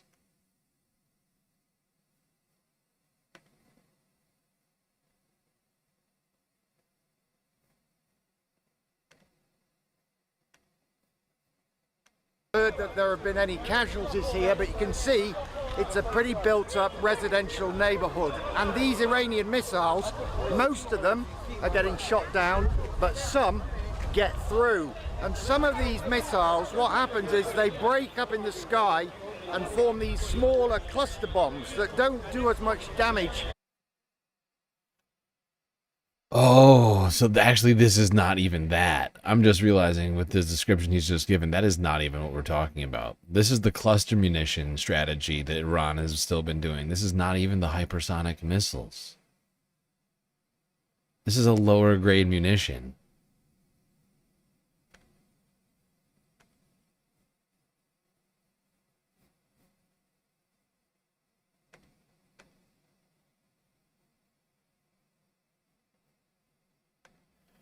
And of course, these cluster munitions, which are getting through and causing so much problems for Israel, wouldn't be an issue if Israel was a signatory to, you know, the treaty on weapons of war. But they'd prefer to be able to use white phosphorus and other things on Palestinians. But that lack of interest in international law and treaties is now proving to be perhaps somewhat problematic for Israel. After a long time of disregarding international law, seems to be coming back to bite Israel somewhat.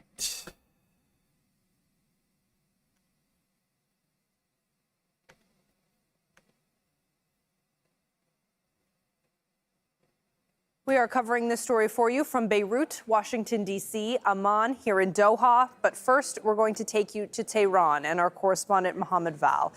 Mohammed, if Iranian officials say no one is asking for a ceasefire and no one is offering negotiations, what are they saying about this conflict continuing in the longer term?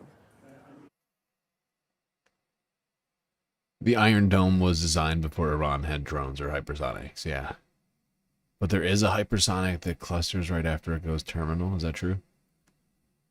I'm not a munitions expert, so, you know, like I've done research on these things and we've talked about them a lot, but that's new to me. So thank you. Well, Riley, they are saying that Iran has what it takes to continue this fight. And you have seen them talking today about using that Sigil hypersonic missile, which is 15 times the speed of sound for the first time. It's a message that after more than 2 weeks into this war, they are now showing new missiles for the first time and using them against targets in Israel and elsewhere. So that in itself is a message of defiance and also of what they have been saying, capability to continue. That's the only thing on which the Iranians are betting. They're not talking about negotiations. They don't have trust in the other side. They are relying on military might and on the resolve of the people and the armed forces. This is the gist of the message here. The prime minister, the foreign minister actually has also spoken elsewhere about this war being imposed on Iran and also on the United States, hinting there that the primary beneficiary of this war is Israel, and that there was bad advice that has been given to President Trump that caused him to catapult the United States armed forces into this war, which is not beneficial for the United States. Talks also about the Strait of Hormuz and talked about the smart control Iran has now on the strait. It's not completely closed. It's only closed to the ships and tankers that belong to the enemy, or the forces or the entities that are allied to the enemy, but not to other ships. So, I mean, this is another narrative, the counter-narrative of the Iranians regarding the Strait of Hormuz and regarding that American call to other parties and other countries to join with warships. So Iranians are saying there is no need for that. There is need only to stop cooperating with the United States and Israel in this regard. The IRGC and the armed forces also are announcing wave after wave of strikes against targets across the region. The last, they call it the True Promise number 4. The last is number 54, in which that Sigil missile has been used for the first time. They are also issuing warnings to people to evacuate areas that are around or close to the places where the American troops live within the Gulf region.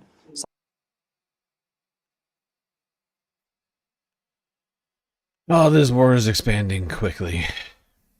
All right, I just want to remind everybody, since we are 8 hours in, but we're going breakless, generally speaking, on these streams lately, since this Iran situation just keeps developing minute by minute. And to some degree, I just feel like the breaks are just taking away from like our ability to talk more about these situations and to inform ourselves more about this stuff. But if you haven't already hit the follow button on Twitch, subscribe on YouTube, hit that bell icon, and like the video. Really helps me out. And while you're at it, these 8-hour streams, 8+ hours, I mean, God, this one's going to take us, this Sunday Funday is going to go well into Monday today. These 8-hour streams take a lot out of me, and they take a lot of work. So, if got a couple bucks to consider contributing to the Galactic News Network. A spacecast brought to you by space fams like you. YouTube, super chats, super stickers, memberships, gifted memberships, jewels, bits, power-ups, subs, gifted subs, prime subs over on Twitch. We got a Cash App, we got a PayPal, we got a Throne as well. But of course, the very best way to get the most space benefits for your Earth dollars, Patreon. $3 a month. Get yourself access to an unprecedented number of space benefits for your Earth dollars. Immediately, if not sooner. Are you not entertained? You're about to be value-tained. All right, back to Al Jazeera with Marwan Bashara being interviewed in this next one. Now from Doha is Marwan Bashara. He's Al Jazeera's senior political analyst. Good to see you, Marwan. We're talking already in this conflict about people making extraordinary compensations for the things that are happening in this region, in shipping, in industry, economically. Does that help the Americans and Israelis, or does that help the Iranians?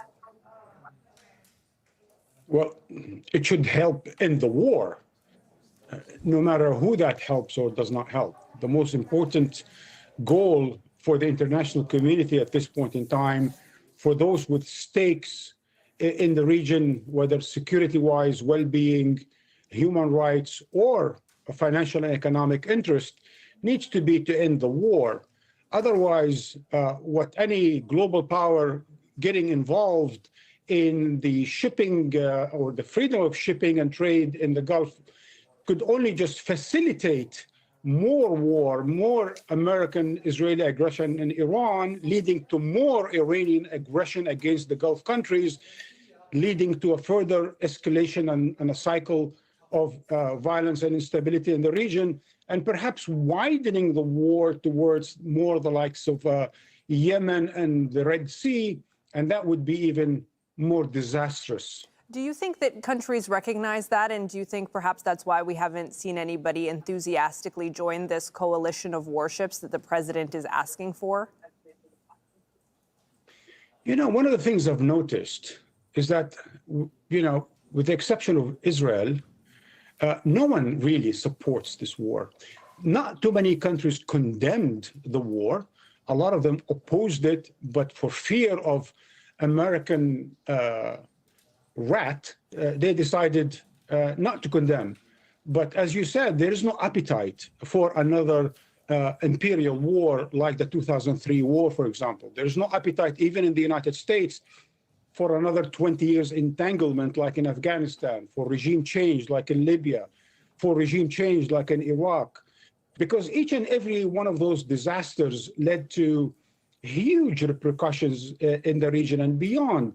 You know, people forget But attempts at regime change, attempts at those wars of choice, those forever wars, led to not only disasters during the wars, but after the wars. Those who complain about Al-Qaeda, those who complain about the Houthis, those who complain about Hezbollah and Hamas, those who complain about ISIS, don't realize that most of these, if not all of them, are the byproduct of wars and invasions and the likes. So this war is going to have also its own byproducts moving forward if it doesn't end quickly. Already the disaster that Iran has become, already the displacements of millions of people, the crippling of trade, the crippling of the distribution of energy sources, all of that is really leading to further instability and violence, in addition to the international law violations and this law of jungle that we are living through today. Marwan, I want to ask you about this statement, this most recent statement from the GCC countries, and now with the addition of Jordan and the United Kingdom. We've obviously heard the Gulf countries condemn this from the first day. Now we're seeing these statements put out with more countries putting their name to them. At what point does the pressure get so much that you might be able to actually get these three countries realistically to the table to end this? I think that was the idea of certainly the Iran when it tries to widen the war, because let's just go back to the basics of this war, right? It's three-dimensional. It has to do with length, width, and height, right? The United States wanted a short war, 4 days, if possible, a week. They wanted it to be limited to Iran, and they wanted to be at low cost. Well, the Iranians are doing exactly the opposite. They're trying to make sure that this does not end well and in a short time for the United States, that it is not limited to Iran, but will expand and expand and expand to the region and beyond, and that it will be costly to the United States, its allies, and to the global economy, until and unless those partners within the region and globally interfere, not to just allow for trade, but to bring an end to the war. So the more pressure builds up on the United States to end the war, the more we're going to see, an end to this crippling energy and crippling sanctions and so on and so forth. Yeah, and at this moment, oil is once again trading above $100 a barrel, which it was above briefly before the IEA announcement of releasing its reserve energy stores. But now it is well above, once again, where it was after that announcement. Only took a brief pause of its parabolic upwards trajectory. And if raising oil prices was Iran's objective in all this, and it was, it is, they've said it. They've said it directly that that's their plan. Then they are winning. They are succeeding in their objective. It hasn't gotten to $200 a barrel yet. That would be an unprecedented price. I'm not sure whether or not that was ever their actual objective, but were it to get to $200 a barrel, shut down the global economy. Nobody could afford to do anything. You're talking about like $10, $15 gas. A vital passageway for the world, all but shut down. U.S. President Donald Trump put out a call for other countries to come help open up the Strait of Hormuz. But according to Iran's foreign minister, it's his country getting the phone calls. The Financial Times is reporting that European diplomats from France and Italy are talking to your government about trying to get safe passage for their ships. Are you open to restarting oil and gas vessels going through there? Well, we are open to countries who want to talk to us about the safe passage of their vessels. You are negotiating with France and Italy? I cannot mention any country in particular, but we have been approached by a number of countries who wants to have a safe passage for their vessels. And there are reports that Iran will allow oil tankers to pass if they pay using the yuan. I know we've already talked about this, but I just want to say it one more time. This is an interesting development. The fact that there are a number of side deals that have been going on between Iran and some unknown number of other countries, completely cutting out the United States and Israel and saying, look, we'll work with you. We just need to get our ships through. And Iran saying, great. Great, let's do that. Reports that Iran will allow oil tankers to pass if they pay using the yuan, the Chinese currency, signaling that they will keep pressure on the U.S., Israel, and its allies. But as oil prices climb, U.S. officials are urging calm. And we're still being briefed that it would be 4 to 6 weeks from the beginning. I think that this conflict will certainly come to the end in the next few weeks. Could be sooner than that, but the conflict will come to the end in the next few weeks, and we'll see a rebound in supplies and a pushing down of prices after that. But critics point out these guys really didn't think any of this through. They thought they were just going to sail in and do another Venezuela. It's fucking insane. This is so stupid. We've been dragged into World War III by some of the most blunderous buffoons. Some of the most ill-prepared idiots you could assemble.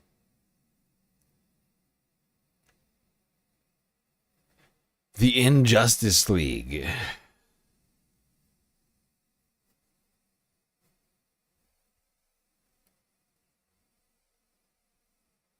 Oh, God. We have a demented, unintelligent person running the United States of America. Global trade has shifted dramatically since the start of the war on Iran.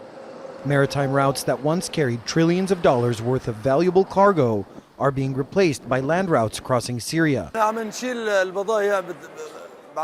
We're transporting foreign goods coming from the Gulf countries through the Nassib crossing that are going towards parts of Syria. Some of the goods are also going to the Jadida-Yabus crossing towards Lebanon, and others go towards Tartus. We're also getting products coming from Turkey through this crossing going towards the Gulf. Amr Ghaddani, an Omani truck driver, says the queue for trucks waiting at the border has increased as shipping companies turn to alternate routes to move their goods. In the past, we would stop at the border for a day or half a day. This time, I've waited for 3 days. It was so busy at the Jordanian and Saudi border crossings. But I hope the business stays good and the shipments keep coming.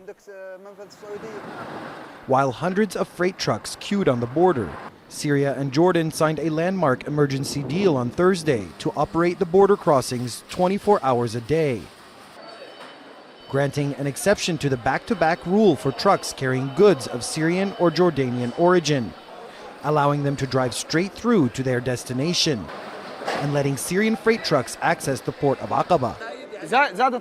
Since the war on Iran started, the amount of shipping has increased significantly. There's lots of goods coming from Aqaba, and we're working through the night. We usually stop at midnight, but now we're working 24 hours a day.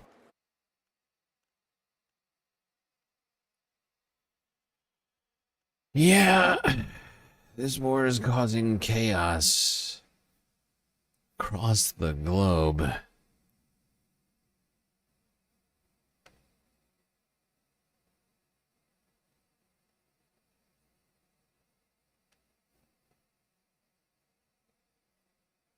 At least we are making progress through my list of videos. It doesn't actually give me any excitement. We still got like 20 videos left to get through this thing.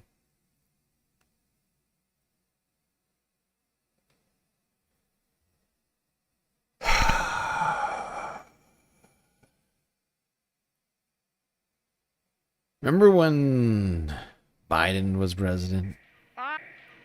I'm staying in the race.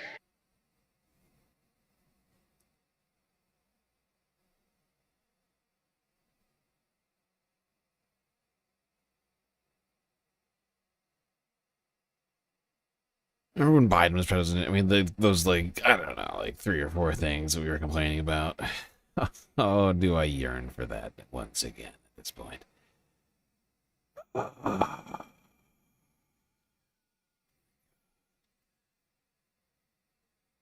would be nice. I remember when Sunday fun days were actually fun to some degree. I remember a time where we were like 60 or 70% value attainment rate. But right now we're scraping the bottom of the barrel. Oh, my head hurts.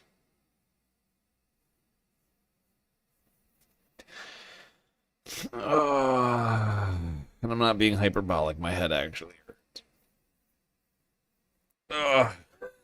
Jesus Christ, dude. Alright, so everything's fine, Space Fam. So let's keep doing this.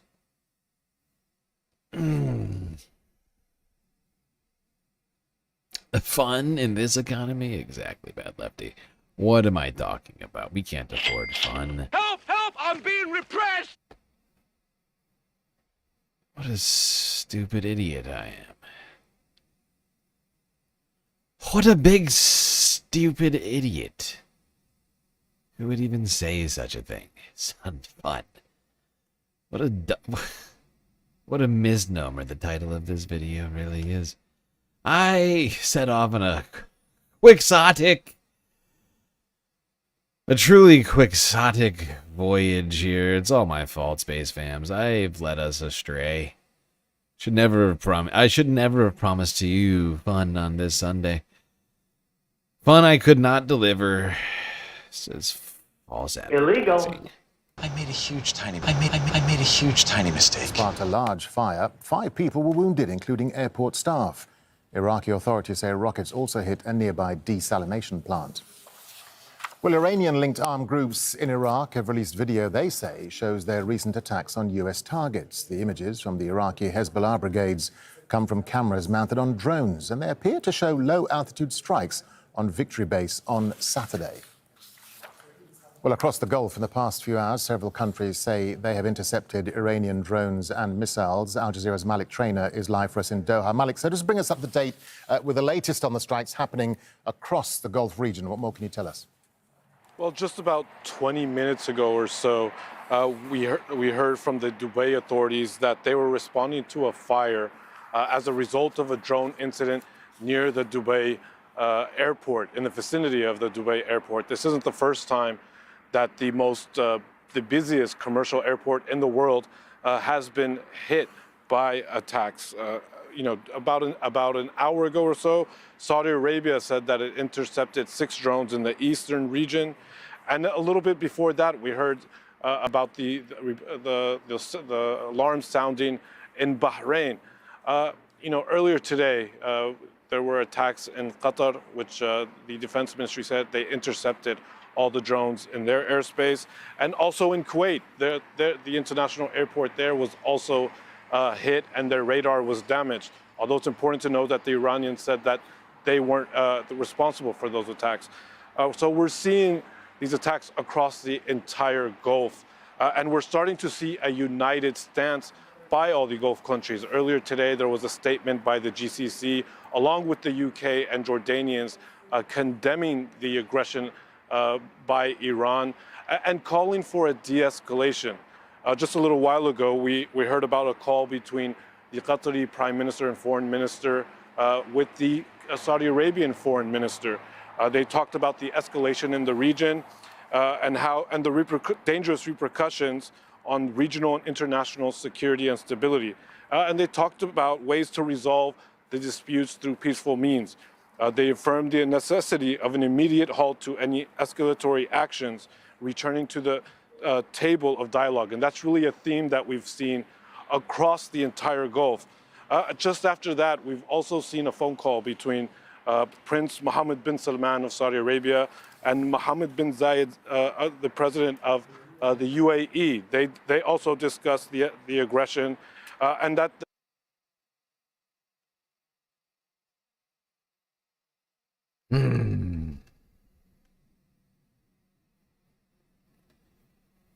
Every moment seems like we just travel a little further down this deep, dark hole down along this disturbing path of ours.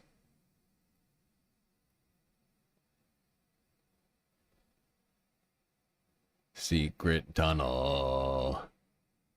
Secret tunnel. Through the mountain. A secret, secret, secret, secret tunnel.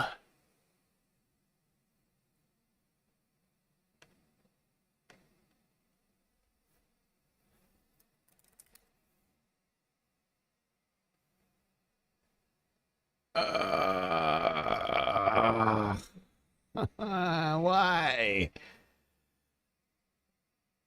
Why, Space Fams? Why?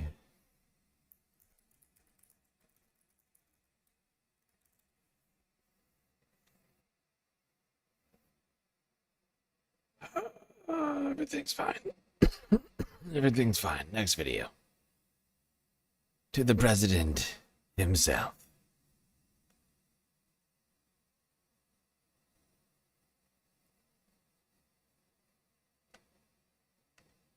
That's right, Darren. We just heard President Trump speaking aboard Air Force One there. A few points that are worth mentioning there. He's talking about working with Israel to secure the Strait of Hormuz, talking about apparently the United States is openly in communication with Iran, though President Trump made it clear that he doesn't think they're ready for a deal, and he doesn't seem to be sure that he is ready for a deal. That's what President Trump said to reporters aboard Air Force Ones. He also made a mention of 7 countries that he could be partnering with to provide security and secure the flow of energy through the Strait of Hormuz. We should note here that we cannot point to any country, at least not one that I'm aware of, as of Sunday evening, that is publicly committed to such a plan. But Darren, I will read the mountains.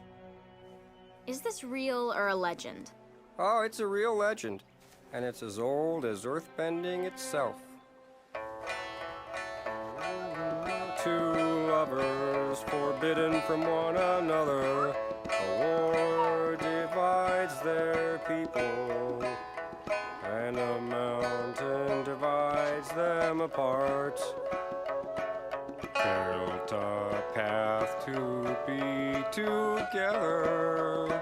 Yeah, I forget the next couple lines, but then it goes, secret tunnel, secret tunnel. Minesweepers, troops, and special forces to target threats along Iran's coast. You could argue here, Darren, that this is a mix of military strategy and diplomacy from the President of the United States as the White House seeks here to share the burden of securing the Strait of Hormuz, where some 20% of the world's energy supply transits through. It's a very narrow waterway to prevent a spillover into a larger global economic impact. Yeah, and meanwhile, Iran's foreign minister has been speaking to U.S. media, saying they're willing to fight for as long as it takes, Manny. What does all of this mean, then, for the White House's timeline for the war? The signaling by Iran's foreign minister certainly does undermine President Trump's sort of attempts to control the narrative here, or to control the framing of the timeline of this war. Now, on Sunday, there was a lot of chatter in the early morning Sunday news talk shows here in Washington into what I would say is quickly devolving into a war of competing narratives. We're hearing from senior White House officials who repeat some of those same lines that President Trump is saying, including that the United States is way ahead of schedule in terms of its military campaign in Iran. We heard from Kevin Hassett, the White House economic advisor, who even went as far as saying that the war could be over in 4 to 6 weeks. Very different than what we're hearing from political pundits, what we're hearing from military analysts here in Washington, who say that the American public needs to read between the lines, that Iran is doubling down, changing strategy into what could very well be a war of attrition, essentially as a strategy of endurance here, dragging this conflict out politically, dragging it out economically, forcing Washington into a scenario where diplomats could essentially have to find a diplomatic off-ramp to this conflict. All right, Manuel Rappler, live for us there in Washington, D.C. Manuel, thank you. Let's bring in Mohammed Val. He's in the Iranian capital, Tehran, for us. So, Mohammed, what more are you hearing there from the Iranians on who can use the Strait of Hormuz? Yes, Darren, the Iranians are very clear about this situation. Their narrative is that the Strait of Hormuz is not even closed. It's closed only to hostile powers, basically the United States and Israel and any other country that is allied to them and helping them in this war. So instead of the initial reports that Iran is closing the Strait of Hormuz completely, now they are making it very clear that it is not closed. And I think the intention there on the part of Iranians is that to attack and to undermine the narrative, the American narrative about the need. Yeah, exactly. It's exactly what it does. It undermines the US's narrative, which is we need everyone, including China, to come and guarantee passage through the strait. And Iran's like, actually, it's open as long as you call us. Just give Iran a call and the strait is open to you. Sort of flies in the face of that narrative.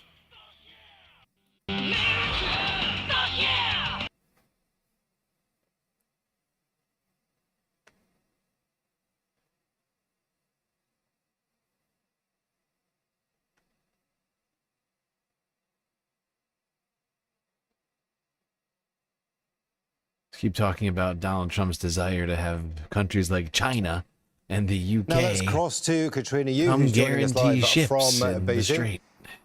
Katrina, Trump is expected to be in China at the end of the month, but in that article, he's making possibly a veiled threat, at least pressure on Beijing to try and help him. I mean, how's that going to go down? I mean, I don't know what this woman's about to say. I added this in after we started the stream. This is from 4 hours ago. And we've been streaming for 8.5 hours. So I have no idea what she's about to say. But like I've been saying, it's ridiculous. It is ridiculous to think that Donald Trump is going to get any love from China. Like, think about that for 1 second. Everybody, try and be reasonable here. Try and be logical. Donald Trump has been waging a trade war against the entire planet, especially China, for the last year. We are still technically, even though we've come to an arrangement, in a trade war with China. Because we are still at higher import tariff rate with China than we were a year ago.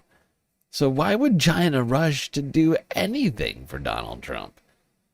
It's mind-numbingly stupid to suggest that China's gonna send ships to the fucking Strait of Hormuz to interfere with whatever's going, with Iran, whatever Iran wants to do.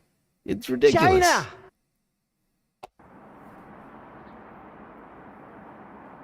I don't think it's going to go down well. In the article, Trump mentioned China is one of the beneficiaries of oil being shipped through the Strait of Hormuz. That is correct. He also said that China gets about 90% of its oil through the strait. That's not correct. It gets more like 40%, but it is still a substantial amount.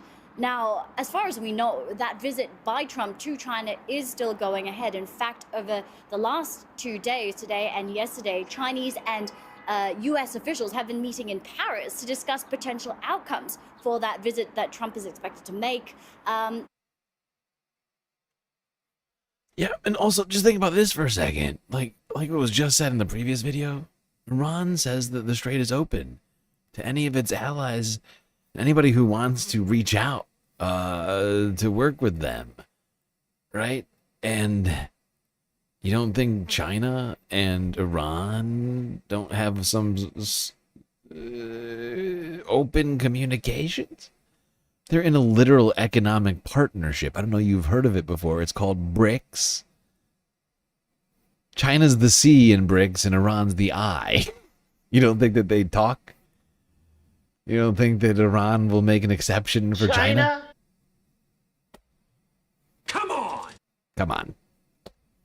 And the Chinese side and the US side said that was constructive and positive. So we're yet to hear any official response to this Financial Times interview. But if that meeting or that summit were to be cancelled, it would indeed be a blow. This has been months in the making. And the whole point of this visit is to stabilize the relationship between the two biggest superpowers, to prevent a long list of disagreements from spiraling out of control into a wider conflict. And there's a lot of a lot at stake for both the US and Chinese economies. On the agenda were a few trade agreements, the discussion about the export of rare earths from China to the US, and technology exports from the US to China. So if this were to be delayed or postponed indefinitely, that would be bad news for the companies operating in both countries. And it does show how volatile this relationship between Washington and Beijing is. China has made no promises that this meeting is going ahead, and actually there have been reports that China has been a bit frustrated about the lack of forward planning from Washington. But so far as we know, officials here on both sides are planning for that trip to happen. Now, Katrina, one thing we do know about Donald Trump is he's very, very good at threatening nations. Now, if he does... Well, he has been, but right now he's running out of threats. That's one thing we all have to think about right now. Donald Trump no longer has the unlimited tariff threat. Supreme Court ruled such earlier this year. So he no longer waged these unlimited, unmitigated, unilateral trade wars. You just can't do it. Wouldn't be prudent at this juncture. Would it just not be prudent? It would be illegal. Go to the Supreme Court.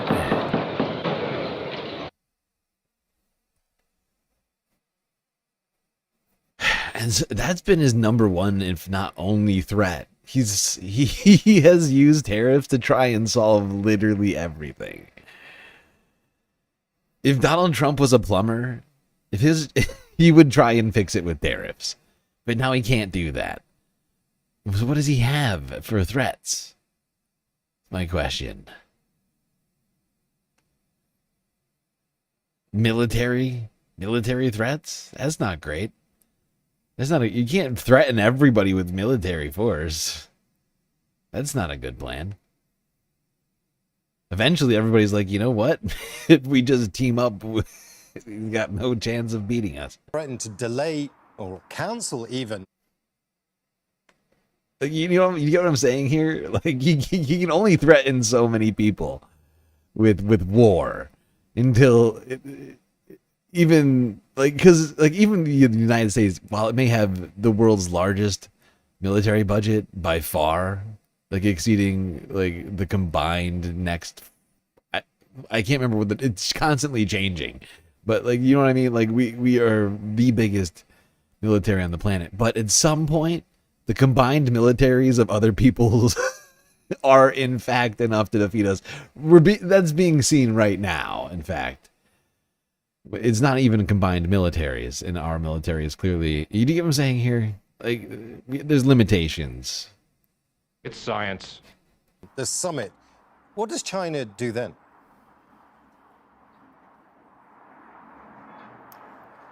Well, I think it's very unlikely that China is going to do what Trump asked, that is to send some material help to help keep the Strait of Hormuz unblocked. I think there are three main reasons for that. First, Chinese President Xi Jinping does not have a history of capitulating or following any of Trump's orders or coercion or threats. And we saw this last year with the long-running trade dispute when Trump hiked those tariffs up to over 100%. China just said fine, and it hiked tariffs up in kind. So I think that's the first thing. The second thing is that we know that China has been one of the biggest critics of the US and Israel's war on Iran. It condemned those attacks that happened when negotiations were still underway. China's foreign minister has said time and time again that force is not the answer. It's urging for de-escalation and return to the negotiating table. So it's quite difficult to imagine that Beijing would send firepower to that region. And third, I think the last reason is that when you look at the Chinese oil that is transiting through the Strait of Hormuz, there are some reports that Chinese ships are still being allowed to pass. And that is because China is a very friendly and positive partner for Iran. It's the biggest trading partner, the biggest buyer of Iranian oil. So there are reports, albeit unconfirmed, that Iran is still allowing Chinese shipments to pass through the Strait of Hormuz. So that would reduce even further Beijing's motivation to send some warships or do whatever Trump said to keep the Strait of Hormuz Exactly. unblocked.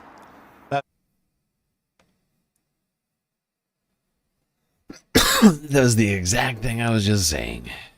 Thank you. Thank you for just confirming my exact hypothesis. How convenient. I'm like Nostradamus.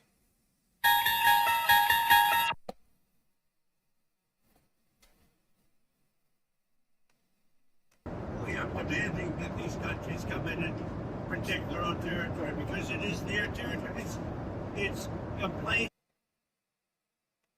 Oh my god, his voice is sounding really bad. He's like, what is going on over here? I feel like my Trump impression needs to keep changing because his voice just keeps getting shittier and shittier. I can't even do. What is his voice doing right now? Is he like Johnny the Monkey over on Vertical suggesting dying? What? We are demanding that these countries come in and protect. It could just be that this is a really shitty phone microphone. These countries come in and protect their own territory because it is their territory. It's a place from which it is their territory, and they should come. And which they get their energy. We are talking to other countries about working with us for the policing of the strait. And I think we're getting good response. If we do, that's great. And if we don't, that's RFK maxing. Yeah, maybe RFK has him on whatever regimen he's on. And that's why he sounds so hoarse.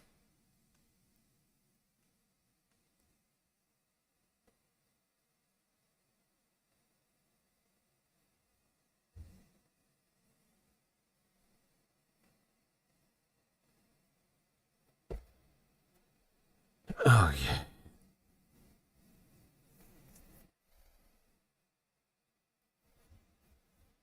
Let's go to the Oscars.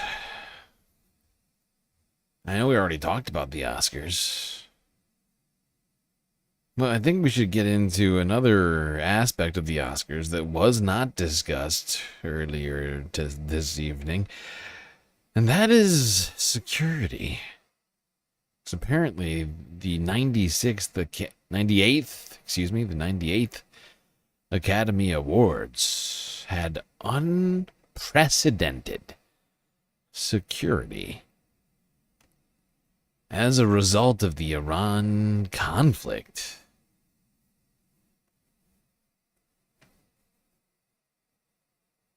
That's really weird. The 98th Academy Awards are being held under unprecedented security. It has been 20 years since the U.S. was involved in a new war just before the ceremonies occurred. The last time was in 2003. That was the war in Iraq. This, of course, is the war in Iran. And you can see the results on Hollywood Boulevard. There's a 1-mile perimeter around the theater where this ceremony is being carried out. You can see there's almost no one on the street, but lots of security agents. And it's not just there. You might be able to hear from a 1-mile perimeter for the Oscars. I know actors are just... I know there's so many narcissists, but wow. how self-important do you have to be to clear out a 1 mile radius of one of the most populous cities in the country? Holy shit. Heesh. These fucking megalomaniacs. Oh, there's a war in Iran. We need a 1 mile perimeter.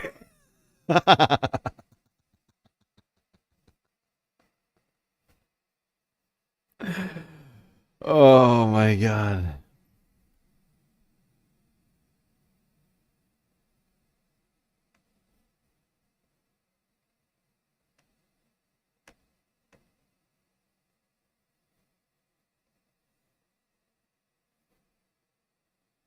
I mean, look, yeah, it's a very complicated world we're living in right now. You know, and recently I went back to Australia, which I... Honestly, considering everything, why stop there? Why stop at a 1 mile perimeter? Why didn't the Oscars buy one of those THAAD missile systems from the United States military, right? Or from whoever makes it. Was it Lockheed? I can't remember who makes that. Northrop Grumman.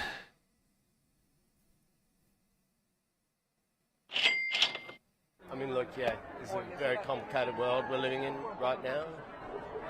You know, and recently I went back to Australia, which I always see as a very safe place. And it was affected by, you know, a mass shooting, which you would never expect in Australia. But it's a sign of conflicts all over the world that are very complicated. I mean, I think it's a moment where we have a lot of pain, you know, in this world, and we have to hold the pain of everybody. And Palestinians are suffering, no doubt, and I would like to hold their pain.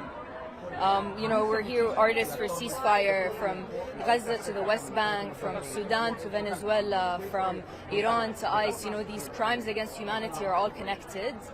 Pin that you're wearing today. We are here to celebrate movies, and it's a great moment, but also there's a great speaker, and it's a great, there's a great opportunity to say things like no to war, not to this illegal war that are creating so many deaths.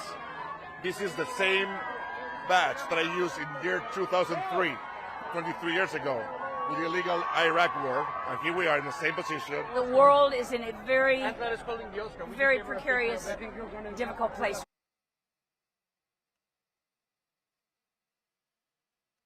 There we go. Messages from the Oscars.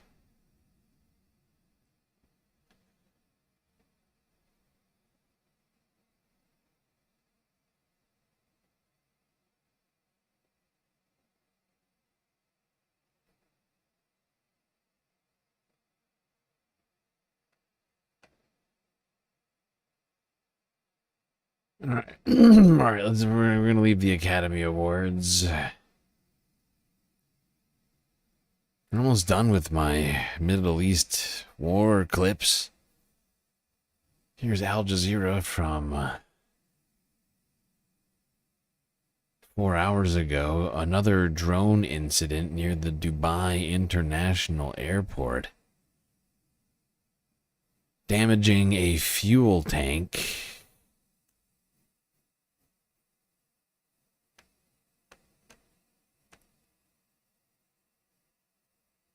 What does his patch Authorities say? in Dubai say no a drone incident near the international airport has damaged a fuel tank on site. The Dubai government media office says a fire broke out following the incident, but has since been brought under control by civil defence teams. Officials say no injuries have been reported so far. Dubai's Civil Aviation Authority has temporarily suspended flights at Dubai International as a precautionary measure to ensure the safety of passengers and staff. Malik.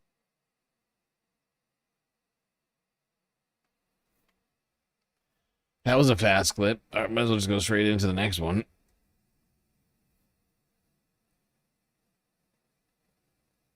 Embassy in Saudi Arabia just requesting or advising that people may want to leave the region if necessary. That's Malik Trainer for us live in Doha.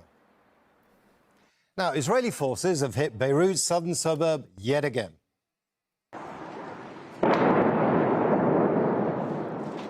Lebanese authorities say the number of people killed in Israeli attacks has risen to 850. That includes more than 100 children. Israel says it's targeting the armed group Hezbollah, which entered the conflict after the killing of Iran's supreme leader, Ali Khamenei. We've got Rory Challens in Amman, Jordan, for the latest developments out of Israel. But first, let's check in with Heidi Pett in the Lebanese capital. More strikes yet again today. No let-up at all, right, Heidi? No, there were strikes on the capital of Lebanon just a couple of hours ago. They hit the southern suburbs of Beirut, which is that area that has been pounded by Israel over the last 2 weeks. It is subject to mass forced evacuation orders by the Israeli military. They have told everybody to leave the area because they are in immediate danger. But speaking to people here, you know, some people have been trying to come back and forth to their homes to get their belongings. Many people who are displaced here, especially the last couple of days, it's been raining, people have been sleeping on the streets, and so some people have been heading back and forth trying to seek shelter. But there were 2 massive airstrikes in the last couple of hours. That's just here in Beirut. Across the country today, we saw strikes in the Bekaa Valley in the east of Lebanon towards the Syrian border. But once again, the largest concentration of Israeli airstrikes is in the south of Lebanon, down towards the Israeli border, where we've also seen this Israeli ground operation beginning to take shape. Now, the fear here is that that will expand. But there are many, many points along and inside the border where Israeli troops are operating on the ground, and especially they have been trying to take control of the town of Hayam. Now it's a hilltop town, it's very strategic, which is why the Israelis have been trying to get in there and establish control. Hezbollah says that they have been engaging with the Israelis directly on the ground, but we've also seen over the last 24 to 48 hours a large concentration of Israeli airstrikes, which indicates that although they seem to have been moving in from the east, they're trying to encircle that town. They haven't been able to yet, which is why they are still using air support, and they're targeting Hezbollah forces, which obviously are still there. They're still present in and around that town, mounting resistance. That's Heidi Pett for us live in Beirut. Now, Rory Challens is joining us now. The Israeli military censors so much information, but one thing they're not censoring is the fight, what they're calling the fight against Hezbollah. What have they been saying? Well, these northern communities in Israel are still getting round-the-clock rocket strikes from Hezbollah. And in retaliation, the Israelis say that they have launched attacks across Lebanon, targeting Hezbollah infrastructure that Heidi was just talking about there. Aside from that, there are thousands of Israeli reservists who have been called up ready for this ground operation, which has begun in some capacity, but could well stretch. You know, one thing that's entirely possible as a result of all of this is that the Gulf countries, the Arab countries who are in like the Abraham Accords, who have had less than stellar diplomatic relations, I guess you might say, with Israel over the years, lose their patience and in fact decide to wage their own strikes. I'm just thinking purely theoretically here, hypothetically. They could, in fact, decide to take Iran's side, essentially. And as we've already seen, Israel's defense systems are being overwhelmed. You see a country like, I don't know, Egypt, and do you see where I'm going with this? Like, if any number of countries decided to say end diplomatic relationships with Israel and instead engage them militarily, things could change. Things could get dramatically worse for Israel very quick. And we're already seeing, like I said, like way more projectiles making it through the Iron Dome than I think we've seen in the last 2 years in any given stretch of time. Much further than Israel has gone into southern Lebanon since 2006. They are talking about a buffer zone being established right up to the Litani River. And that would set up perhaps, a long-term occupation of southern Lebanon. There are talks at the moment, or at least there are talks about possible talks, peace talks between Lebanon and Israel. But we're getting mixed messages on this from the Israeli government, which is, on the one hand, saying through Gideon Saar, the foreign minister, that no peace talks are on the table at the moment. But on the other hand, Benjamin Netanyahu has appointed Ron Dermer, one of his chief fixers, to head up the Lebanon brief. And there are reports that he has already been across to Saudi Arabia to prepare for any possible peace talks that might be coming down the track. Rory, just stay there for a second, because we are going to come back to you. We're talking about peace talks. I want to go to Heidi now, who's in Beirut. We keep hearing about these possibility of these talks between Lebanon and Israel. Rory was saying that even the situation in Israel seems to be slightly confused. Have we got any clarity when it comes to Lebanon? Not exactly. So as Rory was explaining, there's mixed signals coming out of Israel, but the picture and the political system here in Lebanon is just by definition the way that it's set up very mixed. And so on the one hand, you have this quite historic willingness from the Lebanese Prime Minister and the Lebanese President, so that's Nawaf Salam and Joseph Aoun, saying that they would be willing to engage in direct talks with Israel. This is a country that they have been technically in a state of war with for decades now. And so the possibility of Lebanese sitting down across the table from the Israelis is very, very significant indeed. But they are not the only players in the political system here. The other key player who would need to be on board is Nabih Berri. He is the Speaker of the Parliament. He is the most senior political representative for the country's Shia community, which of course is the support base for Hezbollah.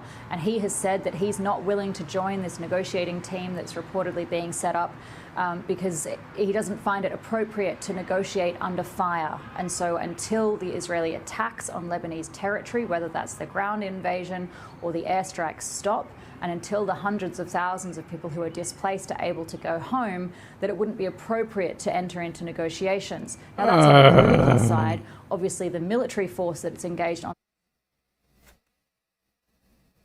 Yeah, already Hezbollah and Iran are dug in. They're saying we're not going to stop defending. We're not going to stop defending ourselves until Israel and the United States stop bombing us. And honestly, that's not a crazy position to take. It's a fairly reasonable and normal position to take. We wouldn't, you know what I mean?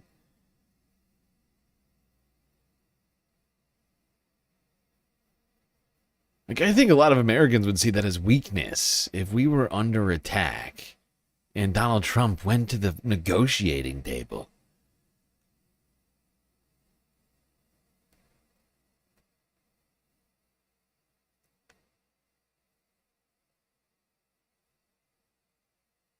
You know, if like somebody invaded Florida and Trump was like, all right, we'll give you part of Florida. Let's just stop fighting.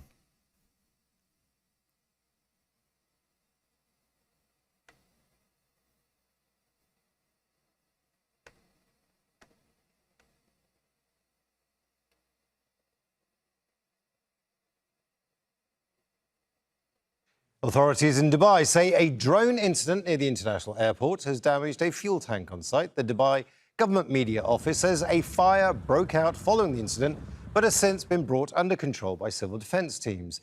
Officials say no injuries have been reported so far. Dubai's Civil Aviation Authority temporarily suspended flights at Dubai International as a precautionary measure to ensure the safety of passengers and staff. Now, Zain Basravi is monitoring developments live for us here in Doha. So we had that attack, but there have been more attacks overnight. That is correct. Well, just in the last few minutes, the Crisis Management Authority of the UAE announced that air defenses are now dealing with a missile threat and urged people to remain safe, in place, and follow warnings and updates from official websites. So that was just at 7:51 a.m. on their X account on social media. And this comes after these early morning attacks on Dubai International Airport. As you said, a temporary suspension of flights after a fire on a fuel tank. That was sparked by a drone impact. It wasn't one that was intercepted. What we understand from the official Dubai authorities is that it was when a drone made impact and sparked a fire on a fuel tank. Flights have been diverted. The airport has been closed. We have to remind people that this is the busiest international airport by commercial air traffic and air travel in the world. So disruptions to already limited flight schedules at this airport will have knock-on effects throughout the day, likely again throughout the week. And again, it was another busy morning. Qatar and Kuwait taking down multiple drone attacks in the last 24 hours. Bahrain this morning woke up to air raid sirens, and Saudi Arabia reporting that it intercepted 23 drones in the east of the country in 3 separate waves. That was after the early morning hours, between 3 and 4 a.m. They reported intercepting 37 drones. That was in the early hours of this morning. But as we This thing really doesn't seem to be slowing down at all. It just seems to be hitting a plateau. It feels like we sort of hit a fever pitch and then just sort of maintained through the last couple weeks, really. In week 3, here we are. Actually, we're 3 days into week 3. Yay. Progress. You are not funny. All right, so I'm just trying to bring some levity here. Settle down there, Nick. All right, people. Well, let's see what's going on the Al Jazeera live stream right now.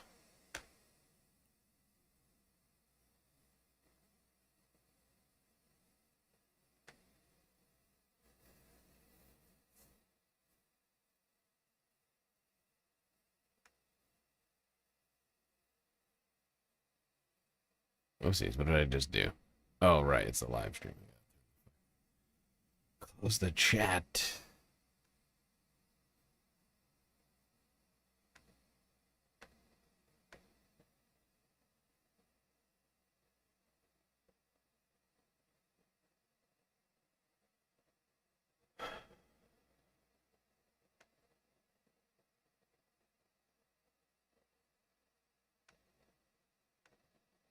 I have no sound.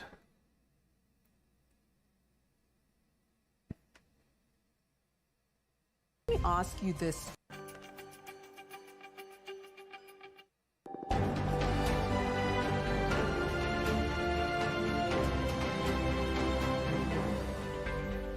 You're watching Al Jazeera's extensive coverage of the war between the United States, Iran, and Israel. I'm Rashad Salamat. At least one person is killed by an Iranian missile in Abu Dhabi, and some flights resume at Dubai's airport after a drone incident. Unfortunately, we have had 101 healthcare workers wounded in these centers, and 17 are killed. Iran's deputy health minister tells Al Jazeera medical facilities are being targeted in the US-Israeli attacks across his country. The US president warns NATO allies of a very bad future if they don't help to reopen the critical Strait of Hormuz. And Israel says it's begun what it's calling limited and targeted ground operations in southern Lebanon.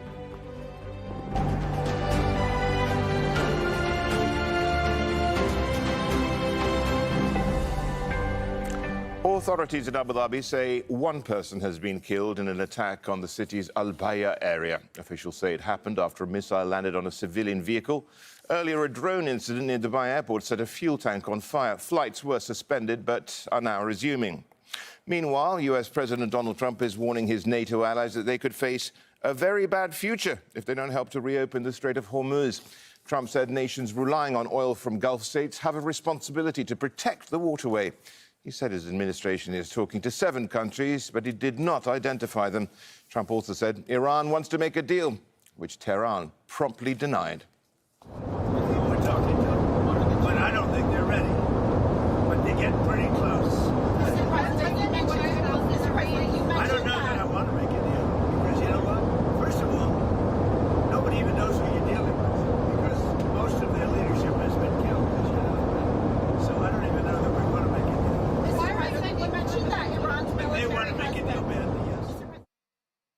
never asked for a ceasefire, and we have never asked even for negotiation.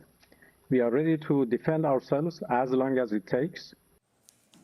And in Lebanon, Israel has begun what it's calling limited and targeted ground operations in the south. Fighting has intensified between Israeli forces and Hezbollah near the town of Khiam, which sits on high ground just a few kilometers from the Israeli border and the Litani River.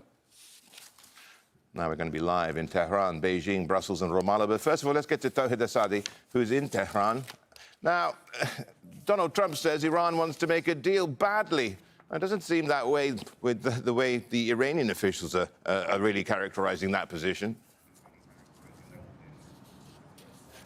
The Iranian position is quite contradictory to what we heard from the U.S. President Donald Trump, as we heard from Iranian Foreign Minister Abbas Araghchi coming out to say that this is a sort of illusion that the United States has regarding Iran wanting a negotiation or ceasefire, and the reality on the ground is also indicative of the escalation scenario, as we a few minutes ago heard massive sounds of explosion from the eastern parts of the Iranian capital, showing that we are dealing with a continued airstrikes by the Americans and Israelis, which goes well beyond the capital. In other cities such as Isfahan, Qom, Iraq, we hear the same airstrikes. The footages and reports coming show that we are dealing with the continuation of these strikes. And Iran, on the other hand, is saying while these strikes go on, it's not really appropriate or relevant, as the spokesperson for the Ministry of Foreign Affairs put, to talk about any idea of negotiation or ceasefire. On the other hand, this is the vice president, the first vice president of the country, the other day came out to say that the retaliatory strikes are going to continue to make sure that the security of the country is fulfilled and guaranteed. We are dealing also with the military side of the country, talking about wave after wave of retaliatory strikes, latest of which they said that they used most advanced weaponries to target, quote-unquote, the heart of the Israeli territories. And of course, we know that this is also another layer of the complexity, and that was the attack that happened on Khark Island, which is the geostrategically significant point from which Iran's most of oil exports actually are being conducted, and that has added to this already complicated situation. And of course, it goes without saying that we hear from Iranian side about the closure of the Strait of Hormuz in respect of these developments. They're saying that this is just a response to the wartime conditions that they are facing.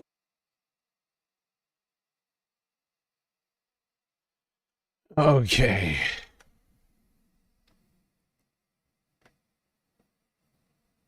Well, the last, almost the last on Iran, certainly the latest on Iran.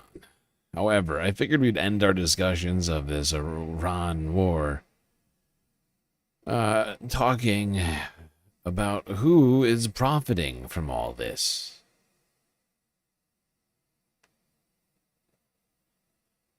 Who is profiting from all this? Well, all sorts of people are profiting from this. Certainly, weapons manufacturers, big time profiting. Benjamin Netanyahu, who would be facing criminal trial in Israel if he weren't waging endless wars, he too would be, I suppose, one of the profiteers. Unfortunately, I think it's a sign of the dystopia that we live in that some people in society think it's activity worth their time to wager money on things like Kalshi and Polymarket. The outcomes of this horrifying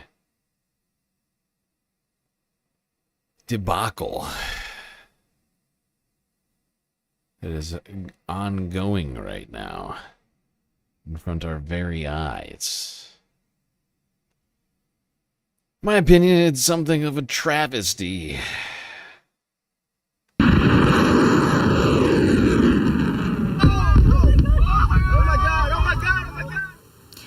The U.S. and Israel have been hammering Iran with deadly airstrikes for over 2 weeks now, and some gamblers are making big profits from it.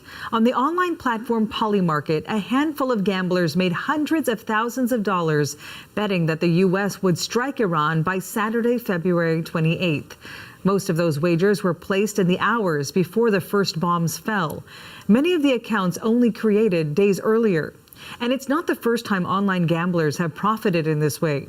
In January, one user made $400,000 just hours after placing a correct bet on when the U.S. would capture Venezuelan President Nicolas Maduro. And it's raising questions about whether the users had extremely lucky timing or insider information. Government insiders are using your tax dollars to fund wars, which they then gamble on using insider information to make massive profits while bombs fall. The controversy has also drawn attention to prediction markets' political connections. Donald Trump Jr. is a major investor in Polymarket, a strategic advisor to Kalshi, another betting site, and the director of an upcoming expansion to the Truth Social universe, Truth Predict. For more on this, let's bring in Alex Goldenberg. He's a fellow at Rutgers. Truth Predict. What a fucking farce. Oh,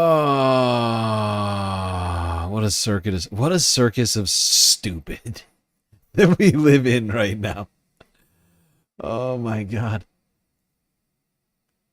University's Miller Center and has written about war markets. He is in Charleston, South Carolina this morning. Thanks so much for talking to us today. Oh, my pleasure. Thank you for having me. So for many of our viewers, this may be a world they are just not familiar with. So can you first explain? Can you imagine if Obama did the same thing? Or Joe Biden did the same thing back when they were president? If Obama back in like 2015, 2016 decided to start a betting platform called Obama Predicts, where people could wager money against one another about what could happen completely anonymously. And it came out that insiders in the Obama administration were enriching themselves by placing bets on outcomes that they knew were going to happen due to their inside information in the government. Alex Jones, and I'm trying to think of who else.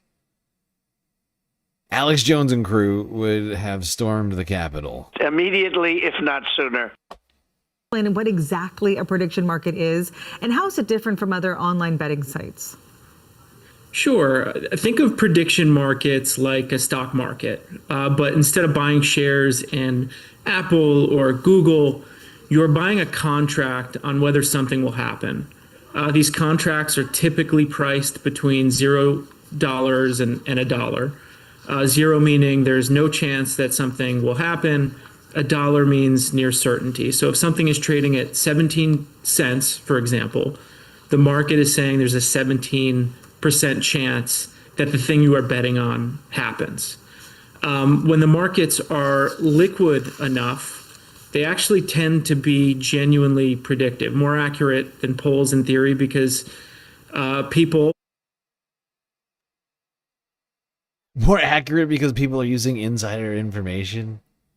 You know, I love that fucking shit when people come out and be like, actually, this is good for society because inside information gets put out onto the platform by people who could profit off of that information.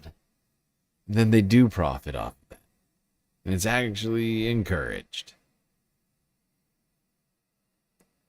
It's actually not a bug, it's a feature. Preparing for the end of the world or just a short war? Either way, this bunker has blast doors and a decontamination area to keep you covered. Inside the bunker, beds, a kitchen and a bathroom. Here in Texas, Atlas Survival Shelters designs and manufactures a whole range of options. Our $25,000 backyard bunker, which is only for 4 people, but it's designed to keep a family of 4 alive for up to 7 days. To our larger bunkers that can cost millions of dollars, that can keep somebody alive in them for a year, 2, or even more, depending on their food, their water, and their power supplies. The company installs its bunkers directly at the customer's premises, sometimes several meters underground. Its models offer a wide range of options, from wine cellars to armory. I see somebody making the argument that it's the same thing as the stock market, but technically it's not. At least in the United States, purchase a stock,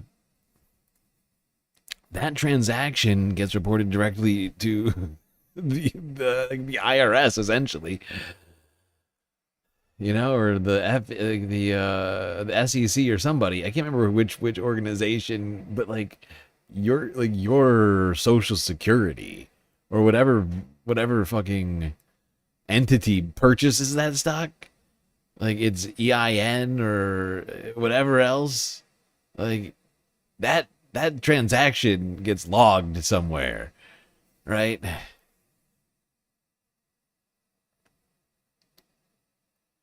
Because there's like financial regulations put in place to prevent a certain level of corruption from happening, in theory. Customers include celebrities such as social media influencer Andrew Tate, reality TV star Kim Kardashian, and Meta CEO Mark Zuckerberg. And right now, demand from the Middle East is on the rise. A customer calls from Dubai. You want to prepare for the end of the world. Okay. And I'll have somebody come and talk to you as soon as possible, okay? We've seen a large spike since the war in Iran, primarily from the Gulf states, Bahrain, Qatar, Kuwait, and the UAE primarily. Ironically, we opened our offices in Dubai on February 26, 48 hours before the war started. Around 20 steel containers are ready to be shipped. Oh, that is an irony. Honestly, when somebody like that in this business says something like that, you wonder, you know? I'm conspiracy brained enough to have this tinfoil hat. And a guy in the bunker business selling bunkers to the ultra wealthy all over the Gulf. Guy like that, I feel like might have some connections that could have clued him into the potential of this sort of thing happening.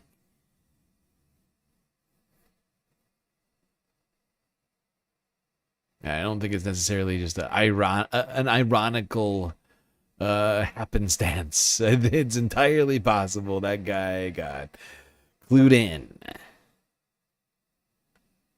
But bunker business is apparently booming in the midst of this war. Guys like that making a boatload of cash.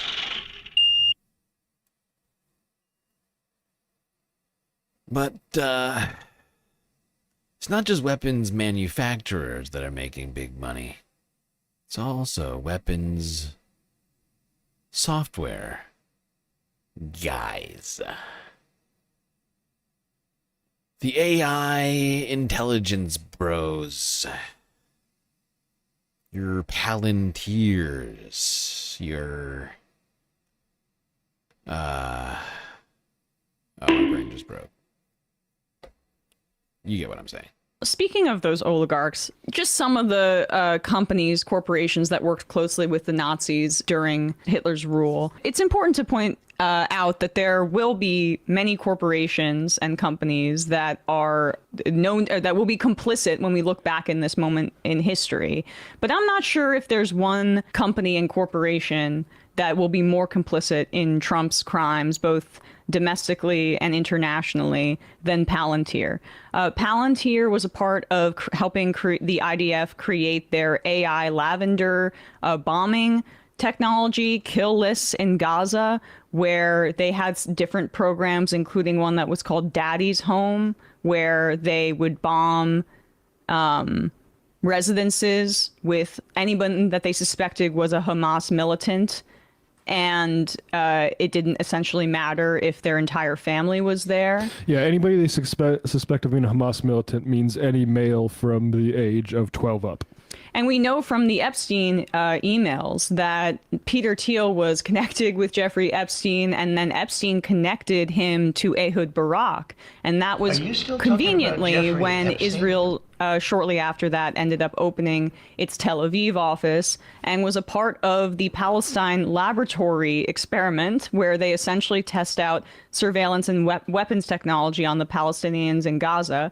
And this is how Palantir got to where it is and why it's one of the biggest corporations in the country right now. And also on the backs of the U.S. taxpayer. There is no company that I think has gotten more contracts under the Trump administration than Palantir. In July, the Army issued a contract with Palantir worth up to $10 billion over a decade. And that includes a nearly $800 million intelligence targeting software, this thing called Maven. And Maven uses Anthropic's AI tool Claude, and Anthropic has been getting a lot of good press for trying to say that they don't want the Trump administration to use some of their technology. In fact, the Pentagon.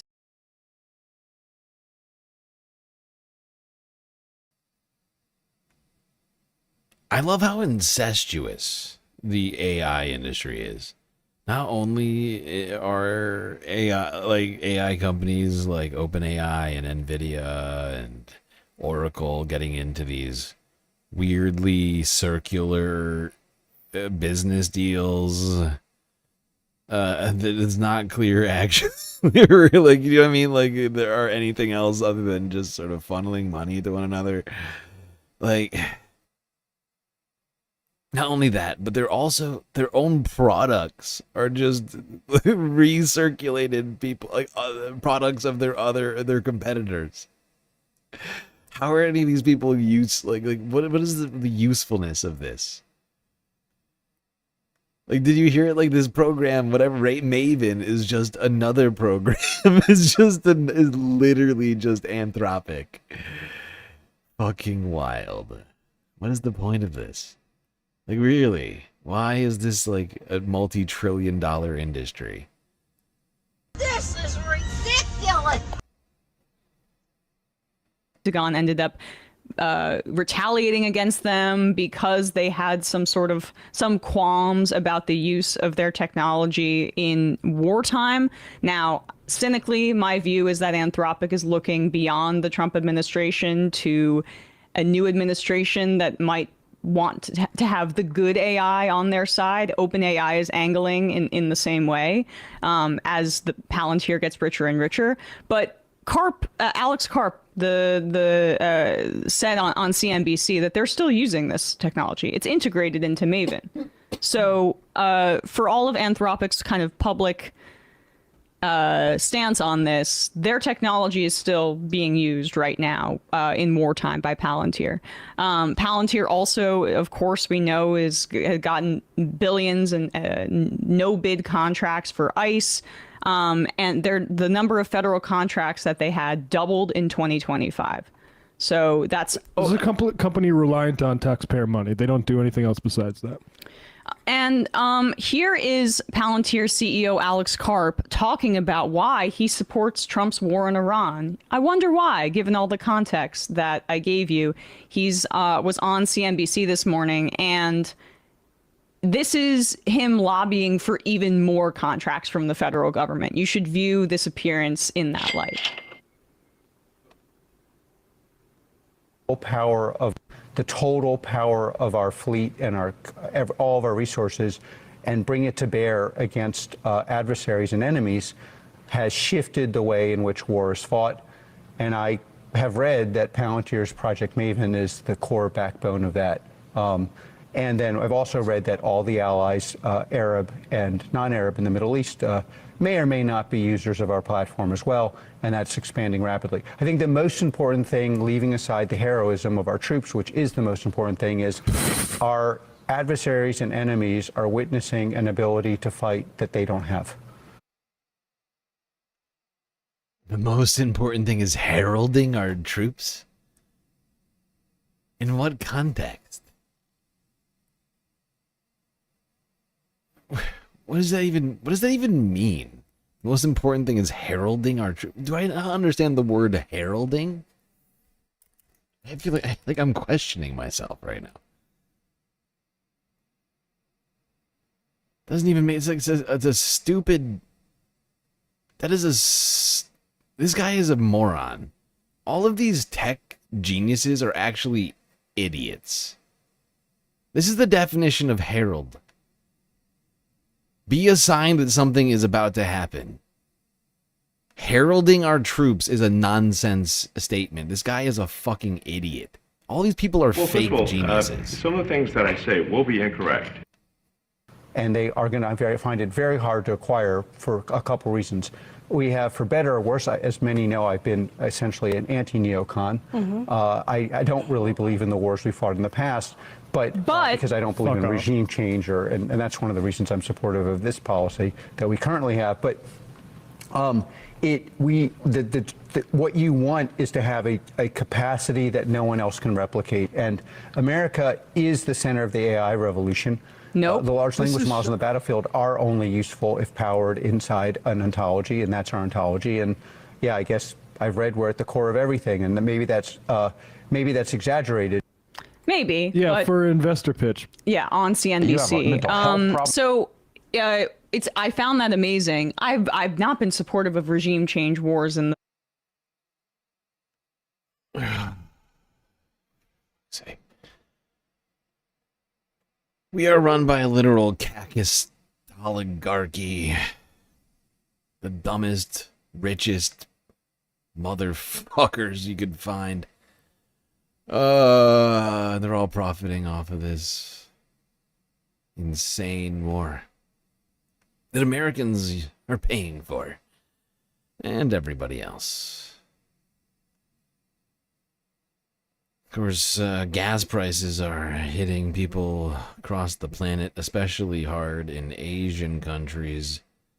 Places like Thailand are struggling big time.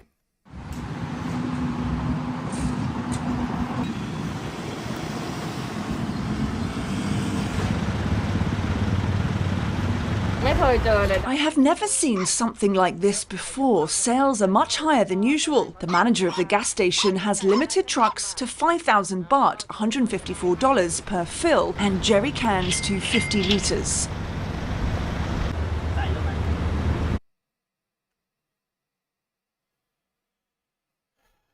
Gas, what's it called? Gas restrictions in Thailand, people forced to ration.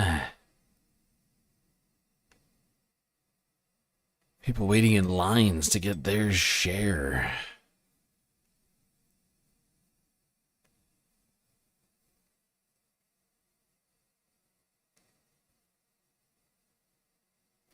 That's our transition to a few stories in Asia. Try and round this out with some fun. Let's see if we can do it. By the way, everybody, great job for making it through this nearly more than 9 hour long stream, which will probably approach 10 hours when it's all said and done here. Or a little less, like, whatever. Oh my god. I am beat. By the way, everybody, if you haven't already, hit the follow button on Twitch and the subscribe button on YouTube. Otherwise, you might never be able to find this stream again. And as a reminder, folks, we are completely funded by individuals like you. So if you like this kind of content, please do consider contributing to the Galactic News Network. So many great ways for you to show your support. YouTube, Super Chat, Super Stickers, memberships, gifted memberships, jewels. Twitch, bits, power-up, subs, gifted subs, prime subs, Cash App, PayPal, Throne, and Patreon. Alright, to Indonesia. Not very far from Thailand. At all. Some say right next door. Oh, I'm sorry, not Indonesia. Singapore. I'm awake.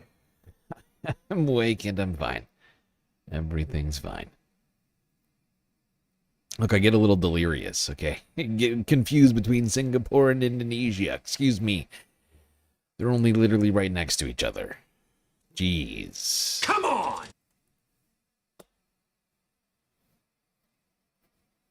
Reuters, 5 days ago with some Sunday Funday action.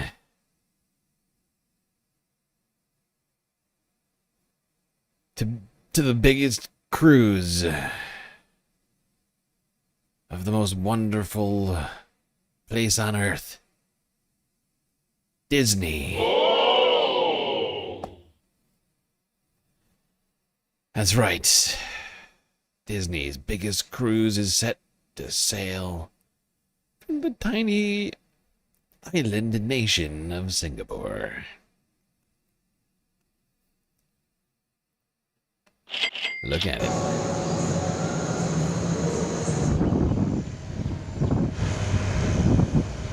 So we're very Disney's largest cruise ship is set to embark. And the Disney Adventure, being the largest in the fleet, she's joining her sister ships, but with a slight difference. She's coming down to this brand new demographic with a brand new audience, with a new take on storytelling. And we're very excited to see how our guests, our new guests, will respond to her.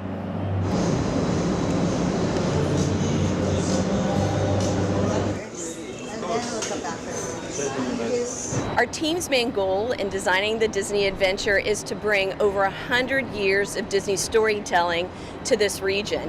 And we did that by researching and working really closely with our Asian Pacific Consumer Insight team, where they talked about what stories would resonate with this audience. Then we went back and looked at all of our intellectual properties and did a lot of work with Pixar, Marvel, and Walt Disney Animation Studios, and we collaborated with them to bring these beautiful stories to the Disney Adventure.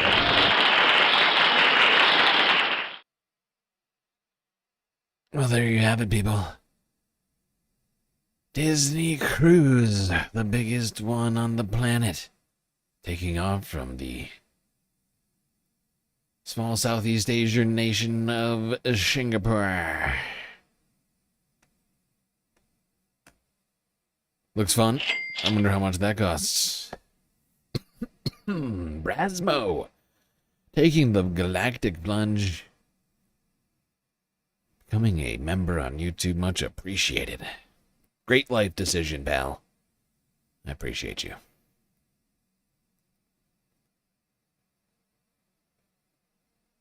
It's donations like that keep us alive. Considering the number of people that now follow and or subscribe to us on Twitch and or YouTube, it would really only take like $1 a month or less from our viewers to keep this stream going indefinitely into the future, to infinity and beyond.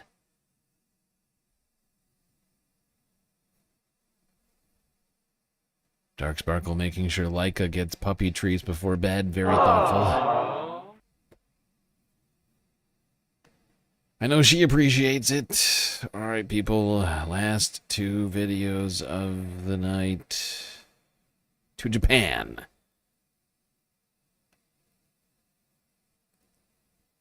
The bout of the day. Day 3 of the March 2026 Grand Sumo Tournament. From Friday. It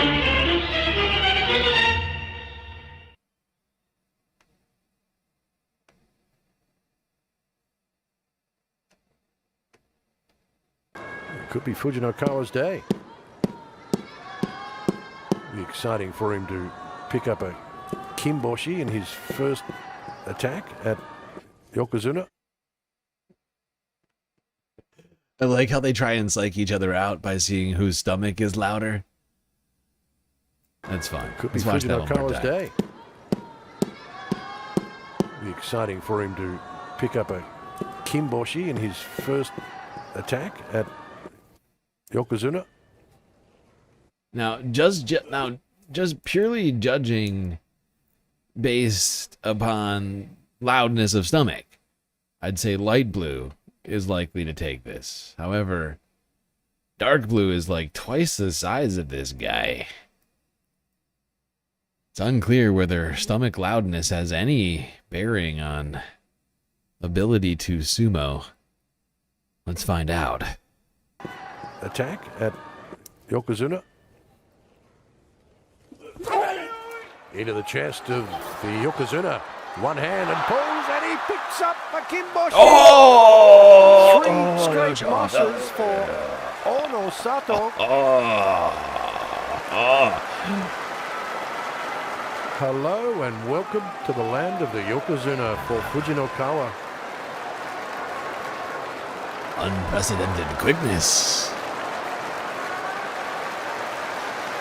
ただいまの決まり手は引き落とし。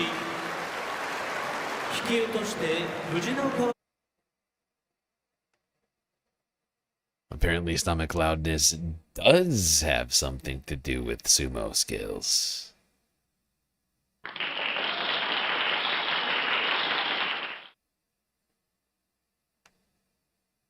Light blue wins.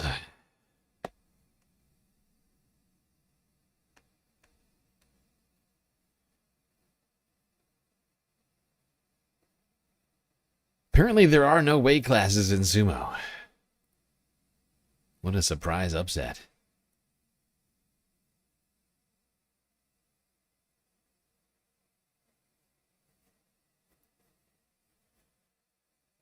All right, final video.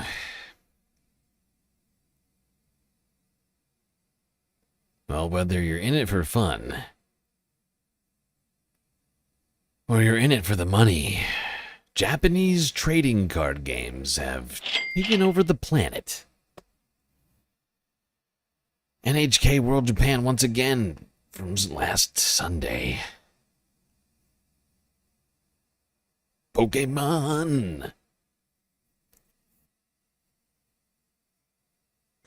Another vibrant sector of Japan's pop culture is going global. That's trading card games.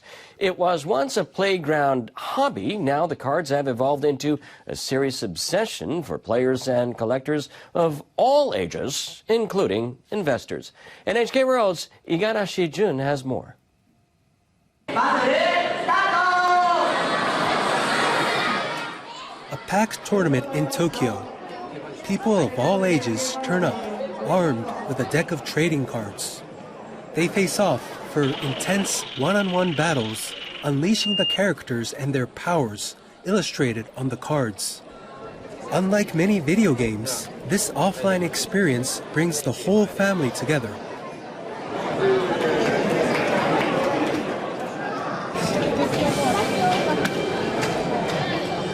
Kanno Koji is a longtime Pokemon fan. He used to compete in official tournaments, winning Japan's Grand Championship 2 times.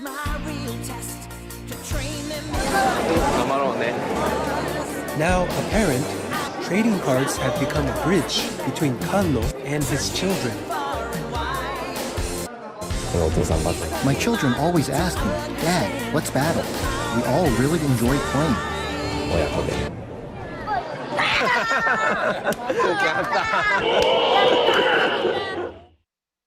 And they are not alone. The trading card market in Japan has exploded, topping 300 billion yen or $1.9 billion US in fiscal year 2024.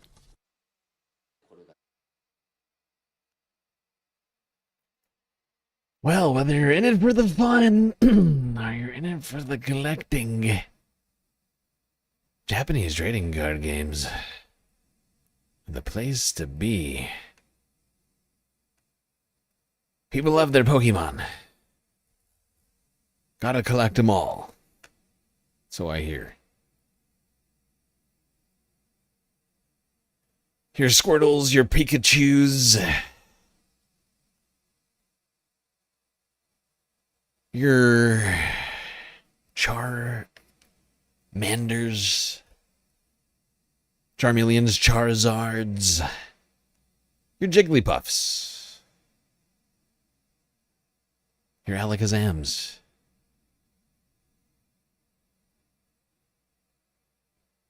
Weedles, Butterfrees.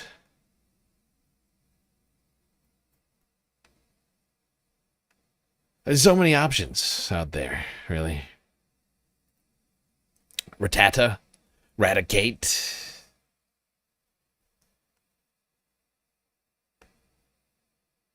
Maybe you're a Grimer guy. I don't know. I don't know what you're into.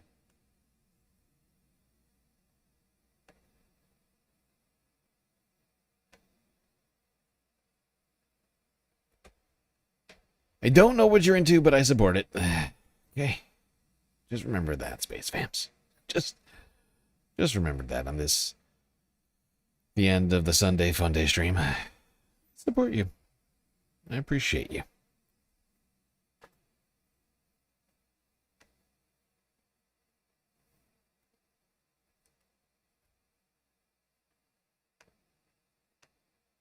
What a crazy weekend. Hope we're all ready for a crazy week. Because it's literally officially started. Yep. It's true.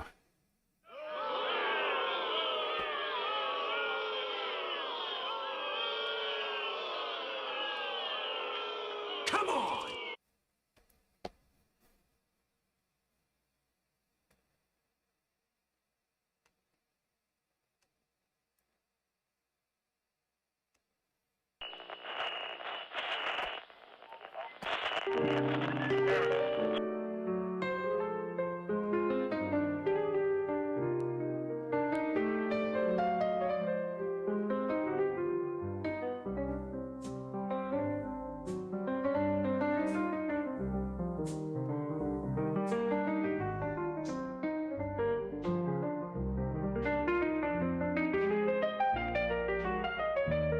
Well, we got through another stream. Quite long and also difficult. And thankfully, we had each other to get through it. It's gonna be it for me tonight. Till I see you next. You stay classy, Galactic Stream Nation.